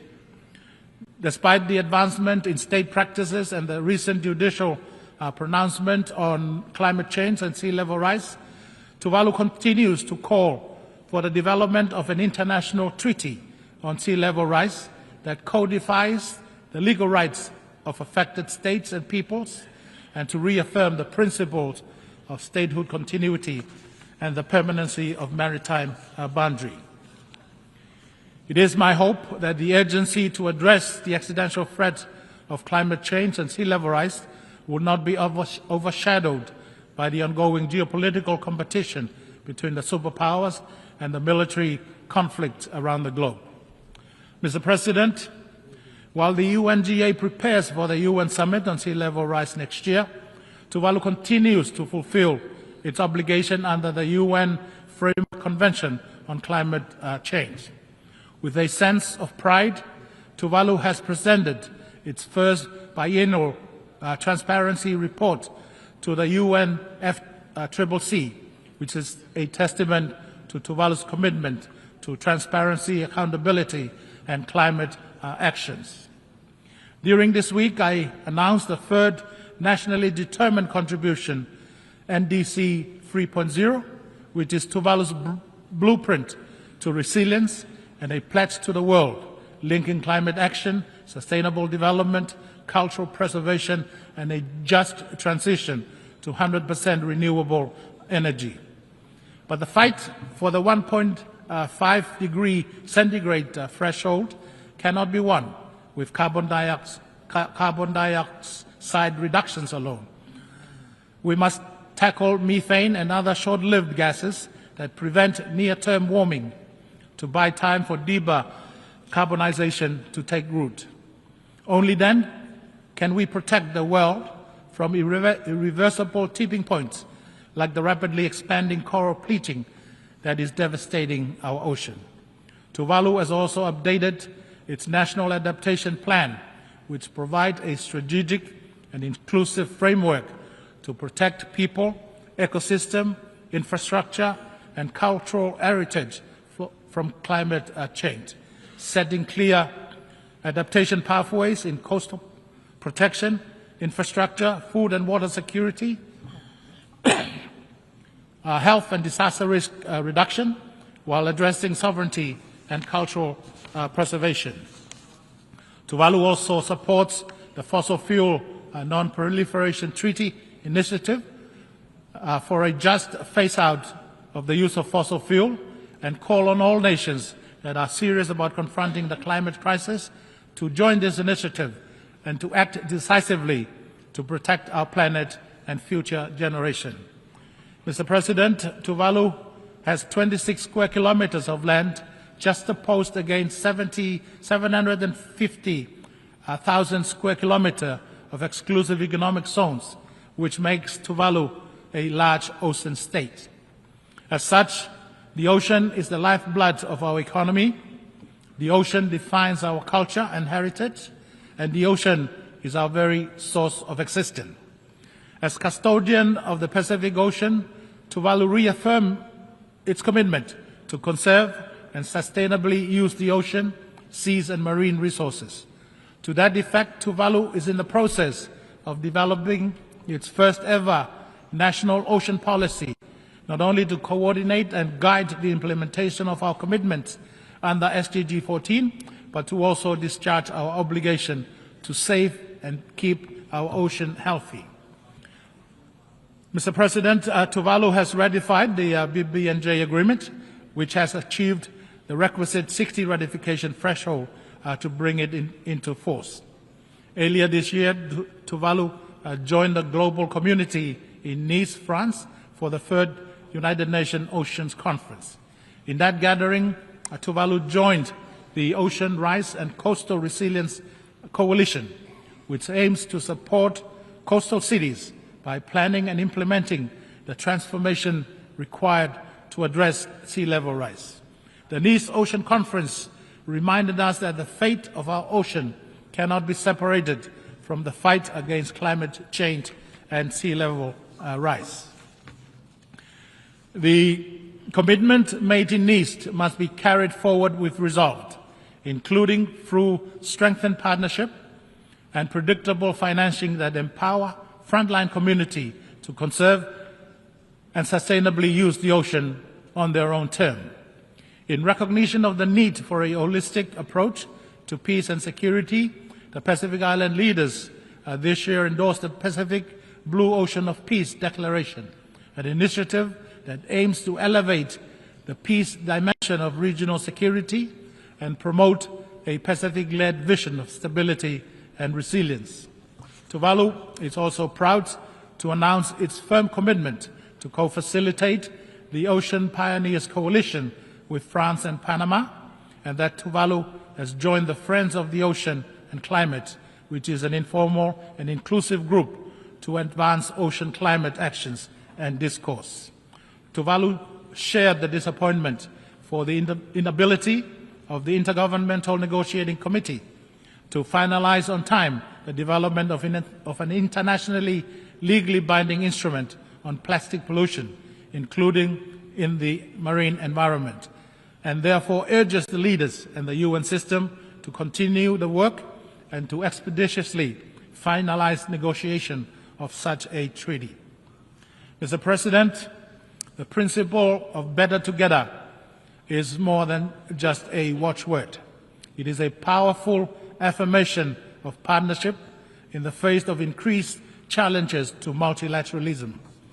The Antigua and Barbuda Agenda for SIDS, ABAS, and the Samoa Pathway, and the Pact for the Future are key development frameworks founded on this shared conviction that aligns with SDG 17. Genuine and durable partnership is not a choice, but a necessity.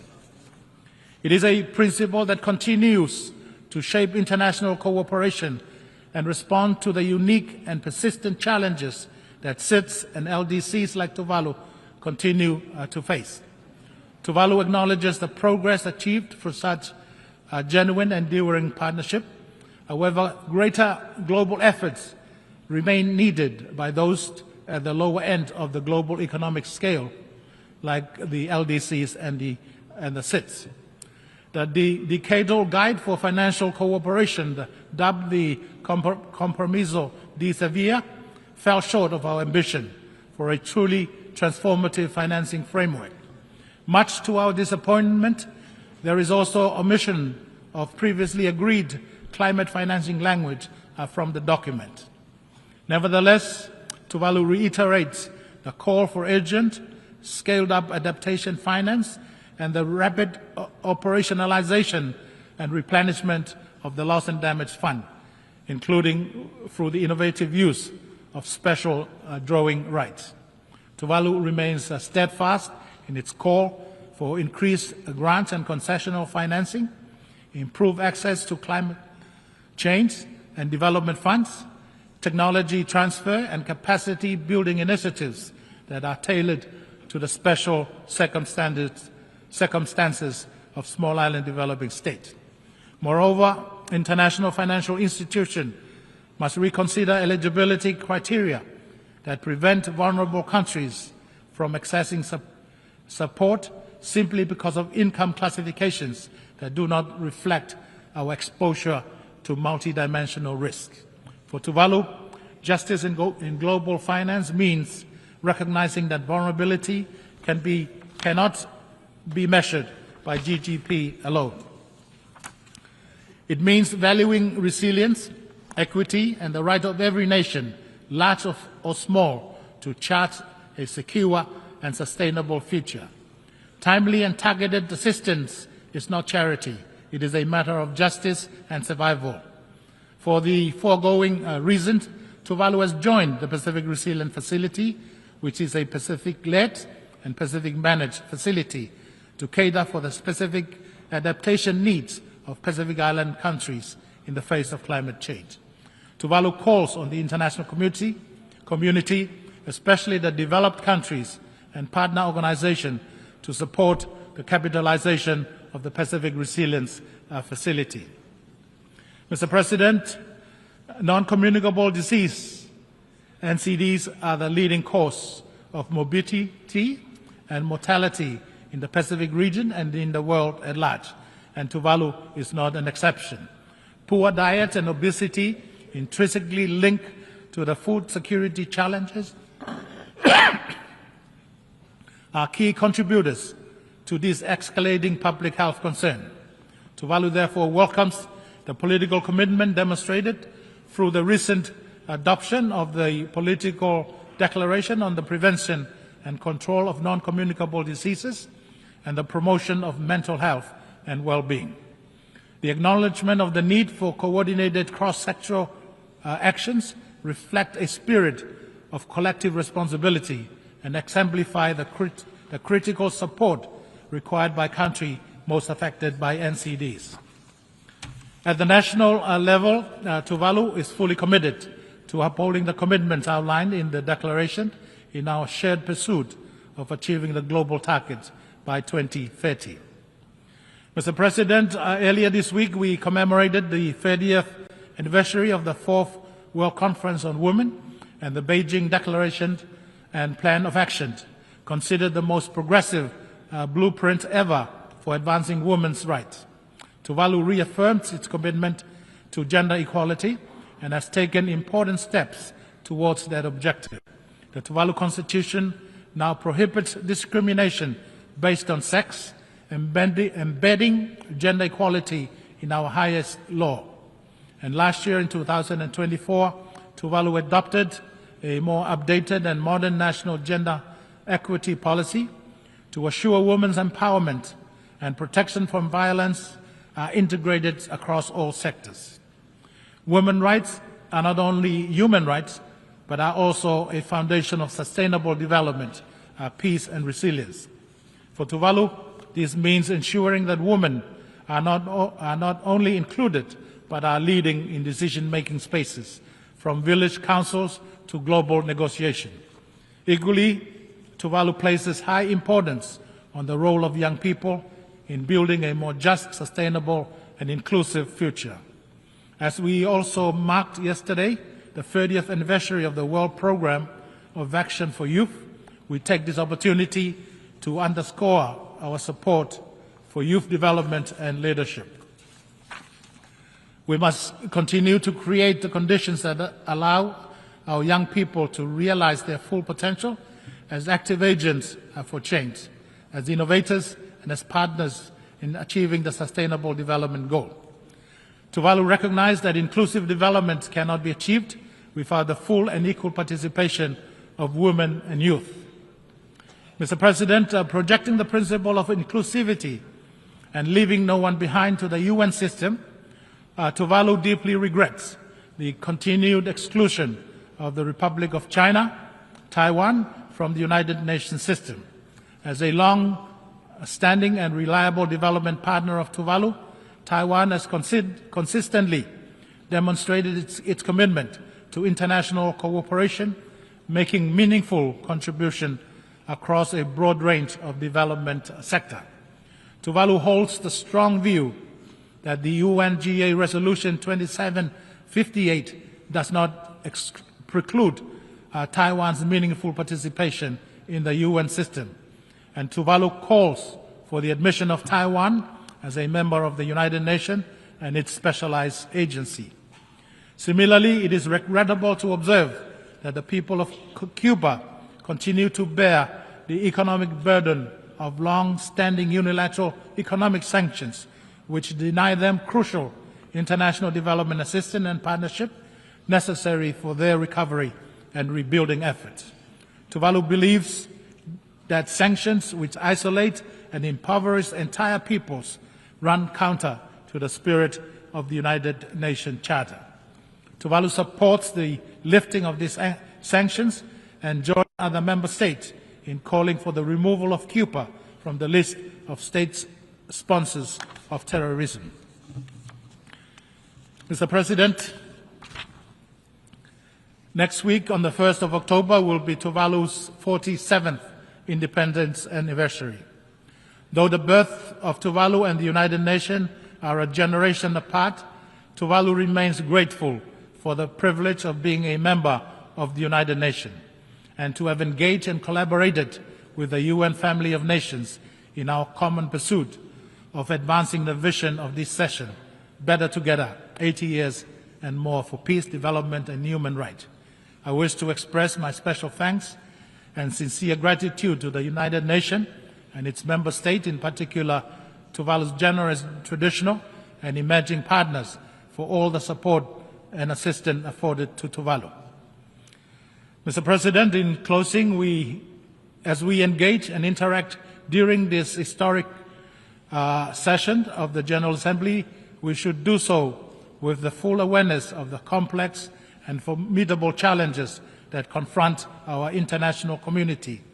Yet history has shown us that no challenge is insurmountable when we face it together, in solidarity and in unity of purpose. I therefore call upon all members of State of the United Nations family to move forward in unity, guided by our shared purpose and common mission. Let us remain steadfast in upholding the principle of the United Nations Charter, which continue to inspire and give meaning to the vision of this session. While progress may not have come as swift as we desire, it is far more meaningful when it is achieved collectively. For indeed, when we stand together, united in principle, in purpose, and in resolve, we not only achieve better outcomes, but more enduring, equitable, and just outcome. I thank you, and as we say in Tuvalu, whakawhetailasi, Tuvalu moderdua, Tuvalu for God. Thank you.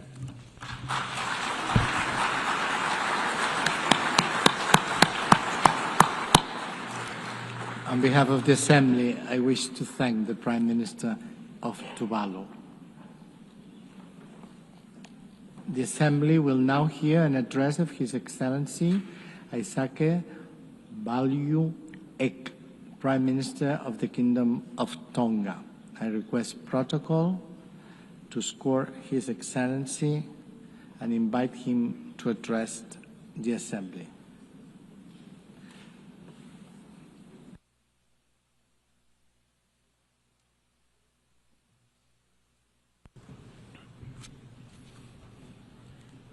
Tapu moe o tua mafi o ko whio I ho taulotolo tonga. Distinguished heads of state and heads of government, His Excellency Mr. Antonio Guterres, Secretary General of the United Nations, His Excellency Ms. Annette Baerbock, President of 80th United Nations General Assembly, distinguished delegates, distinguished ladies and gentlemen. Mr. President, allow me at the outset to bring warm Malolele greetings from His Majesty Government and the people of the Kingdom of Tonga. It is indeed with profound honor to address this esteemed Assembly at its 80th session. First, I wish to congratulate Your Excellency on assuming the esteemed presidency of the 80th session of the United Nations General Assembly. We commend you, President, on our election, to preside over this session, and we pledge our full support to your leadership. I take this opportunity to also thank your predecessor, His Excellency Pheromoniang, for his able leadership throughout the durations of his mandate.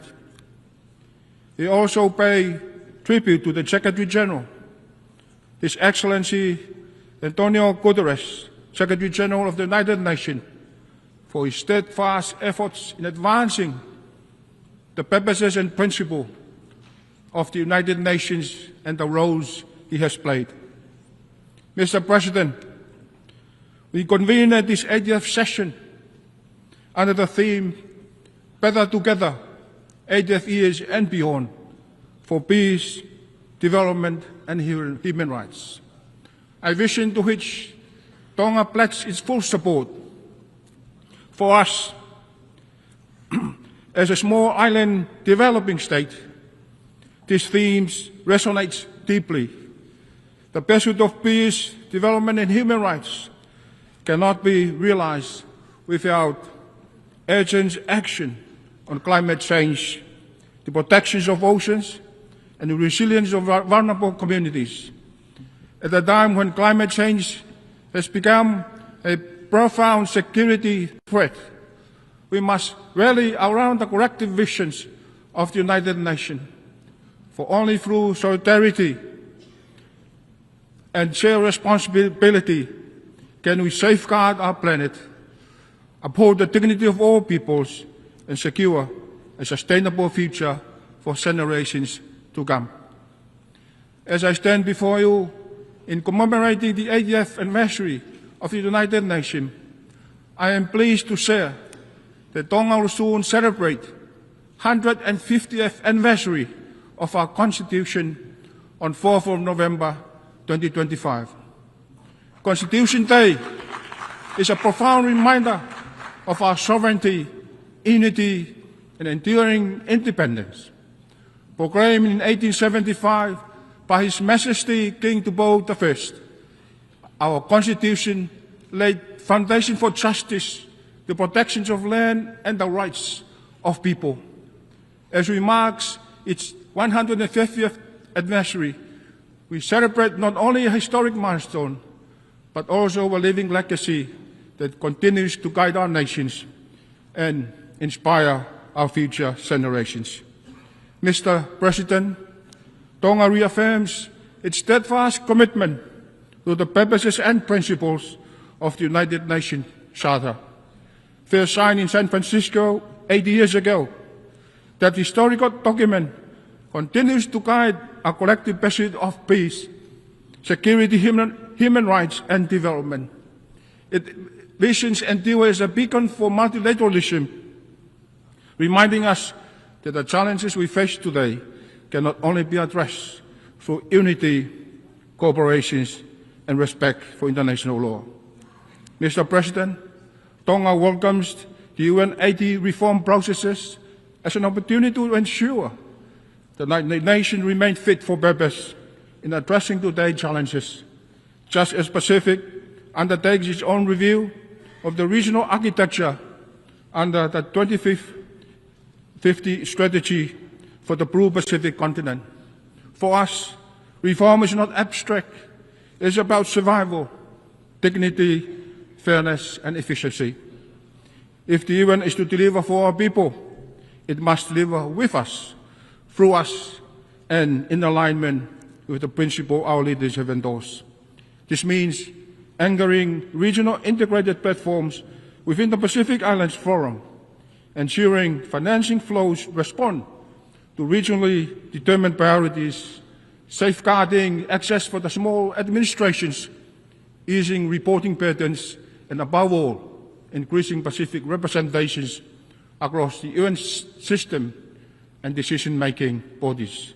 Only then can we renew trust in multilateralism, ensure that our voices shape global outcomes, and guarantee that the Blue Pacific continent benefits from effective, inclusive, and responsive multilateral delivery.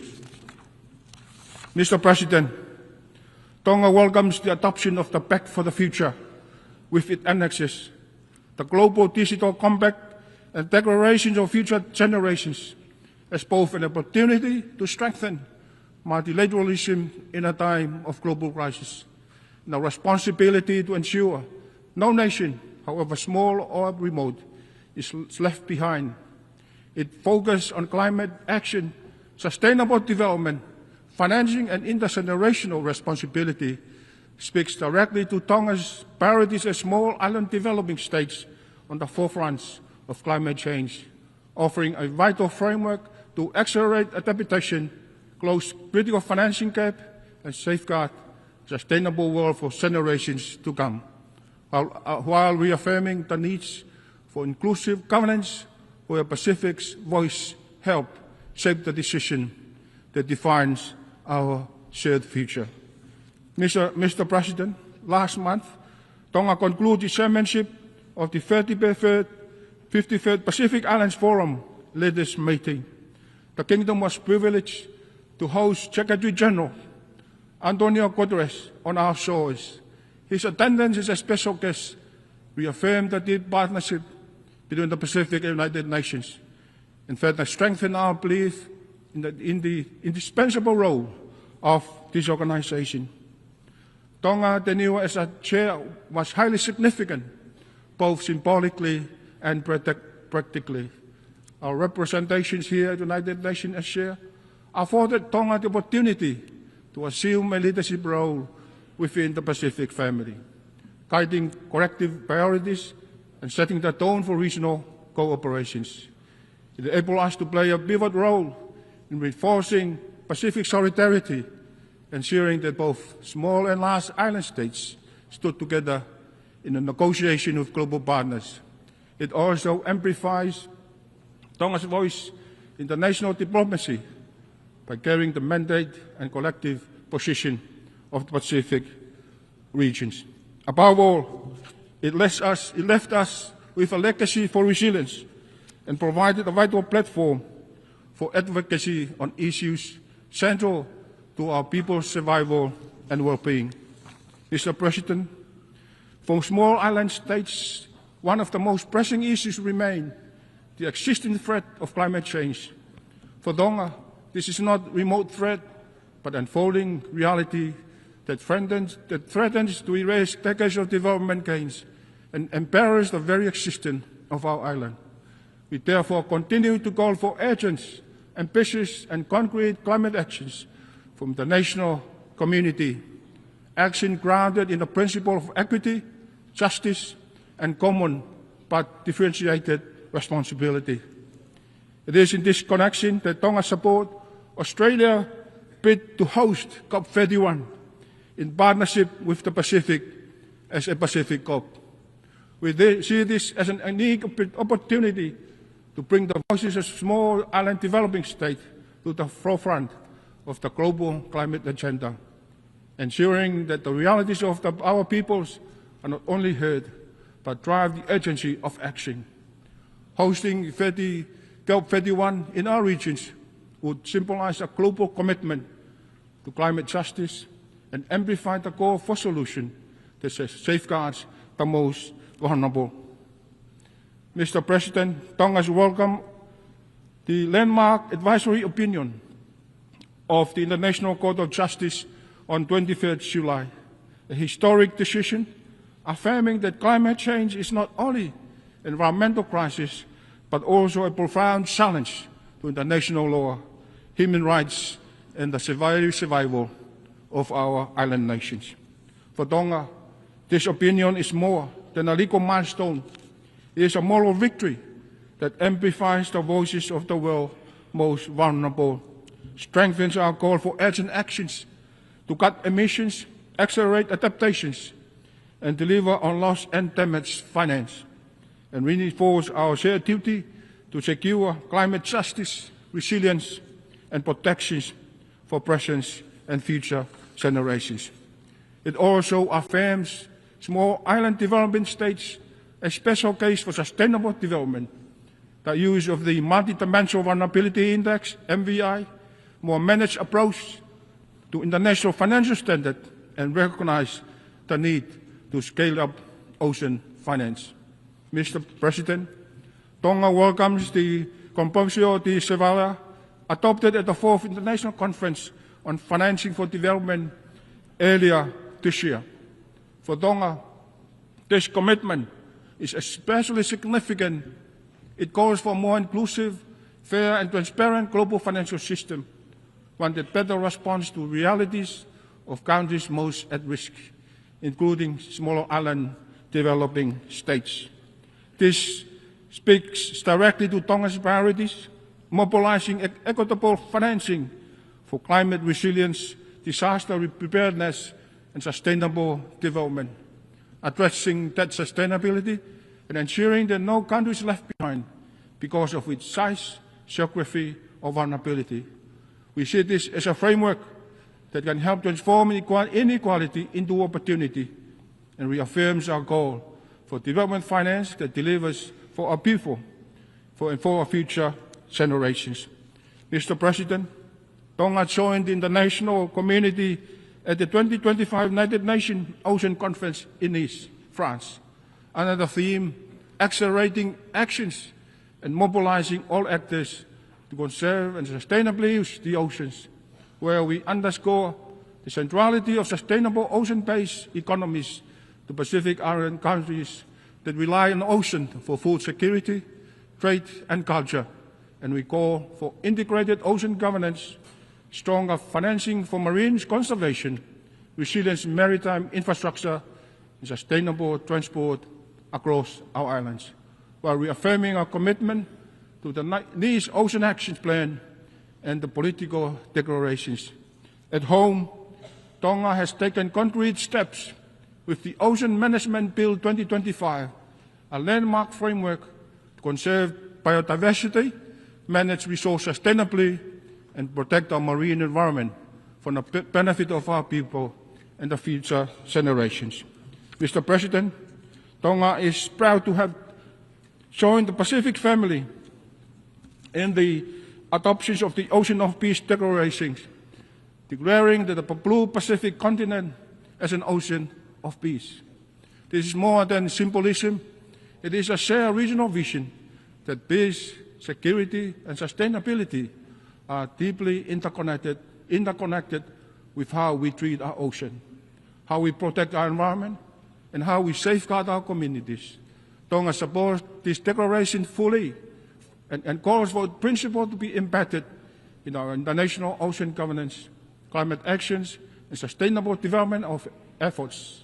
The ocean must not only be protected, it must be honored as a foundation of our security, of our economies, our way of life, our legacy of resilience.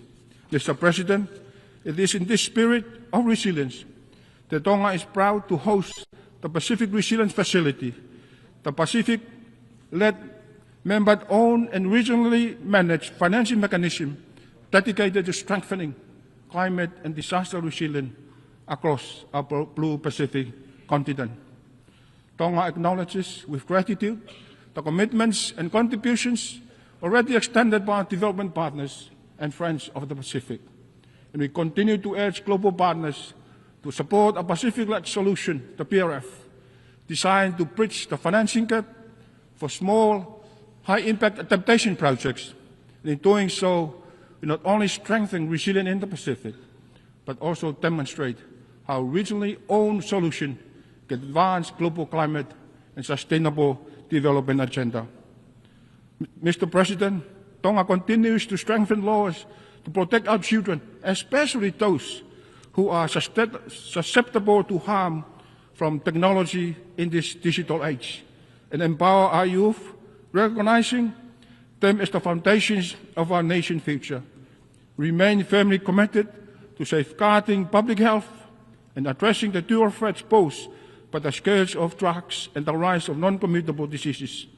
At the same time, we acknowledge the complex challenges of migrations and deportees, while valuing the enduring contributions of our diaspora to national development. We also view economic development as a vital pathway to opportunity and resilience, harnessing trade and sports as a drivers of growth, unity, and national pride. Together, these priorities embody Tonga's vision of a just, healthy, and prosperous society where no one is left behind. And lastly, may I remind this assembly to seek wisdom and strength beyond ourselves. Let us first ask God for guidance in our shared pursuit of peace, in advancing sustainable development, and in safeguarding the dignity and human rights of all peoples. In humility, we recognize that our common challenges are greater than any one nation. In closing, may I share the national motto of Tonga, Tua ma Tonga ko hok tofia, which translates that God and Tonga are my inheritance. It is from these foundations that I draw a strength to serve with humility and dedication. A reminder that with faith, solidarity, and collective actions, we can rise to above and beyond, turning trials into pathway for hope, guided by compassion and a spirit of service to humanity. God bless United Nations. Malo Aupito. Thank you.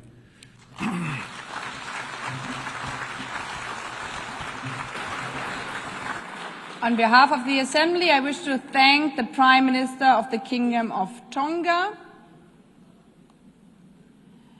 I now give the floor to His Excellency Tuelupe Mauivi Tele, Puumulinuku Onesemo, Deputy Prime Minister of Samoa.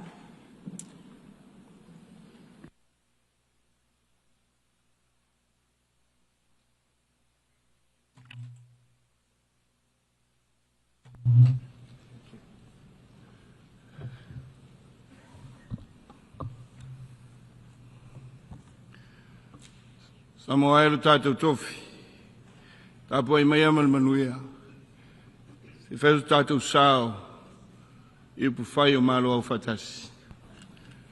Presidents, world leaders, excellencies, I wish to congratulate Her Excellency Ms. Annalena Baerbock on her election as President of the 80th session of the General Assembly.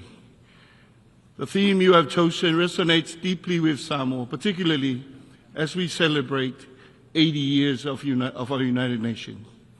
It is timely call for our collective actions towards a more peaceful, sustainable, and resilient future for our people and planet. You can be assured that Samoa's full support throughout your mandate. Excellencies, we live in times of global turbulence and uncertainty. Profound and transformative change is not only necessary, but also inevitable. We must prepare ourselves to face the challenges ahead with resolve and use opportunity to herald in much-needed reforms for the benefit of all and leaving no one behind.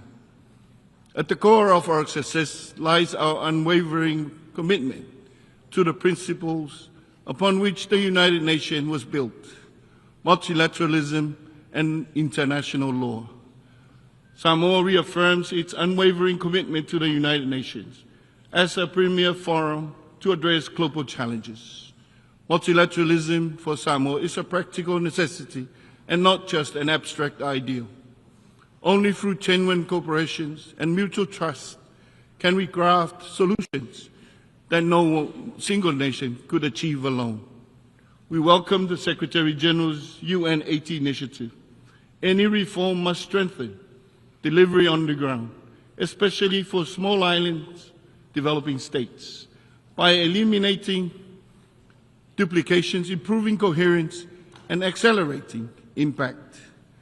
Critically, such reforms must not weaken the operations of the UN multi-country offices or the resilient coordinator system. Likewise, the reforms of the MCO level should clearly define the roles and the functions of the UN country teams, working in close coordination with parish countries to avoid duplications, competition for resources, and proliferation of projects that small administration cannot manage efficiently.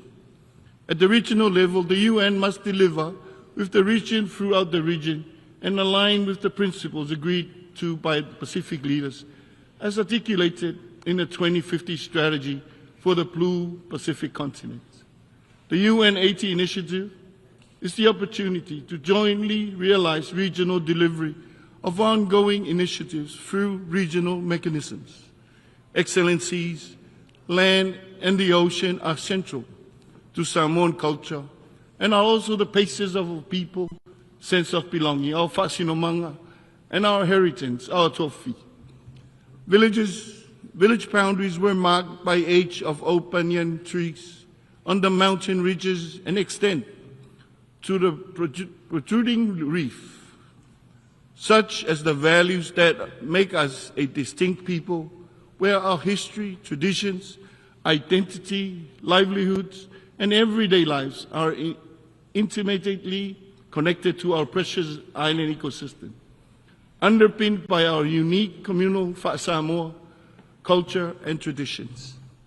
Our geographical isolation and insularity no longer shields or protect us from the increasingly complex and dynamic security challenges, transnational crimes, especially drug trafficking, nuclear proliferations, challenges to sovereignty, growing geopolitical tensions in our region, and humanitarian crisis. The rule-based international system is being bent out of shape. Gone were the days where we took only what we needed from our environment, when we were a lot more conscious of the importance of a continuity of our culture and values, unadulterated by the impinging world around us. Unfortunately, this important connection makes us particularly vulnerable to the adverse effect of climate change.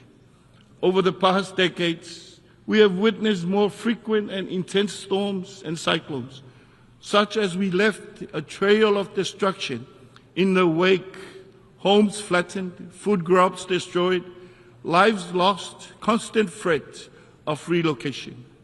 The reality of climate change and increase in severity of disasters mean many communities are at risk of losing traditional homelands as rising sea levels, king tides and storm surges wash away the shoreline, and inland communities experience landslides, living communities devoid of safer and more disaster-resilient land. Regrettably, continuous inaction means the detrimental effect of all aspects of Samoan life. Climate change remains the greatest existential threat to Samoa and other Pacific states. Its impact are more extensively felt by the states due to our special circumstances and the lack of capacity to respond quickly and effectively. We commend the International Court of Justice advisory opinion, which rightly recognizes the climate change not merely as an environmental concern, but as an existential problem of planetary proportion that requires urgent global action. Unless we invest now in climate mitigation adaptation and resilient economies, we risk compounding both environmental and financial crises. We must do more to turn the tide, to honor our commitments and obligations, and to take urgent and ambitious climate actions now. As we approach COP30 in Brazil, we urge that the new NDCs reflect maximum ambition, including 50% reduction in global emission by 2030. 35 countries responsible for 86% of global emissions must be part of the solution, not just the problem. One can continue to question whether climate change is real, but for Samoa and the Pacific, the impact of climate change confronts us on a daily basis. It is our lived reality. Samoa will be launching its third national determined contribution ahead of COP30. This updated plan, developed through inclusive consultation, captures both the realities and the aspirations of all Samoans. But we cannot do it alone. Excellencies, now is the time for the world to witness firsthand of the consequences of climate change in our region. You can only truly appreciate our challenge if you visit us. There is no better place to discuss climate ambitions and solutions than in the Pacific, where climate change impact is a lived reality. This is why Samoa supports Australia's bid to host COP31 on behalf of the Blue Pacific continent. We also strongly endorse the recent AOSIS declaration on the special circumstances of SIDS. And we can all states, international and organizations, and treaty parties to recognize and reflect these unique vulnerabilities in the design, interpretation, and implementation of multilateral agreements.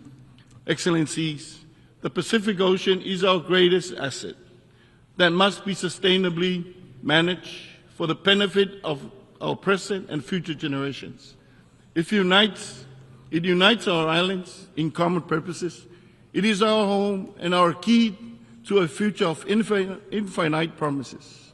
Therefore, we continue to go for urgent global actions to implement SDG 14. The third UN Ocean Conference in Nice marked in our global ocean journey, but much more needs to be done. The ocean crisis is a direct result of our choices. The pursuit of economic growth has come at a grave cost to our marine ecosystem. Coupled by unchecked exploitation of deep sea-bedded mineral resources, our ocean face a crisis of limitless proportions. We must take a careful approach that balances economic growth while ensuring environmental sustainability. Samoa hosted the Commonwealth Heads of Government meeting in 2024, at which its leaders adopted the Apia Commonwealth Ocean Declaration. It reaffirms the Commonwealth family's commitment to SDG 14 and calls for action on key ocean issues, including safeguarding our coastlines and homes against the unprecedented impact of sea level rise. The Apia Commonwealth Ocean Declaration was acknowledged and recognized for action as part of the recently issued ICJ advisory opinion. We remain actively engaged in negotiation towards global treaty on plastic pollutions, particularly to protect our marine environment. For Samoa, plastic pollution is a daily battle impacting our livelihoods, food security, and public health. We are pleased that we have reached the required 60 ratifications for the PB&J to enter into force. We are moving closer to the most important part, its effective implementation. At the national level, through the Samoan Ocean Strategy, we have completed and legally adopted a marine spatial plan which helps implement our commitment to protect 30% and manage 100% of our ocean by 2030. We understand we must sustain that which sustains us now and into the future. Excellencies, climate finance is the bridge for ambitious to action. It must be scaled up, easily accessible, devoid of burdensome conditions, and responsive to the needs of small island states. This way, the climate funds end up in the villages and the communities that need it the most. Financing of development conference in Sevilla was regrettably a missed opportunity. Since the Rio conference in 1992, we have made countless pledges and commitments to the development agenda. But too often, we simply rebrand and recycle old ideas while failing to deliver tangible progress. Meanwhile, multilateralism is under siege, and international financial commitments are being eroded. Overseas development assistance is being cut significantly, and the global financing gap for the SDGs stands at $4 trillion. Yet, when it comes to war, funding is never short supply. The stark contrast should give us pause. We must also address and confront the deep systemic inequities embedded in our global economic and financial architecture. Yesterday's solutions are no match for today's crisis. A modern, just, inclusive financial and system must be created, one that recognizes small island states, understands them, and work in the interest of citizens. Debt forgiveness must be linked to measurable progress on resilience building. Samoa supports the incorporation of state contingent clauses in the debt instrument, allowing for suspension during crisis. We look forward to the timely implementation of the Sevilla commitment. Excellencies, non-communicable diseases are now the dominant health burden in Samoa and in the Pacific region. We welcome the high-level meeting on NCDs and call for targeted, integrated actions for SIDS, especially in prevention, healthy food environments, and sustainable financing. Samoa has also developed the region's first national action plan for health security, aligning public health systems with climate adaptation and strengthening surveillance and response capacities. Excellencies, energy is both a driver and an accelerator for Samoa's sustainable development ambition.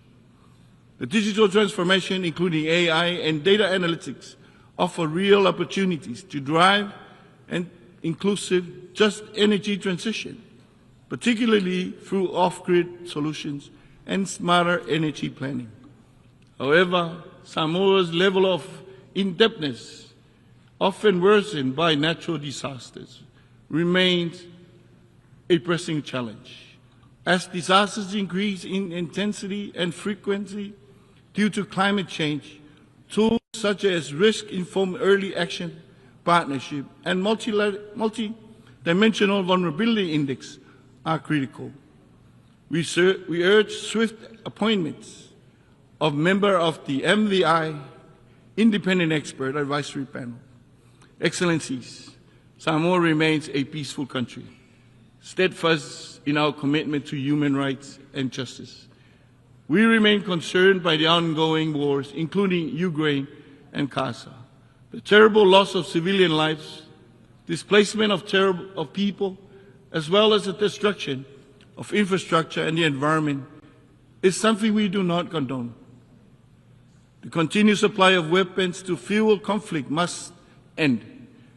Due to consideration must be given to the long overdue reform of the Security Council. Excellencies, the tools of Bicon era can no longer ensure our collective future. At the regional level, our Blue Pacific has undertaken a review of its regional architecture to ensure it is well aligned to the ambitions of its 2050 strategy. As we pursue UN 80 initiative, it is important to recognize the regional strategy and find alignment. This can help increase the relevance and effectiveness of the UN. 80 years on, we call on the UN and the global community to work with Samoa to ensure our true resilience, where we can confidently engage as a global citizen, but be able to rely on our own national and regional efforts to pave a peaceful and a prosperous future for Samoa and the Pacific. We must choose courage over cautions, cooperation over indifferences, and delivery over delay, guided by our charter and anchored in our pillars of peace and security, human rights and development for all. Let us steer our global canoe with confidence, fueled by trust, cooperation, partnership, and our humanity. Thank you, and God bless.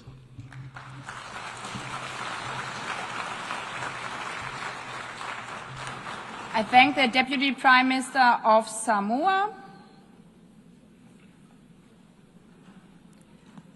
I now give the floor to His Excellency Amon Moreira, Minister for Foreign Affairs and International Trade of Zimbabwe.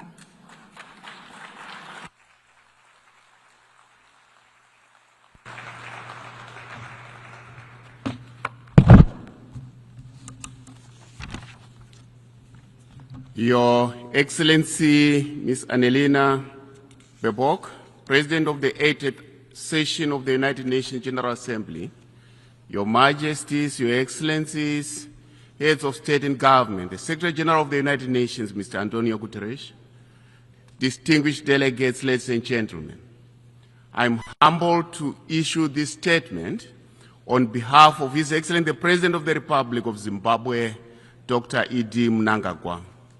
Let me warmly congratulate you, Madam President, on your election as President of the 80th Session of the Assembly. We are confident that under your stewardship, this milestone session will be remembered for renewed multilateral cooperation. Please be assured of Zimbabwe's support throughout your tenure. We also wish to pay tribute to your predecessor, His Excellency Philemon Young, for his leadership during a period marked by heightened geopolitical tensions and a retreat from multilateralism. This 80th anniversary of the signing of the UN Charter is a timely opportunity for us to reflect upon the journey of the past 8 decades. The resolve of the 50 nations that gathered in San Francisco in 1945 was to save the world from the scourge of war and conflict. Today, 193 nations are here to be a witness that since then, the United Nations has endured as the legitimate multilateral institution to address issues of global interest and concern. Yet, we commemorate this milestone at a time of profound uncertainty when the world is confronted by escalating conflicts, economic slowdowns, increasing poverty, and widening inequality, humanitarian tragedies, and the vagaries of climate change. Madam President, on the principle of multilateralism, it is our collective responsibility to recommit to the principles and purposes of the UN Charter for the benefit of the present and future generations. As Zimbabwe, we have anchored our foreign policy on multilateralism, guided by the principle of sovereignty, equality, and peaceful coexistence among nations. We believe that no nation can prosper in isolation. Zimbabwe's participation in multilateral processes is therefore aimed at advancing peace and security, human rights, and sustainable development for the integrity, dignity, and prosperity for all humanity. We welcome the Secretary General's UN Haiti initiative on reforming the UN. The reform must allow the organization to evolve in line with contemporary realities, while strengthening and not diminishing the voice and participation of developing countries. Any reform that sidelines the aspirations of the global South runs contrary to this very spirit of the UN Charter. For the United Nations to remain effective and responsive, its reform must be member state driven, inclusive, and anchored in the principle of sovereign equality of all member states. This anniversary must, therefore, serve as a solemn reminder that humanity achieves more by working together than working apart and working against each other. Madam President, on the principle of peace and security, it is clear that peace, development, and human rights can only be fully realized through the reform of global governance institutions. The global economic, political, and security architectures established after the Second World War no longer reflect today's realities. In 1945, a large percentage of the current UN member states, including Zimbabwe, were mere colonies. To this end, we reiterate Africa's long-standing call for the comprehensive reform of the United Nations Security Council. Africa's continued total exclusion from the permanent category and underrepresentation among non-permanent members is an aberration which requires urgent redress. Decisions on Africa cannot continue to be made without Africa at the table. We cannot go back to 1884 when Africa was on the menu. Madam President, Zimbabwe underscores the importance of enhanced cooperation between the Security Council and regional organizations, such as the African Union, to address the root causes of conflicts. We believe that sustainable peace cannot be achieved without advancing the women, peace and security, and youth in the agenda. In our region, the Southern African Development Community, SADC, we emphasize inclusive peace processes. We stand by the principle that peace is not merely the absence of war, but the presence of justice, equity, equality, and respect for human dignity. Working with other member states, Zimbabwe has contributed towards the resolution of conflicts in the region, including the spearheading of joint diplomatic efforts with the East African Community under the auspices of SADC in the search for peace in Eastern DRC. Our consistent contribution to UN peacekeeping missions in conflict areas is a testimony to our commitment towards peace and security for all. Zimbabwean peacekeepers have demonstrated a high degree of professionalism wherever they have been deployed. Guided by this legacy of commitment to peace, Zimbabwe has presented its candidature for a non-permanent seat on the United Nations Security Council for the term 2027-2028, determined to share its experiences and make its contributions in promotion of a safe and secure world for all. We trust that our candidature merits the invaluable support of all member states at the election to be held in June 2026. Zimbabwe pursues a doctrine of friend to all and an enemy to none. As such, we are ready and available to work with all members of the United Nations for a peaceful and just world. Madam President, Zimbabwe was born out of a protracted liberation struggle which was armed for freedom and independence, hence its continued solidarity with the people of Palestine and the Western Sahara in their justified search for self-determination. The Palestinians have endured severe, sustained, and systematic injustices under the glare of the international community. This cannot continue. Time has come for the establishment of a lasting peace in the Middle East, especially the implementation of the two-state solution for the peaceful coexistence of both Israel and Palestine. Madam President, on the issue of sustainable development, Zimbabwe has a doctrine of leaving no one and no place behind, which defines the core of our national development trajectory. Guided by our national development strategy, we are undertaking comprehensive reforms and targeted investments to transform and build our country brick by brick, stone by stone, resulting in consistent GDP growth of around 6% for the past few years.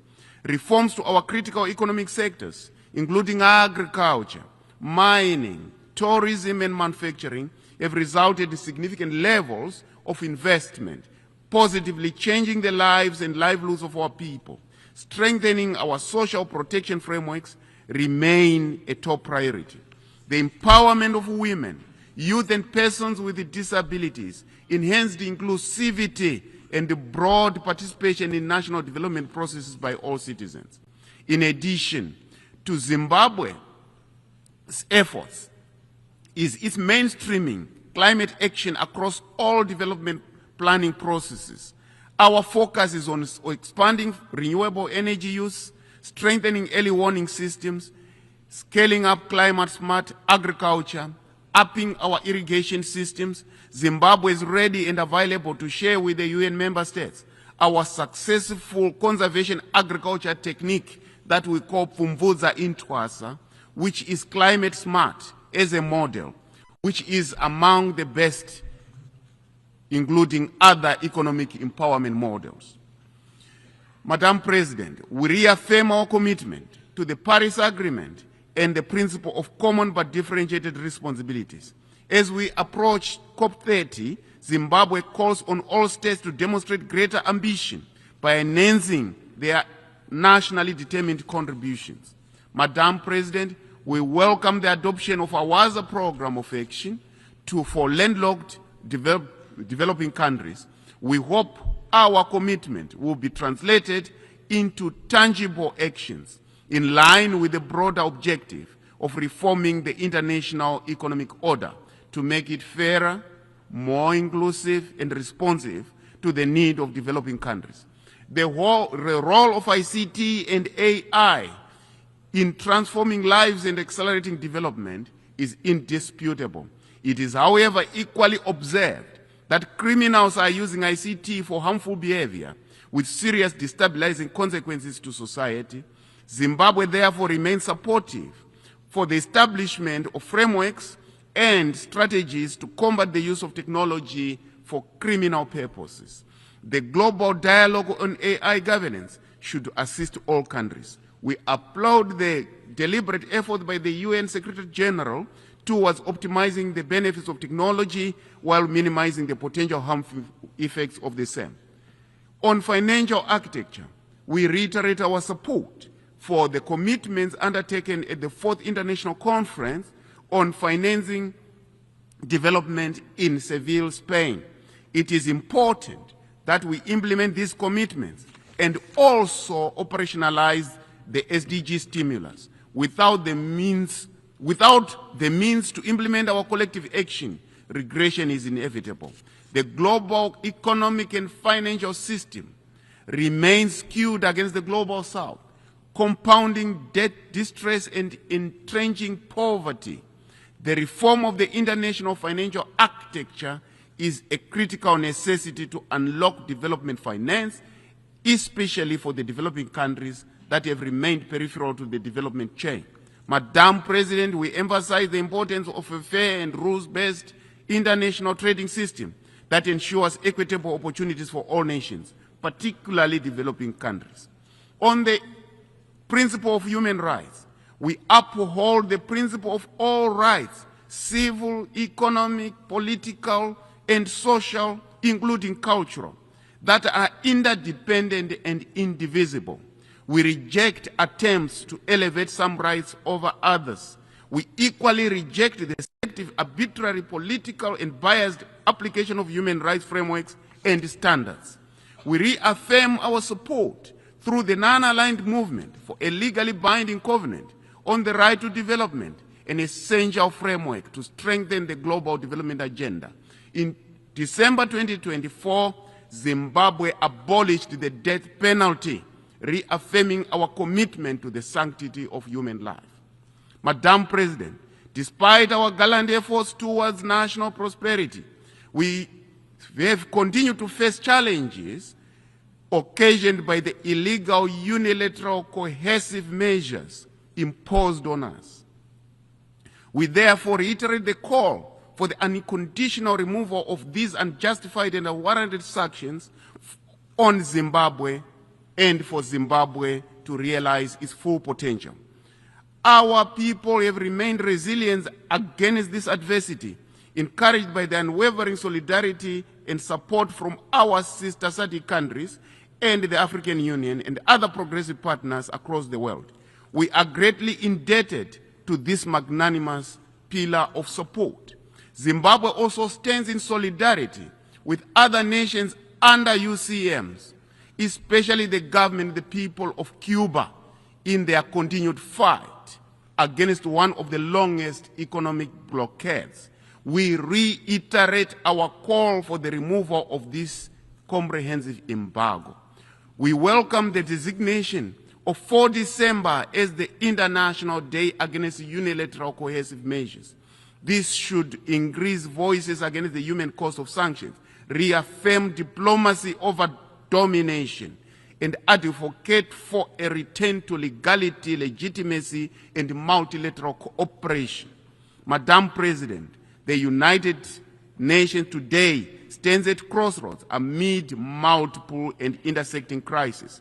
However, let us seize this anniversary to renew our covenant for peace, recommit to development, and strengthen the pillars of multilateralism that truly serves we the people.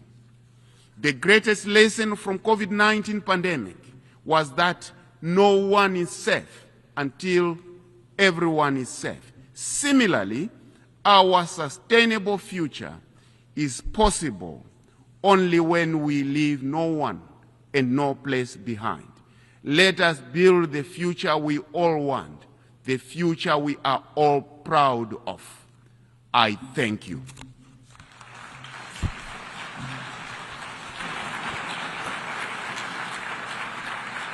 I thank the Minister for Foreign Affairs and International Trade of Zimbabwe. I now give the floor to His Excellency Winston Peters, Minister for Foreign Affairs, Minister for Racing and Minister for Rail of New Zealand.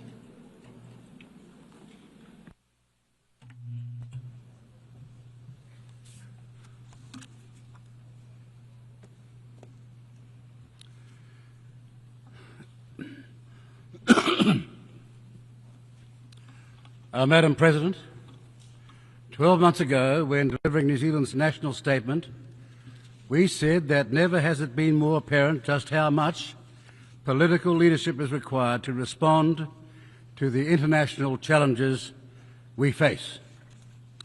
Political leadership is needed to restore trust in our domestic and international institutions, forge unity, maintain fragile social cohesion, and fill the gaps when the international community, through the United Nations, proves unable to. Traversing events during the past year, that leadership gap has only grown. The international order that has sustained peace for the past 80 years stands on the precipice of breaking down. The shift in the international order from rules to power continues its malignant path, while the Security Council is effectively paralysed on many of the acute geopolitical challenges it faces. This inability to act, largely a product of the veto power by the Permanent Five, impacts deeply on perceptions of the United Nations' broader legitimacy. And for a small state like New Zealand, whose security and prosperity for the past 80 years has relied on a functioning multilateral system, the erosion of that system is hugely troubling and costly. The United Nations as an organisation has grown enormously since its creation 8 decades ago, but its effectiveness has not kept pace with this growth. So it has found itself a bigger target from those who question the breadth of its ambitions or from those who want to weaken the multilateral system itself. The United Nations reform effort needs to rise to the scale of its current structural, fiscal and geopolitical challenges. We will play our part as co-chair of the Mandate Implementation Review because New Zealand, as a small state, wants the United Nations to carry out bold reforms that can restore its standing with member states. New Zealand is deeply troubled by the humanitarian disasters we see globally. While the international community's focus is rightly dominated by the suffering in Gaza and Ukraine, humanitarian crises in countries like the Democratic Republic of Congo, Syria, Sudan and Myanmar lead us to a deeper concern. Our concern is that the effects of large-scale violence, displacement and famine will create further intergenerational cycles of violence in countries already racked by political instability and conflict. Nearly 17 million people require humanitarian aid in Syria, with a similarly large number displaced. Over 21 million Congolese require humanitarian support. In Sudan, more than 30 million people, some 65% of its population, require urgent humanitarian aid and protection. Basic services have collapsed, vaccination rates plummeted, and violence, including sexual violence, are endemic. Some 13 million Sudanese people have been displaced from their homes.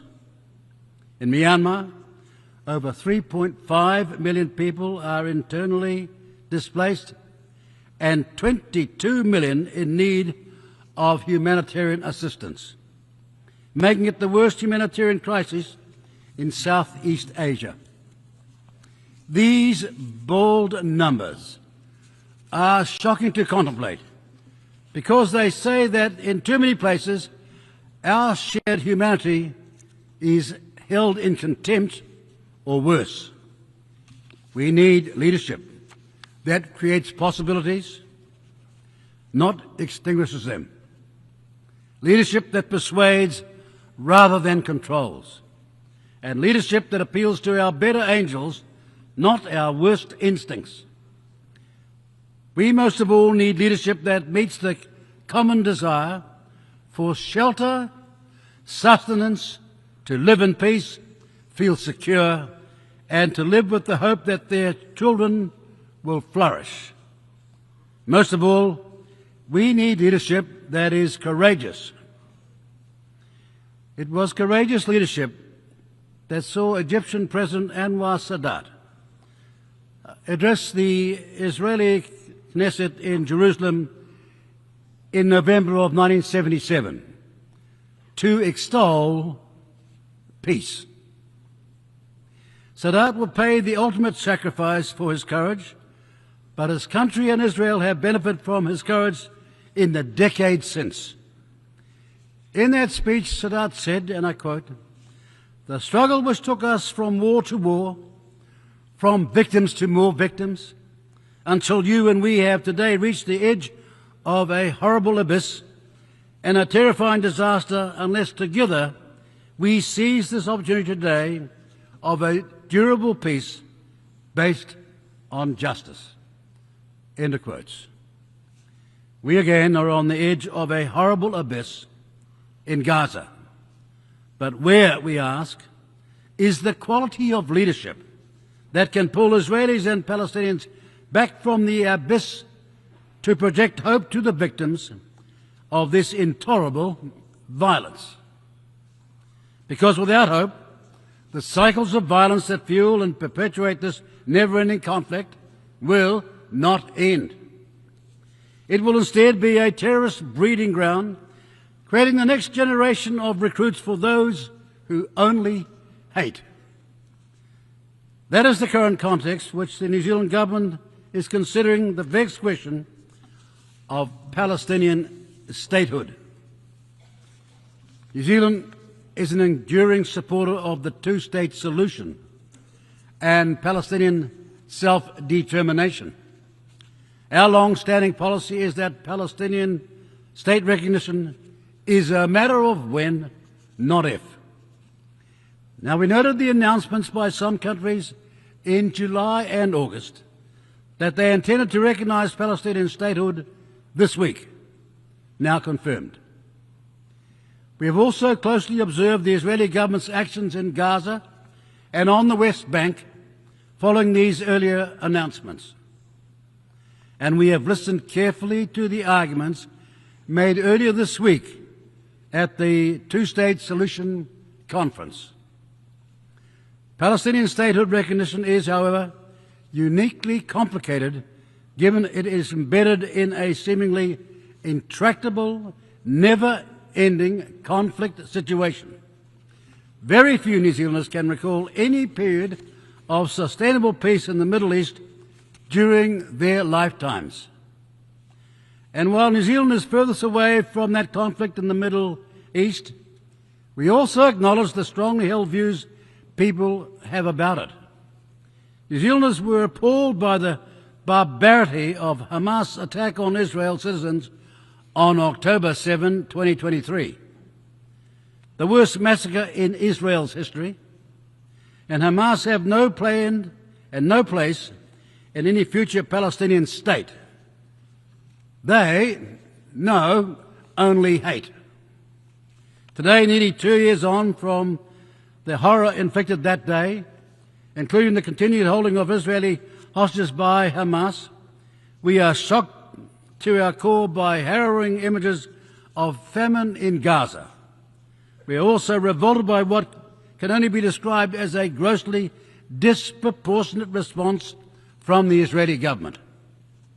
However, there is an old saying about a musical instrument that sums up well the vexed question of Palestinian statehood recognition. If the string is too tight, it will snap. But if it is too loose, the instrument will not play. Those countries who hope their earlier signalling of Palestinian statehood recognition would protect and promote the two-state solution have instead seen the Israeli government snap and continue its widely condemned military actions in Gaza, while continuing to develop illegal settlements on the West Bank in defiance of international law. The New Zealand government agrees with the ends sought by partners and acknowledges their good intentions. We commend too the leadership efforts of those countries trying to bring an end to the violence through their diplomatic efforts. We desperately want diplomacy to succeed, and we believe it is those countries with leverage who are most likely to achieve a breakthrough that would show global leadership. However, we do not believe that the current situation represents the last or even best chance to preserve the two-state solution. Rather, we think a future situation when Israeli and Palestinian political leadership is an asset, not a liability, and where other situational variables have shifted the current calculus away from conflict and towards peace, would be more conducive for recognizing Palestinian statehood. Therein lies our dilemma of any decision to recognize Palestinian statehood now, because statehood recognition is an instrument for peace. As an instrument for peace, also does not play, because there are no fully legitimate and viable state of Palestine to recognize. Palestine does not fully meet the accepted criteria for a state, as it does not fully control its own territory or population. There is also no obvious link between more of the international community recognizing the state of Palestine and the aimed objective of protecting the two-state solution. Indeed, what we have observed since partners' pronouncements reveals that recognizing Palestine now will likely prove counterproductive.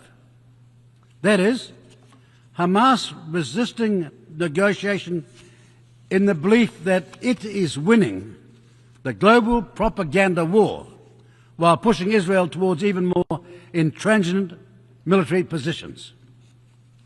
Recognition at this time, we also think, is open to political manipulation by both Hamas and Israel. Hamas will seek to portray our recognition of Palestine as a victory, as they have already done in response to partner announcements. Israel will claim the recognition rewards Hamas and that it removes pressure on them to release hostages and agree to a ceasefire. Ladies and gentlemen, because even now, after almost 2 years of this outrage, Hamas refused to give the hostages back. And then, like over 150 countries before it, New Zealand's recognition of Palestinian statehood now would serve as little more than an existential act of defiance against an unalterable state of affairs. We are not ready to make that gesture. Rather, the New Zealand government believes that it has one opportunity to recognise Palestinian statehood, and it would make better sense to do so when conditions offer greater prospects for peace and negotiation than at present. With a war raging, Hamas still in place, and no clarity on next steps, we do not think that time is now. We have, ever since the October 7 attacks, repeatedly demanded a ceasefire, the release of the remaining hostages, and for Israel to allow vital aid to flow into Gaza. That is where our focus remains. To that end, today, the New Zealand government announces a further significant financial contribution to support the humanitarian crisis in Gaza. Our focus will not shift from where it's needed most. In Gaza, right now, aid must flow and the violence must cease.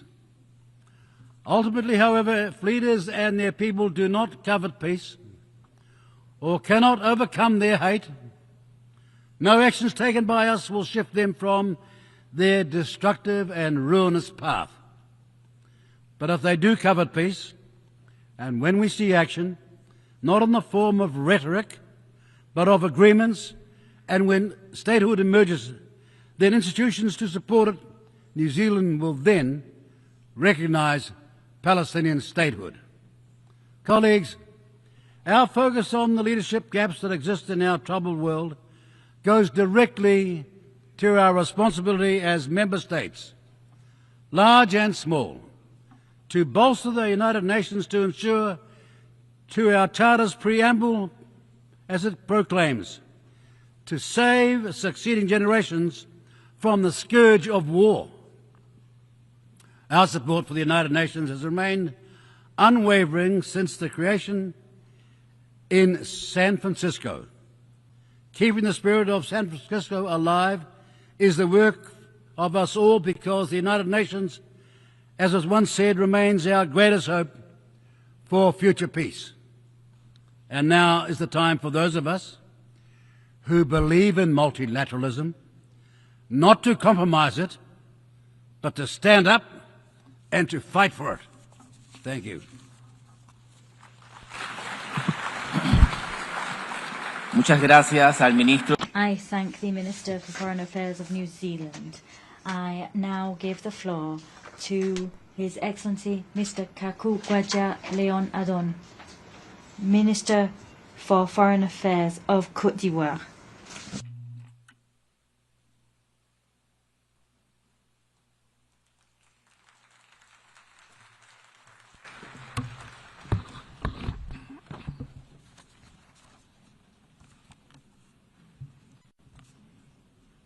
Madame Annalena Baerbock. President of the General Assembly, Ms. Annalena Baerbock. Excellencies, Heads of State and Government. Mr. Antonio Guterres, United Nations Secretary General. Excellencies, ladies and gentlemen.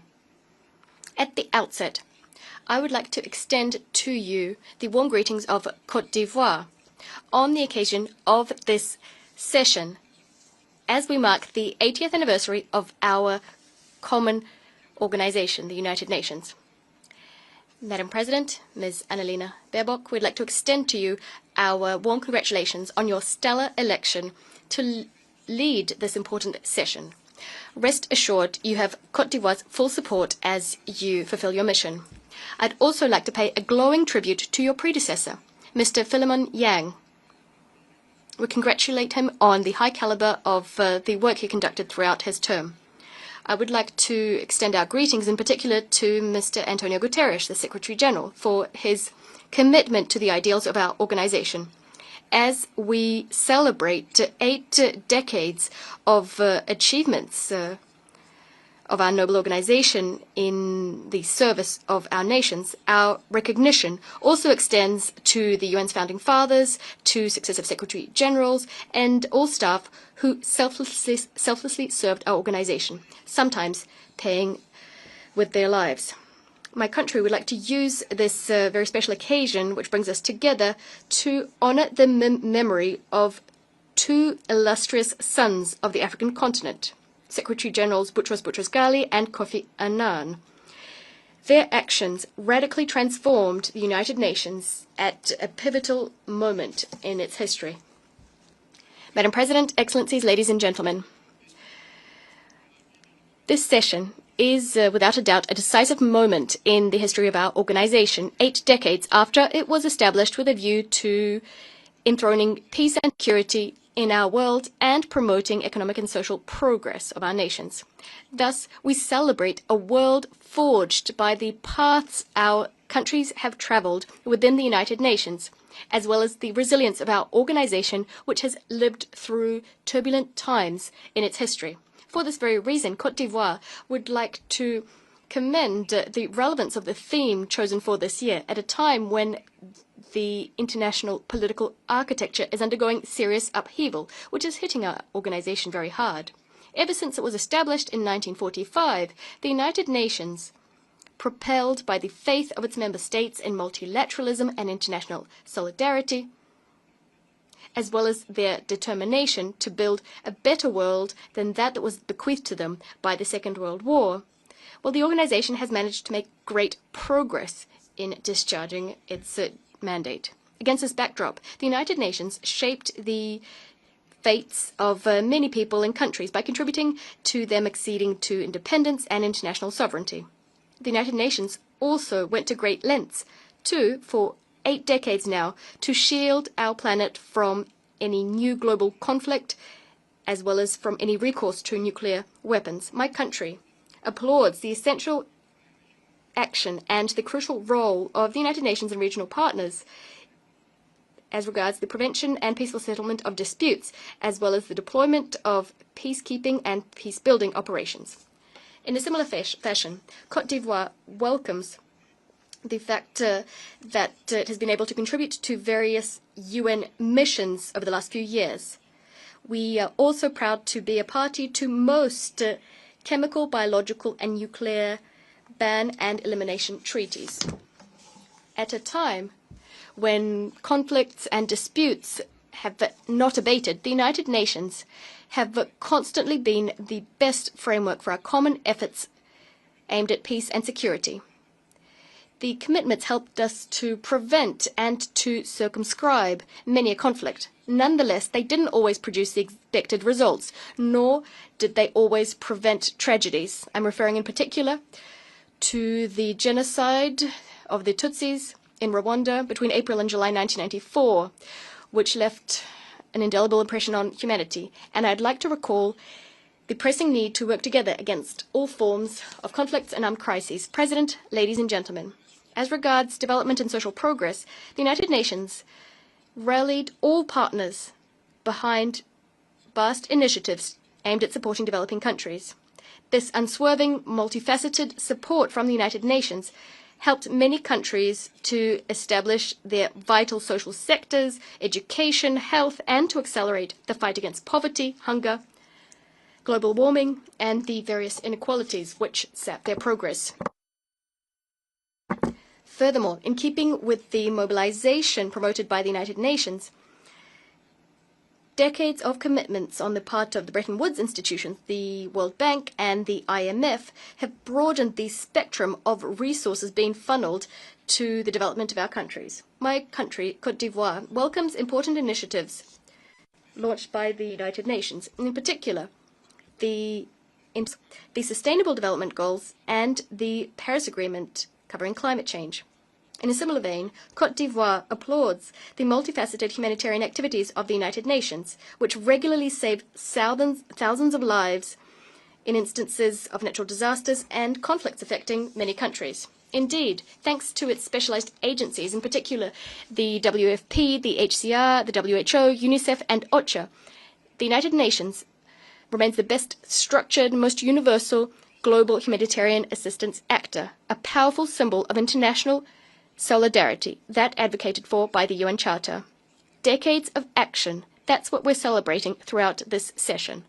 They offer my country an opportunity to take stock of the important role played by the United Nations in strengthening the exercise of human rights and democracy the world over, as well as the United Nations' vast efforts aimed at ensuring respect for international law, which is the very bedrock for peaceful relations imbued with solidarity, bringing together different countries. President, Excellencies, ladies and gentlemen, after 80 years in existence, our organization today finds itself at a crossroads. It is confronted with the most serious liquidity crisis in its history, as well as an unprecedented crisis of trust, in particular a crisis of trust in the Security Council. Under these conditions, the coming decades will throw up major challenges which will put to the test the organization's capacity to respond to people's expectations and to fulfill its mission.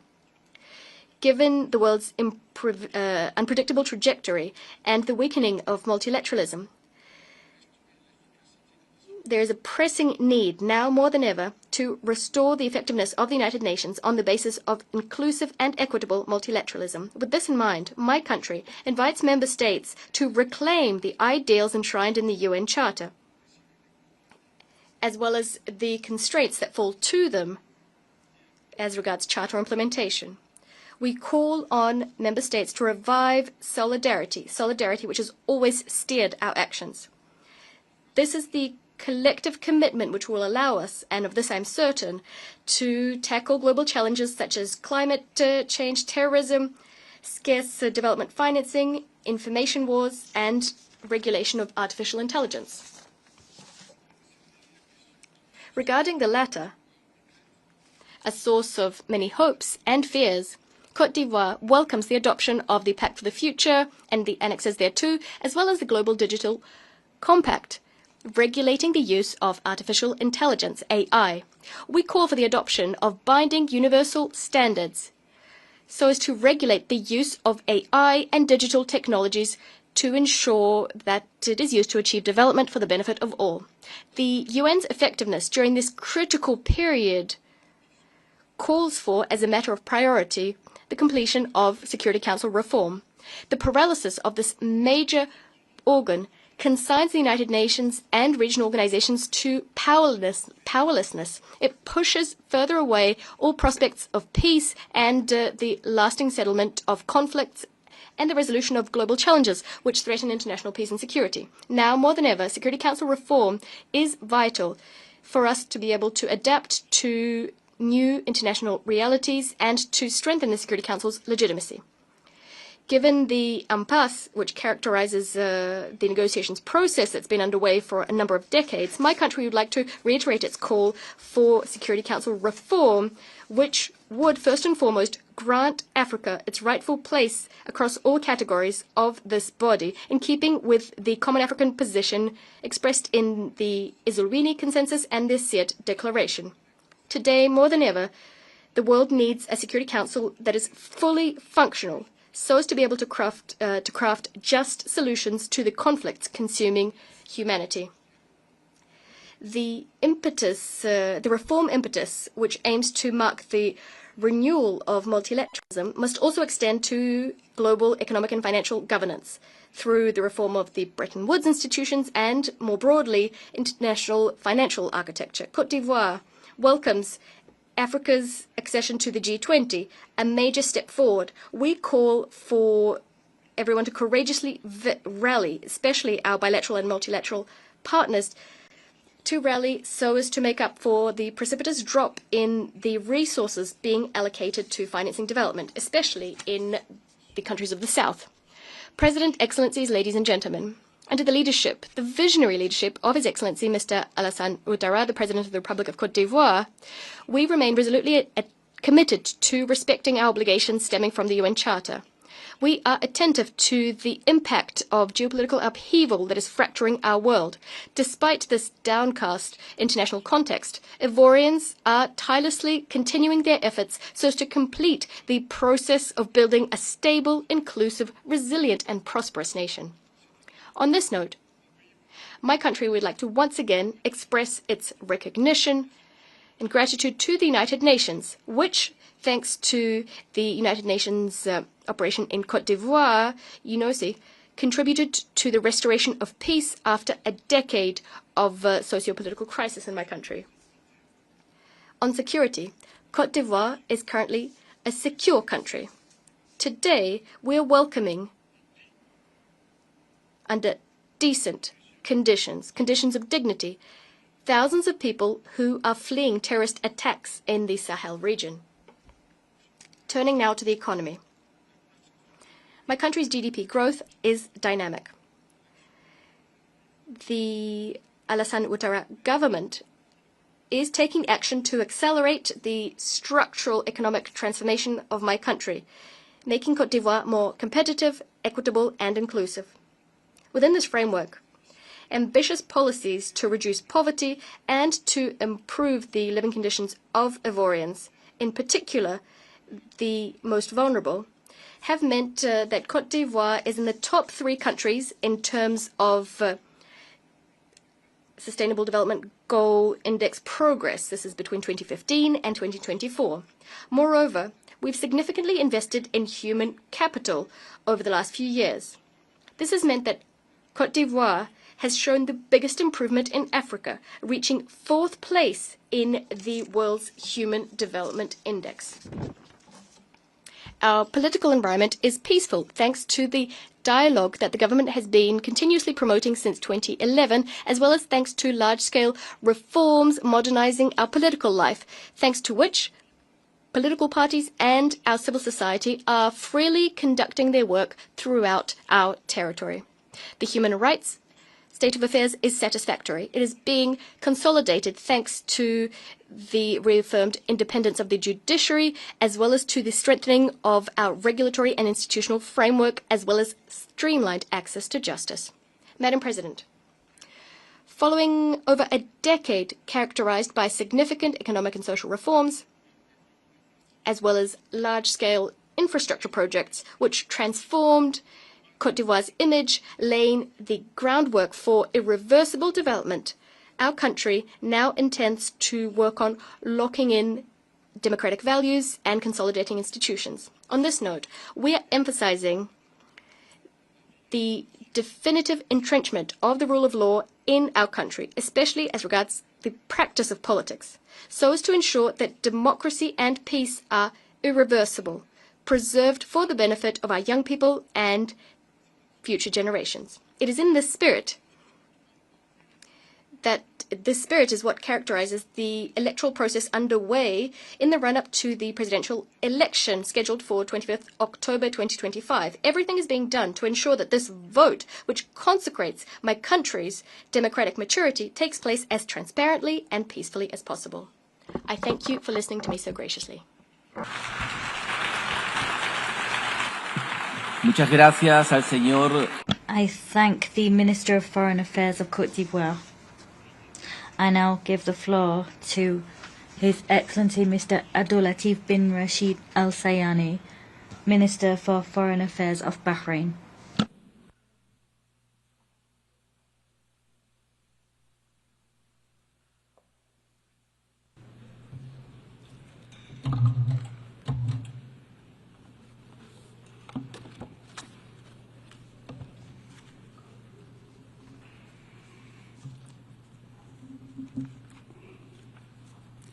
In the name of God, the most gracious, the most merciful, Your Excellency, Ms. Annalena Baerbock, President of the United Nations General Assembly, Your Excellency, the Secretary General of the United Nations, ladies and gentlemen, distinguished delegates, may the peace, mercy, and blessings of God be upon you. It gives me great pleasure to congratulate you, Your Excellency, on your election as President of this session, wishing you every success in conducting its work. I would also like to thank Your Excellency, the Secretary General, Mr. Antonio Guterres, for his tireless efforts to strengthen the role of the United Nations in addressing contemporary international issues. Madam President, this 80th session of the General Assembly is convened while the world is facing accelerating transformations and complex challenges. This includes geopolitical tensions, armed conflicts, climate change, and major political and economic crises. All of them have great humanitarian repercussions. This situation requires collective effort to strengthen international solidarity, to deepen dialogue and understanding, and to uphold international law for a brighter future for humanity. In this context, the Kingdom of Bahrain, under the leadership of His Majesty King Hamad bin Isa Al Khalifa, and with the support of His Royal Highness Prince Salman bin Hamad Al Khalifa, Crown Prince and Prime Minister, reaffirms its commitment to strengthen multilateral cooperation, upholding international law and the principles of the United Nations Charter. We're committed to deepening our strategic partnership with the United Nations and its agencies in order to fulfill our shared aspirations for peace, security, and sustainable prosperity. The work of this session coincides with my country's election as a non-permanent member of the UN Security Council for the coming 2 years, with 99.5% of votes in the General Assembly. This is a precious expression of international confidence that we highly value. We thank all countries on their support and confidence. My country is also preparing and looking forward to hosting the forthcoming GCC summit this December, thereby reinforcing its role as a key partner in advancing regional and international peace, security, and coexistence within stable, sustainable, and prosperous societies. From this vein, the Kingdom of Bahrain sets forth its vision under the leadership of His Majesty the King for regional and global peace, coexistence, and prosperity. This vision is deeply rooted in our historical and civilizational heritage, our human values, and our balanced diplomatic approach. This is aligned with the principles of the UN Charter and international law. We firmly believe in peace. We firmly believe that any conflict can only find a lasting solution through direct negotiations, political will, and a spirit of compromise. For this reason, we welcome all sincere initiatives for mediation and dialogue, proceeding from our belief that diplomacy is the only path to end the cycles of death and destruction. It will help shape a future of dignity and hope for future generations. The Kingdom of Bahrain seeks to advance this vision through the following main pillars. First, a commitment to the peaceful settlement of conflicts, especially in the Middle East. The Kingdom of Bahrain calls for a comprehensive and lasting ceasefire in the Gaza Strip. We call for the protection of civilians, the immediate release of hostages and detainees. We call for expediting the sustained delivery of humanitarian aid, the implementation of the Arab and Islamic Plan for recovery and reconstruction in the Strip, and the firm rejection of any forced displacement schemes. We also reject any settlement expansion or attempts to alter the historical and religious status quo of Jerusalem, a city that has embraced divine faiths throughout history. My country warns of the repercussions of the war in Gaza on regional stability and global interests.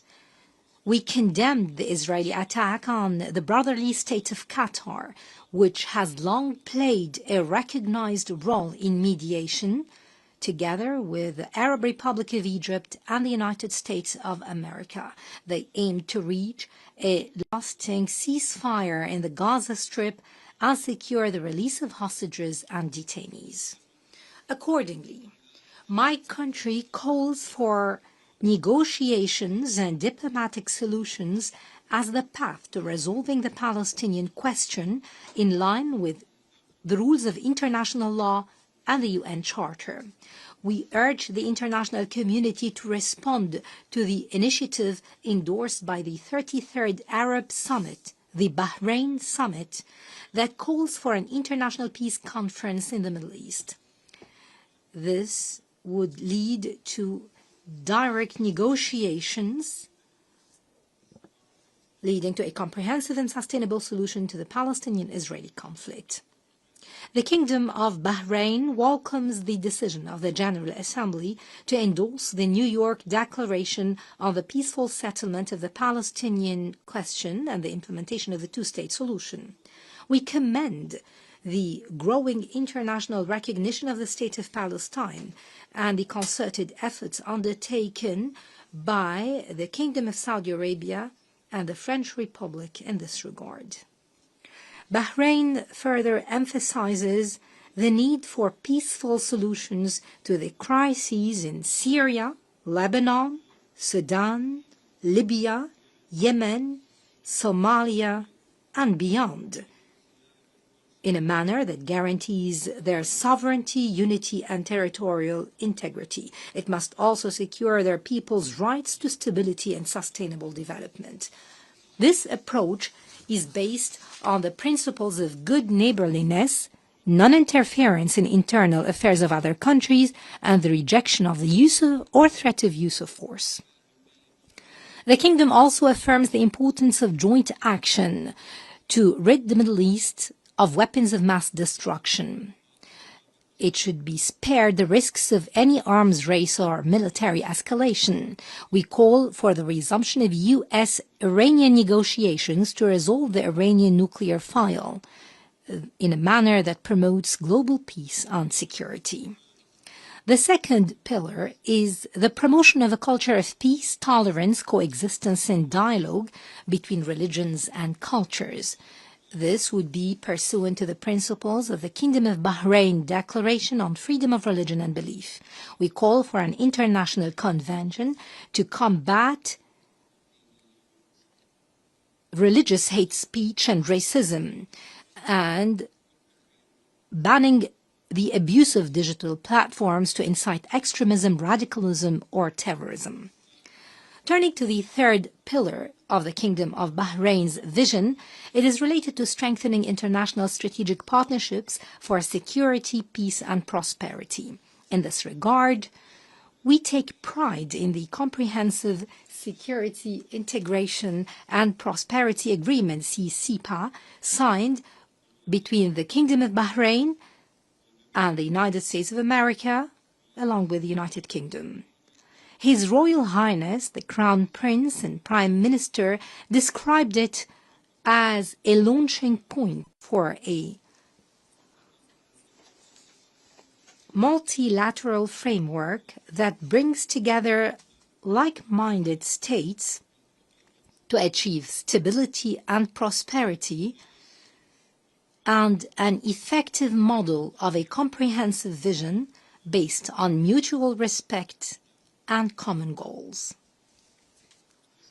My country seeks to enhance partnerships with states, organizations, and regional and international groupings.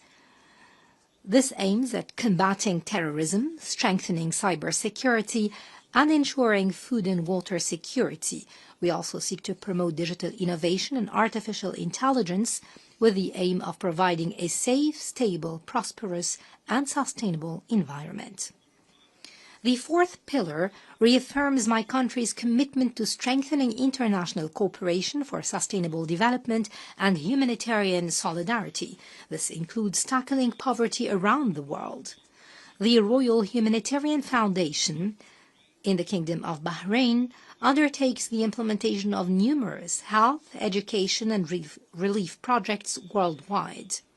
The Kingdom is also pursuing the implementation of its initiative endorsed by the Bahrain Summit to provide health and education assistance to those affected by conflicts and disputes in the region. This supports the SDGs to ensure that no one is left behind. The Kingdom of Bahrain, proud of its fruitful cooperation with the United Nations, reaffirms its commitment to sharing its experience as a leading model of reform and constant development. We work on modernizing legislations, providing a homeland of tolerance, coexistence, religious freedom, and humanitarian work. We in the Kingdom of Bahrain are proud that reform and development have not been mere slogans, but have become a reality experienced by the Bahraini citizen. Our youth are leading digital innovation. Our women are assuming leadership positions. Our society presents a model of coexistence and pluralism. My country's government's goal has always been to ensure for our citizens a dignified life in housing, work, education, and health, because we believe that human dignity is the foundation of national prosperity. The same spirit should be the starting point for building a more cooperative and stable region. My country has strengthened the rule of law and constitutional institutions. We have made notable progress across all areas of human rights. We take pride in our pioneering initiatives, such as the alternative sentencing measures, the open prisons, the special court for children, the programs supportive for women, families, and children, in addition to an advanced legislative system. Our economy continues to diversify away from oil with a growing contribution from non-oil sectors and increasing foreign investment. This reflects a growing international confidence. As to the digital sphere, Bahrain ranks among global leaders in innovation, digital transformation, and cybersecurity. His Royal Highness, the Crown Prince and Prime Minister, in his address before the General Assembly last year, called for the adoption of an international convention to regulate and govern the development of AI. My country takes pride in the abilities and competence of its youth. We have adopted numerous pioneering initiatives to empower the youth, such as the King Hamad Award for Youth Empowerment in partnership with the United Nations, the launch of the Global Youth Competitiveness Support Network, the HOPE Network, and we supported the advancement of women through the launch of Her Royal Highness Princess Sabika bint Ibrahim Al Khalifa Global Award for Women's Empowerment, now in its 3rd edition. This comes in addition to our membership in the Executive Board of UN Women for the coming 3 years. Turning to the environmental field, we reaffirm our commitment to achieving net zero carbon neutrality by 2060 through investment in clean energy and green technologies. Madam President, ladies and gentlemen, what Bahrain is building domestically in terms of reform and development is an extension of our broader global vision. Building a more just, tolerant, and sustainable society in Bahrain is a direct contribution to creating a more stable and secure Middle East and a more cooperative and equitable world. From this podium, the Kingdom of Bahrain renews its commitment to the United Nations Charter. We are keen to strengthen cooperation with the organization through the Strategic Partnership Framework for Sustainable Development, signed with more than 21 UN agencies. As His Majesty the King underlined in his message on the 80th anniversary of the United Nations, Bahrain takes pride in its membership. It is determined to achieve shared humanitarian and development international goals and to strengthen strategic partnerships for a future of peace, justice, and prosperity for the peoples of the world. From this standpoint, my country calls for the reform of the UN system to enhance its effectiveness, transparency, to maintain international peace and security. We need to ensure the representation of developing countries in decision-making. My country, throughout its upcoming non-permanent membership in the Security Council, is committed to promoting dialogue, building bridges of peace, consolidating tolerance and coexistence, supporting the protection and promotion of human rights, advancing sustainable development, and enhancing the Council's efficiency in addressing global challenges. The decisions we take in this session do not only shape our present, but will determine the fate of generations yet unborn. Will they inherit a world torn apart by conflict and division, or a homeland of peace, prosperity, and human cooperation? Let us work together to realize the essence of this session's theme, Better Together. better together to rise up to the human values enshrined in the UN Charter. That brings us together. Let us make this 80th session of the General Assembly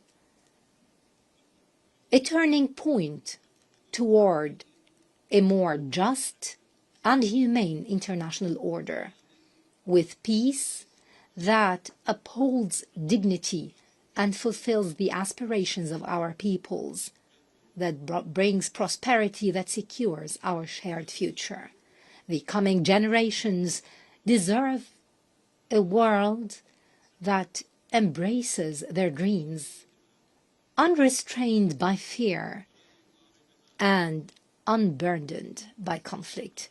We pray to Almighty God to guide us all to outcomes which bring goodness and progress for all humanity in a world that is safer, more just, more sustainable, and more prosperous. Thank you. Peace be upon you. Muchas gracias al... My thanks go to the Minister for Foreign Affairs of Bahrain. I now give the floor to His Excellency Ivan Gil Pinto, Minister of Foreign Affairs of the Bolivarian Republic of Venezuela.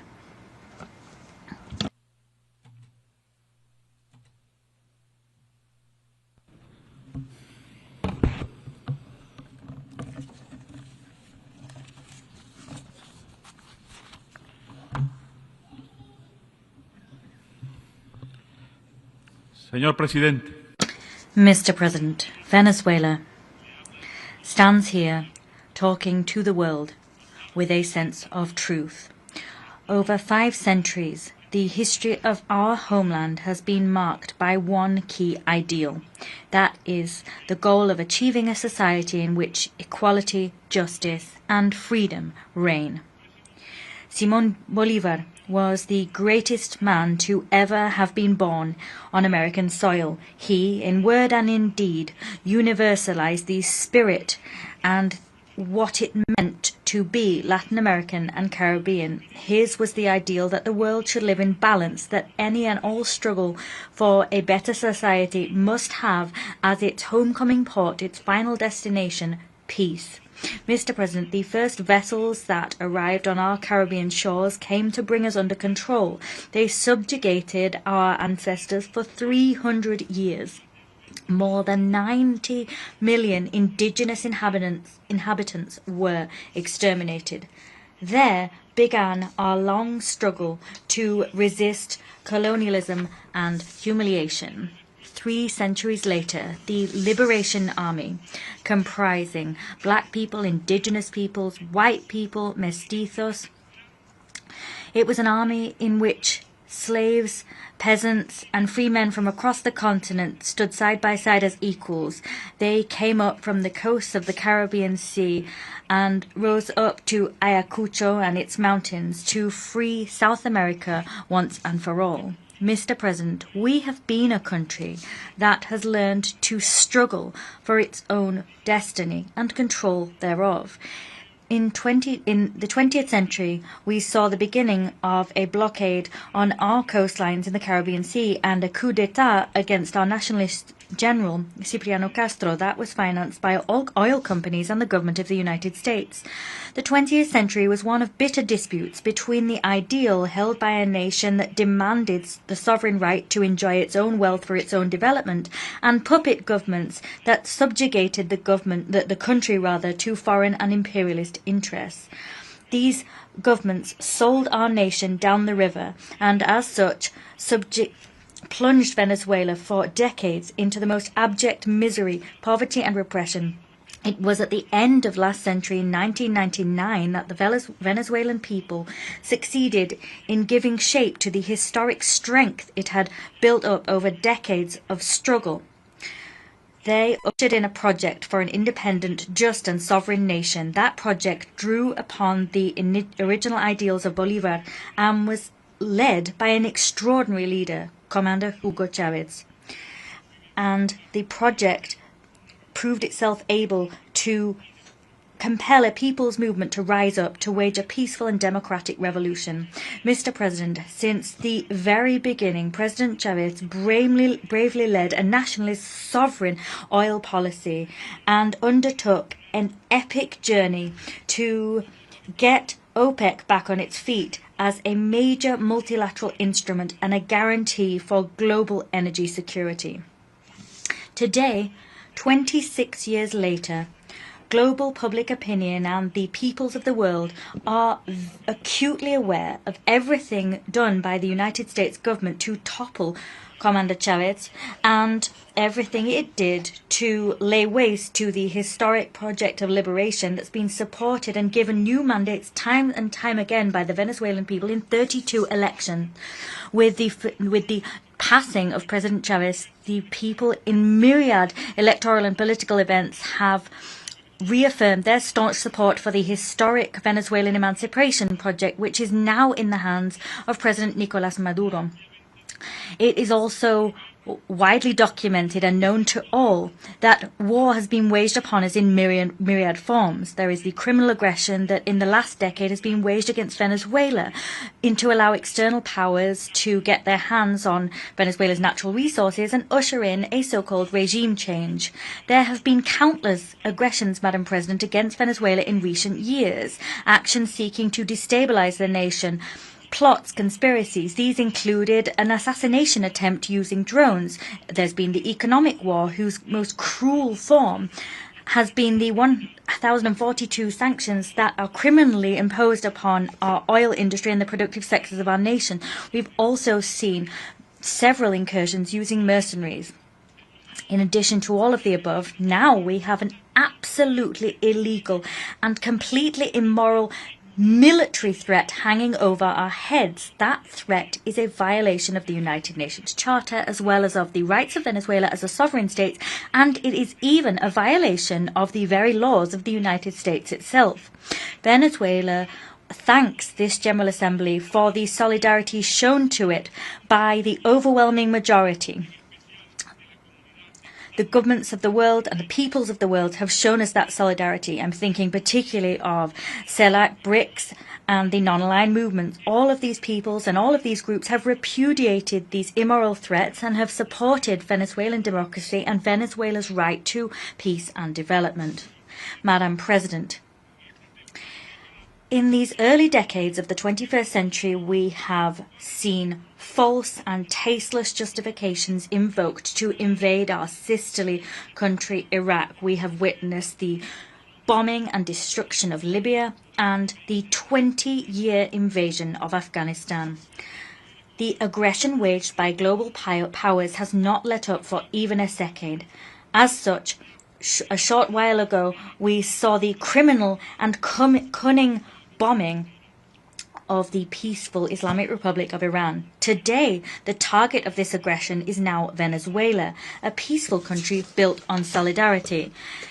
In view of the fact that Venezuela cannot be accused of having weapons of mass destruction or nuclear weapons, today unbecoming and perverse lies are being levelled against us that no one believes, no one in the United States believes them, or in the world as a whole. They're being invoked to justify a $1 billion military threat, which is despicable, outlandish, and immoral. Consequently, we're once again grateful to global public opinion and the public opinion of the United States. We're also grateful to the governments and the peoples of the world that are speaking out against this attempt to bring war to the Caribbean and South America in order to usher in a regime change which will allow external powers to rob the immeasurable oil and gas wealth of Venezuela.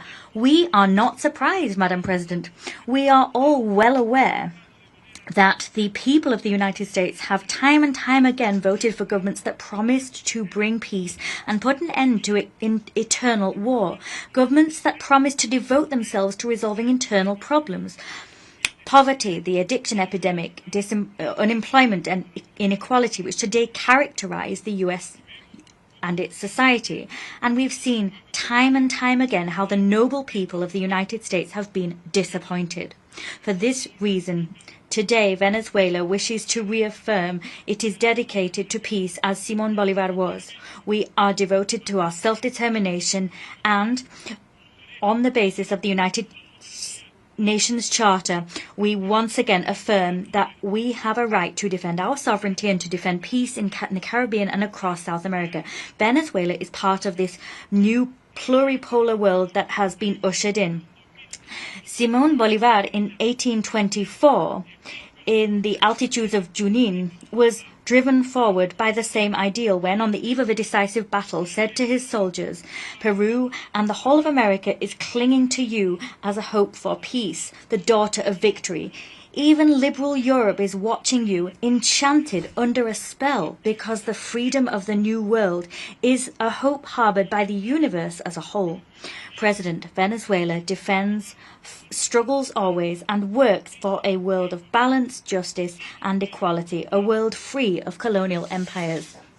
It was Chavez who was the great driver of the process to usher in such a world on our continent. He did so by founding Petrocaribe, ALBA TCP, and the Union of South American Nations, UNASUR, as well as the Community of Latin American and Caribbean States.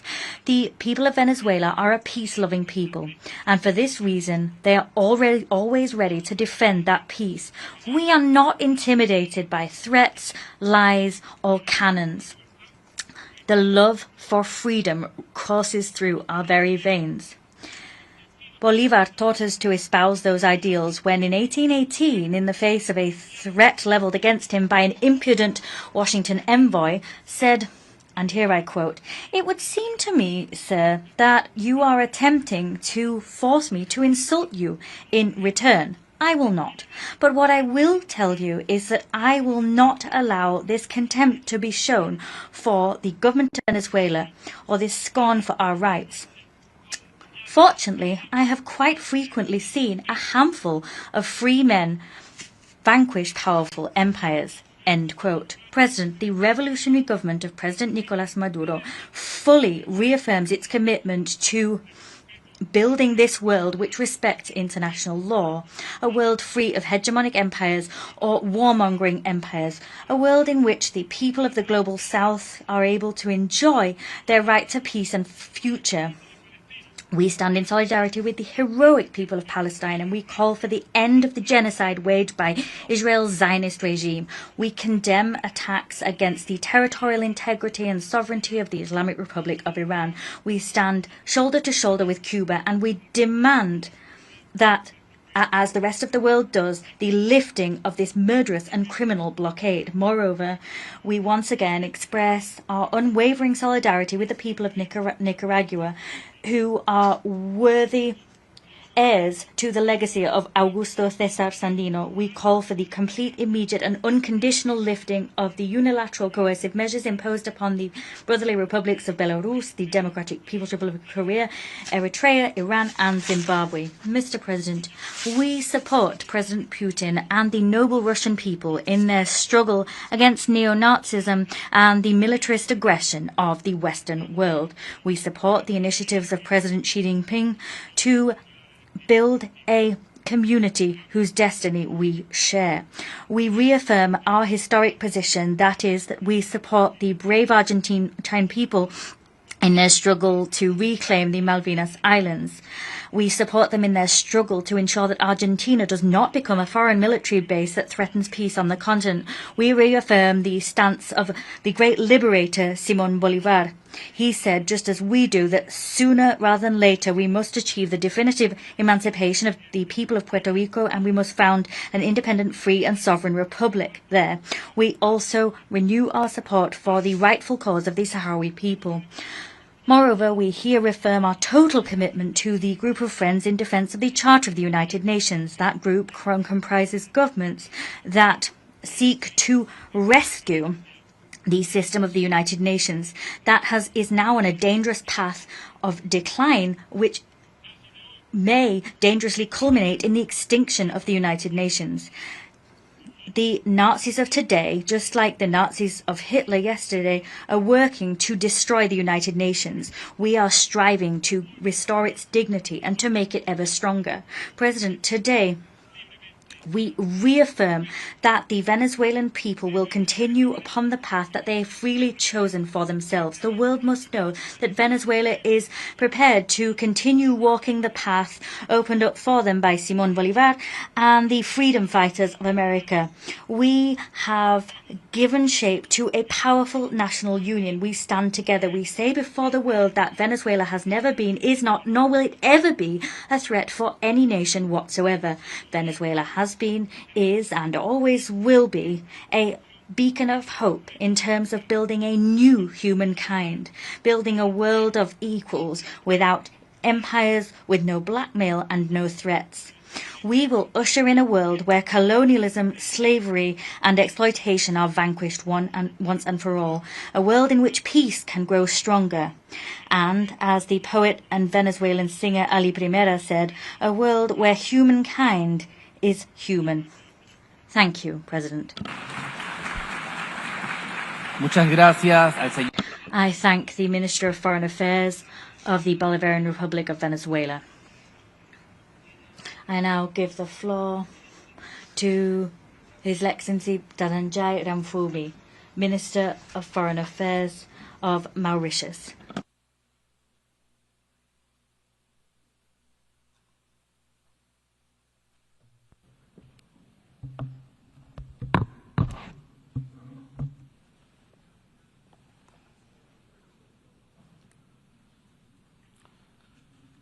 Your Excellency, the President of the General Assembly, Your Excellency, the Secretary General of the United Nations, Excellencies, distinguished delegates. 80 years ago, in the aftermath of the atrocities and horrors of the deadliest conflict in human history, the UN Charter was signed as a promise that future generations will be spared from the scourge of war. States would pursue global peace, international cooperation would be the cornerstone of our shared prosperity and progress, and human rights would be protected.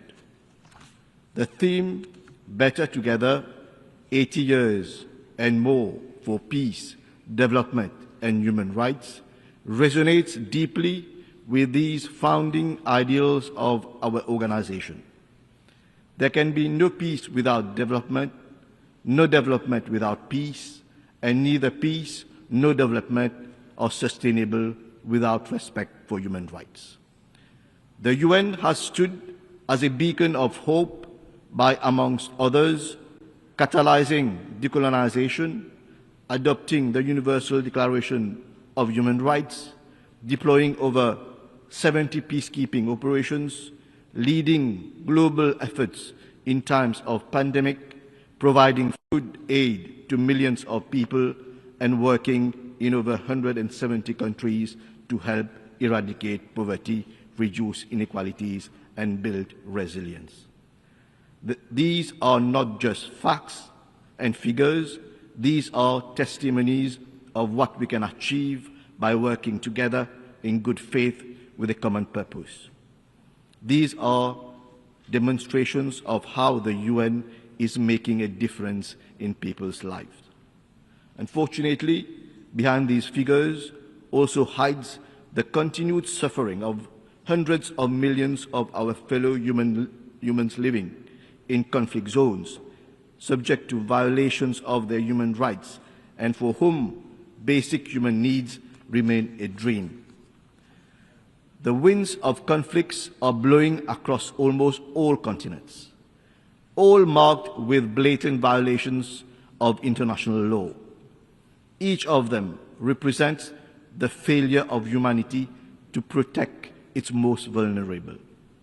Each of them is a failure of diplomacy and the upholding of international law. In addition, protectionism and the consequences of the COVID-19 pandemic have put at stake the livelihoods of millions of people, especially in the developing world. Chair, relations between states should not be a zero-sum game. For the last 80 years, the UN has been a forum that allowed coordination and urbanization in the pursuit of common goals. For the continued relevance of the multilateral decision-making system, its legitimacy has to be restored. It should respond to the needs of all, and especially the Global South. We welcome the holding of the various conferences this year, bringing together the world community to chart the path for future cooperation for our common good. For instance, we met in Nice for the Ocean Conference and in Sevilla for the Conference on Financing for Development. Later this year, we will meet in Doha for the World Social Summit and in Belém for COP30. It is, however, unfortunate that we missed the opportunity to conclude the Treaty on Plastic Pollution and protect our planet. But then what matters is how far decisions are translated into concrete actions. Chair, the world today is facing what may be accurately described as a polycrisis. Persistent conflicts, climate emergencies, environmental degradation, growing inequalities, cybercriminality, exacerbated by artificial intelligence. This begs the question, is the UN, with its current operational structure, equipped to face the challenge? We need a more efficient and effective organization. I welcome the Secretary General's UN 80 initiative, an opportunity to reimagine the future of multilateral cooperation, a UN system that responds to the new and complex challenges of today while preparing the ground for future generations. Mauritius supports the long overdue reforms of the Security Council and the revitalization of the General Assembly. Reform of the Security Council is essential for the future of the United Nations and global emancipation. As our organization turns 80, the Security Council membership should reflect the realities of today. It needs to be inclusive, representative, and accountable. Africa makes almost 30% of the UN membership. Yet, it is unrepresented in the permanent category in the Security Council. Africa has the legitimate right to have its say in matters of the world, with no less than 2 permanent seats on the Security Council.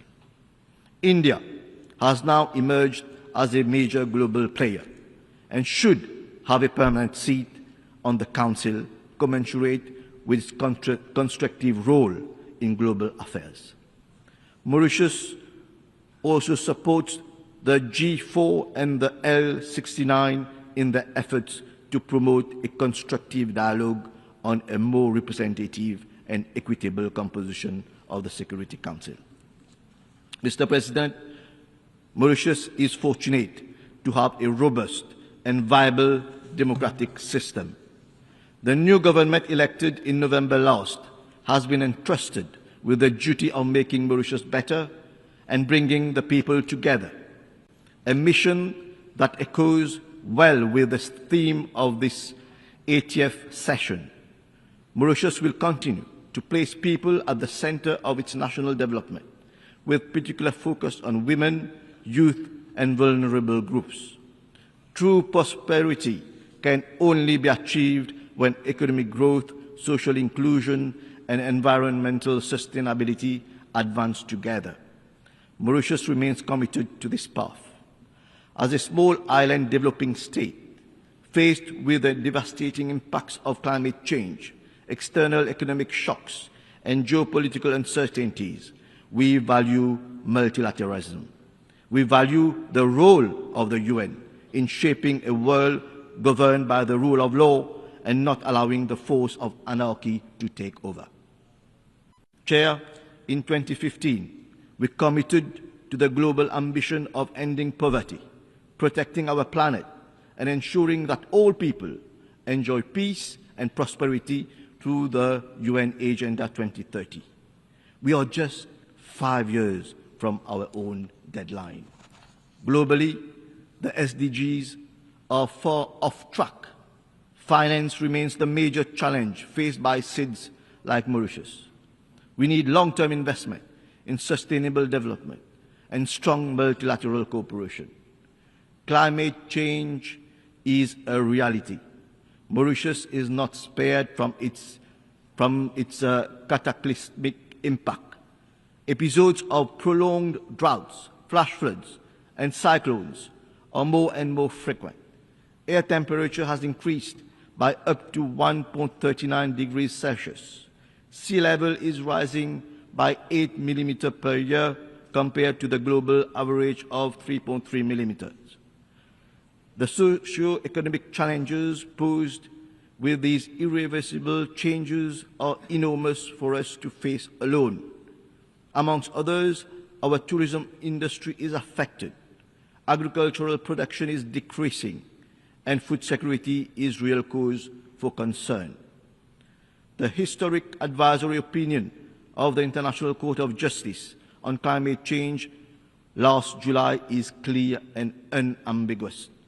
We all have a responsibility to protect the climate system. Obligations under the Paris Agreement to provide financial support, technical assistance, and technology transfer are binding. Mauritius calls upon all member states to translate these legal obligations into concrete climate action and enhance support for the most vulnerable groups. The international community should ensure that the assistance that we need for adaptation, mitigation, and building our resilience are made available. Chair, we are pleased to note the greater recourse to the ICJ in recent years. We hope that the reforms agenda will include measures to increase its effectiveness in peaceful settlement of dispute.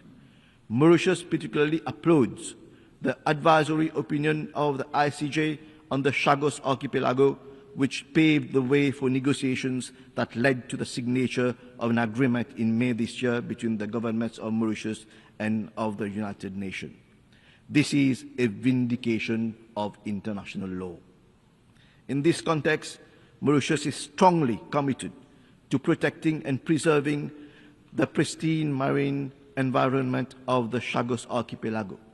In this regard, it is in the process of establishing a Chagos Archipelago marine protected area, whilst taking into account the aspiration of Mauritian citizens of Chagosian origin to resettle in the Chagos Archipelago. Mauritius extends its deep appreciation for the support received from UN member states right from the early 70s up to the adoption of the UNGA resolution on the 22nd of May 2019 in support of the ICJ advisory opinion. Mr. President, Mauritius reiterates its principled and long-standing stance in support of the Palestinian cause, which led to our recognition of the State of Palestine in November 1988. 78 years after the adoption of General Assembly Resolution 181, the State of Palestine continues to be denied full membership of the United Nations. Mauritius welcomes the overwhelming support for a two-state solution and endorses the New York Declaration on the peaceful settlement of the question of Palestine and the implementation of the two-state solution. We call on the international community to spare no effort to achieve this solution. Chair, the transformative potential of AI and digital technologies are undeniable, but they also represent real challenges for contemporary society. AI's capabilities should be harnessed responsibly and collectively. There is need to build a global governance architecture through multilateral negotiations that will ensure safe, secure, ethical, and inclusive use of AI. Resource and capacity constraints of developing economies have to be acknowledged and addressed. The digital divide should not be allowed to widen further. We welcome the recent establishment of the UN Independent International Scientific Panel on AI and the Global Dialogue on AI Governance. Monsieur le Président, President, I would like to reiterate my country's commitment to fully supporting regional cooperation as well as the pooling of the efforts of Indian Ocean Rim countries in the interests of all of us. This is our regional version of Better Together. Mauritius is honored to host on its territory the headquarters of 2 Indian Ocean country organizations, specifically the Indian Ocean Commission and the Indian Ocean Rim Association. In 2012, we concluded an agreement with the Seychelles, the aim being to co-manage a vast maritime area. We are now working on its implementation. I would like to recall that following the recognition of our sovereignty over the Chagos Archipelago by the United Kingdom, Mauritius now expects the same outcome as regards our sovereignty over the island of Tromelin.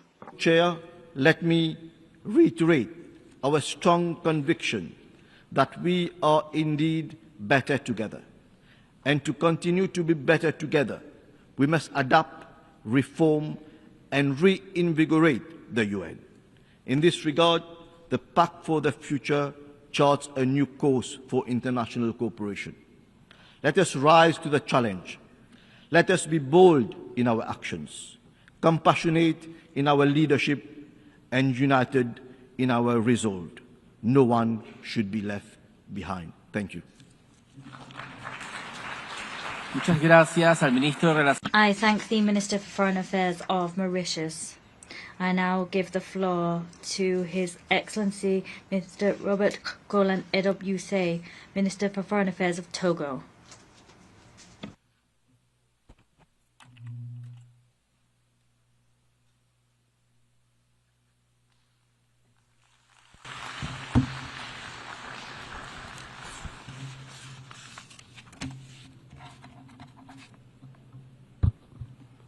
Madam the President of the 80th session of the United Nations General Assembly, Excellencies, Head of State and Government, distinguished Head of Delegation, Mr. Secretary General of United Nations, ladies and gentlemen, I would first like, on behalf of the President of the Council of Togo, His Excellency Faure Sozimna-Nyazingbe, the government and the people of Togo, to extend our warm congratulations to Madame Analeka on her election as the President of this 80th session of our General Assembly.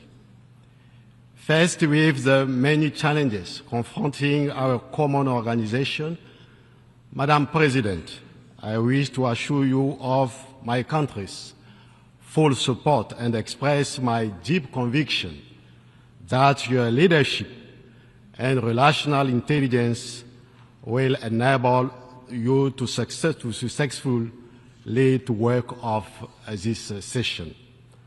I also wish to pay well-deserved tribute to your predecessor, Mr. Yang, for the practical wisdom and constant availability we demonstrated in leading the work of the 79th session.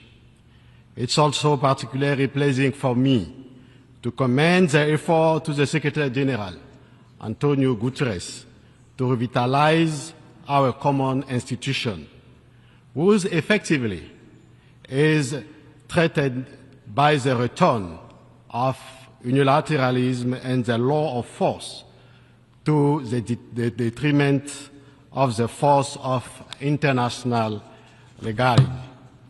In an international context of extreme confusion, where everything is upside down, it's not easy to be Secretary General of the United Nations. That is why Togo gives you its full support. Madame la Présidente. Madam President, ladies and gentlemen, how can I possibly talk to you about global affairs without talking about the remarkable performance of our country, Togo. Rest assured that Togo is doing fine. Togo is doing better than some. In service of our populations, my country, Togo, has in recent years notched up significant achievements, progress that has been largely recognized by many. There is the implementation of the SDG agenda. The government has made Agenda 2030 not a simple reference framework, but rather the real lodestar of its public policy. More than 70% of the SDGs targets have now been integrated into national strategies, particularly through the government roadmap for 2020 to 2025. That roadmap comprises four key pillars: social development, economic development, environmental development, and governance. Some examples of our work now. We have reforms that have been done to improve the public finance management system and reforms of our public investment system. And to improve things on these fronts, we've done remarkable work. We've seen the digitization and simplification of tax and customs procedures, and that has led to the increased tax revenue being collected by the Togolese tax office. We've operationalized a one-stop shop for tax collection and for the submission of accounts. That means that people can submit digitized accounts and tax returns in one place. We have digital issuance of land deeds, and we have operationalized our tax policy unit. We have public-private partnership work, and that's increased public-private partnerships. We can now, in terms of improving our business climate, list the following reforms. You can have online meetings. We've reduced waiting time to process cases through the courts for business recognition, etc., etc. So various reforms have been staged by the government of Togo under the aegis of my president in the 2025 roadmap. This work has led to a number of projects that we can list before you. In Togo now 96% of our territory can access healthcare, and that's been the case since 2023. That's an increase of 19.23% on 2020. We've also seen the launch of universal health coverage for 3 million people. Now 3 million people are covered by such health insurance, including the pupils covered by school insurance. 26% of people had access to drinking water in 2024. That's a 26% increase on 2020. There is now a great deal more access to electricity, and that's reduced dependency on external sources of energy and electricity. That dependency has reduced to under 50%.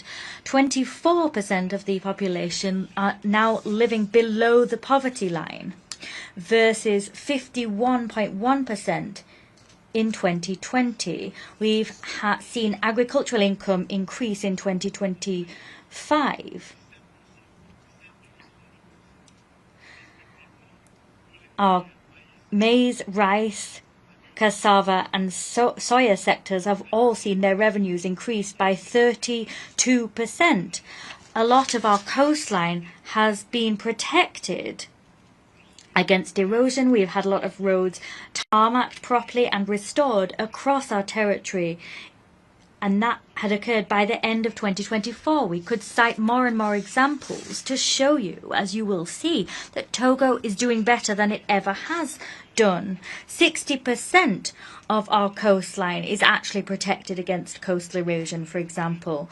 We've also planted 40 million more plants across 48,000 hectares. These various achievements all form part of our implementation of our government roadmap, and all of these initiatives have allowed us to accelerate the pace of economic growth in Togo. So we increased that growth to 7% in 2025, and we brought inflation under control. By way of an example, the 2024-2025 report of the UNDP on the Human Development Index emphasized how far Togo has come in terms of income, education, and life expectancy. In the zone covered by the Economic Monetary Union of Western Africa, we are one of the only two countries classed as having medium human development, and we are second in the region in the Human Development Index. In the ECOWAS sphere, Togo ranks 4th on the Human Development Index. These results, ladies and gentlemen, bear witness to the determination of the Togolese government to combine economic resilience, social stability, and ambition for sustainable development. This in a global context beset by manifold challenges. Madam President, my country is modernizing and is looking to the future with confidence. However, the efforts we've made in that regard are still at risk of being undone by the terrorist threats hovering over the Sahel and the whole of West Africa. I wish at this high rostrum to pay a much-deserved tribute to all victims, both civilian and military, that paid the ultimate price in this bitterly difficult struggle. Madam President, ladies and gentlemen, in 2025, the United Nations marks its 80th anniversary, 80 years since its birth. And 80 years is the age at which you can say you've become mature and begin to look back at your life and progress made. We've walked a long way together, but we need to overcome obstacles and usher in a fairer world. As such, the world cannot stand idly by and fail to heed cries we're hearing from all corners of the world to change the international order. That was an international order imposed upon us by a handful of states to serve all manner of interests 8 decades ago. Ladies and gentlemen, as you are well aware, the African Union selected a theme for 2025, which was justice for Africans and African descendant persons through redress and reparations. There is a bitter thirst for justice on the African continent, which needs to be understood, and Africa's struggle for reparations should be understood through that lens. Africa is crying out for justice and redress, which is the form that justice needs to take. Africa is calling for justice as a result of having had its resources pillaged. Africa was humiliated through the yoke of slavery, the slavery of its sons and daughters for more than 4 centuries. More than 20 million Africans were snatched from their families. Families were torn apart, and these 20 million Africans were brought to the Americas, where they were enslaved. The souls of millions of men await justice. Africa is calling for justice. Justice, having seen its history upturned through a century of colonialism. It was thrown off its rightful course and wants justice as a result. Africa is calling for justice because it has paid with its blood and its own resources for the prosperity of other continents. Africa is demanding justice because between 80 and 90% of its cultural heritage is today in foreign museums. Africa is demanding justice because African human remains remain in the hands of foreigners outside of the continent, and that violates the most sacred laws of humankind. Africa is demanding justice because its significant contribution to the defeat of fascism in the 20th century was overlooked and cast aside when the United Nations was founded, the United Nations where we are today, in 1945. Africa is demanding justice because she was excluded and has been excluded for 80 years from the decision-making bodies across the globe. Africa is demanding justice because the Security Council needs to properly represent all the peoples of the world among it. Africa demands justice because its children continue to be victims of racism and humiliation around the world. Africa demands justice because, as has been said, there exists a unique and unprecedented moral debt toward African people, which has not yet been paid. Humanity has never been so humiliated as it was through the enslavement of the Forbes and the colonization of Africa, the cradle of our human civilization. Soyez rassurés, mesdames. Rest assured, ladies and gentlemen, Africa is not stuck in the past. We do not invoke the memory of slavery here and of colonization to simply reawaken old wounds. We invoke slavery and colonization to build a future of justice and equity for all. Ladies and gentlemen, to illustrate the message I sought to convey above, I wish to begin by showing you a map of the world. Ladies and gentlemen, please look, if you will, at this world map. It is a map that all of us studied at school. This is the map right here. We call it a planisphere. To use a technical term, we call it the Mercator projection. It is named after a cartographer who you all know, the cartographer Mercator. And you can see yourselves that on this map that we all use, there's a problem. If you can't see the problem, I'm going to help you to understand the problem as an African man. Candidly speaking, the Mercator projection is something we inherited from the 16th century. It reduces the African continent to about half its genuine size. At the same time, it swells North America and Europe unfaithfully.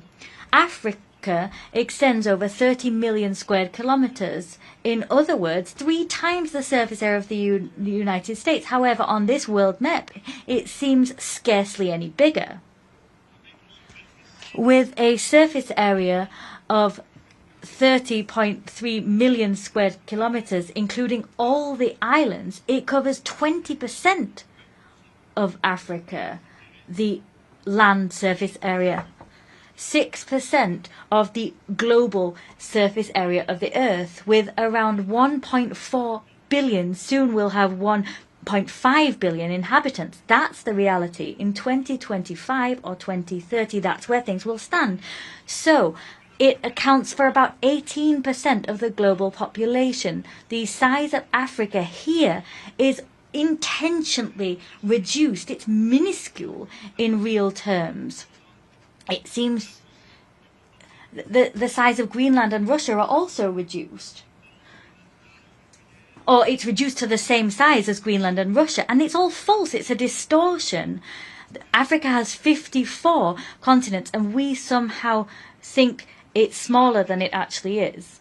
Candidly speaking, Africa alone can contain the whole of the United States, Russia, India, France, Great Britain, and China. It can contain all of those countries. It is for that reason, ladies and gentlemen, in support of the African Union, we call for Africa's depiction on world maps to be corrected. And we seek to do that with the campaign that we ask the United Nations to support. The name of that campaign is Correct the Map. Geography must be decolonized. There needs to be a new political map of Africa.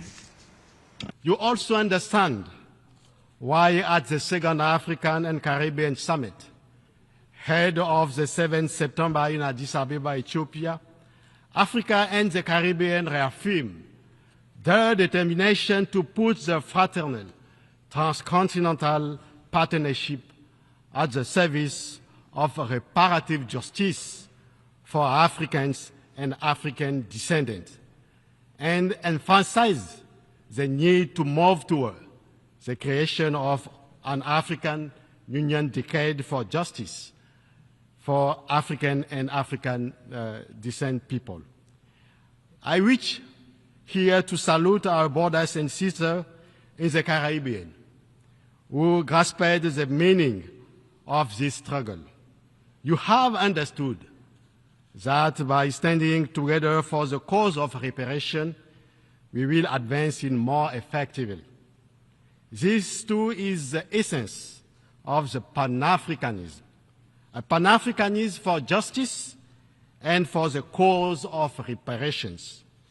It was the same test for justice that promoted Togo to submit to the deliberative bodies of the African Union, the initiatives that led the decision adopted by the Assembly of Heads of State and Government of our continental organization on 16 February 2000 this year to classify slavery, deportation, and colonization as crimes against humanity and genocide against the people of Africa.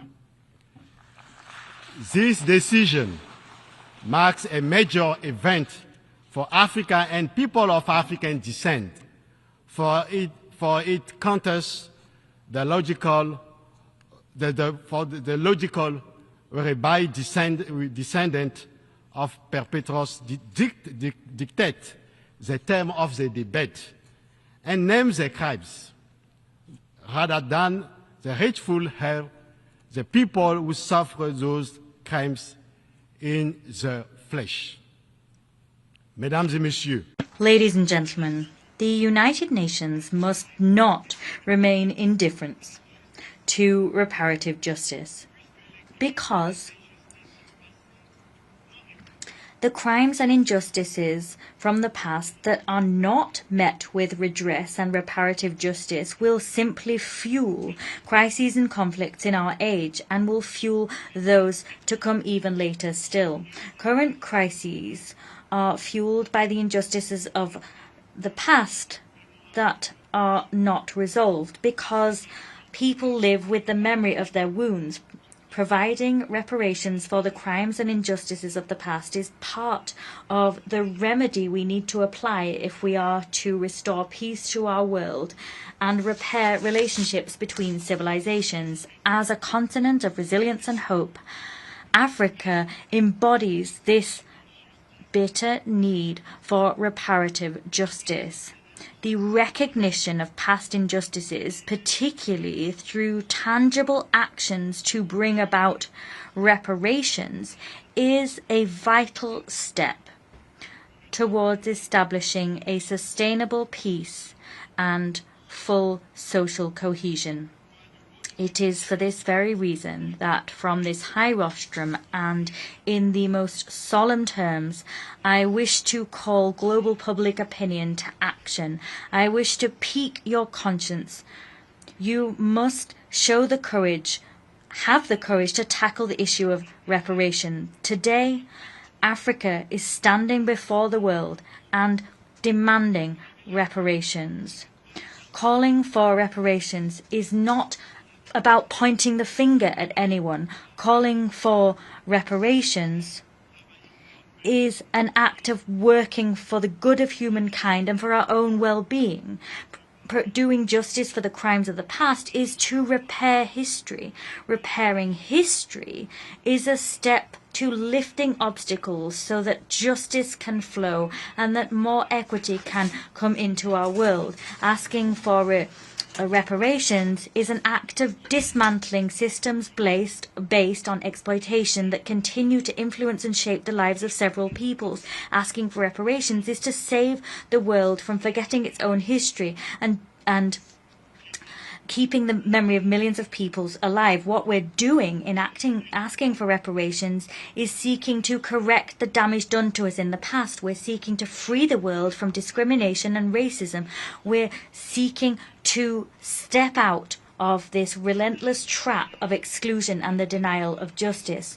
We expect reparations from the world. There are those as a result of the Atlantic slave trade and colonization. Reparations, however, must also involve the proper reform of global trade systems and global economic and financial reforms. We must see the restructuring of debt, structural reparations to allow just and equitable representation of Africa in international bodies and the international system as a whole. The reparations that we demand from this rostrum should not simply comprise material compensation. They must also take the form of sustainable investment in education, infrastructure, healthcare, science and technology, such as to allow Africa to develop and to cease to lag behind and to fully enjoy its potential. In the resolution Pact for the Future, adopted last year by heads of state and government representing the peoples of the world when they met together here in New York, we underscored the need together that there was an urgent need to reform the Security Council to make it more representative and tailored to today's world. We now need to move from word to deed. Security Council reform is a matter of reparations and is all about correcting the historic injustice done to Africa and other peoples of the world. The Security Council reform must involve granting permanent seats to Africa. Doing that is a matter of dignity and justice and must be done. It is imperative. The injustice done to Africa over centuries must be redressed.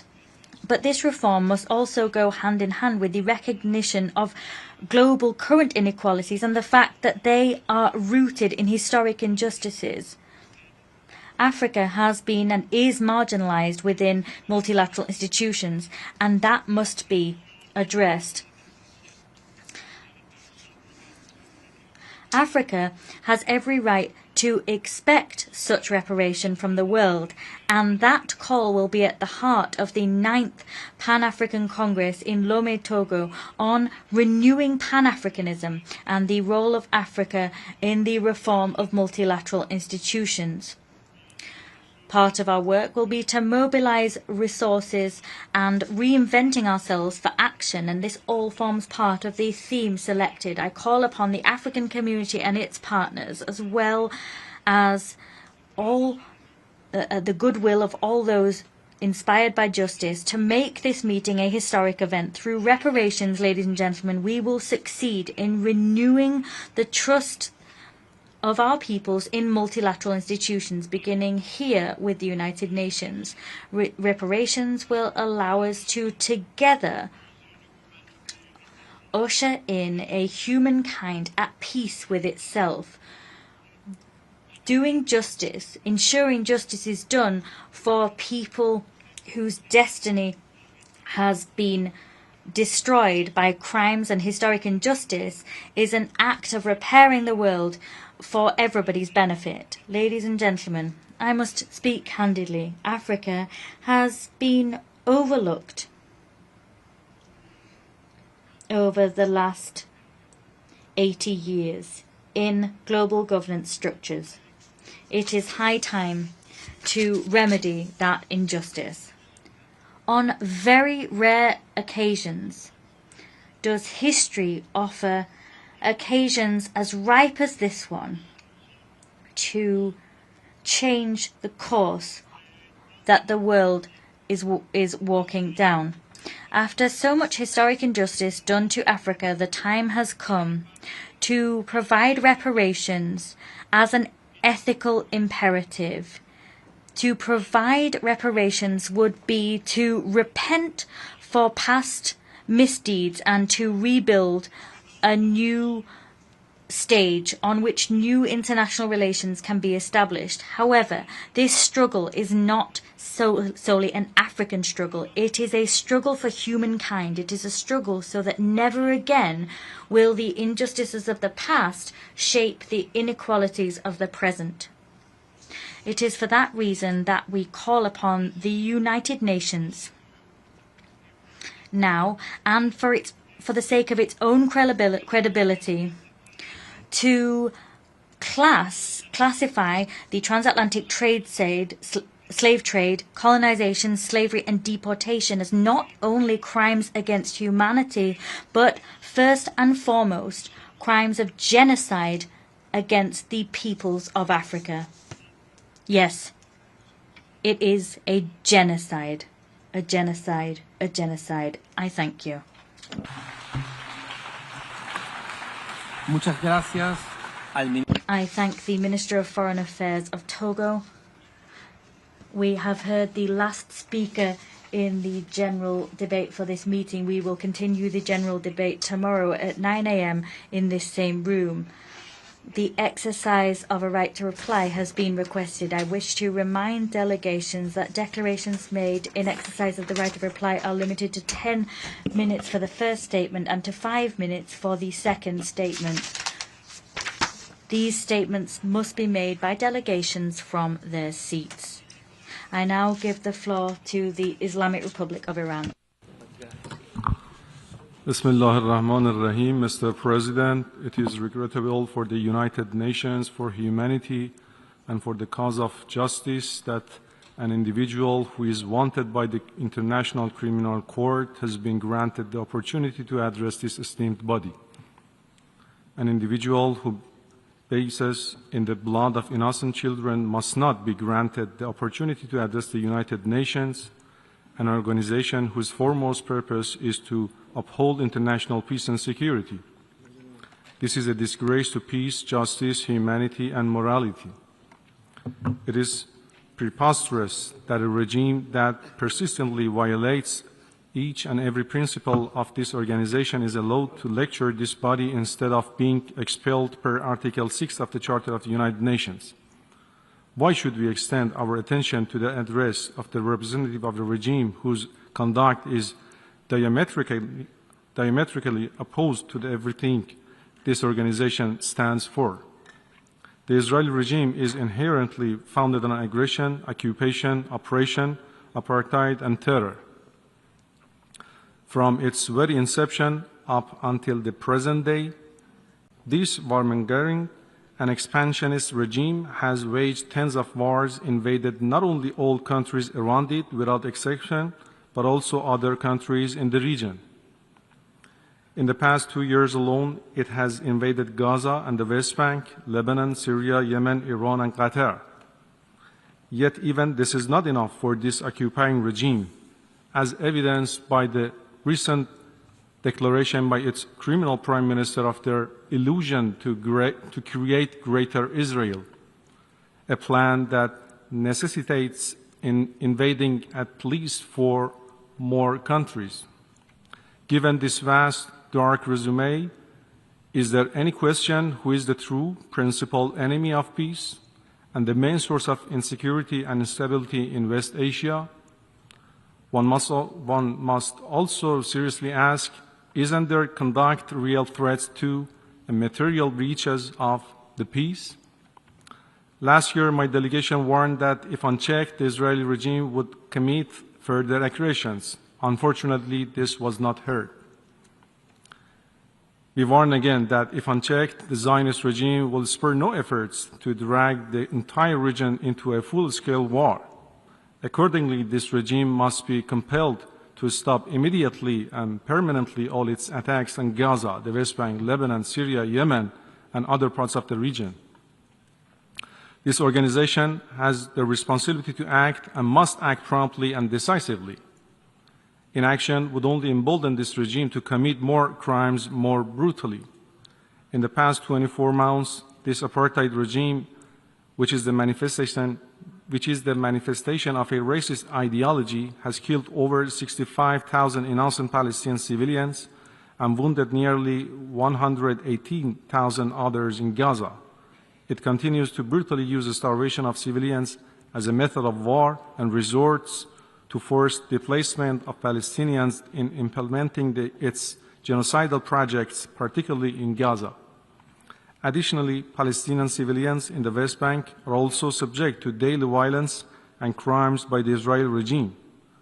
The Zionists consider themselves a selected ethnicity and consider the indigenous Palestinians as human animals who must be eradicated entirely.